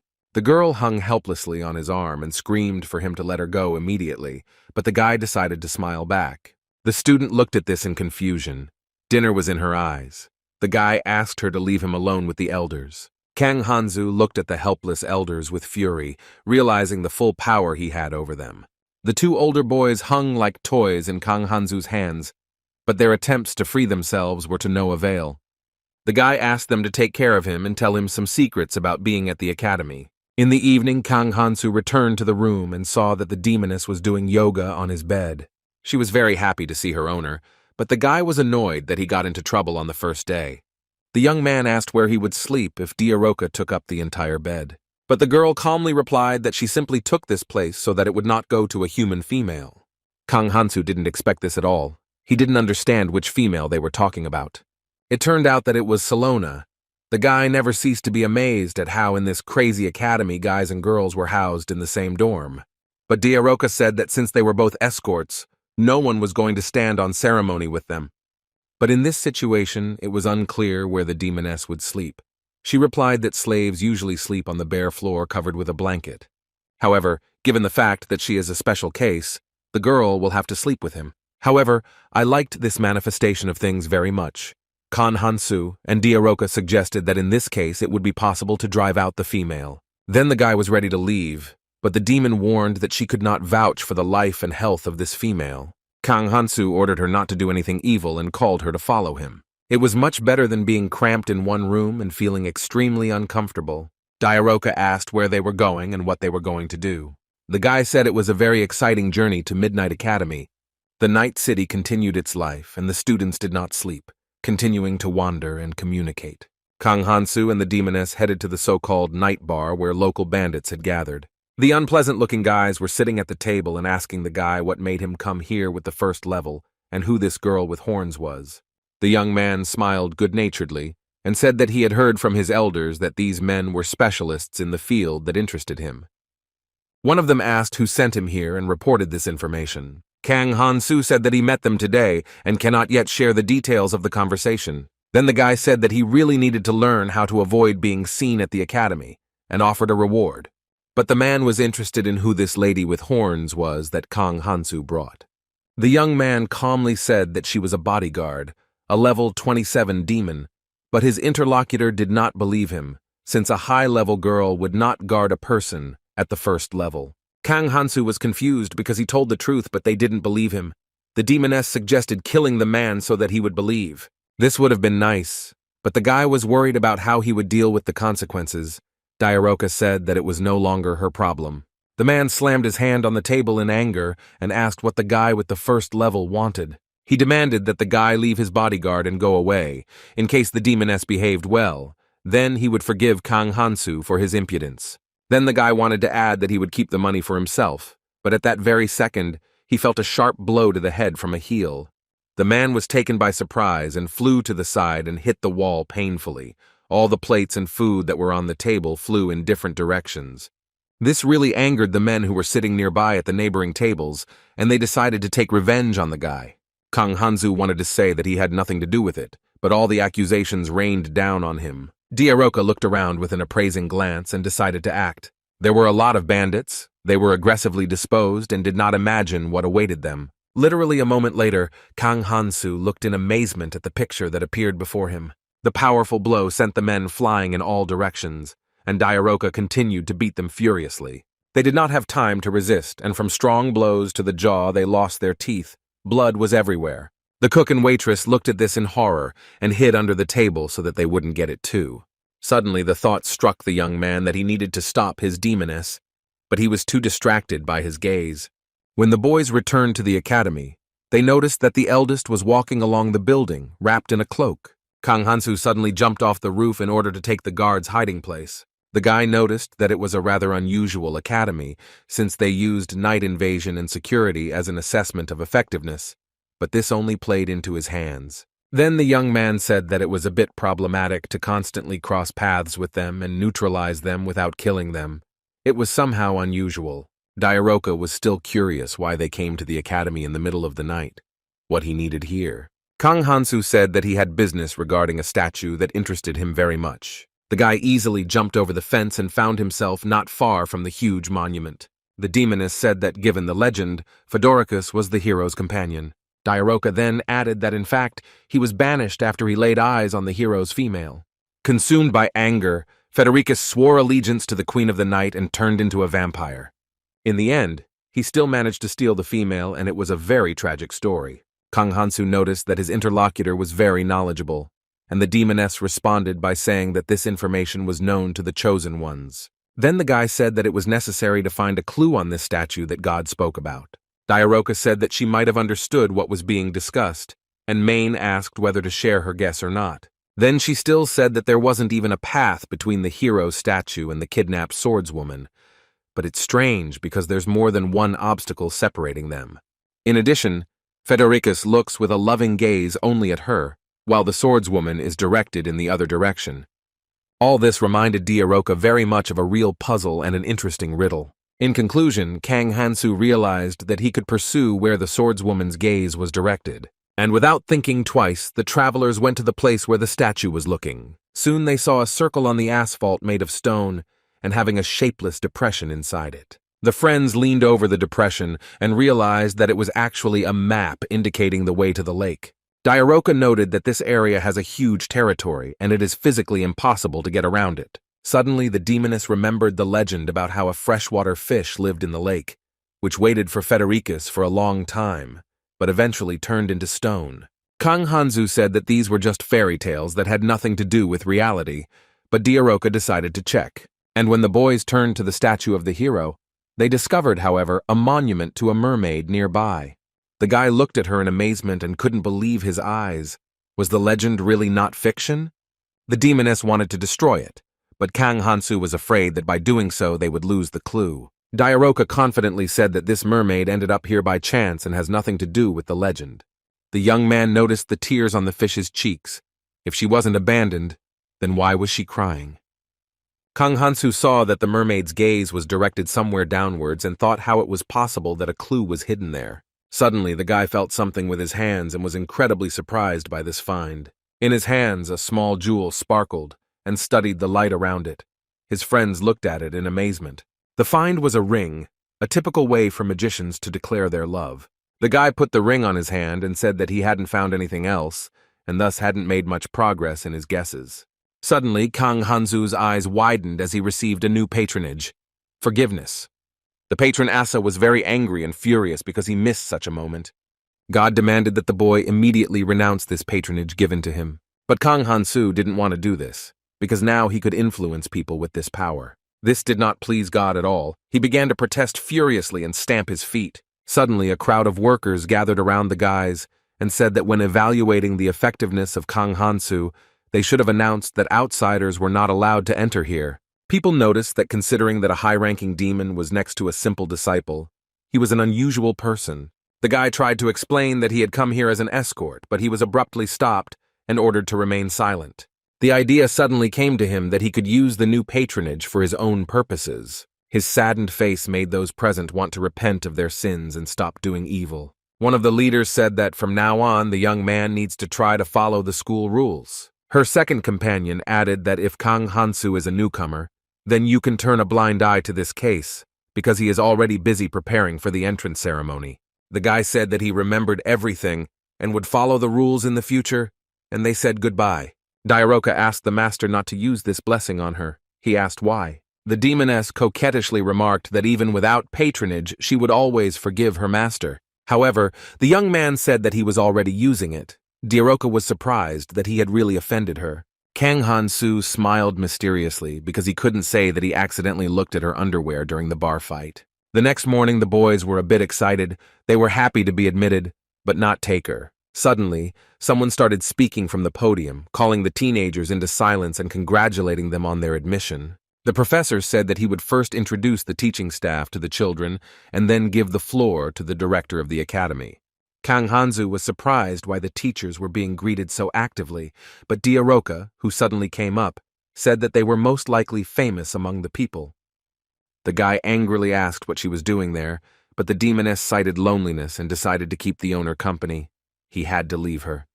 The professor told the kids to meet a new teacher, who will teach subjects related to magic. It was the Keeper of Fire and the Elder of the Elven Kingdom, Lady Silver. Crack came to the podium and said that she hoped for fruitful cooperation with the guys. Kang Hansu saw a bird sitting on the elf's shoulder and thought that it might be a phoenix. Memories of not the best moment in his life immediately came to mind. Suddenly the guy felt a fiery gaze on himself and thought that he probably accidentally met the eyes of a phoenix.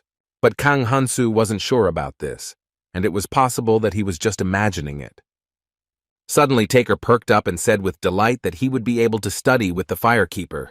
Standing next to him, Kang Hanzu good-naturedly said that Taker was worried in vain, and asked in surprise if this elf was really that outstanding. Meanwhile, the professor was saying that he was giving the floor to the director of the academy. There was an elegant sound under the heel, and soon a refined woman entered the arena. She said that this year is very important for them, because a respected person came to the academy to provide assistance. And also soon newcomers will meet heroes who have great achievements. The boys began to talk excitedly among themselves, and the director called everyone to silence with the help of frightening sounds. When silence reigned around, the woman casually told everyone to shut up, or else they would fly out of here. Kang Hansu noticed that this lady clearly had a very stable character. In conclusion, the director said that it was necessary to divide the classes into advanced and lagging ones. This can be done through a fight, that is, the guys will fight until the strongest remain. At the same moment, an unimaginable fight began.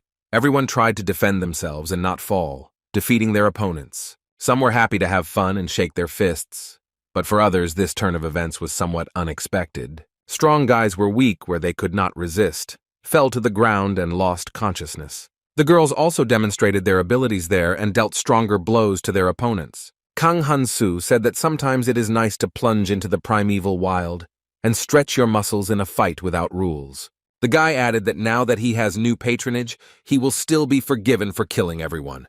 With these words, Kang Hansu turned on his beast gaze and went to duel with the guys. He approached some of those who were fighting among themselves and were ready to strike a strong blow. His eyes were glowing with a demonic gleam, and the guys looked at Kang Hansu in amazement, looking very creepy. The next moment, everyone ran away like a chain because the young man was significantly stronger and more resilient. He threw the children in different directions and furiously shouted that they would all go to the lagging class. God folded his hands in prayer for the repose of the large group of people who would suffer. And Taker at this time was hiding downstairs on the floor. He said that this school is crazy, and everyone around is just crazy. The guy decided that in the advanced class he would have to constantly go through similar tests. So he decided to pretend to be fallen and lay down on the ground, agreeing to go to the lagging class. A few hours later, when the guys were ready, they were congratulated on successfully becoming leaders. The professor said that this year the children differ greatly in their level of development. She also added that the children should remember how hard they need to try because they can return to middle school at any moment. Then the students were told that there were only two disciplines, the knights and magicians, and that they had to make a choice according to their abilities. The professor announced that one of the students would be considered the head of their advanced class. It was Prince Rachel, a guy with long blonde hair and a pleasant, pretty face. He entered the hall and told those present to try to get along with each other and work together. Kang Hansu felt some memories related to the word chief come back to him and wondered what she was doing now. At this time, there were many people near the temple who enthusiastically greeted the winner of the tournament, Choi Gangmin. The saint sincerely congratulated the winner and awarded him the sacred sword, which is kept in the temple. When handing the sword to the boy, she said that it was a symbol of a hero, and in the future the weapon would greatly influence his development. The saint told Choi Gangmin to take up the sword and speak words of desire to become stronger. The young man did this with bated breath and uttered the necessary line, the sword glowing with a bright fire. Suddenly a portal opened and began to absorb the young man. It was so surprising and unusual that he did not have time to react. The assembled heroes looked at what was happening in panic and were very puzzled. Choi Gangmin looked around. He didn't understand where he was and what had happened. The guy was near large, massive steps and noticed various structures around him. There were many stones and stone buildings around, as well as houses and huge ruins. Suddenly he saw a man next to him who greeted the hero in Orkroll. The young man was even more surprised and asked again where he was and what the name of this city was.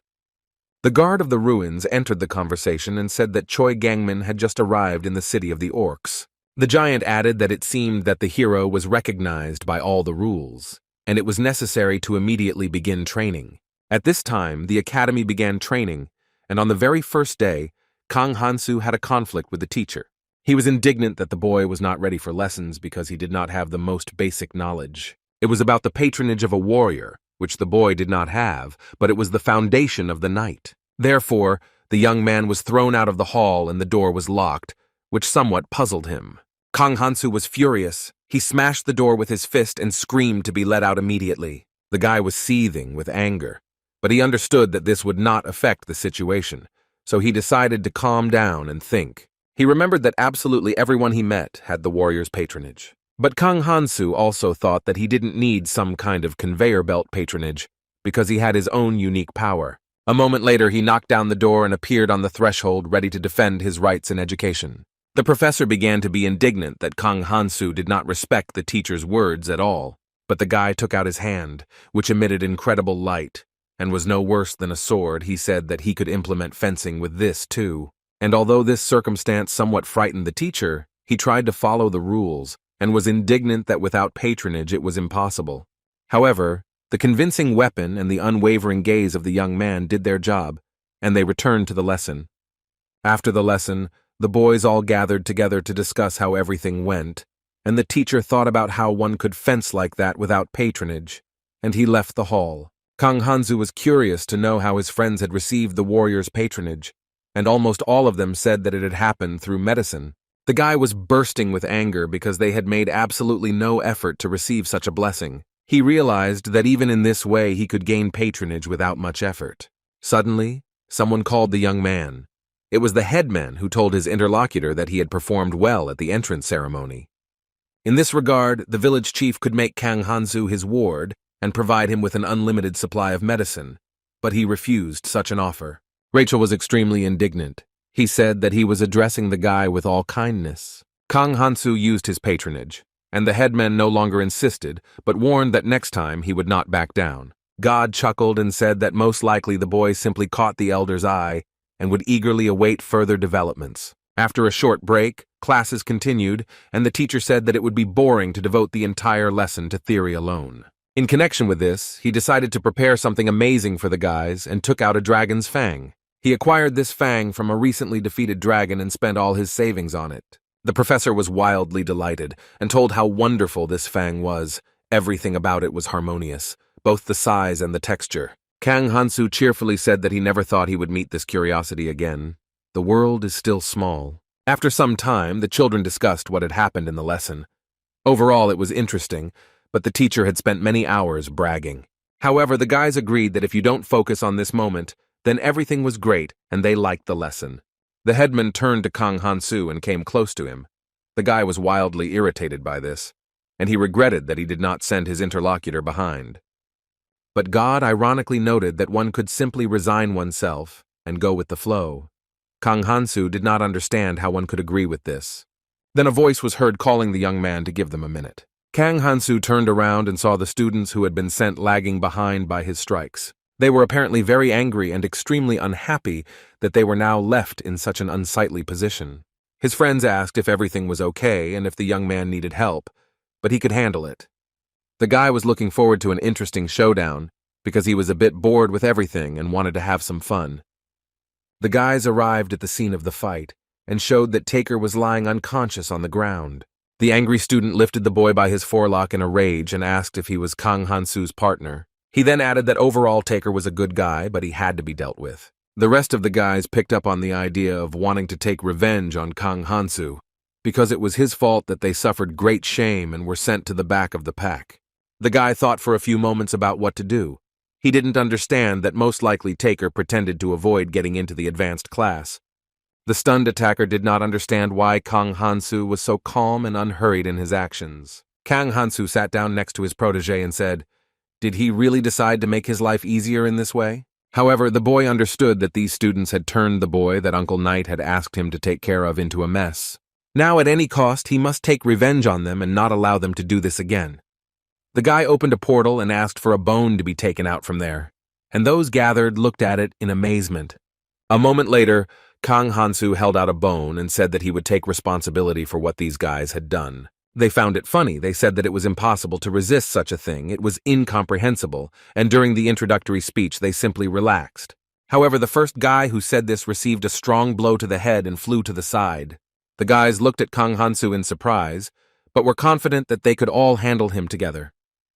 They encountered for the first time such a guy who had the first level in himself and was very hardy. Kang Hansu said that he still had a lesson ahead of him, and there was very little time. So in order not to delay the process, the gentleman could attack at the same time. The genius of the Night Kingdom watched as the battle between Kang Hansu and his brothers took place. The prince of the mercenary kingdom, who suppressed the enemy with excellent swordsmanship based on enormous power, could not guarantee that he would hold victory. The princess of the Lake Kingdom also fought with the guy. She was fluent in soft fencing, whose advantage was her flexible body. Now they lay unconscious and could not recover from the brutal fight with the new student. It was hard to imagine, and the guy sincerely did not understand how Kang Hansu managed to defeat everyone. However, he mockingly said that even from here he could hear the gears of the famous fencing genius turning. This made the guy extremely angry, and he began to head towards Kang Hansu in a rage. The hero was not worried. He held the bone in his hands and could fight with it calmly. Everyone was approaching him at great speed, and the guy was ready to repel the blows. For some reason, Kang Hansu's appearance began to look demonic, and from the outside it was a terrifying sight.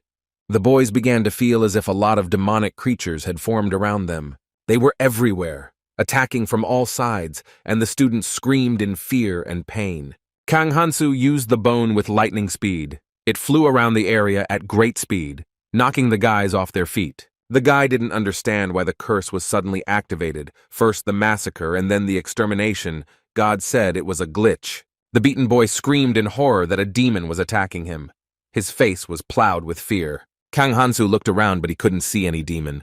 This puzzled him a little. Finally, the battle was over. The guy still did not find the demon and decided that it was necessary to contact Taker. The young man was lying on the ground and did not want to get up so as not to attract unnecessary attention to himself. Kang Hansu asked him if he was conscious, or if he had really been beaten very badly. The next second, Taker moved and had to get up and answer something.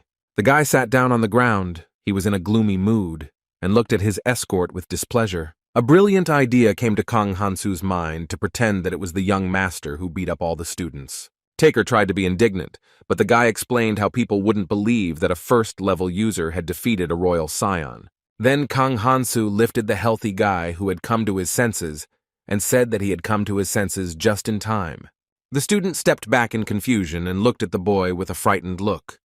But Kang Hansu, with a good-natured smile, asked him to take care of the boys who were now lying on the ground. Then the guy hurried to class, waved goodbye, and said that he was glad that this misunderstanding was over. God glanced sideways at the guy and asked if he had even a drop of conscience. Kang Hansu said maliciously that there was no crime in this because he was defending himself. Then our guest picked it up and said that he didn't even specify what it was needed for, but they sent exactly what was needed. The guy thought about it, hoping that he wasn't spying on him, because it seemed to him that when the bone appeared, there was blood on it.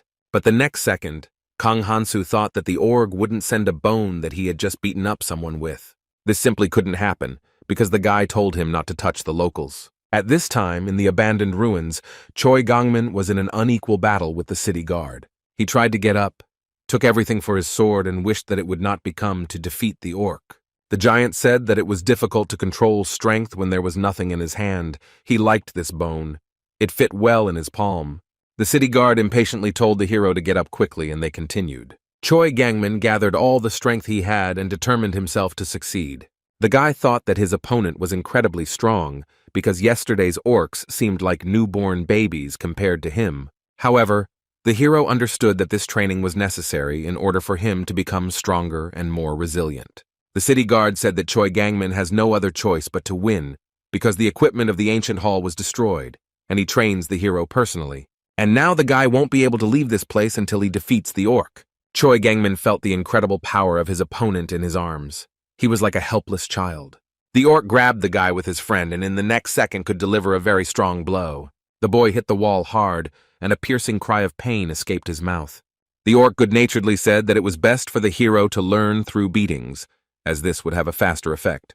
Choi Gangmin could no longer resist and shouted for him to stop and give him some breathing space. But the very next moment, the guy felt a strong blow to the face from which he flew down.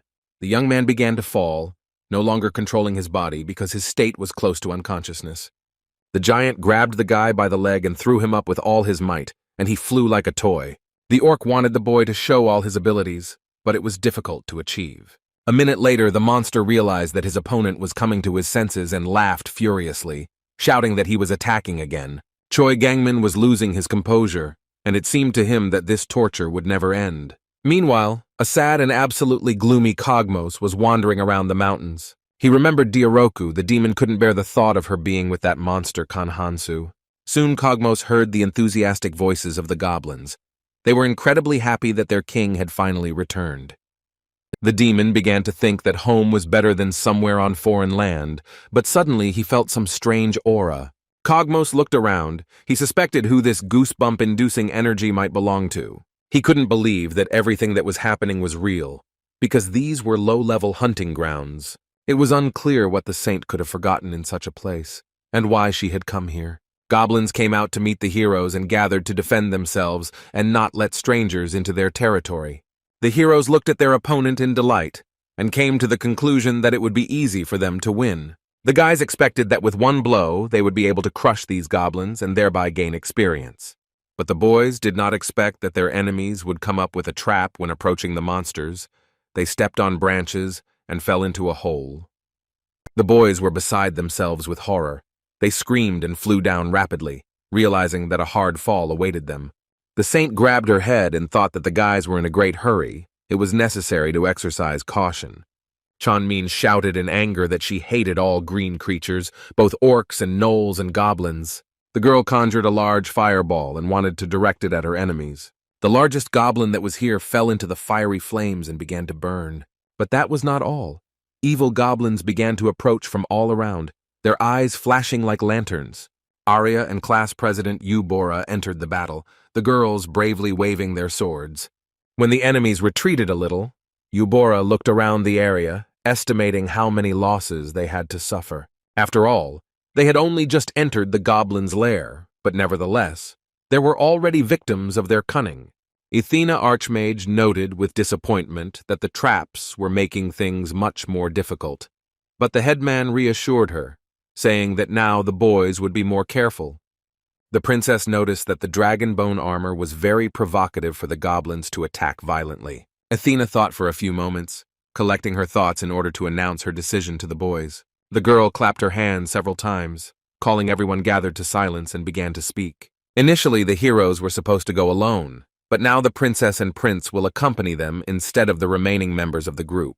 After all, the guys were waiting for Choi Gangmin to return from training and volunteered to join the cleansing of the kingdom of magic by opening a hunt for goblins. In turn, Eubora, as the head girl, assured that she would become even stronger in order to be able to protect the entire group. The boys decided to teach the stupid goblins a lesson and went into the forest, but noticed that there were too many traps there, and this made movement difficult. The headman came to the conclusion that most of the camouflaged traps were poorly made, but some still posed a great danger. Therefore, in any case, it was necessary to exercise maximum caution. The boys had to move in such a way as to avoid falling into traps in the future. Chonmyeon noted with disappointment that there was not enough time even to raise the level. It would be better if they returned to the academy, but the prince said to prepare for the night, and today there was an opportunity to rest. The prince looked thoughtfully at the sky and said that in the forest night comes much faster. The boys lit a fire and prepared boxes of provisions instead of pitching tents in order to spend the night peacefully. Suddenly one of the knights turned to the prince with a question, and he asked what he needed. The knight angrily said that traces had recently been discovered, indicating that the dismantled traps had been rebuilt. Alos was deep in thought. If there were footprints, then it was the work of a person. But who could it be? And decided to report this to the saint first. But literally that same night the battle continued. The goblins fiercely attacked their enemies, But the guys also fought with the help of magic. The princess urged the heroes to gain strength and endurance, but Jong Mian was very upset by everything that was happening and thought that the enemies would never end. At this time, Eubora was attacking the green monsters with all her might in order to defeat them and gain experience. The girl wielded her sword furiously and gave her enemies no chance. She was very determined. The prince came to her aid and made a huge swing with his sword, breaking the goblin's head, who fell the next second. He dispersed the goblins that were nearby near the class leader. Alos asked how the hero Eubora was feeling and if everything was okay with her. The young man understood that unexpected raids happened almost every night. The boys, with their meager experience, had a hard time dealing with this. Prince Alos, master of the sword, ordered the nightly order to take up arms and help the heroes. In any case, the training was a useful activity, but caution would not hurt. At this time, the goblin came to the demon to tell him everything that was happening. It was a difficult time for all the inhabitants of the area, and the monster was in confusion, fearing the wrath of his master. Kogmos asked what the situation was outside now, and if there was a threat to everyone there. The goblin was shaking all over and couldn't find the words, but he found the strength to tell about how slightly deplorable the situation was. However, the demon was confused, because if the saint was with the heroes, the goblin's chances would be 0. But now they are still holding on. Suddenly, a thought struck Kogmos. After all, at one time, Khan Hansu killed all the orcs and gnolls in the area. Now, because of this crazy guy, the heroes decided to come here to train. From this, one could conclude that among the attackers, there were only heroes who did not even have serious experience. The demon had a truly interesting idea. If his opponent was not the saint, but some greenhorn youth, then he had every chance of winning. He will be able to make them regret coming into these territories without permission. Inspired by this idea, Kogmos said that everyone should be called here to announce the order. Now it was the demon's turn, along with the horde of goblins, to attack and reap their dividends. At this time, the monsters were beating the provisions that the heroes had with clubs. Eubora looked at this disgrace and could not recover from her indignation. But Chon Mien, who had approached, released a stream of fiery air onto the enemies, and they retreated a little. The girl, in a rage, directed her magic to get rid of the impudent monsters that were mercilessly destroying their supplies. And at this time, a demon was already watching from the cliff above, ready to avenge his subordinates in the near future. He had the ability to transform and change appearance, becoming similar to a goblin. Kogmos had acquired different facial features through magic, and was now almost indistinguishable from the others. He turned into a real goblin. The only thing that distinguished him from them was the blue color of his skin. The goblins kept advancing, but Chon Mien did not give up and tried to fight to protect the food. She threw her enemies aside, but they seemed to never end and were approaching from all sides. One of the evil monsters stuck his tongue out at the girl. It was very disgusting and unpleasant. Jong Myeon looked at the goblins with disgust, her eyes filled with rage, her teeth grinding in anger. Suddenly, among the green monsters, a blue one appeared and let out a victorious cry. The girls panicked and tried to defend themselves, but they realized that they were surrounded on all sides. Eubora realized that these monsters do not act independently. They are led by a blue leader. The girl decided that she had to defeat him at any cost and chased after him. But the reincarnated demon was very fast. He rushed in one direction with lightning speed. Kogmos was glad that the hero Eubora chased after him, because he had a plan to get rid of her. After all, he conducted research day and night with slaves to strengthen the physical body, and in the end it yielded results. The demon understood that different methods could be used to win and took a deep breath. The next moment he let out a piercing cry that spread throughout the surrounding area. The girls covered their ears because it was simply impossible to listen to. The sound that was everywhere was driving them crazy. Eubora understood that she couldn't stand it for long because this sound made her head simply split into small pieces. The next moment all the goblins in the area began to follow the leader's command. Each of them began to let out a piercing scream, and the girls could not listen to it calmly.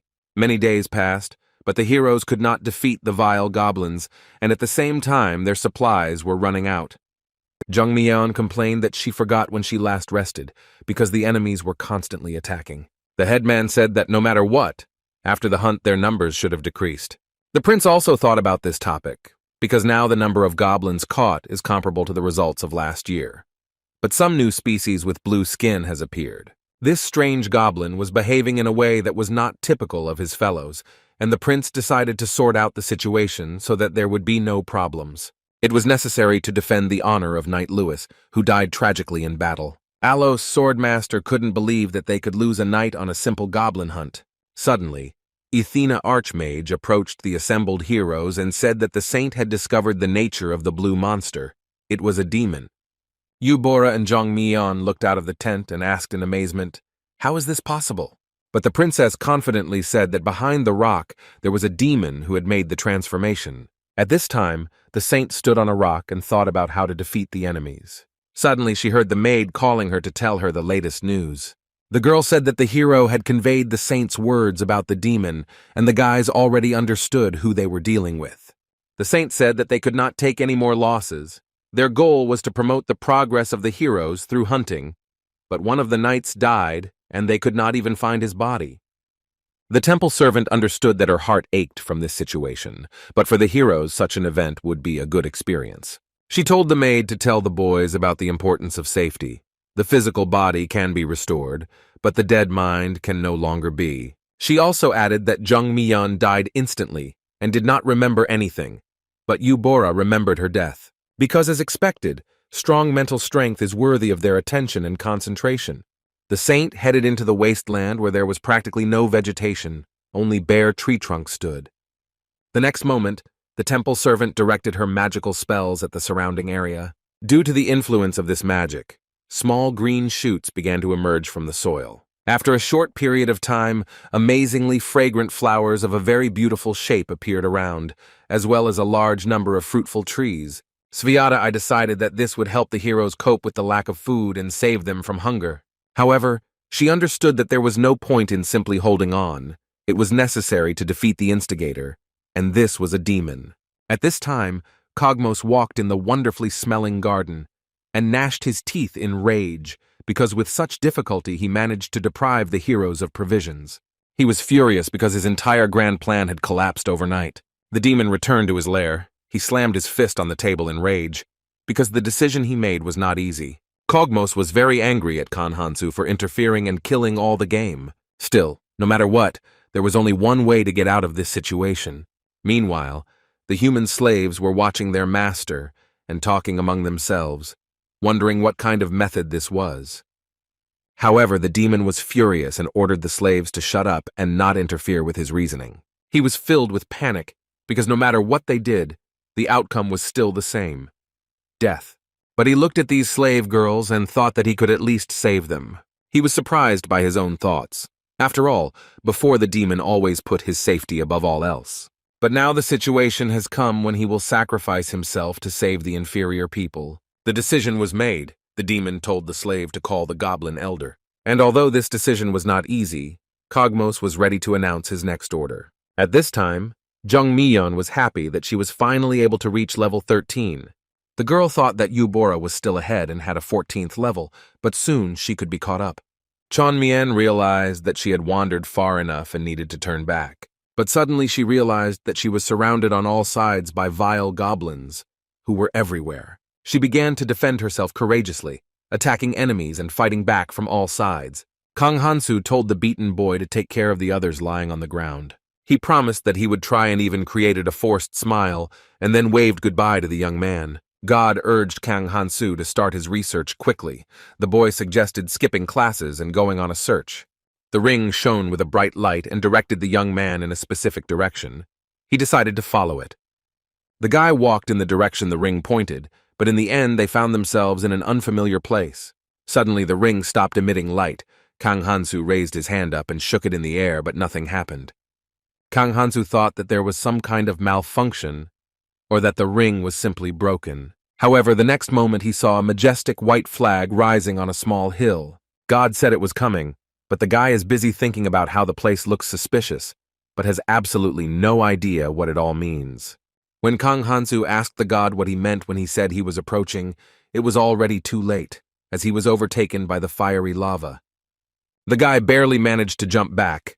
Now he saw that a flame had broken out nearby, and there were ice blocks all around. Suddenly a man jumped out and said that this place was dangerous and one couldn't just be here. But thanks to his patronage, the young man softened the man who appeared, and he began to speak very friendly about the fact that there was a training magical shooting range here. Kang Hansu thought with displeasure that in such cases it was necessary to hang up certain signs. The next second, the guy saw other students who were nearby and looked at him in surprise. One of the girls called Kang Hansu by name, but he couldn't remember where she knew him from. The god muttered that it didn't really matter. The girl kindly said that her name was Lisha, and asked if the guy really didn't remember her. However, because the young man did not understand the local language well, he misheard the name, which somewhat upset the girl. Kang Hansu backed away in embarrassment, thinking that once again there was a misunderstanding due to his lack of knowledge of the language. After a while, the girl began to animatedly tell him something, but Kang Hansu had trouble grasping the essence, although he understood some of the words. Lisha praised the young man for the fact that he had recently improved his language skills and now understands a lot. Kang Hansu was happy about the praise and said that he simply studied very well in class and diligently remembered everything. Lisha assumed that in that case, the guy came to the magic shooting range in order to learn magic. The guy peacefully said that this was the case, although in reality he was more interested in the secret hidden at the shooting range. And then the girl offered that she could take over his training. But Kang Hansu had previously been told about the impossibility of training without patronage. However, Lisha's eyes were already lit up with delight, because she would be able to teach someone, and the girl said that it was quite possible to learn simple basics. As they parted, the girl asked what class Kang Hansu was in and suggested meeting tomorrow at the same time. Finally, Lisha said goodbye to the guy, and her friend came out to meet her and asked who she had been talking to. The friend noted with a slight grin that most likely it was her lover, and they had just been on a date. Kang Hansu asked the patron god's opinion about this situation, and Asa noticed that this girl's actions were suspicious. The guy clarified that he was interested in the shooting range, and God pretended to have an idea about it. For Kang Hansu, the behavior of the patron spirit, who still had no intention of telling anything, was incomprehensible. Suddenly, the young man was strengthened by someone named. He looked in confusion at the approaching figure. It was Rachel, who was walking towards the guy, had a serious expression on her face, and was holding some paper in her hands. When he approached Kang Hansu, he said that he had searched for him everywhere. The guy thought that today was the day when everyone wanted something from him. The guy decided to use his patronage of forgiveness, thanks to which this annoying Rachel would go away. However, he was prudent. He saw Kang Hansu's status and made thorough preparations. Rachel wrote a script for the conversation so that she wouldn't have to see the offended face of her interlocutor, and thus the patronage wouldn't work. Kang Hansu had no idea that there was such a weak point in his acquired abilities, and the prince continued to explain that if they unite, they can become stronger. The guy thought for a few moments, but overall, this offer wasn't that bad, because at school they gave assignments in pairs and teaming up with a classmate was a good prospect. After some time, Kang Hansu confidently said that he accepted the offer. This circumstance made the prince very happy, and he patted his interlocutor on the shoulder in a friendly manner. God did not like this situation, because such behavior was completely at odds with Asa's character. Kang Hansu came up with the idea of asking Dairoki how he could hide his status from others. The guy approached the demoness, who was diligently sharpening a bone from a fallen dragon, with this question. The girl said that she would not like to tell such valuable information for free. However, if her master orders her, she will not be able to refuse and will tell some secrets. Kang Hansu commanded that the demoness told him how to hide his status from others. Dairoka began to say that in order to view someone else's status window, a certain patronage was needed, and in order to resist, another patronage was needed to cover it. There were several such patronages, for example. Equality obliged one to reveal one's status if the interlocutor did the same. There were such patronages, marriage or bluff, disguise in which it was necessary to pretend to be dead, as well as modesty. However, they all had their own significant shortcomings, and were not entirely suitable for Kang Hansu. Dairoka said that these were the first things that came to her mind. Suddenly, one of Kang Hansu's classmates intervened in the conversation and said that it was possible to get the opportunity to hide one's status, not only through patronage. We were talking about curses. It was a pretty dangerous thing, but it could be useful. This information really interested the guy, and he wanted to know more about how to get a curse. Dairoka noted that this was a rather sensible idea for a wretched human female. The demoness thought that some of them would suit the owner, the curse of greed being acceptable. Kang Hansu was very curious about how to obtain this curse. Dairoka came close to the girl from the dorm and said in a sarcastic tone that it takes control of everything that the owner owns. The guy asked about the price for such a curse, and the demoness replied that it was only life. Kang Hansu had a heroic determination and thought that this was a good idea. God noticed that Asa had a very suspicious grin. This was somewhat alarming. Once the guy made his decision, they went to the mercenary guild to put it into action. After much deliberation, they finally settled on the only tolerable assignment for Dairoki. The demoness did not understand why the master came up with the idea to enroll her as a mercenary. Kang Hansu said that to receive the curse of greed, one must have a lot of slaves and property. But since all his belongings were inside, the guy thought that the slave would be able to raise them to the level. She will be so powerful that even the owner will have a hard time dealing with her. Dairoka generally approved of this method, but she was confused by some aspects associated with it.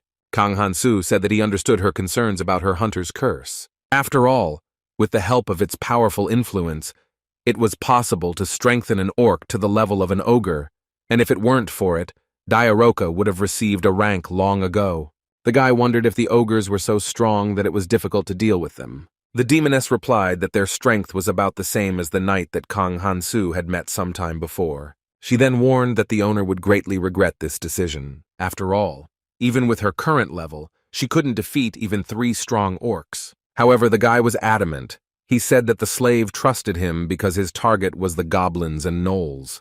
That same night in the forest, Dairoka went into an unequal battle with 3 large and brutally minded gnolls.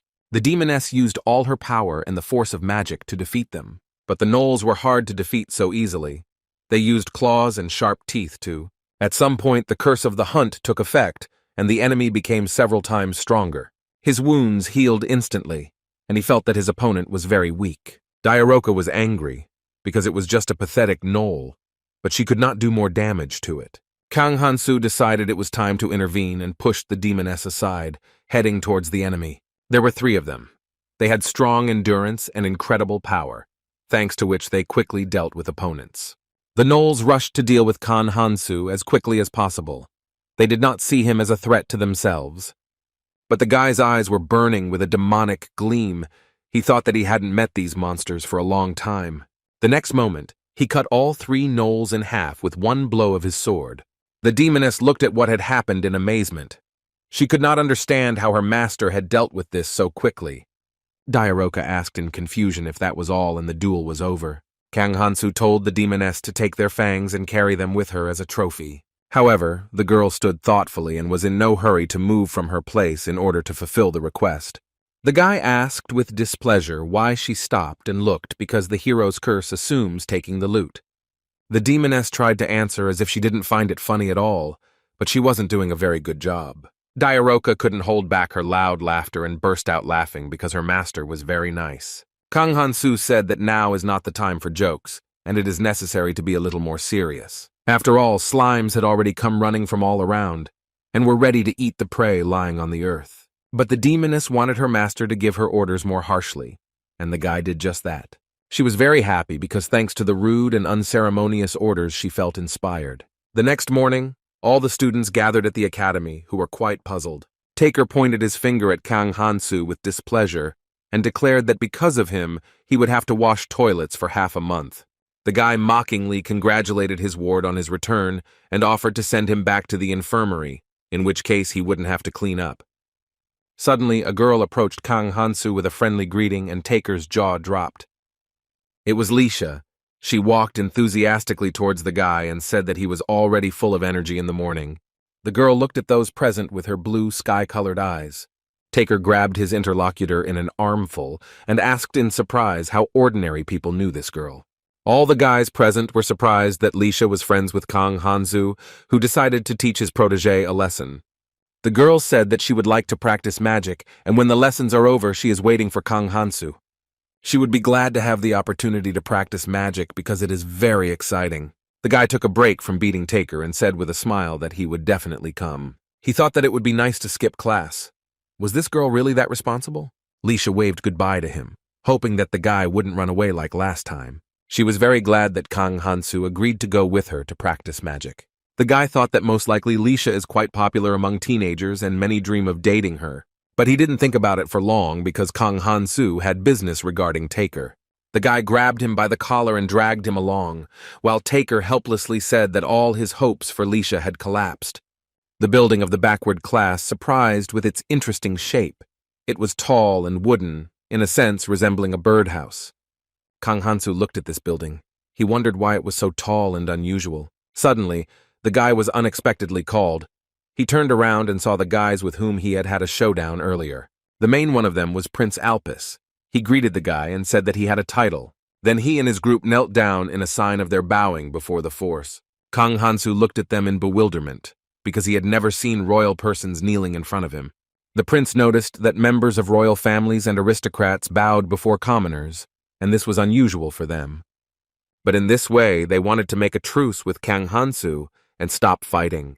The patron god became indignant because this was not very good for lone wolves. He was categorically against it. After all, these guys shouldn't be with Kang Hansu since he has his own special path. The boys then explained the reason why they had approached Kang Hansu, because if they failed to get into the advanced class at the next exam, they would lose the patronage of the aristocracy. Kang Hansu realized that thanks to the patronage of the aristocracy, the bearer of noble blood must fulfill his destiny. The guy decided that he would not interfere, and the guys could do as they saw fit. The prince looked at the young man with admiration and asked again if he really forgave them. The next second, all the guys poured out their gratitude to the guy and said that he was kinder than he seemed at first glance. Kang Hansu gritted his teeth in displeasure. Did these guys really take him for a tyrant and despot? God pounced on his protege and said that such good nature would not lead to anything good, and trust in the guy as a representative of Asa was finally undermined. Kang Hansu said that it was not his fault, and that there was no need to pick on him so much over such trifles. However, the time had come to meet Lisha. The young man still could not calm down after the incident that had happened the day before. He stamped his feet furiously and was seething with anger as he told how the whole crowd of guys had dropped to their knees and were starting to look at him askance. Lisha laughed, because this guy was always drawing her into some interesting stories. Soon, Kang Hansu asked where they were going and what exactly they were going to do. The girl happily said that she had in mind a place where no one would disturb them. The guy was a little confused because he suspected what place his companion was talking about, and she meanwhile continued the story that at one time she suffered accompanying the hero. Kang Hansu was covered in sweat. He stopped and asked in a trembling voice what the phrase that accompanied the hero meant. After a short pause, the girl said that at one time she accompanied the hero Ohana, who turned out to be quite self-confident. She added that thanks to this pompous importance, the hero clearly stood out from the others, even compared to Kang Hansu. The guy remembered how Lisha complained that it was difficult to hunt with him. This led him to some thoughts. It turns out that hunting with Ohanu was more dangerous and difficult than with him. That is, his classmate achieved some success here. Kang Hansu remembered that his friend at school read fantasy novels and comics every day. This world was familiar to him, and he was able to quickly adapt here. God quietly overheard the thoughts that came into the guy's head and looked at him puzzled, and then laughed quietly. Finally, the travelers arrived, and Lisha, with reverence, announced that the magic lesson was beginning. She made the guy take off his outerwear, sit cross-legged, and relax his back a little. Lisha said in an admonishing tone that in magic there are clear causes and effects. This whole process is reminiscent of how a woman and a man give birth to a child. Kang Hansu felt a calming and warming heat spread throughout his entire body. God absolutely did not like everything that was happening. He was extremely displeased, and angrily hit the guy in the forehead with his fist. Lisha leaned towards her friend and asked how clear he was about the explanations. Kang Hansu covered his face with his hands and said that it was quite understandable. The ring on his hand was shining with a bright light. The girl looked at the piece of jewelry with disappointment and said in frustration that she was still late. The guy asked again what she meant, but Lisha changed the subject of the conversation and said that it was necessary to continue. Kang Hansu liked this lesson. He felt the heat running through his body, and it made him feel warm. It was magic, but suddenly Asa's patronage worked, and in an instant the spread of heat stopped. The guy looked at the place where life-giving energy had been pouring out, not confused. The patron god laughed loudly. He was sincerely happy and enjoyed this spectacle. Suddenly Kang Hansu realized that Asa's patronage had increased, and at the same time, his body was filled with a completely different energy. Lisha asked in fear if her companion was okay and what was going on with him. The guy used to always control the balance of power, but now for some reason it collapsed and the frequency of the rollback accelerated. Kang Hansu tried to conserve his strength and not let it out. but it was difficult to control. He thought that it was necessary to waste this seething energy because it would not come out any other way. There was no point in keeping it inside. The boy felt that the magical abilities wanted to come out. Soon the guy made the maximum tension possible and tried to release the force. And the next second, an inexhaustible stream flowed from his hand and captured everything around. Leisha closed her eyes and ears in fear. She could not understand what was happening and how this was possible. Soon the unprecedented flow of energy disappeared into the sky. She looked after it and asked what it was. Kang Hansu sighed with relief and said that it was all over, as if he had been born again. The girl couldn't believe that Kang Hansu could handle magic so easily and effortlessly. However, the young man did not understand what was being discussed, because in his mind the action that had been performed was in no way connected with magic. But the inspired girl said in delight that probably Kang Hansu himself did not understand what he had recently done. Now the guy understood that just recently he imitated fencing using the power of gnolls. But because he had now realized the principle of using magic, it was truly a miracle. The teacher noticed the magical rays that Kang Hansu was releasing and was very angry. He suspected something was wrong and decided to personally check what the students were doing without permission. Meanwhile, Leisha still could not understand how one could use magic without the patronage of magic. The disgruntled teacher approached the boys and threateningly waved his fist. Unauthorized use of magic was unacceptable within the walls of the academy. The teenagers looked at him in amazement and were very scared because the situation was extremely unpleasant. The angry teacher said that Kang Hansu was again violating discipline. Not only was he skipping fencing classes, he was also breaking the academy's rules. He added that if the guy is thinking about running away this time, he won't succeed. Kang Hansu tried to use the power of his patronage and loudly asked for forgiveness for what he had done. But the teacher became very angry, his eyes burned with a wild fire, and he destroyed the patronage in an instant. And the teacher decided that it was possible to make up for the missed fencing lessons through practical training in a real fight. With all the rage he had, the teacher decided to direct it at the boy and teach him how to behave properly. However, Kang Hansu told his teacher to forgive him since he seemed to be more inclined towards magic. The professor didn't have time to answer. He was surprised by the boy's suddenly revealed abilities. The next second, the teacher was hit by millions of strong gusts that made his whole body shudder. The guy looked at this in delight. He now understood that he had a very interesting advantage. Kang Hansu sat in the classroom, which resembled a greenhouse, and was very unhappy that he had to attend boring classes. After all, the guy didn't intend to sit around in class, but circumstances forced him to do it anyway. After all, the recent events that took place in the yard served as a good mark on his reputation. One of the professors said that he could resolve the conflict that had arisen between Kang Hansu and the teacher, but in exchange, the boy had to attend all the lessons. He was told that rudeness and magic were strictly forbidden, but the young man sincerely did not understand why he needed to be in lessons on growing and killing a monster. The guy looked around at those present. Everyone had a pair, but he sat alone. Suddenly, Kang Hansu saw that Prince Alpus was also sitting alone in the front row. The boy thought that it would be more fun together, and sat down next to him, good-naturedly calling him Mulpas. But his interlocutor was not happy about this, and explained that people don't go to such lessons to listen.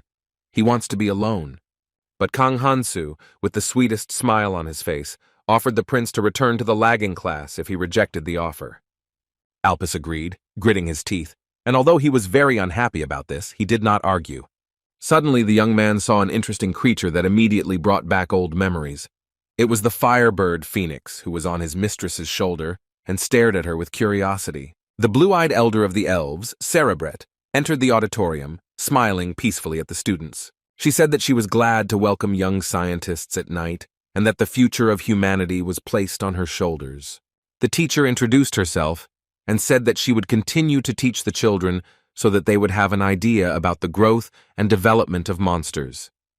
Then the elf said that she hoped to get along with the teenagers, and the firebird continued to circle above the pulpit. Kang Hansu noticed that the students were looking at the teacher with wide eyes, and that she was clearly very popular among them. His thoughts were interrupted by Phoenix, who sat down directly opposite the guy and looked intently into his eyes. Kang Hansu thought indignantly, why was this bird bothering him? Did he really do something wrong?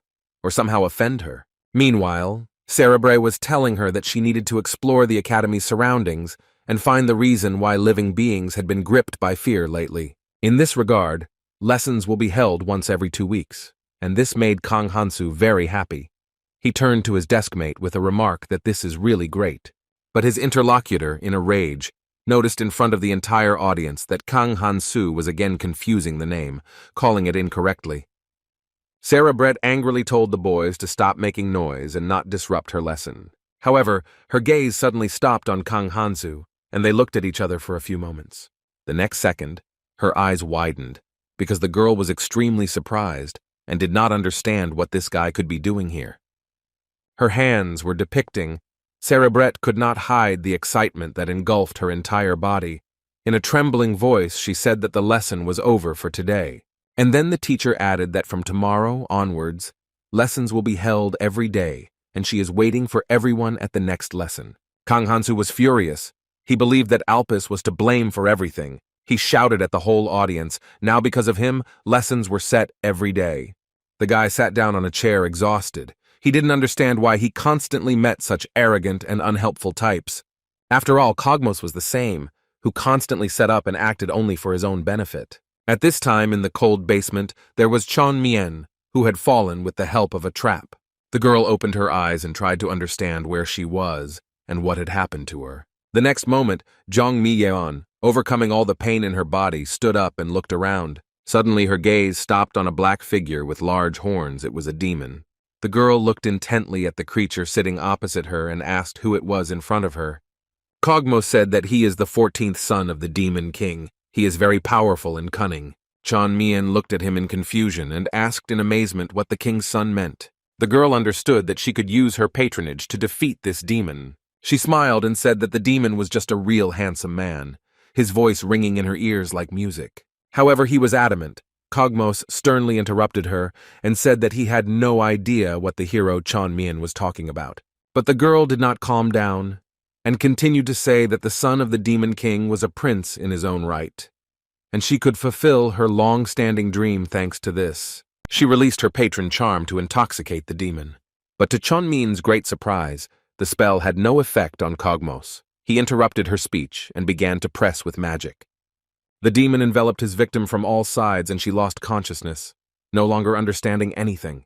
Cogmos didn't expect that the girl would attack from behind and use such force. It was not easy for him to cope. But the demon still resisted, and Chon Mien's lifeless body fell to the floor. He said that even people like her are considered heroes. Suddenly, the demon looked at his status window and was quite puzzled and annoyed. He received the curse of a hero because he committed murder, and besides, this girl could become a hostage for negotiations. Cogmos thought that if he stopped developing now, he would not be able to save his beloved Diaroku from the clutches of Kang Hansu. It occurred to him to find a way to bypass the level limitation, just like Kang Hansu did. The demons were pulled out of their sad thoughts by the goblin's message that someone had come to visit them. Cogmos understood that the heroes most likely came to free the captive Chon Mien. The door slowly opened and Yu Bora appeared on the threshold. The girl was determined to free her friend. Suddenly, her eyes widened and filled with furious anger, because she realized that she was late. Yu Bora screamed in horror. She couldn't believe that this actually happened. Cogmos calmly said that the girl had the good sense to follow the tracks left by the goblins, and she had done the right thing. He added that Yu Bora fearlessly and alone entered the demon's domain. But suddenly the prince's voice was heard behind the girl, saying that he would not allow the hero to go alone. Cogmos did not expect this at all and was completely confused. However, the next moment he came to his senses. Alos Swordmaster angrily asked if it was true that the demon who was here was the lord of the mountain. Cogmos bared his snow-white teeth and said that everything was exactly as it was. He was the one who commanded these natural resources. He then added that he also had direct power over the mountain goblins. The demon looked at the prince for a moment, his gaze filled with imperturbable contempt, and the prince looked at his opponent in response, furiously and categorically striving to win. He could not forgive this demon for killing the hero Chon Mien. Athena Archmage said that the traps were very cruel, and now all that was left was to deal with Cogmos and everything would be over. The demon's eyes flashed in rage. He noticed that the heroes who had come and the royal nobility liked his gift. But the prince did not agree with him. The young man raised his sword over his shoulders and said that he would take revenge. Alos the swordmaster accelerated and was going to remove his worst enemy. He was beside himself with anger. But suddenly the demon opened the hatch. He said that it is possible to win with just a cool head. Suddenly a stone began to fall from the ceiling, which could crush Chon Myeon's body, and this would not allow her to be resurrected later. The stone began to descend rapidly, and the heroes risked losing the girl forever. The prince, in a rage, tried to reach the girl's body. He stretched out his hands but could not reach it. Bora used her patronage to try to take Jung Myeon from the demon. The girl picked up speed, took the prince with her, and they quickly headed towards the lying body. However, this was another trap of the demon. He said that he would not waste such a valuable bait as the hero's corpse. Therefore, in the next moment, Kogmos grabbed the girl and dragged her towards him. The prince asked Bora to stop because it was dangerous to move further. But the girl had patronage that did not allow her to just stop. It was necessary to achieve a precisely defined goal. Alos tried to catch her. Gathering all the strength he had, the guy ran after the hero and almost grabbed her. However, he didn't succeed. Bora turned around because she heard the princess's voice behind her. Athena Archmage asked the girl to look ahead and said that she would figure it out herself. Thanks to the action of magic, the stone that was rapidly falling down was destroyed into small pieces. The prince caught his breath in exhaustion. He understood that the danger had ended for a moment. Alos realized that their enemy was very serious and cunning in his intentions. This was not the end, as Kogmos had a cunning plan, which involved using the hero's body as bait. Bora couldn't stop until she grabbed Jung Myeon. That was her goal. The girl did not control her movements and quickly headed towards the demon. She made her way through the many arrows that Kogmos shot and still ran on. At some point, Bora approached the body and was ready to grab it. Literally a few centimeters separated them. And yet, despite the obstacles, she succeeded. Now the girl grabbed her friend's body tightly and did not let go. She turned around and saw that the prince was trying to save them by bending down and holding out his hand.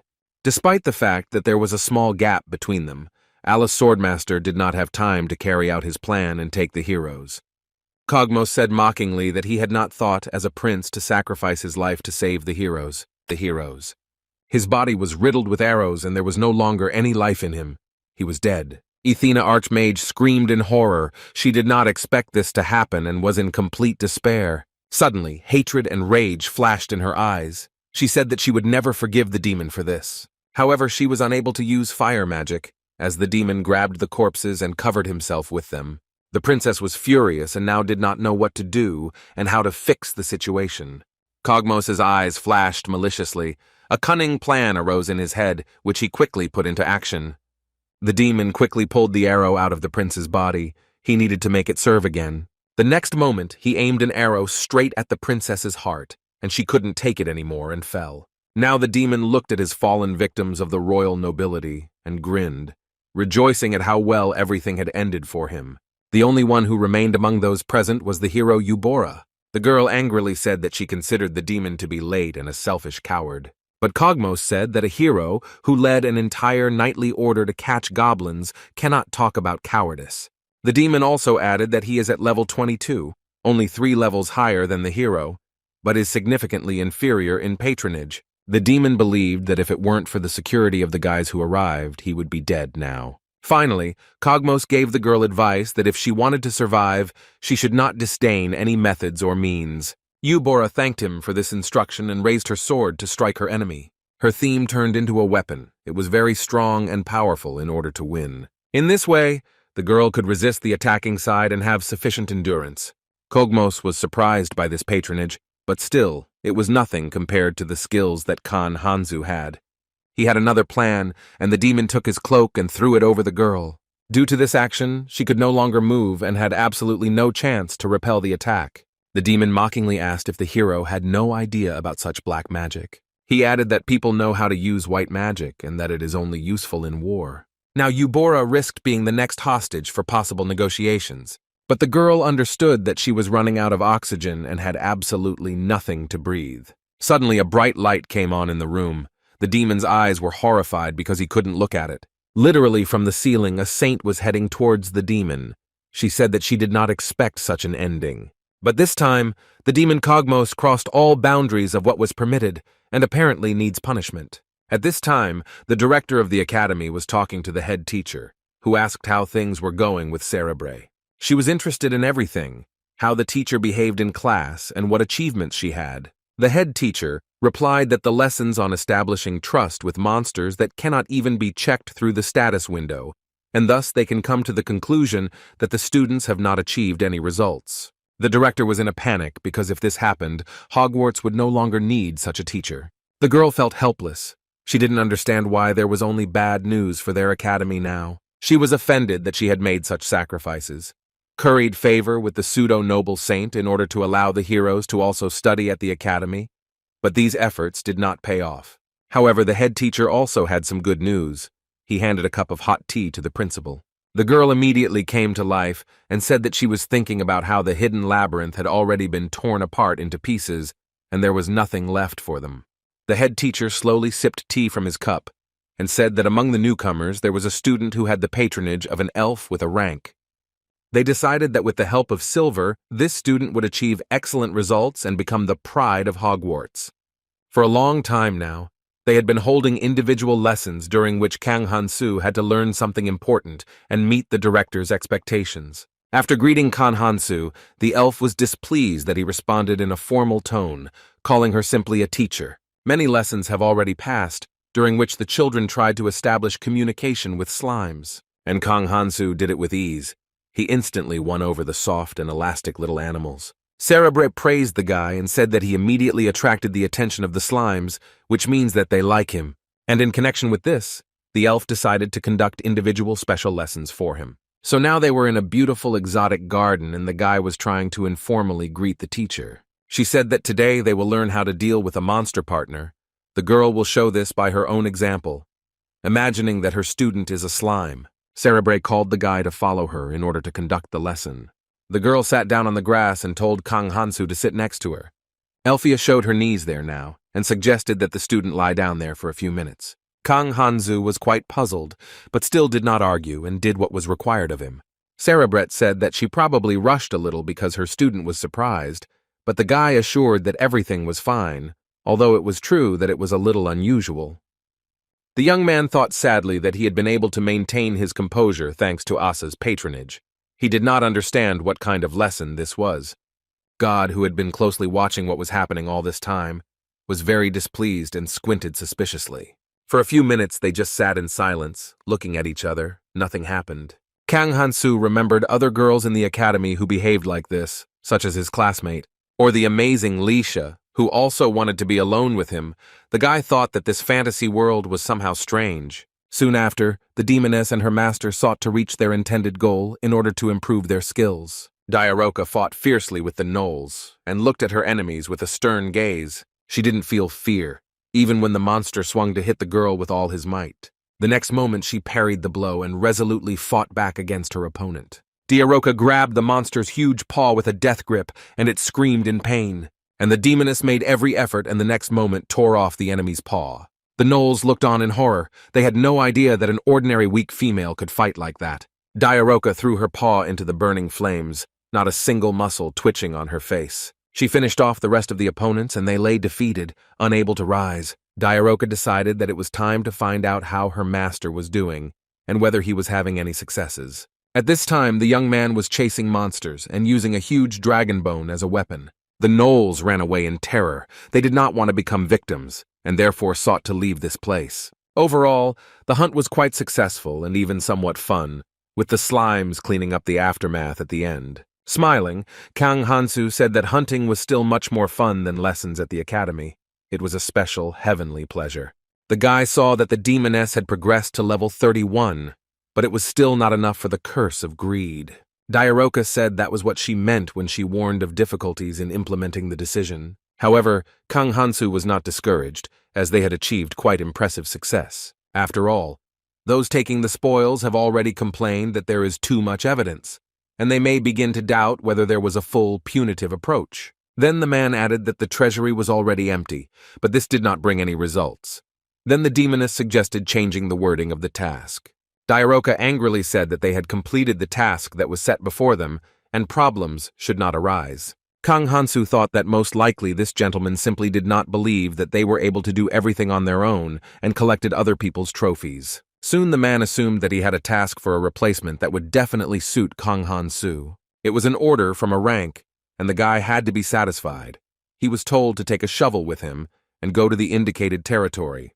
The essence of the task was that he had to dig a hole to a specific depth. The guy was furious because he didn't expect the task to be like this. Diaroka cheerfully noted that no matter what, it was much more fun than sitting in the academy. The guy said discontentedly that she should talk less and help instead. But the girl looked down and said that she was very tired from fighting the gnolls, and now she had absolutely no strength. God supported the guy, because this task was in the spirit of a lone and independent wolf. Many hours passed. Kang Hansu dug a very large hole, but in the end he became very bored with this activity. The young man thought that it would be easier to sweep everything away with one blow, but in that case, he could also destroy the ruins that contained important information. Diaroka noted that by doing this, Kang Hansu would also fail the mission, and it was not worth it at all. So there was nothing left to do but dig by hand. The guy thought that extra hands would be useful here. Suddenly he had a wonderful idea. He took out his sacred sword and opened a portal. The guy asked the orc to tell the workers to dig up the ground and to send more equipment. The next moment, several men emerged from the portal holding tools in their hands. The people greeted the young man and said that they were glad to meet him, and also asked how he was doing. Diaroka said that she was surprised every time she saw something like this. Kang Hansu noticed that she became interested only now, and Kogmos asked about the portal as soon as he saw it. The demoness got angry and said that it was an insult to compare her to such a loser, but the guy believed that he shouldn't underestimate the demon. Several more hours passed. People worked hard and dug to a sufficient depth. Kang Hansu couldn't get enough of his idea and said that a person should always use his head. Such a decision was unacceptable for the patron god, and he never tired of being indignant. The guy noticed that everything was fine, and while people were working, he was enjoying life alone. This formulation somewhat calmed the god. One of the girls approached him and kindly offered him a little snack. Kang Hansu didn't mind. Since he was actually very hungry, the guy greedily devoured the sandwich given to him. During the meal, the guy asked if it was true that another hero would sit in the storage room. The girl nodded affirmatively and told how bravely he trained. The guy's hair stood on end at the thought that if he had appeared in person at the storage facility, he would have definitely tried to help this nasty goddess. Kang Hansu came to the conclusion that it would be better for him not to appear there for a while, and when he got tired of it, he got up and was about to leave. Diaroka asked the owner where he was going, but it was already dawn, and the guy needed to go to class. He asked the demoness to look after the workers. People looked at Diaroku, talking among themselves, saying that it was not bad that the hero was bossing the demon around.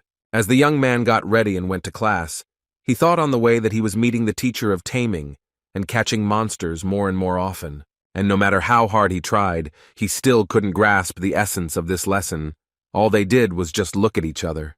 He thought that perhaps it was because of patronage, which meant increased importance and reputation in their eyes.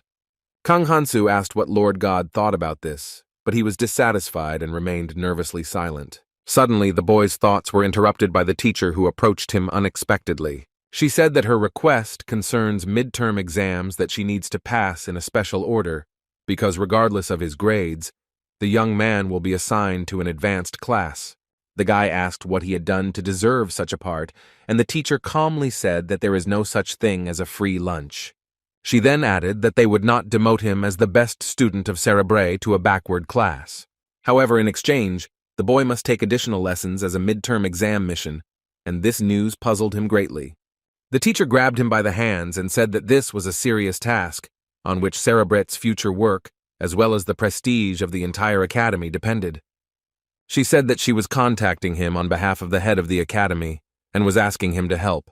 Kang Hansu was finally able to break free from her tenacious hands, and promised that she would make every effort. The girl quickly said that she was glad to hear it. They all rely on him. Then she said goodbye and said that she had many other things to do. Kang Hansu stood in the middle of the road, confused, and mechanically looked after the teacher as she left. God narrowed his eyes slyly, and a malicious gleam was barely noticeable in his eyes. He thought that this was an excellent reason to punish the elf teacher. However, the guy did not share his mood, and gloomily noted that by ruining the teacher's reputation, he would also pay with his own. Kang Hansu suggested that it was not that simple. If he ruined his reputation with his stupidity, it should be recognized that the respected god Asa who granted him patronage, was also not very smart. God protested he considered such statements as moral pressure and became very angry. Still, the guy decided to sit in on extra lessons, and at the same time he will gain access to the midterm exam. He decided that he would fulfill all the requirements and would be able to access and pass the exam without much effort. Then Kang Hansu went to check how the workers were doing their job and how Diaroka was maintaining order. The demoness was glad to see him and asked if all the lessons had gone well. The guy smiled and said that everything went like clockwork, and overall the day was great. The demoness reproached the young man for leaving her alone, then sniffed and reproachfully noted how he smelled like an elf. Kang Hansu asked her not to say stupid things, but rather to go with him to a certain place. Soon they came to a steep cliff. The guy lay down and began to carefully study the area nearby. Diaroka didn't quite understand what all this was for, but her companion explained that this way it was easier to catch the monster on the sly. These words greatly upset the demoness. She almost cried, saying that the guy already had such a demon in her face. Did he really need someone else? But Kang Hansu explained that this was just an exam, and the animated god said in delight that the best prey would be a huge and powerful dragon, but the guy wanted to catch a monster that he could tame. Diaroka believed that a demon dragon or a ferocious death dragon would be ideal for the owner. The young man involuntarily cried out that there were no dragons nearby, and whether other monsters really existed. Suddenly the demoness remembered that there was a very suitable monster nearby, and with a captivating smile she pointed to herself, because she sincerely believed that she had no equal. Kang Hansu looked at Diaroku with a devastated look and thought that it was probably time to punish her properly. They continued to sit in ambush and watch as the monsters of this world approached. Fantastic creatures that do not exist in reality are identified on Earth as monsters. But in this world, a monster is defined by certain criteria, such as how they treat slimes, whether they eat them or not. After all, some of the local creatures were friends with the slimes and never offended them. Suddenly, deafening steps were heard in the valley. A monster very similar to an elephant was walking on the ground. He was waving his trunk, and lightning fast grabbed the slimes, who did not have time to run away in different directions. Kang Hansu thought it was a real elephant because the monster looked so much like him. But Diaroka said that this creature was called Lamborquillon, a very powerful and cruel creature. The Lamborquillon cavalry, breaking through enemy lines, is rightfully considered the flower of the battlefield. The young man thought that this monster would not be very much to the liking of Teacher Cerebre because she would faint when she saw him.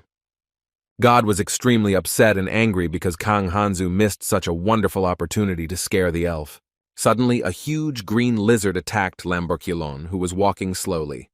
After a moment, the guys realized that this was, in fact, a female of one of the representatives of the monsters. Kang Hansu watched in amazement as she began to strangle the large and clumsy Lamborquillon. The speed completely absorbed the monster and nothing living remained of it. The elephant-like creature was defeated and became a defenseless victim to the lizard. She bared her white fangs and looked around carefully.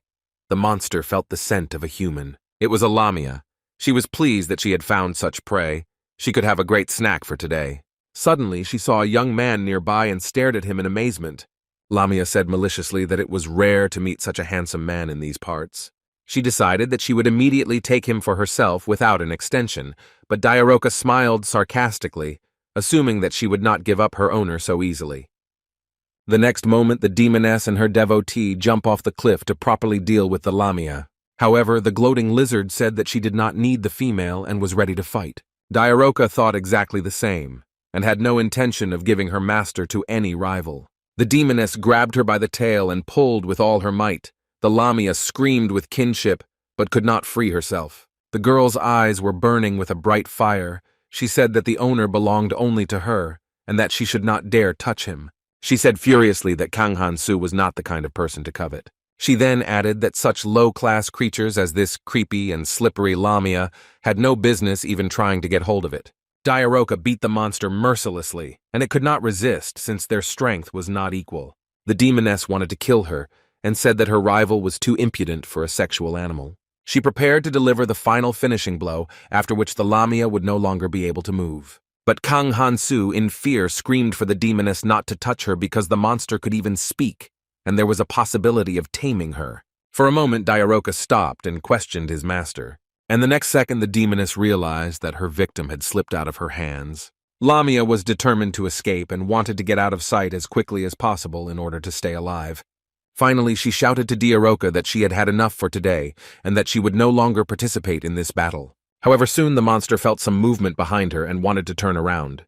But she did not succeed, since the attack was carried out by a creature that was stronger and more agile.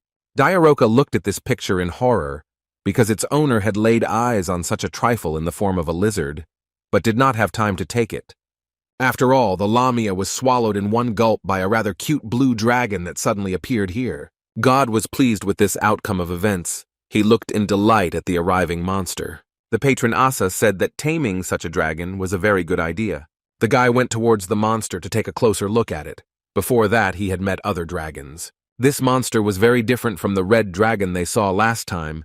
Diaroka said that before that there was King Al-Kaiser. He was on a completely different level. Suddenly the curse was activated. The king's wrath and the kind blue dragon turned into an enraged monster. He flew up a few centimeters from the ground and wanted to immediately deal with the hated young man. A huge, enraged monster raised its huge paw over its head and wanted to crush Kang Hansu. The guy didn't understand why everyone in this world was going out of their way to kill him. He swung his mighty sword and sparkling sparks rained down from all sides. The next moment, the blue dragon saw that his tail had flown to the side. Kang Hansu jumped in the air to secure his attacks. He was angry at the goddess. The hand squeezed the sword tighter and tighter. The guy was furious. He believed that all this happened because of the goddess who sent him here. Bright flashes emanated from the sword, illuminating everything around with their red light. The guy was hovering in the air, leaving behind a living trail of weapons. It was a mesmerizing sight. The dragon looked at this in amazement. He was stunned and could not overcome his surprise. This spectacle was so unusual that the monster watched what was happening in delight. Sparks flew in different directions, and the sword passed right within a few centimeters of the dragon. Soon the dust settled, and only a bright black mark from the weapon remained. After a while, the guy descended to the ground. He told the monster in a friendly manner that from now on he belonged only to him and would obey all commands. The friends looked at this cute creature. Kang Hansu said that it would be nice to tame it. He asked the demoness what to feed the dragon, and she replied that they are not picky about food. Then she added that this is precisely the problem, because they eat everything. Kang Hansu addressed the dragons peacefully, and they opened their frightened eyes. The guy put his hand on his forehead and told the monster to go with him. As a name, Kang Hansu suggested calling him Kogmos II. The demoness sincerely sympathized with the dragon. The guy was looking forward to showing the teaching staff and the entire academy what he could do. The friends mounted the dragon and prepared to fly to the academy to impress everyone. And at this time, Ohanu was wandering through the forest. He was extremely unhappy as he could not even see what kind of people were next to him. The boy thought sadly that he was very tired of suffering on this journey, and he should return to Hogwarts as soon as possible. The god who was watching him from above complained that he was experiencing severe dizziness. It all started with the fact that an inspired young man decided to go to the mercenary guild and get a task. The young secretary noticed that the guy was as charming as always and gave him an assignment.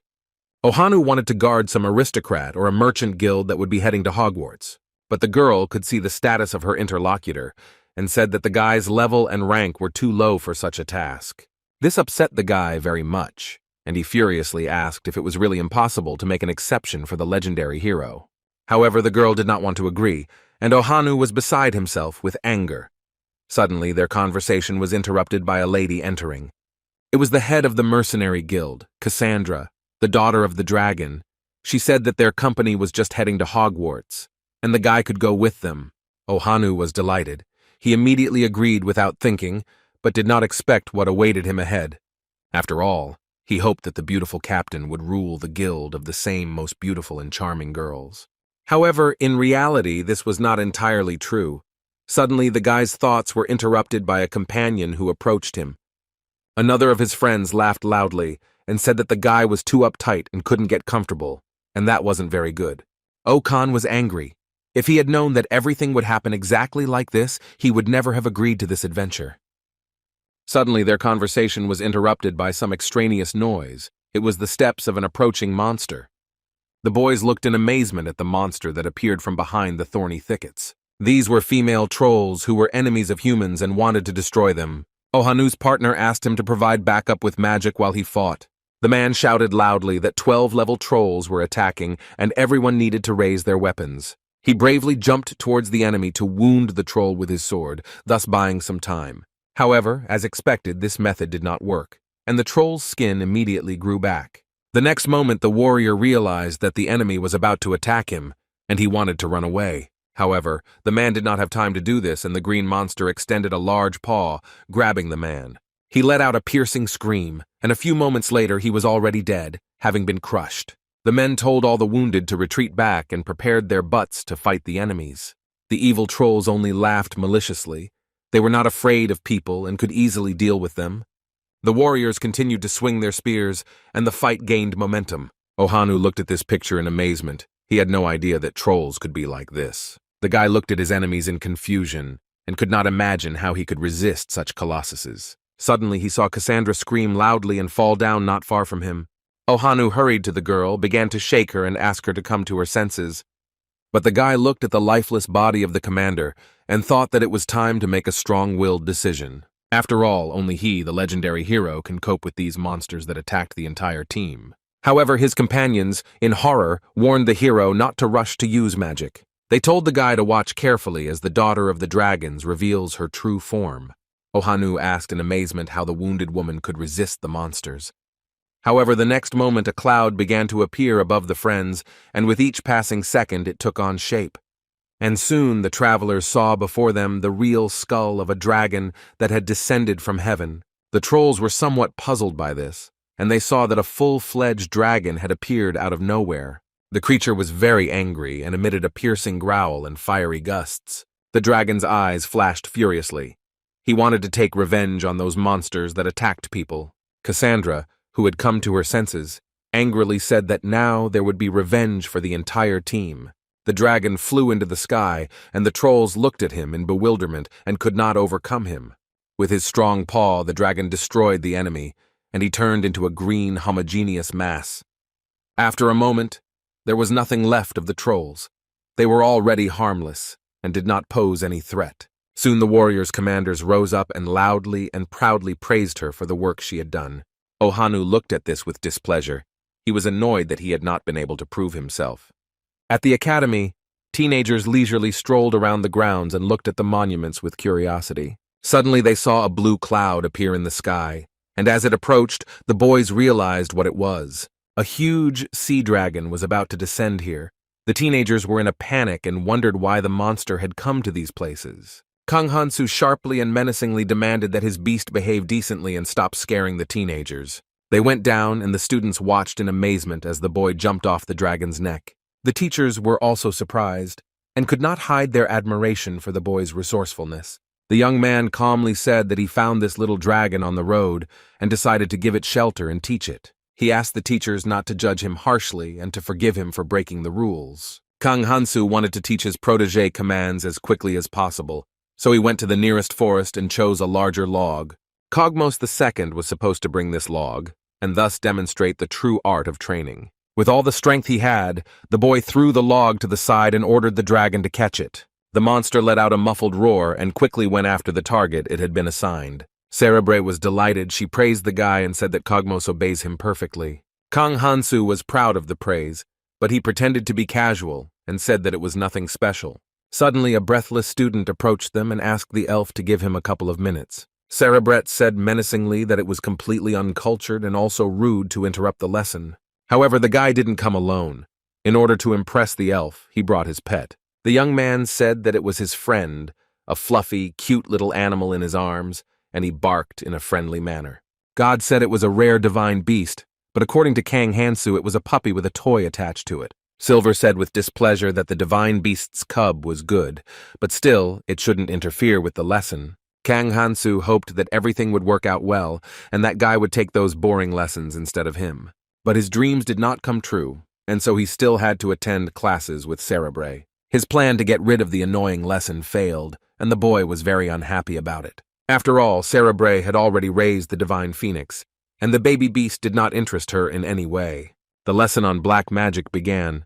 The arrogant teacher came in and ordered the children to all sit down in their seats. She had to initiate the students into the basics and safety rules for using this power. The teacher asked the teenagers what thoughts they had about black magic. Since most people thought that black magic was evil, she wanted to dispel this misconception, because it was not only used by demons. Kang Hansu remembered how the black magic that the village chief spoke of also had special powers. Soon the boy could not stand the teacher's boring story and fell into a sweet sleep. Kang Hansu came to the place where the workers were working. He told the demoness that today in class they studied the basics of black magic. He was interested in why the elves did not use it.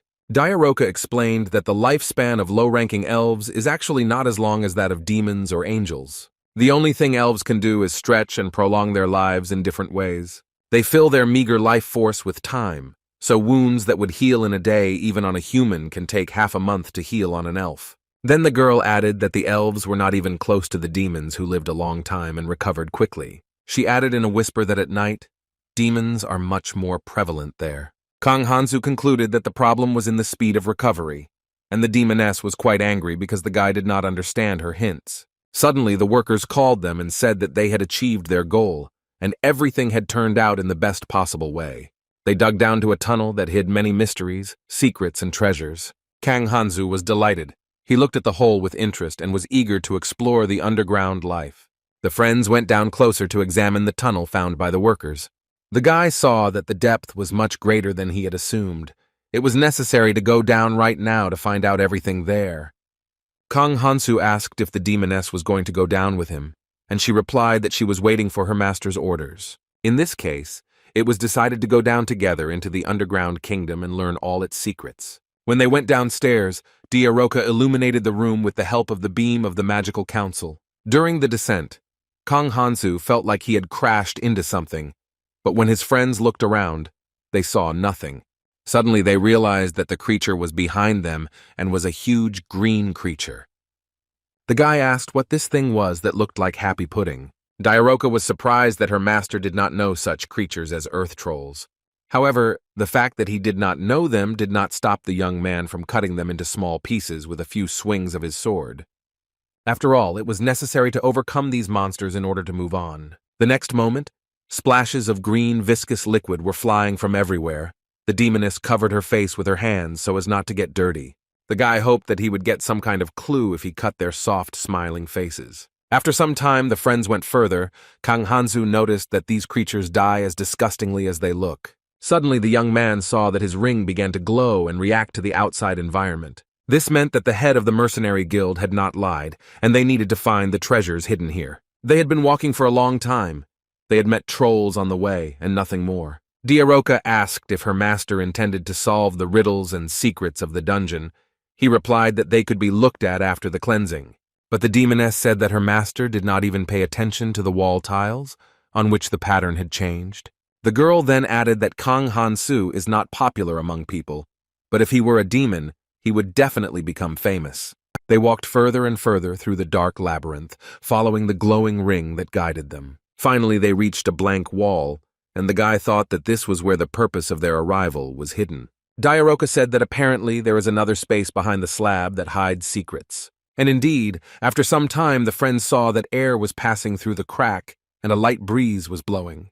Kang Hansu said that when you enter a room you have to knock, and he plans to not ignore this tradition. So the guy broke through the wall with his fist. Stones rained down and clouds of dust rose up. The room was quite cozy. Even the light was on. The young man noticed that it would be hard to call this place a tomb. But now everything was destroyed. Kang Hansu shouted loudly if there were any dead people here. Diaroka sighed in exhaustion and said that every time her master did something stupid, she felt ashamed that she belonged to such a person. The guy asked her to stop being rude and took the first step, but he felt the slab shift. A menacing voice asked who was here and how outsiders had gotten in. A hand in chains appeared from under the rubble, and Kang Hansu looked in bewilderment at who would appear. Kang Hansu apologized for stepping on him. After all, they thought that there was no one here. The fallen slabs instantly moved apart, and the person who was inside began to gradually come out. He was a large, bearded, middle-aged man in tattered clothes but with powerful muscles. The man menacingly asked his friends how they had entered here, since only a witch could open this prison. Kang Hansu told his companion that they had written this guy off as a corpse too early, as he seemed to radiate robust health. Suddenly the man began to tremble, let out a piercing scream, and shouted the word witch several times. Kang Hansu said that most likely this uncle had gone off the rails. The demoness agreed, because weak people have such unstable mental health. Suddenly, the man became enraged and loudly ordered the travelers to answer his question immediately. The guy prepared to defend himself. He didn't understand why the locals here couldn't do anything except attack. The aggressive guy wanted to punch the young man, but he managed to jump to the side. Thus, the man destroyed another wall. The old man kept saying the word witch and trying to catch Kang Hansu, but he was unsuccessful. The guy said that in this way, the guy who was there caused more damage than he did. But apparently there was no opportunity to talk to this eccentric old man. The man did not calm down. He screamed at the top of his lungs and continued to repeat the word witch. Kang Hansu raised his sword above his head, because apparently this man did not want to engage in dialogue. So the guy decided that there was no point in continuing the fight, and that it was necessary to end it all as quickly as possible. The man covered himself with his hands. He did not want to give up, and therefore continued to attack furiously. Diaroka noted with pride that her master would definitely deal with this strange guy. Kang Hansu made a devastating swing with his sword, and was able to cut off the old man's head. At this point, the fight was over and the guy performed his perfect finishing blow, decapitating the enemy. However, the next moment the head moved and the young man looked at it in confusion. He said indignantly that most likely this old man could regenerate just like an orc. But twice Kang Hansu decided that he wouldn't buy it, so he quickly cut him down again. The travelers were glad that they had climbed in before he had time to reveal his vile nature. Kang Hansu asked the demoness to concentrate and check the old man's status with the patronage of study. Diaroka wanted to say that they can see the status of a dead person, but suddenly her eyes widened. It turned out that this guy was alive and quite cheerful, and was running towards them again in order to attack. The boy shouted for the demoness not to let him enter the room. This was the master's order. Diaroka had to follow his orders without question, and so she swung her leg with all her might. The next moment she kicked the man, and he flew straight into the ceiling at breakneck speed. The guy expected a slightly different action from Diaroki, because it turned out a little differently than he planned. After all, it was necessary to throw this guy further, since he could be reborn again at any moment. Kang Hansu didn't understand where the clue was, and if that guy were to respawn again and start wreaking havoc, it would be harder for me to find it. At this time, the demon Kogmos woke up in the dungeon. He gradually began to come to his senses and look around. The demon thought sadly that he had managed to survive but had ended up as a hostage, which was a sad fate. Soon he saw that the hero Yubora was standing in front of him and was looking at him seriously and intently. The girl turned to him with a question that had tormented her for a long time since she had been in the demon's lair. She remembered that Kogmos had spoken of some scoundrel, and she wondered who he was talking about. Yubora said that his slaves had regained their freedom, and they left wanting to follow the demon even when the curse was lifted. But they were told that their stubbornness could lead to Kogmos being executed, and only after that did they humbly leave the place. Kogmos thought about it and said with a sad smile that he didn't even have time to say goodbye to them. The girl said that Kogmos still didn't look like a demon, but this statement made him very angry and seemed very humiliating. Yubora said that she never even intended to humiliate him and asked for forgiveness for her words. Kogmos clenched his fists in anger but said nothing and continued to remain silent, dissatisfied. Then the demon collected his thoughts and wanted to say something, but the next moment he changed his mind. He looked at the floor with displeasure, was completely powerless, and felt simply terrible. Then the demon asked with displeasure why the hero had spared him and not put him to death. The girl said that she could not forget the words spoken by Kogmos in the cave about the cowardice of the heroes who brought an entire knightly order to catch the goblins. Yubora thought that his words made sense, and his actions were for self-defense. If he hadn't turned out to be a demon, we could safely consider the heroes as the invaders. Then, with trepidation, the girl asked you the same question that had been haunting her for a long time. After all, the mention of that scoundrel just wouldn't leave her head. Yubora assumed who they could be talking about. Kogmos said that this is a human male, a real monster who knows no defeat or retreat. For him, the level is just a number. If he had attacked the dungeon, no traps or strategies for defense would have worked. He would not have found himself in the same situation as the other heroes, and would have emerged victorious with flying colors. This man's name is Kang Hansu, cruel and unapproachable. It seems that he is impossible to destroy. This guy is not affected by the poisons that the demon tried to use to destroy him. He fought tirelessly against the orcs, who were defeated and could not hold out even for one day. The demon clenched his fists in rage. The more he thought about this guy, the more absurd the situation seemed to him. With bated breath, Yubora asked if there was any more information about him, but heard the answer that he was a true monster. Digging under him was useless and even dangerous. The girl asked her interlocutor what he was going to do next and what his plans were. But the confused Kogmo said that he did not have a single thought in his head, since all his intentions were destroyed by the saint. Yubora nodded in satisfaction and said that it was good, which greatly surprised the demon. The girl opened the dungeon and said that she was offering him to become her comrade and companion in battle. At that very moment, the handcuffs stopped holding Kogmos and crumbled into small pieces. It was not an easy choice for the demon because he had to betray his race and side with the pathetic humans. The girl said that this is exactly what should be done, but the price would be freedom. Kogmos looked thoughtfully at the light coming from the room and hesitated for a few moments.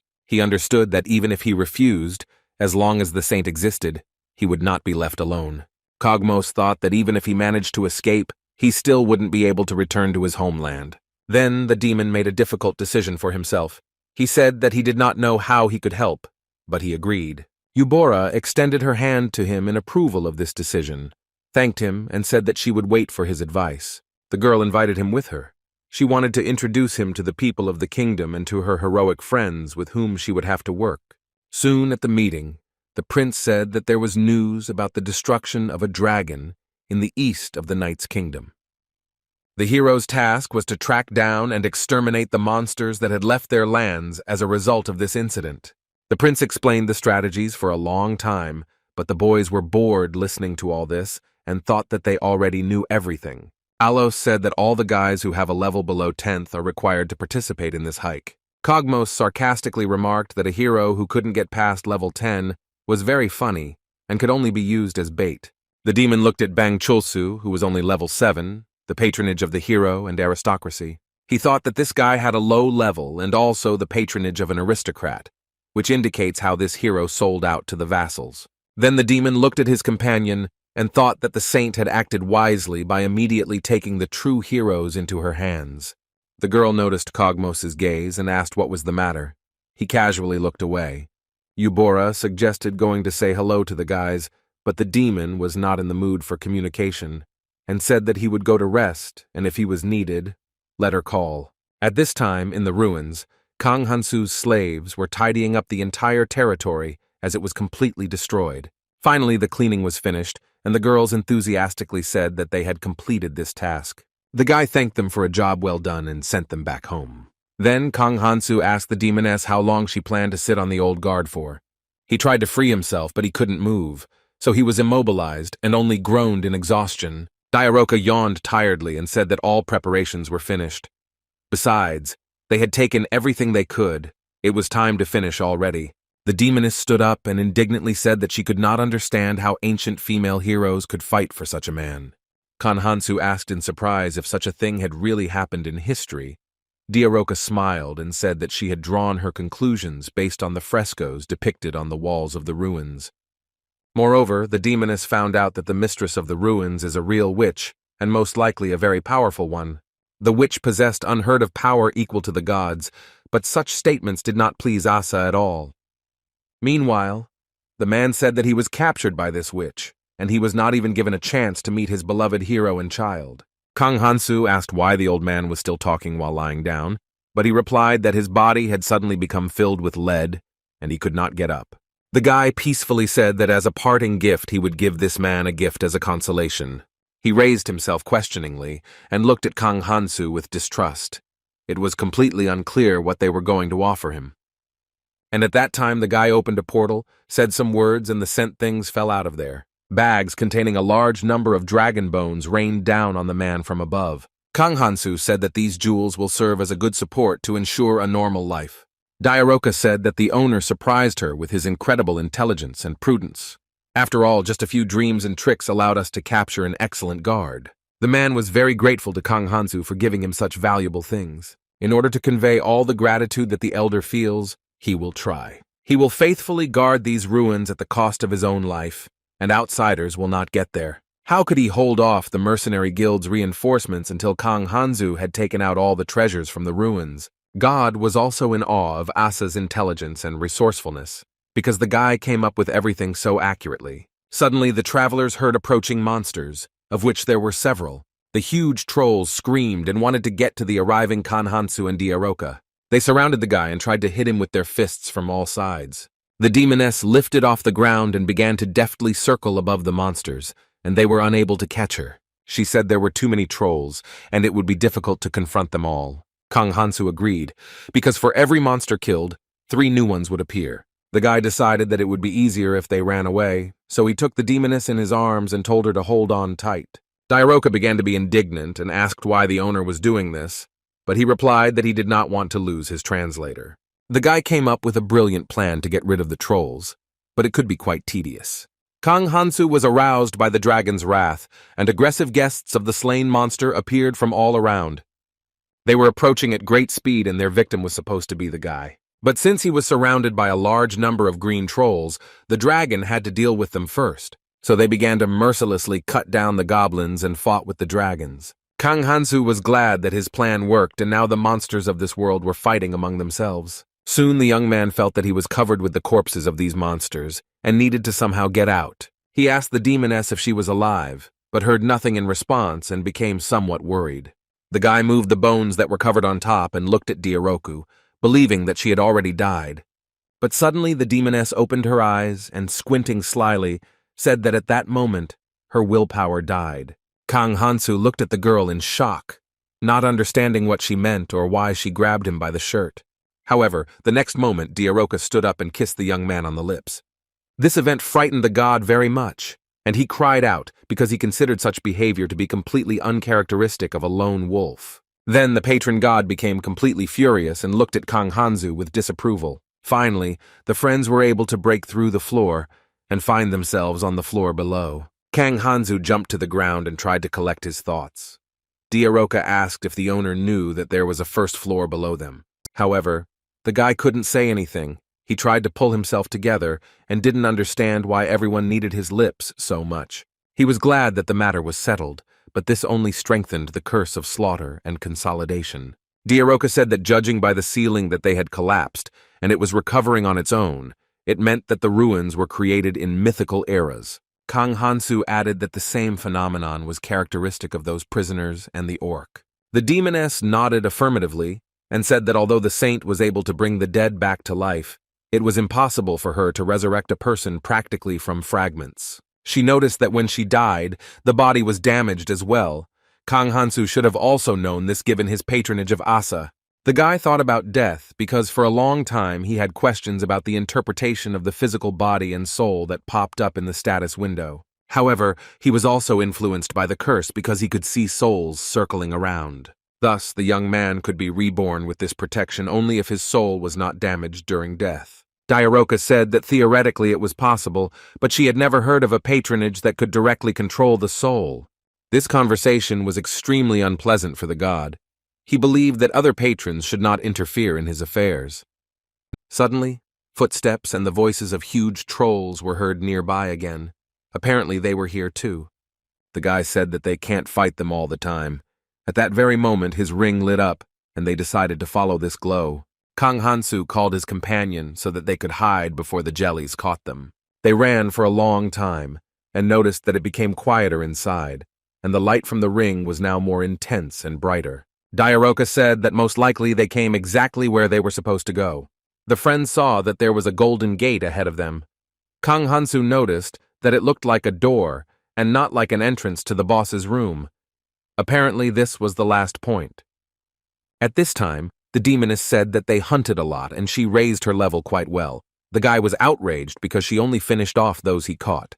But still, Kang Hansu was interested in how much the demoness had gained, and the numbers pleased him somewhat, because she had earned level 35. The guy was very surprised he couldn't understand why the level rose so quickly. Diaroka explained that they had caught many trolls, but this corpse that was the guardian was level 38. Kang Hansu grabbed his head, wondering how many times she had killed him during the entire time they were there. Suddenly the gate opened as they reacted strongly to the ring that was on Kang Hansu's hand. They decided that they would go inside but would not make noise, as this could lead to undesirable consequences. A beautiful view opened up before the travelers. They looked in admiration at what appeared before them. It was a luxurious room, and right in the middle of it there was a gentle, playful waterfall. Because of the steam rising from the water, it was difficult to see the surroundings, but the waterfall was simply mesmerizing. Suddenly, through the evaporation, friends saw a mermaid who kindly greeted her husband. Soon they saw that this was the mermaid monument that was located on the territory of the academy. The demoness angrily noted that she probably had not earned all the points to level up, and that they still needed to be filled. The god Asa agreed with her. Kang Han-soo asked the owner of the building what the word hubby meant when she used it to address him. The girl closed her eyes in resentment and said that it was very cruel of him to say that. After all, she invited him and gave him a ring with patronage, which he happily accepted. Suddenly, Diaroka realized that it was the great witch of Anbror, and she could not believe that she was still alive. Kang Han-soo asked if the demoness knew the woman who was the owner of this place. Diaroka said that in the entire history of fantasy, the only one who managed to single-handedly defeat the Demon King, even without having the strength of a hero, was she.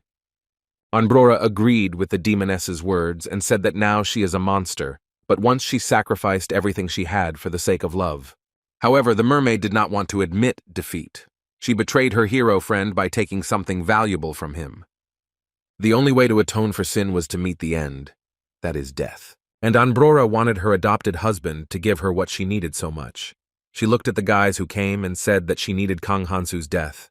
The guy noticed that in this world of fantasy, even the methods of suicide are very fantastic and unusual. Suddenly, the gentle waves turned into angry, enraged monsters that bared their teeth. A huge sea monster fell on the travelers head-on, and they were completely covered with water. Kang Han-soo began to swim with all the strength he had, with the demoness holding on to him. The sea dweller laughed merrily. She said that the guy was very funny and amusing. After all, without having wings at all, how was he going to soar in the air that would surround him in a moment? With these words, she waved her hand and all the water that filled the room disappeared. However, Diaroki had wings and caught the guy and held him tightly while flying in the air. The demoness pushed Kang Han-soo aside at his request, and the boy prepared his sword to attack.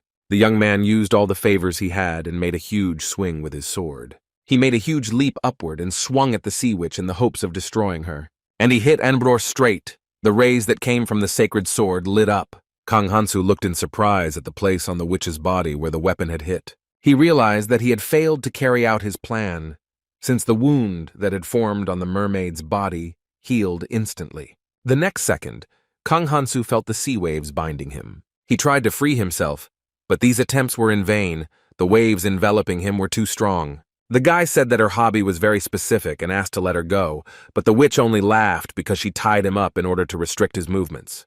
She added with a laugh that there was nothing surprising about this, since all wars are simple and not very reasonable. However, this statement gave the guy ideas that he decided to put into practice and took out sacred magic that he learned to summon.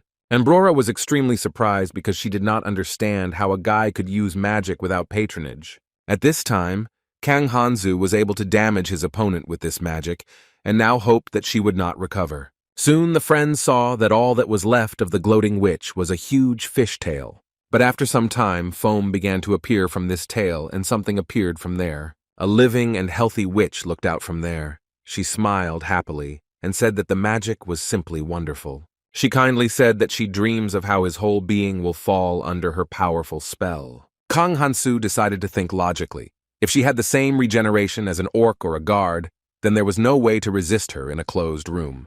However, the witch interpreted the guy's thoughtfulness as indecision and directed a stream of water at him with all her might. This Da took the form of huge sea dragons that were about to attack Kang Han-soo. However, the thought had already flashed through his mind of how he could make sure that the witch would not be reborn. The guy used all the patronage powers he had to carry out his plan. First of all, it was necessary to tune in. Using magical powers required concentration. He picked up speed and headed towards the mermaid at breakneck speed. The guy held the sword right next to her, but it was Anbroru who did it. She didn't feel threatened. The witch said that such attacks would have no effect on her at all. However, Kang Han-soo said that he didn't care about that at all, since his goal was different. The guy didn't intend to kill her, because the curse of the ruins and Asa's patronage could be applied using the experience he had already gained earlier. He injured the mermaid, and until she recovered, and also that she could be removed from this room. Kang Hansu opened a portal and threw out the tail that remained from the witch, thus getting rid of her. The ring lit up and intended to pull the young man along with it. However, he was able to resist. Soon the tail disappeared into the portal and there was no trace of it left here. There was no noise and the sea dragons fell silent.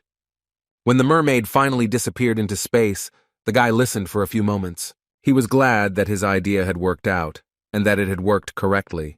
Now he could study the mysteries that were here. But then the guy became worried because the witch was outside of these ruins, but his warehouse was also in ruins. The demoness calmed the owner down, and said that if the orc didn't say anything, then there probably weren't any problems. The guy was unnoticed when she approached, so he jumped back in fear.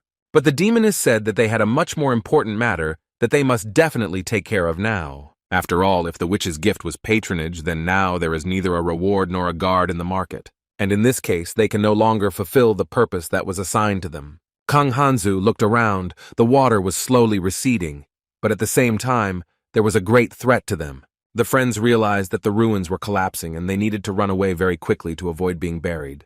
At this time, the orc continued to train the exhausted and completely worn-out Choi Gangmin. Suddenly, a tail fell from the opened portal, which belonged to the witch Anbror, the guardian of the ruins. The orc was extremely outraged that the so-called hero considered the training stadium a place for waste disposal.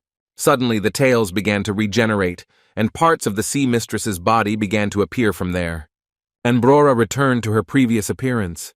He looked at her in amazement. He did not understand what the witch was doing here. She began to step carefully on the asphalt because the tail had suddenly changed its appearance. The witch looked at herself and realized that she was in other ruins and the rules here were very unusual. She realized that training was taking place here, and after she betrayed the heroes, she needed to take up their upbringing. The orc was extremely dissatisfied. He looked at the witch with an appraising glance, and she clearly did not suit him. The monster did not want to work together with the rowan tree, which clearly smelled of rottenness. Choi Gangmin groaned and took a deep breath, and asked the arriving guest if that hero had sent her here. She replied that this was indeed the case, and that due to a big misunderstanding she ended up right here. The girl introduced herself by saying that she was the keeper of the ruins and the great witch of Anbror. The guy indignantly asked again what the word keeper meant, and bad suspicions crept into his head. However, the witch confirmed his guess, and said that in order to complete the training, the dear future hero must defeat not only the tactless pig, but also her. Choi Gangmin was extremely upset, as he was already quite exhausted from training. At this time, a crowd of indignant parents gathered near the academy, demanding that the ruins be opened. The director of the academy was in a panic. She thought about how many troubles had befallen them. First the earthquake that destroyed everything, and now the parents of the students were raising a fuss. The head teacher noted that it seemed that the director's plan to use the temple to monopolize the ruins had somehow misfired. Then he added about the need to take into account the fact that the ruins are located right under the school, and those who are difficult to ignore have already intervened here. The woman remembered the heroes she invited to the academy, but neither the guys nor the saint even showed their noses. She was at a loss, because if things continued like this, all the students would run away and they would cease to exist as an academy. However, the head teacher noted that they could be given what they wanted. After all, no one would calm down anyway. The director stopped crying and said that it was the right decision if they were so eager to take something away. The lady called here all the teaching staff that was at the academy. Meanwhile, Kang Hansu was completely annoyed because he had tried so hard for the midterm exam, and it was cancelled, and the whole school was in an uproar. In addition, after clearing the dungeon, he received the much-desired Curse of Greed, which helped hide the characteristics window. The price for the curse was very high. It was life, and the guy would have been very unlucky if not for Asa's patronage. He thought that he could only get it by upgrading Diaroku, but everything happened much earlier. Suddenly, a teacher approached Kang Hansu and said that she had a special matter for him. It was the teacher of black magic. She said that she needed Kang Hansu's help. They went to the laboratory, which was a gloomy building located on the territory of the academy. There they saw a coffin in which there was a man. Kang Hansu looked at it in surprise. The teacher said that she believed that the boy had a blessing that could make up for the cost of black magic. The girl looked at her interlocutor in amazement and said that she had heard about how he had awakened black magic with his own powers. Kang Hansu said that it was true and he was able to learn how to use it thanks to his student Lisha. The teacher noted to herself that the guy was also quite modest. She said that she had a request for him. There are many controversial issues surrounding the newly discovered ruins, but the academy is no longer in a position to turn down appeals. Kang Hansu wondered if she meant the very ruins that the witch was guarding. The teacher said that in connection with this situation, they need to fulfill the Duke's request to revive his dead wife and find the killers. The guy realized that he simply needed to use black magic to return the life pipes and ask about the criminal. This was exactly what the professor wanted. She intended to take on the main role, and the young man was supposed to back her up. Kang Hansu decided that he could start this ritual right now so as not to delay it. He placed his hand on the coffin and closed his eyes to tune into the magic. In the area of the girl's solar plexus, a bright ray of light began to flash. Just like with the headman, the boy decided that he could take advantage of the patronage and revive the Duchess. He decided that he could reject the death of this woman and offer his life force as a tribute. The next moment, a bright beam of light spread inside the coffin and throughout the entire room. The boy felt his life force being sucked out against his will, which caused pain. The teacher noted that it was simply impossible to pay for the resurrection in one go, and it would be necessary to do it again later. However, the next moment the coffin opened, rose, and a dead girl began to appear from there. The guy looked at this in amazement. He couldn't believe his eyes. Could it really have worked out? The Duchess's hand took hold of the edge to rise after a long, drawn-out sleep. The awakened Duchess said that this did not look like a temple.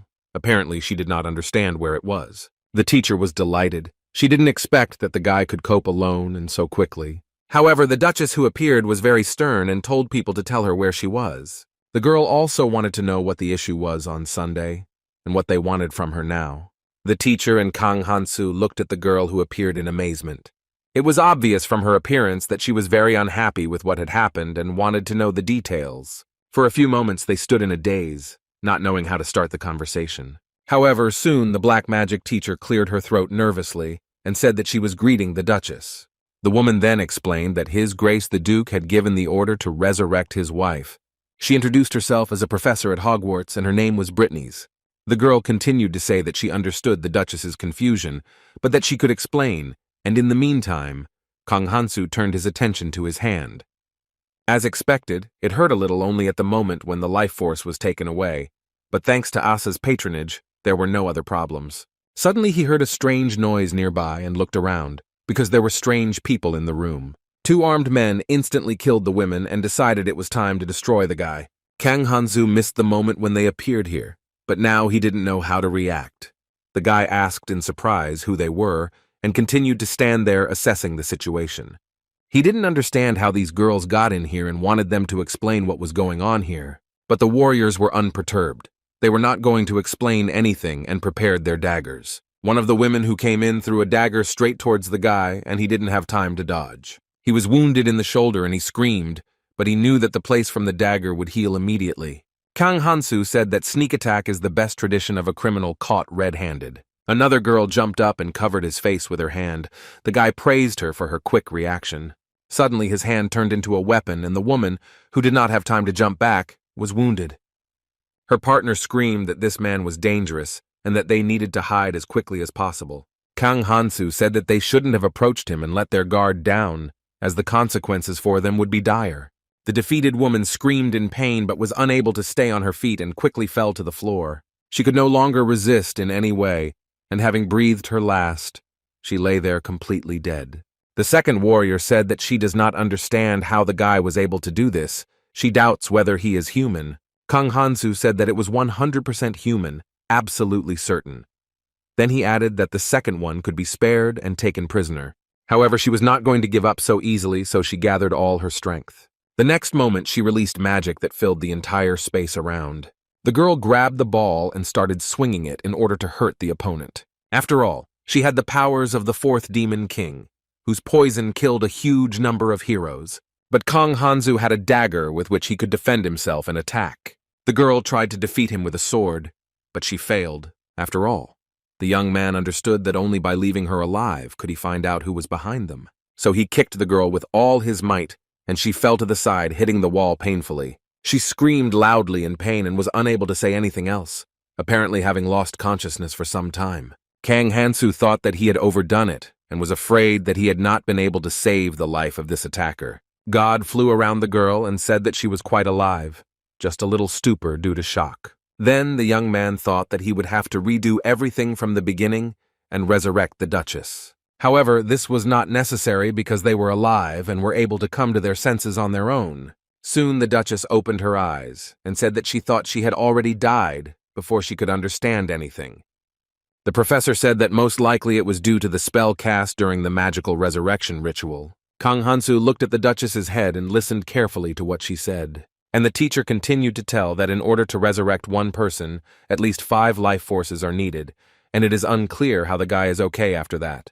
He said that it was all thanks to the patronage of the wonderful god Asa. The professor had never heard of such patronage, and said she had not thought of the possibility of encountering a blessing unknown to her. The Duchess said that with the help of patronage the young man resurrected her, thereby accomplishing a worthy feat. However, she was interested in how long she could remain in earthly life. To this, the teacher said that she agreed with the magical theory until Kang Hansu exhausted all of his life force. The guy didn't like this because it turned out that the nobleman was rewarded, albeit indirectly, with Asa's patronage. The Duchess thought that her life was fleeting and could end at any moment, and in order to stay in this world a little longer, she will have to protect the life of this young man. However, she doubted whether she would succeed since she had not even managed to repel the attack. Kang Hansu looked at this in amazement. He didn't understand why he could read the thoughts of this Duchess. He also didn't understand how he could spy on this woman's status window. The guy, furious, said that this was impossible because he didn't even have the patronage to study. And since she did not understand his claim, the young man explained that he read her thoughts and could see her status. However, Tanashtana did not believe it, saying that this was nonsense because thanks to the patronage of marriage, her characteristics were inaccessible to anyone. But the professor said that this was possible because the second resurrection was created precisely thanks to the life force of Kang Hansu. Therefore, there was a possibility that the Duchess became his familiar, that is, the guy's property. He was somewhat puzzled and wondered what awaited him next in this case. Tanashtana was furious because she considered herself a great son from the empire and could not stoop to such a level. Kang Hansu wondered how Diaroka would react to this turn of events. That same evening, the guy tried the tea of this world for the first time, and it seemed very tasty to him. He thought that if there were no such squabbles, he would be able to enjoy tea in a calm atmosphere. However, the young man was not destined to experience this, since he was not alone in the room. Besides Kang Hansu, the demoness was also present along with the recently resurrected Tanashtana. The Duchess said sarcastically that demons are in the power of man, and this is a real shame. She asked how her interlocutor was satisfied with the life of a poor slave.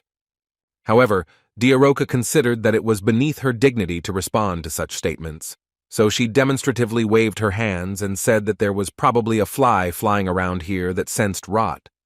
Kang Hansu laughed softly, amused by how the girls competed with each other. The guy remembered how Professor Brittany's took the prisoners, and asked him to look after the Duchess until everything settled down. She also said that, if possible, it would be better for him not to show himself anywhere at all for safety reasons. He thought that because of the professor of black magic, he now only had an additional headache. At this time, the girls were locked in a duel. They did not want to give in to each other and were ready to scratch each other's faces. Kang Hansu angrily called for them to be quiet and said that if they wanted to sort things out, they should go outside. At this time, Ohanu and the rest of the team reached the academy. The leader said that she had to provide a report on the expedition, and now the rest of the travelers were given the opportunity to rest a little. Ohanu was excited about the free time he had and thought it would be a great opportunity for on-the-job training, but first he needed to grab a bite to eat. Soon the guy ordered a large, delicious shashlik to satisfy his brutal hunger. Ohanu thought that he had caught a lot of trolls, but he still couldn't level up properly. However, in the status window, the guy saw that he had a new curse called greed. The guy started to get angry, but suddenly felt like he was attacked by a side effect of the curse in the form of diarrhea. After some time, the rested travelers gathered together to discuss their future plans. They were introduced to a new customer, Count Zeradit, the head of a trade guild called Diaroka. The boys' task was that they were not supposed to protect the Duke on the way to Hogwarts. Okan thought that it didn't add up at all. The Duke's name was one thing, but the title was completely different. However, they were told that the previous owner had saddled the guild with a bunch of debts and was sold into slavery, and that the trading guild was currently run by Mr. Zeradite. The guy immediately appreciated that this was a worthwhile business. Now it was time for a beauty to appear who would become his comrade in the future and take over the management of finances. Ohanu decided that this was his chance to get a new companion, so he set about completing the task with enthusiasm. As darkness fell, the boy was assigned to watch the fire. He looked thoughtfully at the burning sparks. Unlike the route they had taken to pick up the customer, the road to Hogwarts was surprisingly quiet. But even with no attacks expected, the guild's mercenaries had to be careful. They still remained on guard and were ready to defend themselves if necessary. Suddenly, the silence was broken by the sound of an approaching carriage, where a dove flew in with a note. Ohanu thought that most likely the carriage belonged to Zeradite, and it would be necessary to investigate this issue. While the mercenaries were carelessly discussing something near the fire, the guy decided to waste time and properly scout out the situation. The guy bent down and quietly went to the carriage in order to eavesdrop on the conversation that was happening there. He was glad that he managed to get closer in one go very quickly and unnoticed. Okan began to listen carefully to what the people in the carriage were saying to each other. The girl said that the Demon King ordered to hurry up with the execution of the plan, and at dawn it was necessary to convey to everyone to speed up. She also added while reading the letter that it was undesirable for variables to appear in his case. She thought it was strange that the Demon King decided to tell them about the introduction of Zorotica while carrying out the assignment. But the Duke said that the king was famous for his love for his daughter, who was so similar to him, so it was unknown when she would do something bad, and they were sent as guardians. Ohanu barely held back the excited cry that burst from his chest, because he had just heard the mention of the Demon King.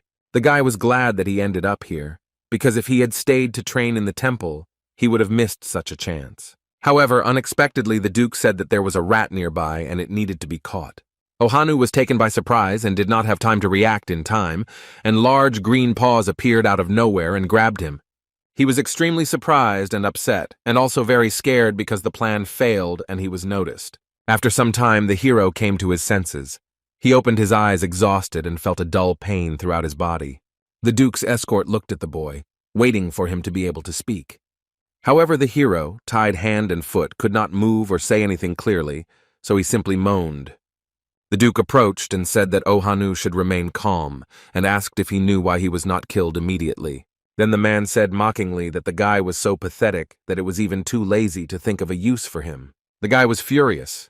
He thought that the main character shouldn't be treated like that, and he hated these people. However, the Duke got tired of watching Ohana struggling and asked his companion to sort this out quickly. The girl furiously raised her huge green paw over Ohanu's head in order to stun him with one blow. The guy closed his eyes, assuming that it was all over for him and couldn't believe that this was happening to him. However, suddenly, the demon god asked if the hero needed additional power. This gave some hope to the young man, and he agreed with bated breath that he needed help in the form of force. At this time, Kang Hansu was leisurely strolling on a dragon through the academy grounds. The guy looked at the building thoughtfully. It seemed especially noisy today. He saw that under the windows of the director's office, there were several people with posters who were shouting something discontentedly. Suddenly, the screaming crowd was dispersed by knights who said that they were on duty. Kang Hansu noticed that the armor of these guys gave off a special shining and mesmerizing shine. Diaroka said that this was the Imperial Knights of the Golden Path, and they were supposed to look like this. The guy found this name strange and asked who came up with the idea to call them that. The demoness said that according to rumors, the knights were famous for mass slaughter. They never took the treasures of the killed enemies, no matter how much they were worth. Kang Hansu decided that it would be better to avoid them and not get involved in unnecessary trouble. But Diaroka noticed that these knights never interfered without a special reason. Kang Hansu wondered what might have happened at the academy, and he really hoped that it wasn't related to the Duchess in his room. At this time, the knights gathered in the director's office to explain the situation. The director sternly said that she was upset about the actions of the knights who appropriated the ruins discovered in the academy.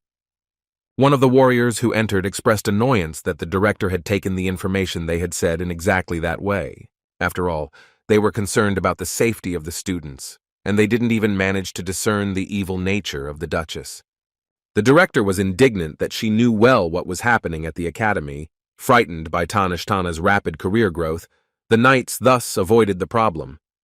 She asked ironically if they liked being at the feet of power. and noted that there was absolutely no chivalrous spirit left in today's knights. The woman added that she now understands why the saint does not give them any assignments. A tense atmosphere arose in the room, and a long pause hung in the air, conveying the tension of the interlocutors.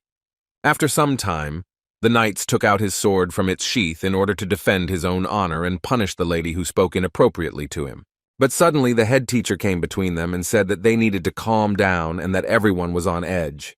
The man said peacefully that they needed the help of the knights to assist them, because that way they would be able to strengthen security faster. He asked the knights to inspect the ruins and said that cooperation was much more effective than useless enmity. After hesitating for a while, the warriors agreed. They decided that they would go down first and prepare everything necessary for the expedition. Then the men left, slamming the door loudly, and there was a pause in the hall. Then the director asked if they had left and sighed with relief, as she had felt uncomfortable communicating with them. He said that everything was fine and the knights left. He understood that by uniting they could achieve more. The lady sighed exhaustedly and said that Professor Brittany's was a lot of trouble. However, the head teacher noticed that this was the director's order. The woman understood why all this had started because the pay was decent. The man noticed that the damned demon queen Zirakalodi might be behind the recent demonic invasion. The director said that her precious daughter was dead, and the saint also said that she had captured a powerful demon. According to historical records, the saint last fought in battle about 200 years ago. It was during those times that the newly minted demon king burst into their lands. And when the saint intervened in the battle, then the great demon king began to approach. The woman assumed that a demon could never be on the human continent unless he was someone's captive slave. Now hope was placed on the heroes who had to develop enough abilities to withstand any threat. Kang Hansu watched with interest as his pet greedily devoured the captured monster. The guy was annoyed that he had caught the dragon with such difficulty, but due to the demon invasion, the midterm exams were cancelled. And in just a few days there was a big fuss. He asked God if this was really why he forced him to join the academy. However, the patron god did not answer. He simply continued to spin and hum songs under his breath. Diaroka said that the appearance of the demon in such a remote place is in itself considered a serious incident, because even she had not met her relatives for a very long time. Kang Hansu noted that in that case, the demoness could have hidden her horns for the sake of decency, so as not to attract attention. Tanashtana said that half a year had passed since the heroes were summoned, and this period was enough for some changes to occur. The girl believed that if even the saint, who had become living history for thousands of years, could not do anything, then this meant a brutal struggle for power under her leadership. Kang Hansu suggested that the Duchess not give up, but try to fight for peace on her own. However, the woman did not think that this was a good idea, since the incident with her death made her convinced that the demons had minions in the empire. First, she wanted to find out who the traitor was, and it would be stupid to put herself in danger now. Then, after a pause, Tanashtana spoke about the rumors about the ruins from which the seal was removed, because they belonged to the most powerful magician in history, Anbror. She wanted to ask the young man to use the treasures from there and help her return. Kang Hansu looked at his interlocutor for a few moments, thinking about how to answer correctly. Then, after a short pause, the guy said that there was nothing of value in the ruins. Tanashtana was furious and angrily asked again, "What does this mean? After all, there should have been treasures there." Diaroka intervened in the conversation and pushed the Duchess to the ground with all her strength. The demoness said that she had had enough of being brought back to life, as well as protection from the killers. She couldn't be so greedy. However, the Duchess believed that there was always someone who was envied and who had more wealth than the rest. Diaroka quipped that for a man twice her master's age, it would have been better if she had not interfered, and silently went home out of sight. This statement made the Duchess very angry. She could not leave the demoness's caustic remarks alone. She said that she finds it funny to hear such statements, because when there is a high level, there is not much difference between the nominal value and life expectancy. The girls started to quarrel again and sort things out of anger, and Kang Hansu said that he had just acquired another noisy companion. However, the patron spirit fiercely said that age does not matter to the gods. The guy was completely upset because he couldn't find support from anyone. He didn't understand how he had gotten to this point. The knights were currently unable to break into the ruins due to the endless attacks of the trolls and the loose soil. They believed that if things continued like this, they would soon lose their entire squad, and that they needed to find a solution urgently. The leader of the knightly order was furious. He did not understand how his people were unable to cope with the pathetic trolls. He said that they need to prove their abilities right now, so they will prepare for a new offensive. At this time, Kang Hansu was standing on the roof of a large building, his hair blowing in the gentle breeze. He listened to what the knights were saying and did not understand why they decided to use this particular tactic. But in his opinion, the knightly order is in too much of a hurry to rush into attack, and this is not a very correct strategy. The Duchess believed that the Order of the Golden Path was the embodiment of brute force and wealth, and in fact, their goal of short-term conquest was truly strange. Diaroka looked closely at her master. She smiled mysteriously. Kang Hansu asked in bewilderment why she was looking at him like that, because she clearly had some thoughts in her head. Diaroka replied that it was quite obvious that the knights intended to appear to be interested in the Duchess's case, but in reality they were thinking only of profit. After all, they are exploring the witch ruins, confronting the Demon King alone, but there is no temple with them. Tanashtana slammed her hand on the table angrily and said indignantly that this couldn't be, because they were all people of the same empire. Kang Hansu said that it was possible that they were the ones who sent the assassins, but the demoness was sure that in reality, there were not many forces capable of getting rid of the Duchess. The Duchess continued to furiously say that it was necessary to immediately get rid of the traitors of humanity and restore justice. Suddenly, Chalona entered the room and said in a loud voice that there was urgent news for Kang Hansu. The girl said that the highest nobility of the Lake Kingdom had arrived. This was a very significant event. A group of people arrived with the hero, and they honored Hogwarts with their visit. For Kang Hansu, this news was truly shocking, because a hero had arrived with the nobility of the Lake Kingdom. Chalona enthusiastically said that it would be a great event for the guy, since he is interested in heroes. Diaroka doubted the true origin of the arriving hero, since she did not sense the vile energy of the temple's minions. Tanashtana thoughtfully said that the Lake Kingdom is located far from the prologue where the heroes settled. Moreover, now the Black Dragon Magryon and the Blue Dragon Pronos have settled there, which has plunged this place into chaos. It was also quite unusual that representatives from a non-knightly kingdom arrived with the hero, but Chalona saw no reason to doubt the words spoken by the aristocrats. Kang Hansu decided that it was useless to guess, and it would be better to check everything himself by studying the situation. The guy understood that if this had happened, there was no point in running. It was better to check everything himself. After this, Kang Hansu armed himself with a newspaper in order to remain unnoticed during surveillance. The carriage drove up very close, but those inside were not visible. Diaroka said that they could pretend that they needed something inside, and at the same time check it themselves. However, the guy did not consider this decision a good one and asked with displeasure why Mr. God had become quiet. He asked his companion when she had managed to buy the shashlik, but she replied that she hadn't bought it at all, and then laughed at the guy's manner of personally speaking with God. Kang Hansu noted with displeasure that nothing special could be expected from the demon. At this time, Tanashtana also looked out from the bushes in order to scout out the situation. Soon they realized that the carriage was returning and 3 people came out and headed towards the academy. Kang Hansu looked at them carefully. It was a man, a woman, and 1 other person. Now the boy had no doubt that his classmate had arrived along with the detachment from the Lake Kingdom. It was definitely a hero who was also kidnapped by the goddess in order to fight the evil Demon King. It was Ohanu from his class. The boy looked at him in amazement but decided not to draw attention to himself. Kang Hansu thought that during his entire stay in the mini-fantasy, Odnoklassnik had not changed at all. The Duchess suddenly approached and said that, in all likelihood, he was one of the new aristocrats of the Lake Kingdom. So it was obvious that the young man was a famous hero, and Diaroka suddenly laughed angrily. Who would have thought that they would meet here?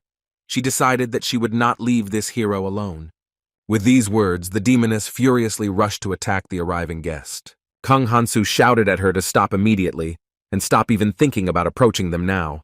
But Diaroka was not going to listen to him. She was moving ever more rapidly towards the people walking towards the academy. So he rushed after her in order to grab the demoness and not allow her to attack. The next second he caught her and shouted that it would be very bad if they were discovered now. Diaroka protested furiously and told the guy not to interfere with her doing what she had planned.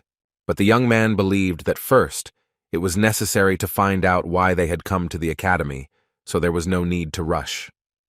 He grabbed Diaroku tightly and did not let her go anymore, thus delaying her movement. The next second he did a huge somersault over his head, so the demoness began to fall with him.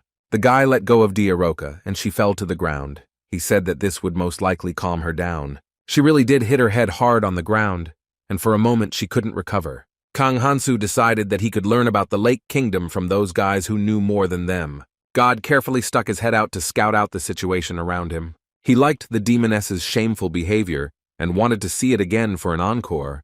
Kang Hansu was indignant at how the god left him without warning, and now unexpectedly returned. Diaroka suddenly appeared between the guys who represented the elite of the Lake Kingdom. They looked at the demoness in bewilderment and did not understand what she wanted from them. Diaroka told them not to stand like idols, but to go with her. The surprised boys still decided to follow her and approached the bench where they were waiting. Kang Hansu cheerfully greeted the demoness who approached and looked at the companions she brought. These guys could tell a lot of interesting things about the inhabitants of these places, but they were surprised that there was a demon here. Tanashtana said with displeasure that she, as a student, should be able to see how demonic spies were planted here. Kang Hansu glanced angrily at the Duchess, because in such a situation, it would be better if she kept quiet. The boys sat down opposite the young man and began to listen to what he wanted to tell them. Kang Hansu began the conversation by saying that, as had been said before, Zerodite had appeared in this kingdom. And this man holds the title of Count, but he took with him his fellow countryman Kang Hansu. And although not all demons are bad, this still does not change the fact that it is precisely he who is hostile to humanity. He also somehow annoyed Diaroka, so the guy would really like to know more about him. He asked the princess to tell him everything she knew about Zerodite. The girl said that she was not the heir to the throne, and therefore did not have close ties with the aristocracy. But as far as she knows, the Duke has no merit in the war, and he did not marry into the royal family. That is why the girl always found this situation strange, which was quite rare in their society. After all, the careless merchant was suddenly offered a statue of the Duke completely undeservedly. She added that after this, she heard how he left for janitor work and took care of his property and trade. The next night, speaking to the prince, he heard that for his work, the Count of the Lake Estate ordered many mercenaries from their kingdom. However, such a high-ranking aristocrat did not have a single knight, and for protection and escort, he hired fighters no less well-trained. Suspiciously, this happened very often. Kang Hansu speculated that perhaps the mercenaries rejected such orders, but that was impossible. After all, refusal was the limit, and in the case of patronage of an aristocrat or patronage of a mercenary, after failure to fulfill a debt, rank was reduced. The guy added that as a member of the royal family, he also participated in the escort. But the guarded objects did not say anything until they arrived at the location. Diaroka said that perhaps those he guarded were also demons, but they just didn't show it.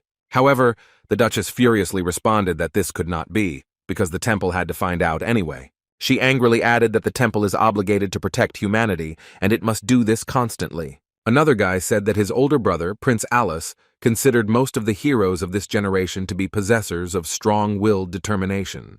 But among them was the most dangerous hero who harmed the people and even destroyed the main source of resources.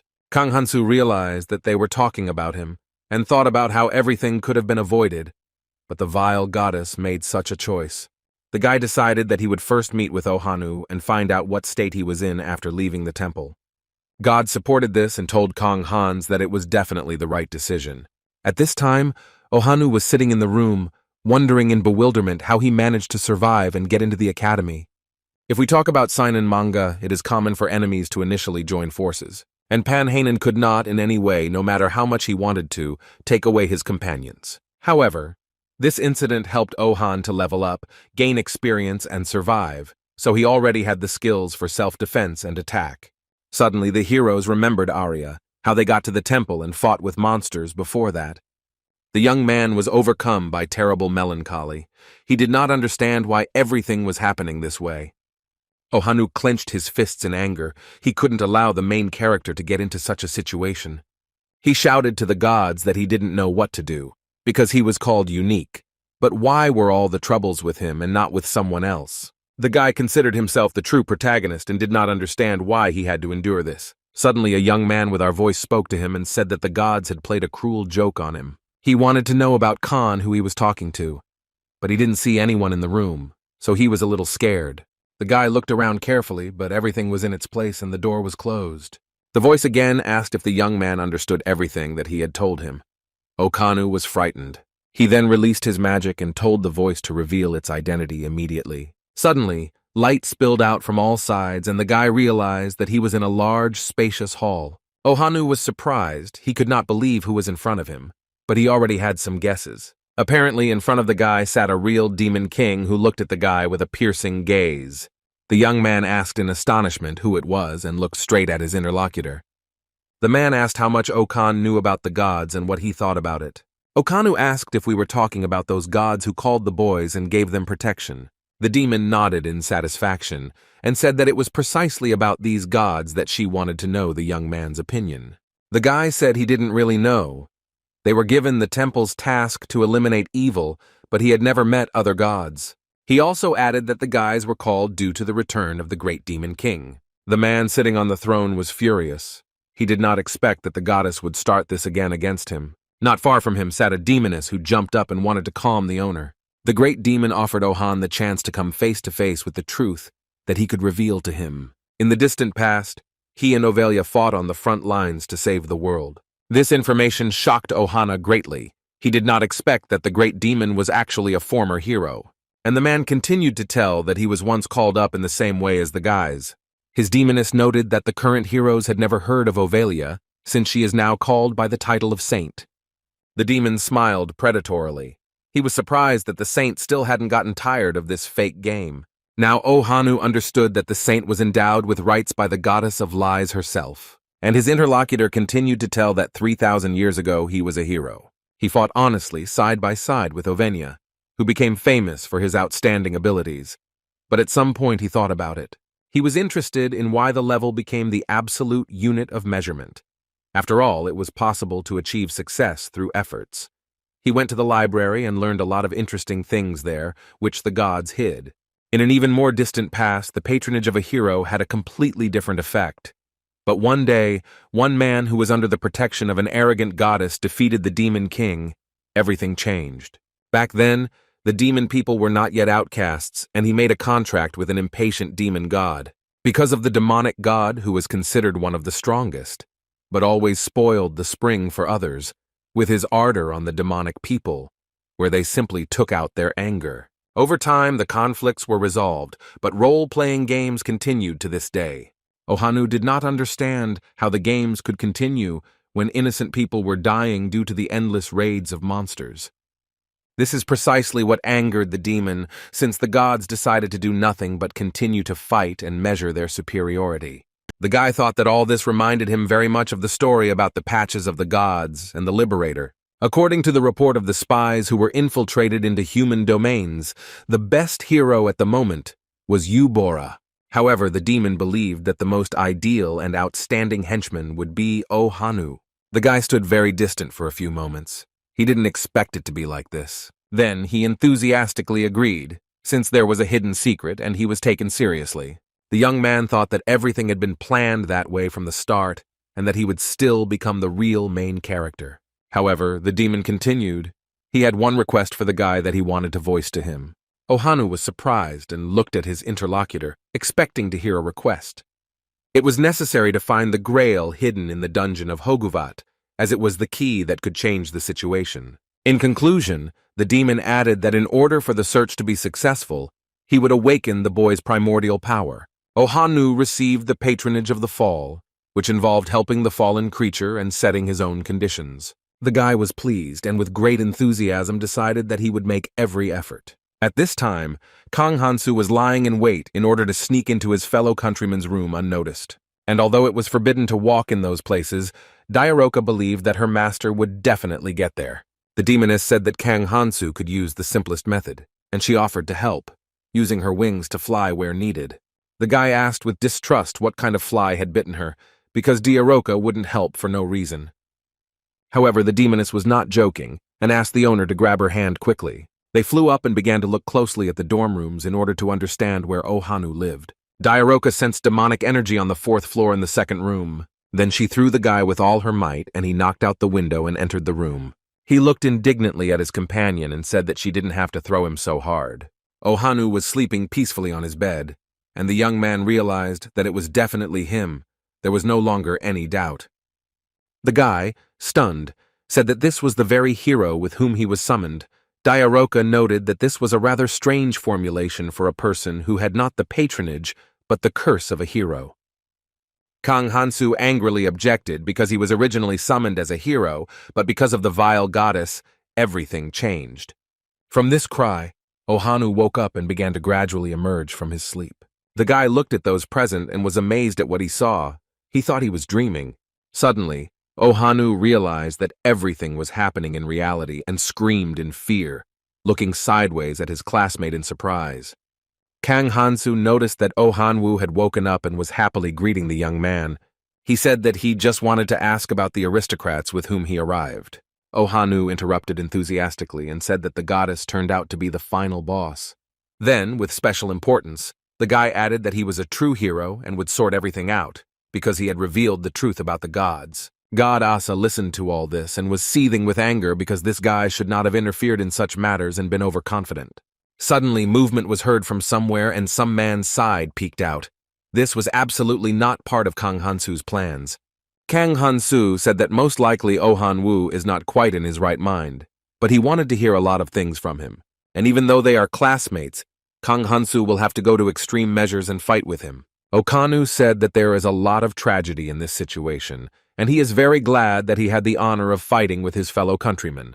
Then the guy said that even though he was his rival and the one who ran away from his friend in saving the world, he would still use his patronage. The next moment, the guy turned into a huge, angry demon and said that he would take revenge. Kang Hansu was surprised as his classmate's appearance became completely unrecognizable. Diaroka looked with fear at the creature that appeared, which very much resembled a demon. The demon said that even if he was mired in darkness, he would still take the burden on his shoulders. After all, this body belonged to the main character, who in truth was supposed to be the only winner. Kang Hansu was ready to fight and prepared his sword to fight. The next moment he flew out into the street and landed quickly on the ground. The boy understood that something had happened to his classmate, and he had become much more resilient. He looked at the dust that kept rising from the dormitory window. At the threshold stood a demon who was once an ordinary Ohanu, but now he was unrecognizable. The demon smiled and said that only such power is suitable for a true hero. He added that with this power he would punish his fellow countrymen who had betrayed humanity, and he would also teach a lesson to all who looked down on him. However, Kang Hansu did not think that he had betrayed humanity, because the goddess had promised that she would send the original world. The only thing he wanted was to be closer to his family and not to strangers. The demons used all the power and patronage they had received. Kang Hansu hit his sword right on target and cut off his opponent's hand, and now black thick blood was flowing from it. However, Ohanu had the ability to regenerate wounds, so he was not worried. The next moment his hand appeared in place again as if nothing had happened. He rejoiced and shouted that this was the supreme power of invincibility, and the watching gods smiled and praised him. Kang Hansu didn't understand why those he had to fight looked exactly like that. The guy shouted that his neck was already hurting, staring at his opponent, and asked him to come down. However, Ohanu had no intention of doing this, due to the various echidnas that his comrade would soon get used to. Suddenly he saw two demons flying past who were fighting with each other. It was the Duke, hovering in the air with the help of his wings, and Diaroka was rushing after him in order to take revenge. The girl shouted that she was very glad to have the chance to properly teach the Duke a lesson. He replied that she had managed to become stronger despite the curse of hunting and aristocracy, but that this would not allow her to resist him. The demoness shouted that he was just a worm in the nose and she would definitely destroy him and also return what rightfully belonged to her. Kang Hansu said that they should be left alone and they need to sort out their confusion. However, Ohanu was busy with his own thoughts. He did not understand why his rival had such a beautiful companion. At this time, in order to become stronger, he decided to connect with all the familiar heroes. He said with hatred that now he had one more reason to hate and destroy Kang Hansu. Ohanu decided that she would defeat her opponent and take Diaroku as her partner, because he could not watch such a coward enjoying popularity even in a parallel world. Kang Hansu said that for popularity, it is definitely not him, but Choi Gangmin. Then the guy added that it seemed that Ohanu was not only outwardly strange but also went crazy, and made a control swing with his sword. Kang Hansu asked the young man to come to his senses, because how upset his parents would be if they saw him like this. But Ohanu replied that they too would like achievement and success in his actions. He fearlessly rushed into the attack again and had a lot of endurance. The guy said that with such overwhelming power you can do whatever you want. He found a worthy use for this blessing, which was called a fall. Okanu said that his opponent will not last long, even though he is holding on quite steadfastly. But Kang Hansu had no doubts about his endurance. As for his opponent, who had given up the title of hero, the sacred sword had inflicted a serious wound on him. However, the demon said that this was just a small side effect and a trifle for his power. Kang Hansu believed that this was most likely just an attempt to buy time for regeneration. However, the next moment his opponent showed a healthy and completely healed hand. The guy realized that other methods might be needed to win. He decided that he could use magic and check what effect it would have. Kang Hansu used a beam of magical light to strike Ohana. Through the nightlight, the knights who were on guard saw flashes of magic. They quickly assembled the entire team to head there and resolve the situation. The rapid tramp of the knights was heard, who intended to come to the battlefield and restore order. The professor was furious because magic was not allowed to be used on the academy grounds under any circumstances. In addition, they saw that two demons were fighting in the sky and attacking each other. Something similar happened on the ground when Kang Hansu fought with Oh Hanwoo on the academy grounds. The professor shouted loudly for everyone to stop immediately, otherwise he would immobilize them by force. However, Ohanu had no intention of listening to this townsman and did not stop fighting. He told the assembled knights and everyone else not to dare to interfere with him. The knights were thrown in different directions by the magical impact directed at the enemies from Ohanu. However, there were many of them, and they all attacked the demons in order to stop him. The Duke said that things had taken a rather interesting turn, however. Dairoka sharply remarked that he should not get distracted. He glared at his rival and released his claws to grab her. However, the next second, Kang Hansu flew up to them and became the open Duke's sword. He told the demoness to support him in the air while he dealt with the Duke. The knights could deal with Ohanu, but here Kang Hansu also had urgent business. However, the Duke was not worried. He smiled and laughed casually, confident in his actions. He said that it had been a long time since a man had attacked him without knowing fear, so boldly and bravely. Then the Duke added that he, the Great One, could not tolerate the defeat of two bugs. Kang Hansu saw that his opponent had released magic and wanted to quickly dodge it. Dairoka decided that she could cope on her own, so she let go of the young man. He began to fall down rapidly without expecting it at all. Kang Hansu didn't even understand what happened. And then the guy realized that he was falling and began to shout loudly at his demoness. But it was too late. The Duke smiled meaningfully and said that Dairoka had done the right thing. There was no point in listening to the words of a man. With these words he flew away, and the demoness remained to watch him, deciding that they would meet again for a test fight. After some time, the Duke's companion said that she still did not feel any traces. She asked what to do with the wounded Ohanu, and her companion replied that he could be left. The Duke added that the Great Demon King had taken special care to provide them with cannon fodder that could withstand the sacred ball. The guy noticed that his hand had become smaller and completely non-functional. Suddenly, everyone present heard a heavenly evil voice that belonged to Her Majesty. Suddenly a portal opened, and a voice was heard saying that the time had come. The great woman who appeared said that the vile Hogwarts was on the verge of destruction. She added that their key had proven its ability to perform its role, and that was good.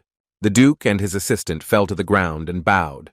They had not expected that the Demon Queen would personally appear at the center of human power. At this time, Okanu felt that his hand was completely healed and greeted the Queen. He hoped that it was about him that she had spoken recently. The Queen did not say a word, but she beckoned him with her hand and opened a portal. The young man began to feel drawn to the idea that he would now be transported to some other place. After a moment, he disappeared into the dimension, passing through parallel places. The Queen said that we can't delay any longer, so we need to deal with everything as quickly as possible. Ohanu suddenly found himself surrounded by evil goblins, monsters, trolls, and orcs. He was completely powerless and did not understand how he could resist such a crowd. The Demon Queen believed that it was necessary to finish everything before the saint interfered. Her Majesty the Demon Queen had special plans on how to use Ohana. Meanwhile, the temple was in disarray.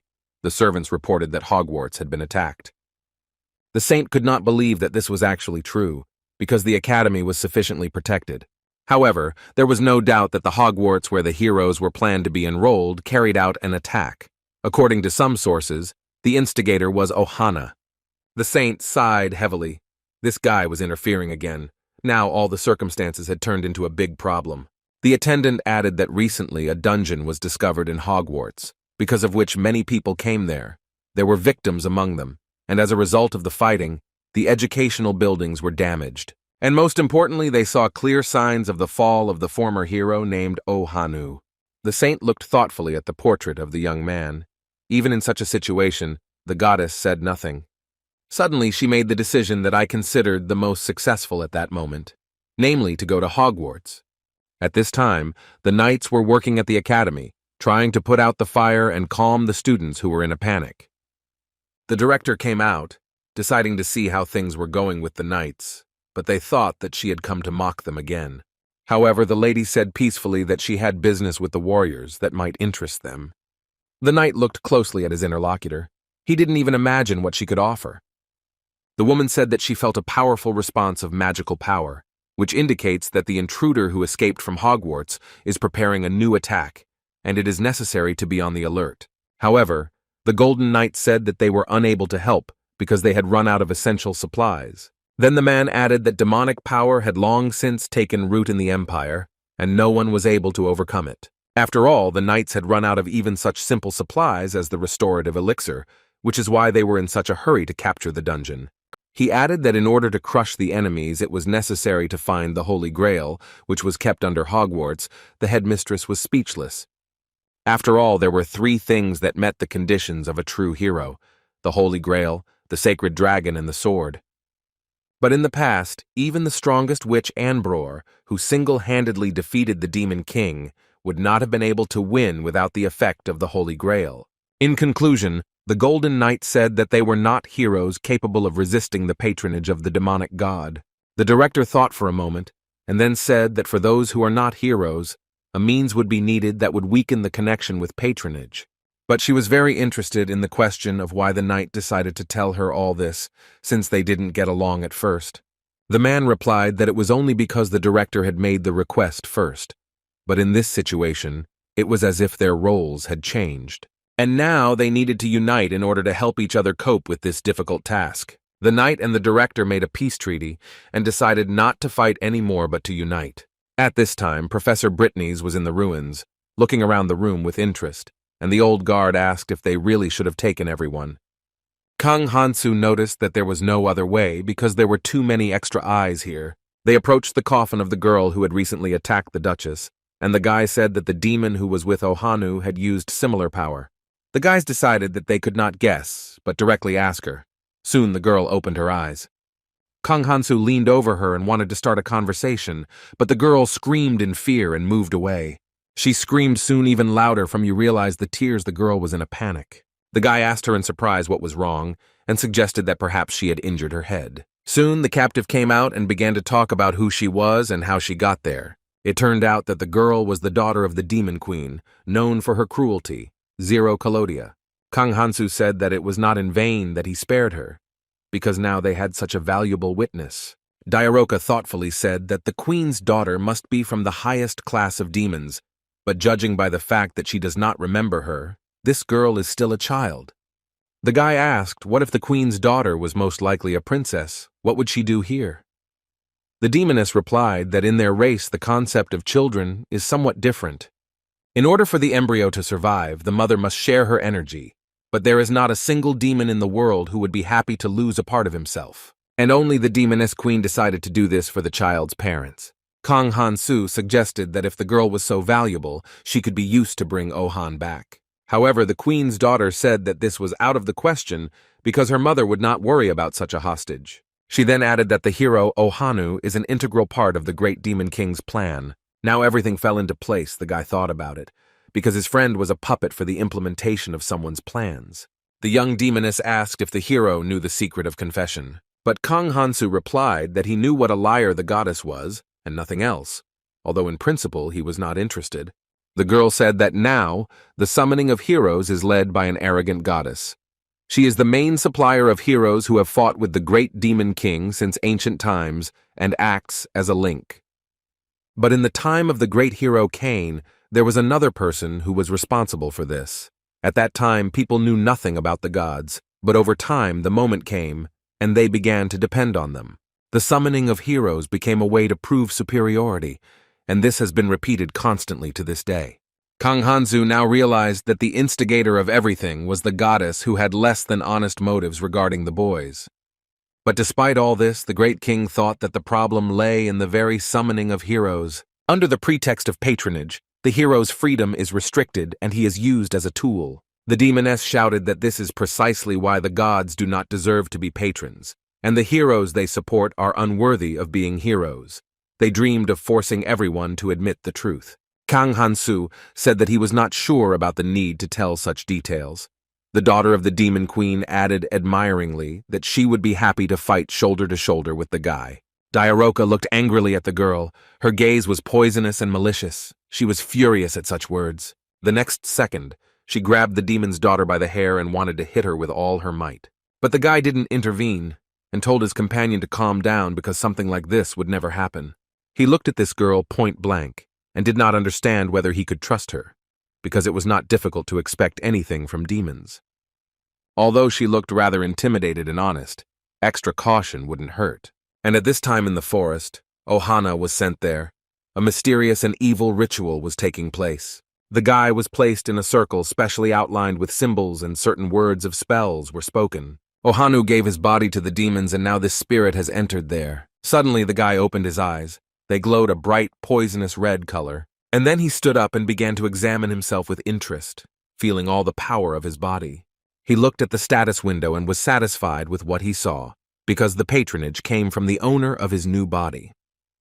The demon queen bowed low and said that she congratulated the great king on his communion on earth. He decided that he needed to be sure of his abilities and get used to the body, so it would be a good idea to take over Hogwarts. When they arrived at the academy, the demon said in a loud voice that all the pathetic bugs remaining in the forward should immediately bring him the Holy Grail. Exhaustion covered my ears. This voice penetrated straight into my head and did not allow me to concentrate. And Demon added that if people decide to abandon it, then it risks disappearing from the face of the earth forever. The director watched from her office and did not know what to do. She assumed that the enemies would attack, but did not take into account how soon this would happen. The head teacher said that it was necessary to send a reconnaissance squad for protection, but the woman was in a panic and did not assume that it was already impossible to stop the monsters. Suddenly a knight entered and asked if there was any response from the Empire and the temple. The woman said that the temple and the neighboring kingdom had responded, but it would take time to send troops. The knights were furious. He understood that it was necessary to hold out until reinforcements arrived, but he doubted the capabilities of their army. However, judging by the outgoing energy of the demons, it is difficult to resist them.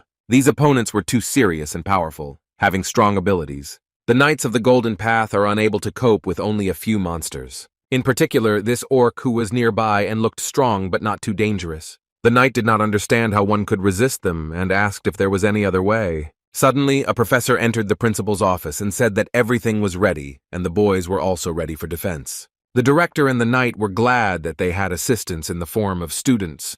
Now they could join forces. The woman praised the fencing professor for a job well done. Students with the patronage of the aristocracy went to defend the walls of the academy. But the director doubted whether it was right to do this to children who had no other choice. We were very worried and concerned.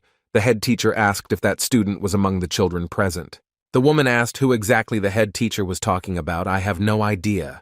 And at that time that student was in the ruins and said that it was somehow cool here. Many monsters led by the great demon king began to approach the academy building. And the director, together with the students and knights, were in a defensive position and were not ready to retreat. The woman told the students that the victims came to them themselves to give them the opportunity to gain experience in a real fight. Some of the monsters will seem familiar, while others will be encountered for the first time, but she believes that by joining forces they will be able to fight evil. So she, together with the teachers, takes responsibility for the safety of the students. That's why the director sent everyone so that they wouldn't join in, but the shift would join the fight. It was necessary to teach a lesson to those who fearlessly burst into their academy. The next moment, A terrible battle broke out in which the knights and their students fearlessly fought the monsters. The principal also took part in the battle and used magic to protect the academy and all the children. She fought fiercely against the demoness, who in return also had magical powers. The demoness was confident in her powers and said that her rival was very weak and unable to overcome. But her strength wasn't even enough to scratch the evil demon queen. However, her rival did not think so and was ready to fight back to protect her part. She shouted at the demoness so that she wouldn't dare look down on the important director of the academy. And in confirmation of these words, she released magic on her rival to destroy her. Meanwhile, the guys in the dungeon noticed that the ceiling was shaking from some loud explosions. Diaroka assumed that most likely some event had occurred upstairs. Suddenly the door opened and the real Demon King appeared on the threshold, saying that it is necessary to think more carefully about the protection for such an important place. Kang Hanzu was amazed. He did not understand who was standing in front of him, because this person looked very much like Ohana. The crazy demon, meanwhile, shouted that the heroes of this world must definitely give up the Holy Grail. Diaroka felt the energy that emanated from a man who once lived on Earth. At this time, the demon looked at all the gathered guys and said that among them, one most resembled a hero. Kang Hanzu said that there was no point in this conversation, and it would be better if the person who arrived told who he was. Suddenly, a multitude of status windows that belonged to the gods appeared before the guy's eyes. He didn't understand where they came from, because now the guy could hardly see his enemy. The patron god began to disperse the steel ones so that they would not interfere in the hero's affairs. The demon stood there in a daze for a few moments. He realized that the Kang Hansu standing in front of him was not at all so simple. Then he finally decided to tell who he was and why he was desperately taking revenge on the gods. It was unclear why so many gods had gathered.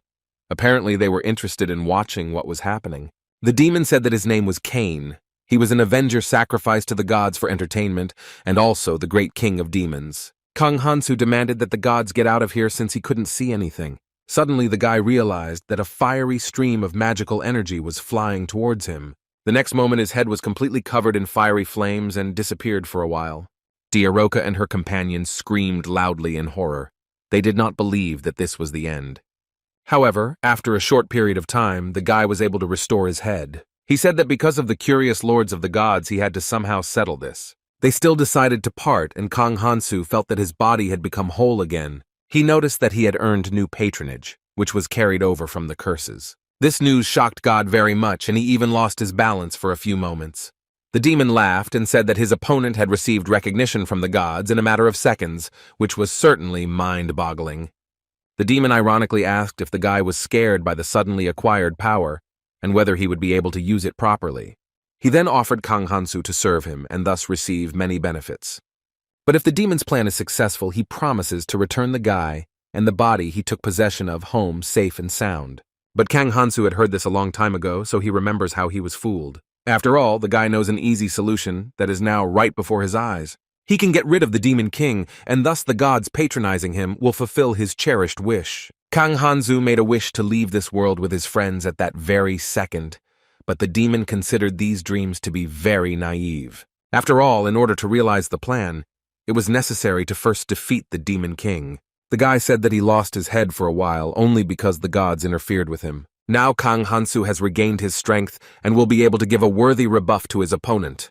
The demon chuckled and said that his opponent still did not realize the seriousness of it. With these words, he sharply hit the guy. He felt how his whole body was distorted by pain. It took him a few moments to come to his senses and recover. The demon laughed maliciously and said that now the guy should understand that the games were over. The newly recovered Kang Hansu said that it was true that it hurt a little, but that was no reason to retreat. Therefore, the guy began to fight the enemy with special strength because the goal was so close. The demon prepared his fist to strike Kang Hansu, but he managed to dodge it. He said that he sees right through the demon and these fists absolutely cannot touch him. However, the next second the guy still received a stunning blow to the stomach. He lost his balance for a moment and began to fall, which was quite big. Kang Hansu understood that his enemy was aiming at the very place where he had already hit before. Meanwhile, the demon was about to hit the guy again before he got up.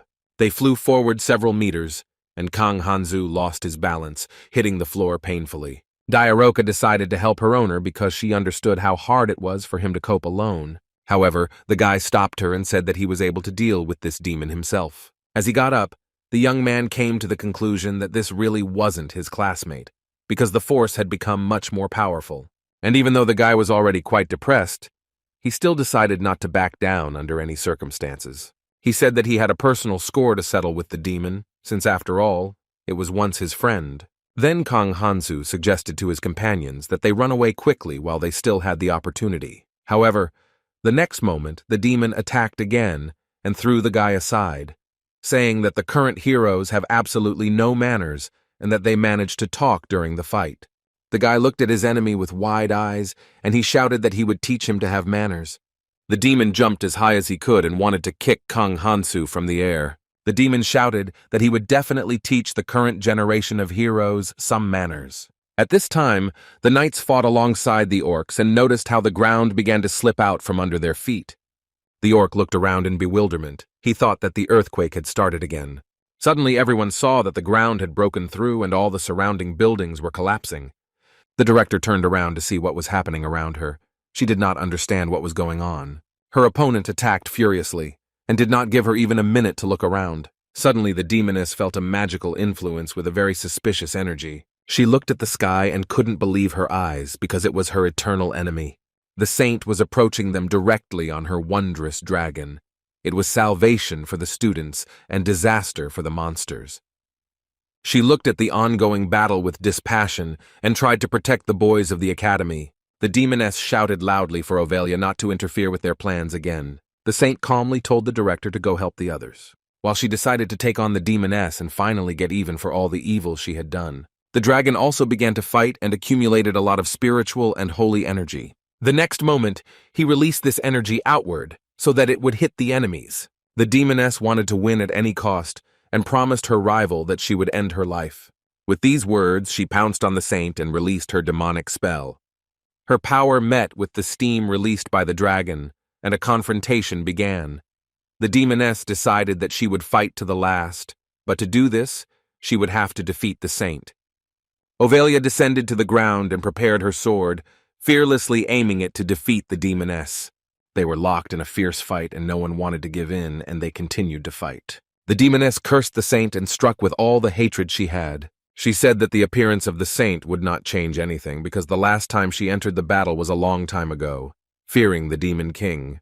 However, the saint objected that she had not entered into battle for so many years for another reason. Eubora stood on the hill and watched the rays of magical powers that illuminated the night sky every now and then. The heroes were full of determination. They had already arrived and were about to enter into this duel. The girl said that apparently the saint had gone on the full offensive. Chon Myeon noticed that they hadn't even really managed to develop their abilities. Could they really help with anything? The girl remembered how after that incident she could no longer feel calm as before. After all, she never managed to meet again with Ilman, who saved her then from the attack of evil monsters. Eubora gently patted her friend on the cheek and said that they just needed to try. She added that the heroes were called here to prevent this situation, and they need to overcome everything in order to return home. Cogmos added that the guys had nothing to worry about. Even if the Demon King had personally appeared on the Saint's territory, his strength was already running out. The prince agreed and encouraged the boys. He said that they would make every effort and help fulfill their duty. Chonmien finally made up her mind and agreed that it was necessary to try in any case. The girls sternly shouted that in any case they would all return home. Eubora smiled with satisfaction. Now it was time to start acting and fighting. The guys decided to go ahead and defeat the evil that hung over the fantasy world. At this time, the demon hung over Kang Hansu, who, although he did not want to give up, still felt how difficult it was for him. The guy needed time to recover, he and just he. Like a sharp blade pierced his chest. However, the next moment, the guy grabbed the sword with his hand and pulled it out with all his strength. He was wounded, but still managed to look at his enemy with all the fury he had. At this time, the knights fought with trolls that were huge and quite strong. The monsters intended to crush their enemy with their huge paw, and a malicious smile never left their face. However, the knight leader came to the aid of his comrade. He swung his sword and defeated the troll. He looked at his brothers and decided that it was necessary to raise morale. He shouted for the knights of the Golden Path to not give in to fear and to boldly go into battle. It was necessary to move forward, even without paying attention to the fact that they were driven into defense. Suddenly, the goblins felt a huge stream of fire that covered them completely. Jungmyeon shouted that she hated the vile goblins and directed her magic spell with all her might. The hero attacked the enemies with all his determination and began to use the abilities that he had been able to train. The knights and students were glad that reinforcements had finally arrived and that they were not alone. Prince Alos Swordmaster called on all the girls and boys to quickly destroy the enemies.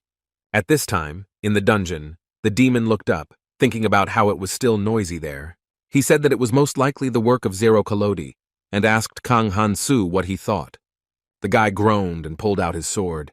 He intended to fight on and not give up. The demon said that the loud statements were not empty words, and the heroes were really holding up well. But all his comrades were killed, and Kang Han-soo might not have any trump cards left. However, the guy had already come to his senses and asked the demon if he really asked, since he was starting to talk more and more. That evil one burst out laughing because he didn't want to show his vulnerability and couldn't admit it. The demon loudly and nervously shouted that he was not afraid at all, which could not be said about his opponent. However, the next moment he bit his tongue because he realized that his nervous statement had betrayed his fear. Kang Han-soo smiled and said that his opponent was far from being in the best shape. But the demon replied that he was simply not used to the new body, and even if he was a little excited, this was no reason to brag. Kang Han-soo said that he had no intention of bragging. He was simply confident in his endurance. Suddenly, a piercing beam of glowing energy pierced the entire room. The demon suspected who it could be. He slowly turned around, still hoping that he had been wrong in his suspicions, and that this was not the one he did not want to meet at all. And to his great regret, it was she, the saint, who unceremoniously walked over the demoness lying exhausted. She said that this demon started a fight without even knowing the truth. No one except the great demon king can be her rival. The saint was heading towards the demon in order to finally defeat him completely. Kang Han-soo trembled. He didn't expect their first meeting to happen like this. He asked himself what to do now, but Asa calmed him down and said that there was no need to be afraid. Although the demon assumed that this could happen, he still did not count on this meeting. But in any case, it was to be expected, so he was ready to fight her. The saint said that she suspected when she received the report of the attack, but she does not understand how a demon is not ashamed to steal the body of the younger generation. The next second, the woman saw her failed student sitting near the wall. The saint was somewhat surprised and did not greet the hero Kang Han-soo kindly. The guy hesitated but also greeted the saint and smiled casually. But the demon did not allow him to continue the conversation, as with one swing of his fist he brought him down to the ground. He muttered discontentedly that Kang Han-soo was not asked to interfere at all, and he was already nervous and tense since the plan did not go according to plan. The saint raised her sword in rage and then struck her enemy with all her might. The demon was able to deflect this blow and stay on his feet, although it was not easy for him. They continued to fight and inflict serious blows and injuries on each other. No one was going to give in. The saint jumped back to the wall and sat down next to Kang Han-soo. She said that her opponent had become stronger. The guy asked who she meant, the great demon king or Ohana. She replied that it was precisely because the hero Ohanu had become stronger that the great king could use such power. She then praised the guy for being able to withstand such an attack. The demon said that now is the time for celebration of conversations, and it is necessary to finish the battle that has begun. He decided that he would use his powers to their full potential and would not hold back any longer. However, the saint was adamant. She was confident that they would be able to win. Kang Han-soo gathered his strength and prepared himself to take revenge on the demon for all the blows he had inflicted. The demon looked at the guy with glee. He was annoyed because he couldn't destroy him. Then the saint entered the battle. She jumped up sharply and swung her huge sword. The next second, the demon howled in pain as he was struck by the sacred sword. For a while, he was motionless because the weapon hit him very hard. But soon, Kang Han-soo saw that something very strange was happening to his enemy.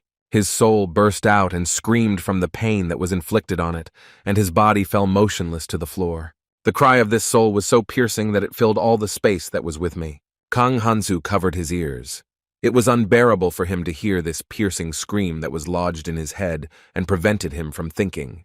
The saint was silent. In her eyes, there was anger and burning hatred for this creature that now died from pain.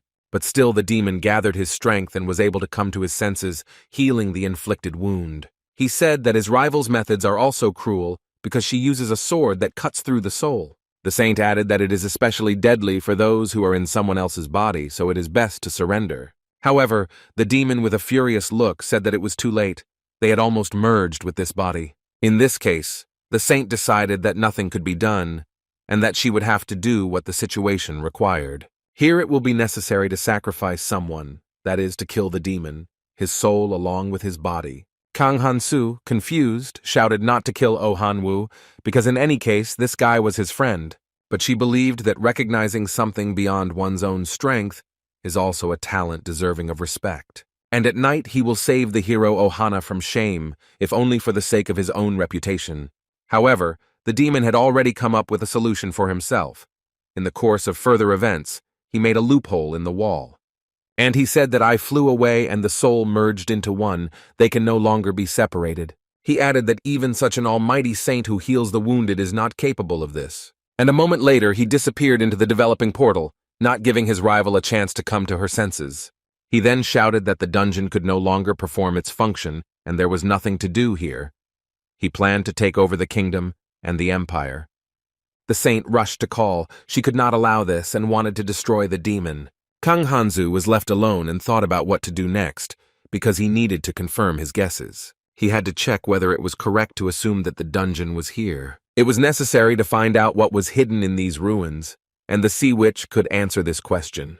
The guy summoned a portal with his sword in order to talk to the dungeon guard. Kang Han-soo quickly headed towards where the orc and the mermaid were located. He was met by the slaves who were there, as well as a man whom the guy never expected to see here. Choi Gangman asked what his friend was doing there, since he was supposed to be sent home.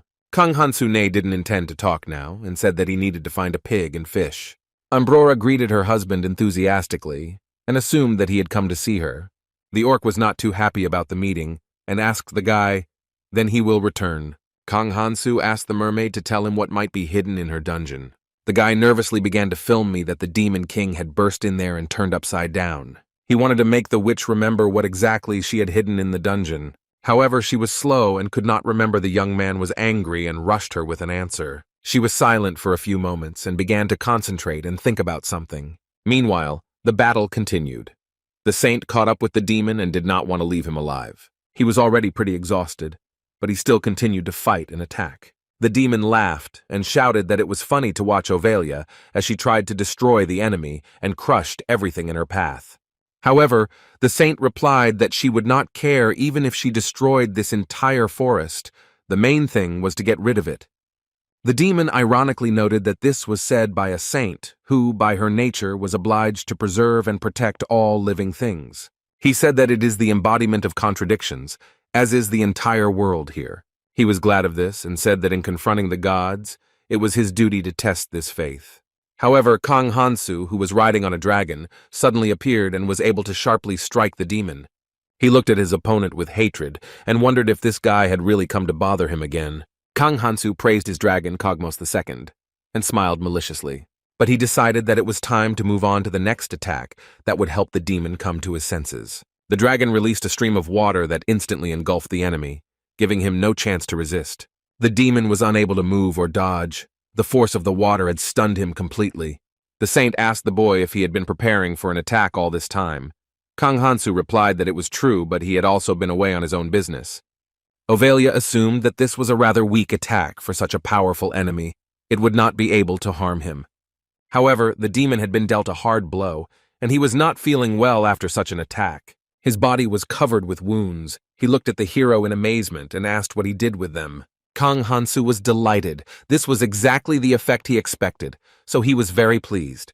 The saint asked how the young man was able to achieve this, but he mysteriously replied that he took a couple of tips from the older generation who had previously exterminated the demon.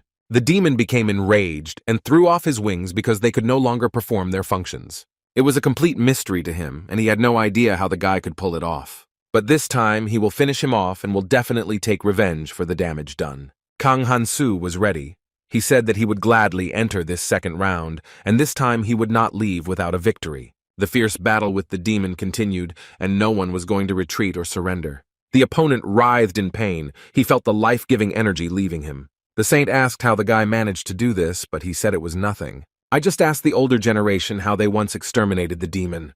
The demon clenched his teeth in anger at the memory of the hated witch who was still alive, and most likely hid the Holy Grail. Suddenly, Ovelia thought that she had completely forgotten how holy water could heal the soul. The demon was in the sky. He opened many portals and said that the hero's mockery must come to an end. The next moment, various trolls began to enter the open portals. From other holes emerged goblins and gnolls who wanted to defend the demon's honor. This entire predatory forest kingdom gathered to protect the demon and confront Kang Hansu. The demon furiously shouted that his enemy had only one hope left, and he would trample it in an instant. The guy decided that in any case he would not lose, since he had a spare weapon in the form of the wrath of dragons. However, the next moment, Kang Hansu realized that his plan had not worked, because the curse of the dragon's wrath had changed. The young man was furious. He did not understand why the curse changed its form so quickly, but the dragon god asked him not to mock the dead. Suddenly, a huge bone dragon descended to the ground with an angry growl. Kang Hansu didn't expect this, but the dragon that arrived was aggressive towards the enemies. He looked at the enemy with a poisonous gaze and tried to protect the hero Kang Hansu. Then the dragon let out a vicious roar that stunned the enemies and did not give them a chance to resist. The saint looked at the bone dragon. She did not understand why he came here, because there were no traces of living dragons or god. Kang Hansu guessed that everyone who was summoned by the king's wrath turned out to be the children of the dragon god, and he exchanged the curse for patronage, so that the boy would stop tormenting them. The gods agreed with this statement, and considered that the guy understood everything correctly. The wild monsters began to scatter in all directions because they were afraid of the evil, roaring dragon. The demon looked at his escaped comrades. He couldn't understand why they had become scared so quickly. He looked closely at his enemy and realized that this was not just a guy in front of him. After all, Kang Hansu had a dragon under his command that accompanied the hero of that time, and also a sacred sword possessing incredible strength and the power of a winner. In addition, the demon felt the water from the Holy Grail on himself, that is, all the components to recognize the guy as a true hero. The demon had to admit that he had fought and tried to defeat the real hero of this time. He asked what the name of this young man was who was able to master all three attributes confirming heroism. The guy jumped very high and swung in the air to deliver the finishing blow. He said his name was Kang Hansu, a precious name given to him by his parents. The demon replied that it was a pity to leave such a son as a toy for the gods. Kang Hansu landed on the ground and felt like he had landed that real punch. At this time, near the academy, knights and heroes were still fighting, trying to defeat the trolls. Suddenly, everyone noticed that the sky began to emit some incredible light. They looked up, wondering what it could be. God announced that Asa had defeated the demon king. Eubora felt her heart beating fast. God raised his hands to the sky and called upon all the heroes to gather in one place. A ring formed around each hero, forcing them to stop the fight. Asa tried to call all the boys so that they could hear the great news together. From all around, in the places where the heroes were, a portal was formed that moved them. The orc in the training ruins told his protege that with such abilities, he wouldn't even be able to see the demon king. Choi Gangmin was furious. He didn't want to let his classmate get the better of him. The guy rushed up to catch the demon king. He ran waving his sword. Suddenly, the young man realized that he was among his classmates who were also there. This was the very place from which you summoned them all here at the very beginning of their adventures. Choi Gangmin sat down exhausted. He understood that he was late, and it was too late to save Fantasia and free it from the invaders. The girls began to tell that they had fought, but at one point a window appeared with information that some Asa had defeated the great demon king. The guy guessed that this could be the very hero who took his place. Eubora said that it was he who was the young man who wanted to return at the very beginning. The next moment everyone saw him. He greeted the guys and said that he was glad to see them safe and sound. The boys were delighted. They didn't expect to find themselves here, and could only guess what adventures were behind them. The next moment, they rushed towards their friend with delight to greet and hug him. The guy started asking him what he had been doing all this time, and the guy replied that he would definitely tell him everything later. He asked about Ohana, and his classmates said he was nearby, passed out. Suddenly the god spoke and everyone listened. He said that he was ready to send heroes from where they came from. But first it was necessary to ask Kang Hansu his cherished wish. The boy said in admiration that this was the first time that the god Asa had appeared before him in person. His desire was to return to Earth to his family. God smiled cheerfully and said that it was a pity, but nothing could be done. The next moment, God swung his hammer, and the boys realized that they would soon be home. Kang Hansu felt that he was in zero gravity and would soon be able to be on the ground. God waved goodbye to young Asya and wished him a safe journey and good luck. Kang Hansu thanked God for always accompanying him and helping him. Soon the boys found themselves in their classroom and began to look at each other in amazement. They realized that they had returned and loudly shouted with delight that they were finally within the walls of their native school. They jumped and shouted with joy, hugged and congratulated each other on their successful return. Kang Han-soo sat at the back of the class and couldn't stop rejoicing that he had finally gotten home. Diaroka said with curiosity that the owner's homeland looked very interesting. The guy said that this was a place with air conditioning that smelled of cleaning products. However, the next moment he stopped short and looked at his interlocutor in anger. She said that of course she had prepared something, but the owner did not say how exactly to send him back. In the end, perhaps the god that Kang Han-soo always talked about fulfilled her wish as well. The guy asked that at least to begin with the demoness should hide her horns.